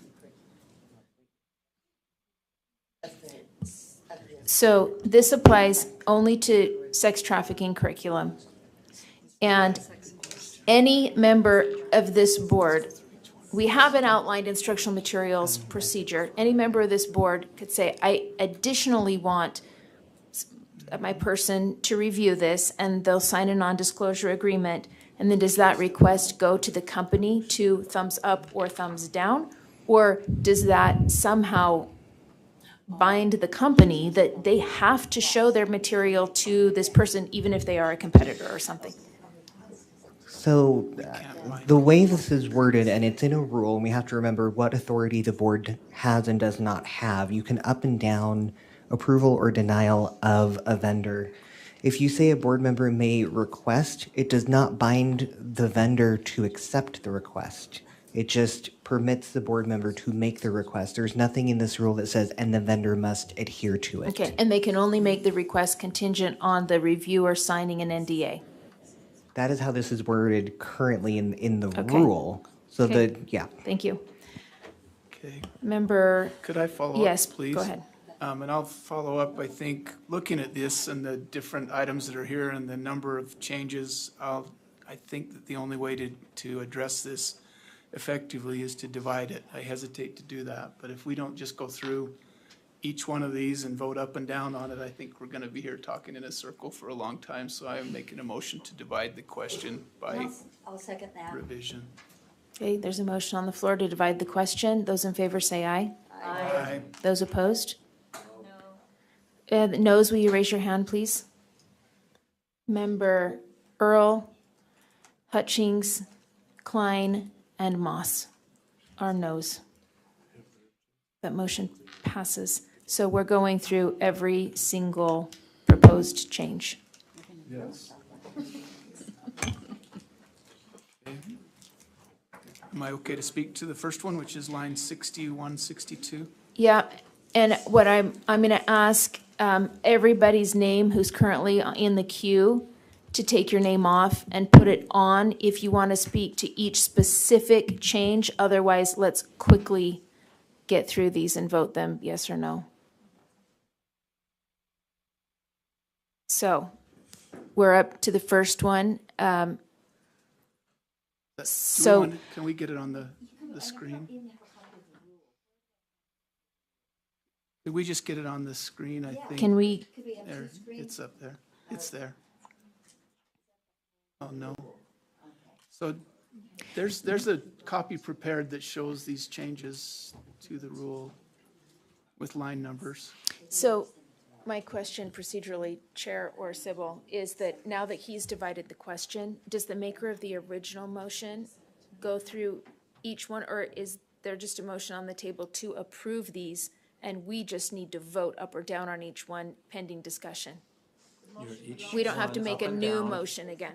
Okay. Okay, we're on the first change.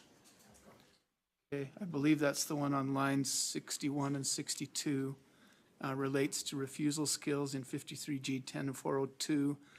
That section of the code applies to health instruction, which I'm not sure, I mean, I don't have anything against refusal skills, but the section there says informing a student that a student may not consent to criminally prohibited activities or activities for which the student is legally prohibited from giving consent, including the electronic transmission of sexually explicit images by an individual, of the individual or another. That's the part that relates to refusal skills.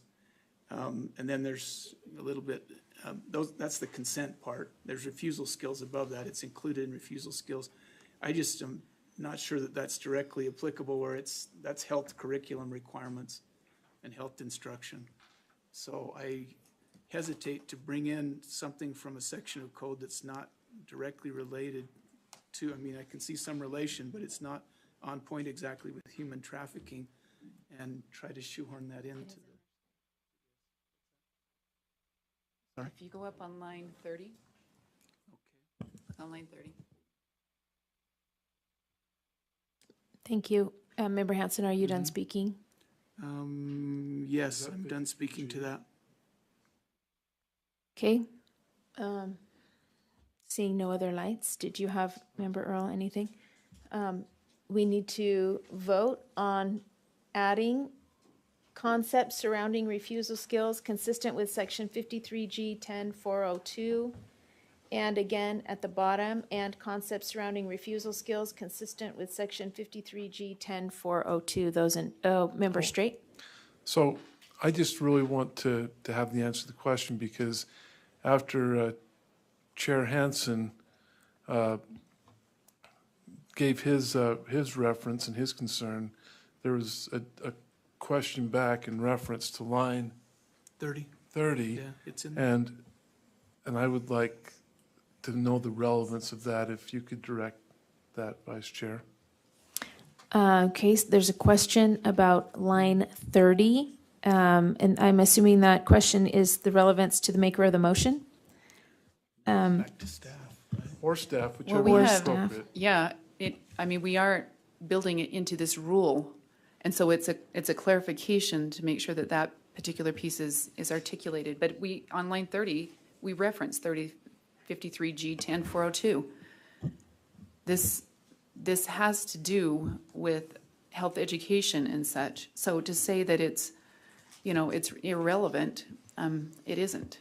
So I don't know. Director Van Holten? I'm not exactly sure I quite understand what the question is, but I will begin talking and you tell me if I'm in the right direction or not.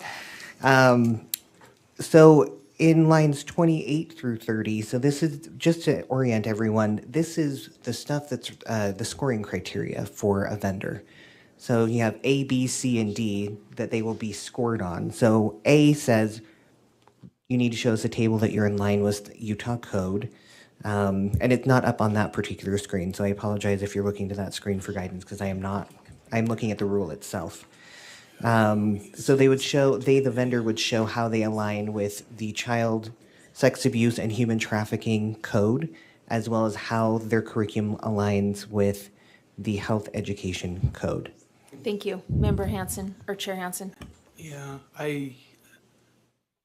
this might need to go back to committee, because that's, we reference 402, but 402 also provides about parent consent for the training, and the rules are different under 402 compared to the human sex trafficking code that's specific to this training. So Are you making a substitute motion to send this back to I'll make a motion that we committee? send this back to committee to look at this. Would there be any negative repercussions Second. from staff if we were to do that? Okay, there's a substitute motion on the floor, the second by Member Straight, to send all of the changes in this rule back to committee for additional vetting. Those who want to speak to this, I assume your name is still on here. I'll second that. We already have a second. Member Moss.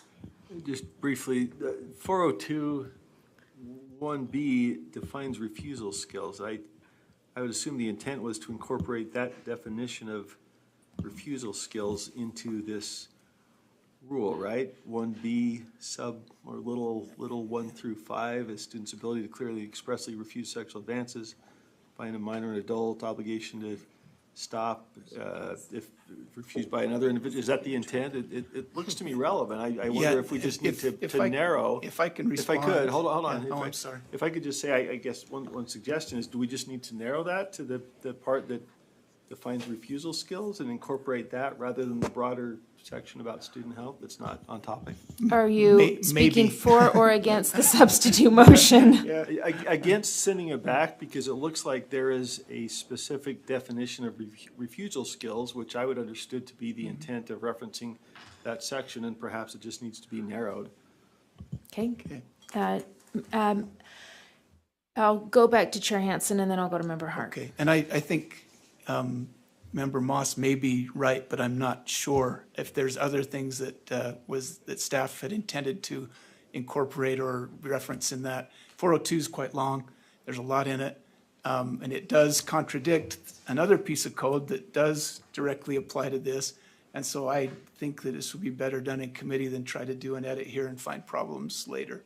I don't think this is time sensitive. Member Hart? Can the maker of the motion please clarify what they mean by there's contradictions? Just so I understand the scope.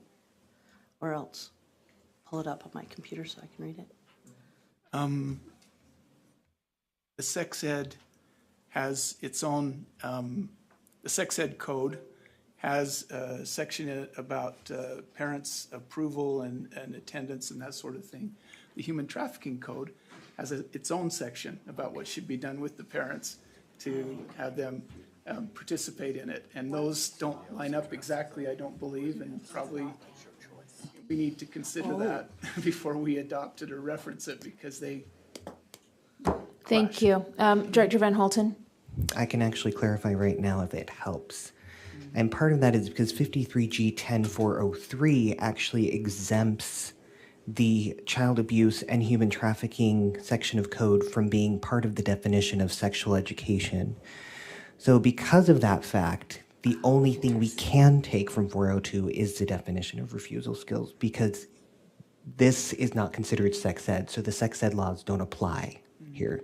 But we can adopt the definition of refusal skills. So that was a typo. It should say 150, the 402, 1, whatever the reference is to refusal skills. So that's the only thing you really could take in.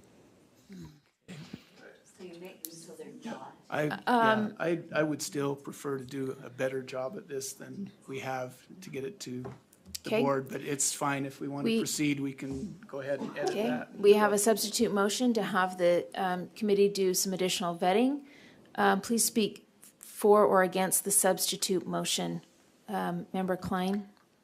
I'm sorry, I just have a point of order, or clarity. I just, this rule is specific to the sex trafficking. Does the 3 strands meet up with everything that's in here as is? We're Director sure Van about that? Holten? I see yes and no's. I nod my head yes, and the reason is I used the application in the scoring rubric to write the rule. Yes, without the proposed amendments. Were the no, I don't know at this point. Deputy Norman? I just wanted to clarify why I shook my head no. The process is what is clarified within the rule that is the easy to explain. So that's how there's the difference. So when I shook my head no, I was referring to the process that is now detailed within the rule and how it varies from 469 or any other process that we've done. So that's why you looked and one interpreted the question one way and one the other. So we didn't disagree. We just had a different answer. Can I Different clarify? motion. Follow up, Yes. Member Klein? Yes, so I think you said that anything that we approved, the curriculum review committee also has to approve. Did they already approve the 3 strands? Or did we skip a step according to this rule Deputy if it Norman? passes? So there were, so that's where there might be some confusion. So this rule clarifies the role of something, of a committee specific to child sex abuse and human trafficking, but it aligns the efforts that we currently have in our 277-469, which is our instructional materials review committee. So it's aligning those efforts, but then there are more specificity for human trafficking and child sex abuse. So it takes all of this and then adds some pieces to it, and that's how it's different. There's a motion. Don't leave. We're voting on your motion. He has to leave. Those in favor of sending this back to committee for additional vetting, say aye. Aye. Those opposed? That passes unanimously.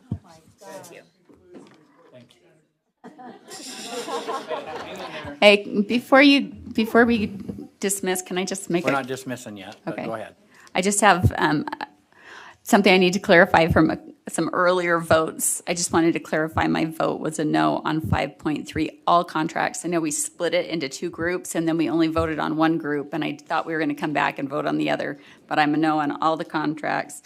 I'm a no on all the statutory change requests on 11.1. You can't, whatever you voted during the meeting stands on the record.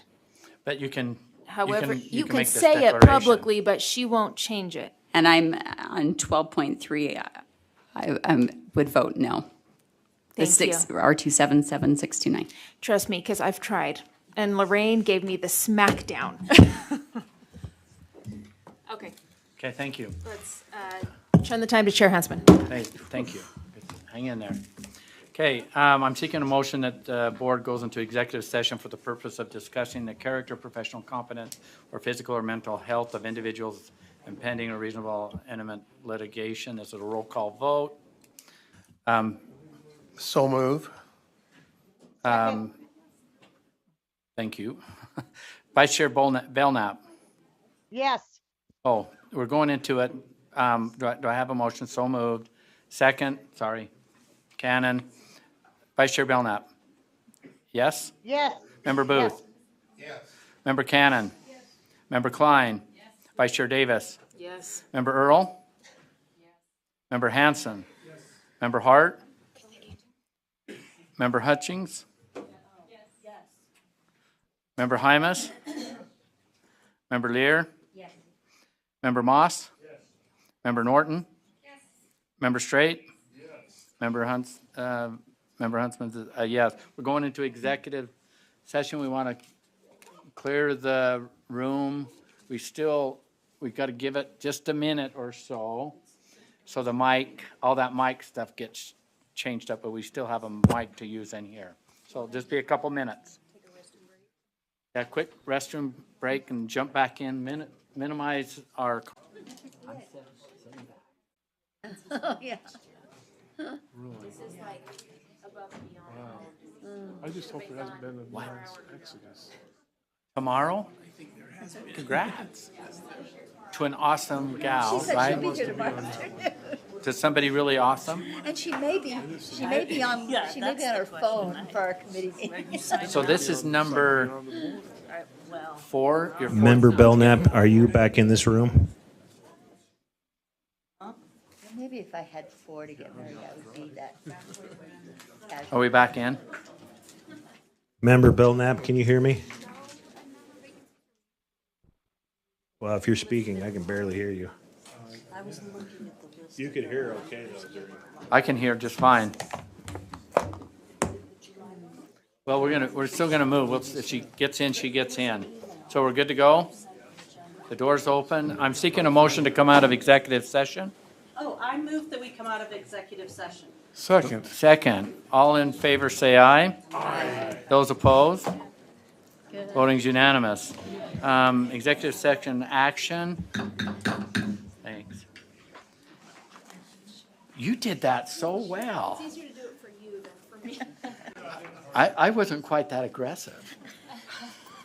It's sort of a pleasant sound. It's really not. Member Norton. is that- Recording in progress. Okay, all right. Ooh. So did we get our, okay, we're gonna have to do it again now that we're recording. I'm seeking a motion to come out, okay. I move that we come out of I'm in here, Jerry. Okay, we have a motion and a second to come out of executive session. Welcome, Laura. All in favor, say aye. Aye. Those opposed? Voting is unanimous. Member Norton, this is action coming out of executive session. I move that the board approve the UPAC consent calendar recommendations. We have a motion and a second. Can you say that again in your microphone?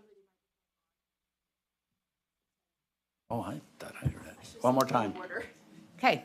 I move that the board approve the UPAC consent calendar recommendations. Second. And a motion and a second. Discussion to the motion. Seeing none, the motion before the board is that the board approve the UPAC consent calendar recommendations. All in favor, say aye. Aye. Those opposed? Voting is unanimous. Please continue. I move that the board accept the recommendation of UPAC in case number 21-1810. We have a motion. Do we have a second? Discussion to the motion. Seeing none, the motion before the board is the board accepts the recommendation of UPAC in case number 21-1810. All in favor say aye. Aye. Those opposed? Voting is unanimous. Please continue. I move that the board accept the recommendation of UPAC in case number 21-1793. Second. We have a motion and a Jerry, second. have we started? We have a motion and a second. Where we are?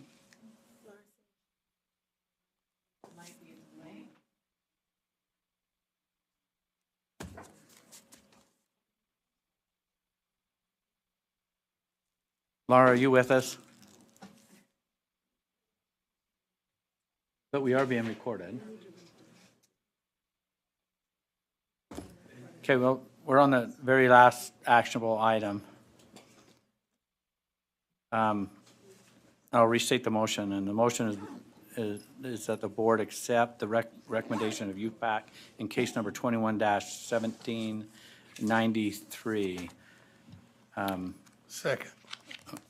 We've got a motion and a second. All in favor, say aye. Aye. Those opposed? Laura, are you with us? Motion passes unanimously. I want to thank everyone for their participation today, public, all of our education friends. A lot of work was done today. Somebody's got a big wedding tomorrow. Congratulations there. The only thing standing between all of the thank yous and a little bit more visiting right after this is to adjourn the meeting. So I'm ready to adjourn it if some. What's that? Are we recorded? The recording went on. Okay. I move that we adjourn. Well, we don't the need meeting. we won't need a motion Why? to adjourn. Is that what you're? Oh, I thought But the you only said thing, you- I'll just adjourn the meeting if somebody will tap the, ready, there you go. Oh, This that's meeting is what it is. adjourned. Thank you. See you tomorrow. I thought you were saying you needed a motion. Well, I mean, it was so aggressive on the last one. It'd be good to finish off with a little tap.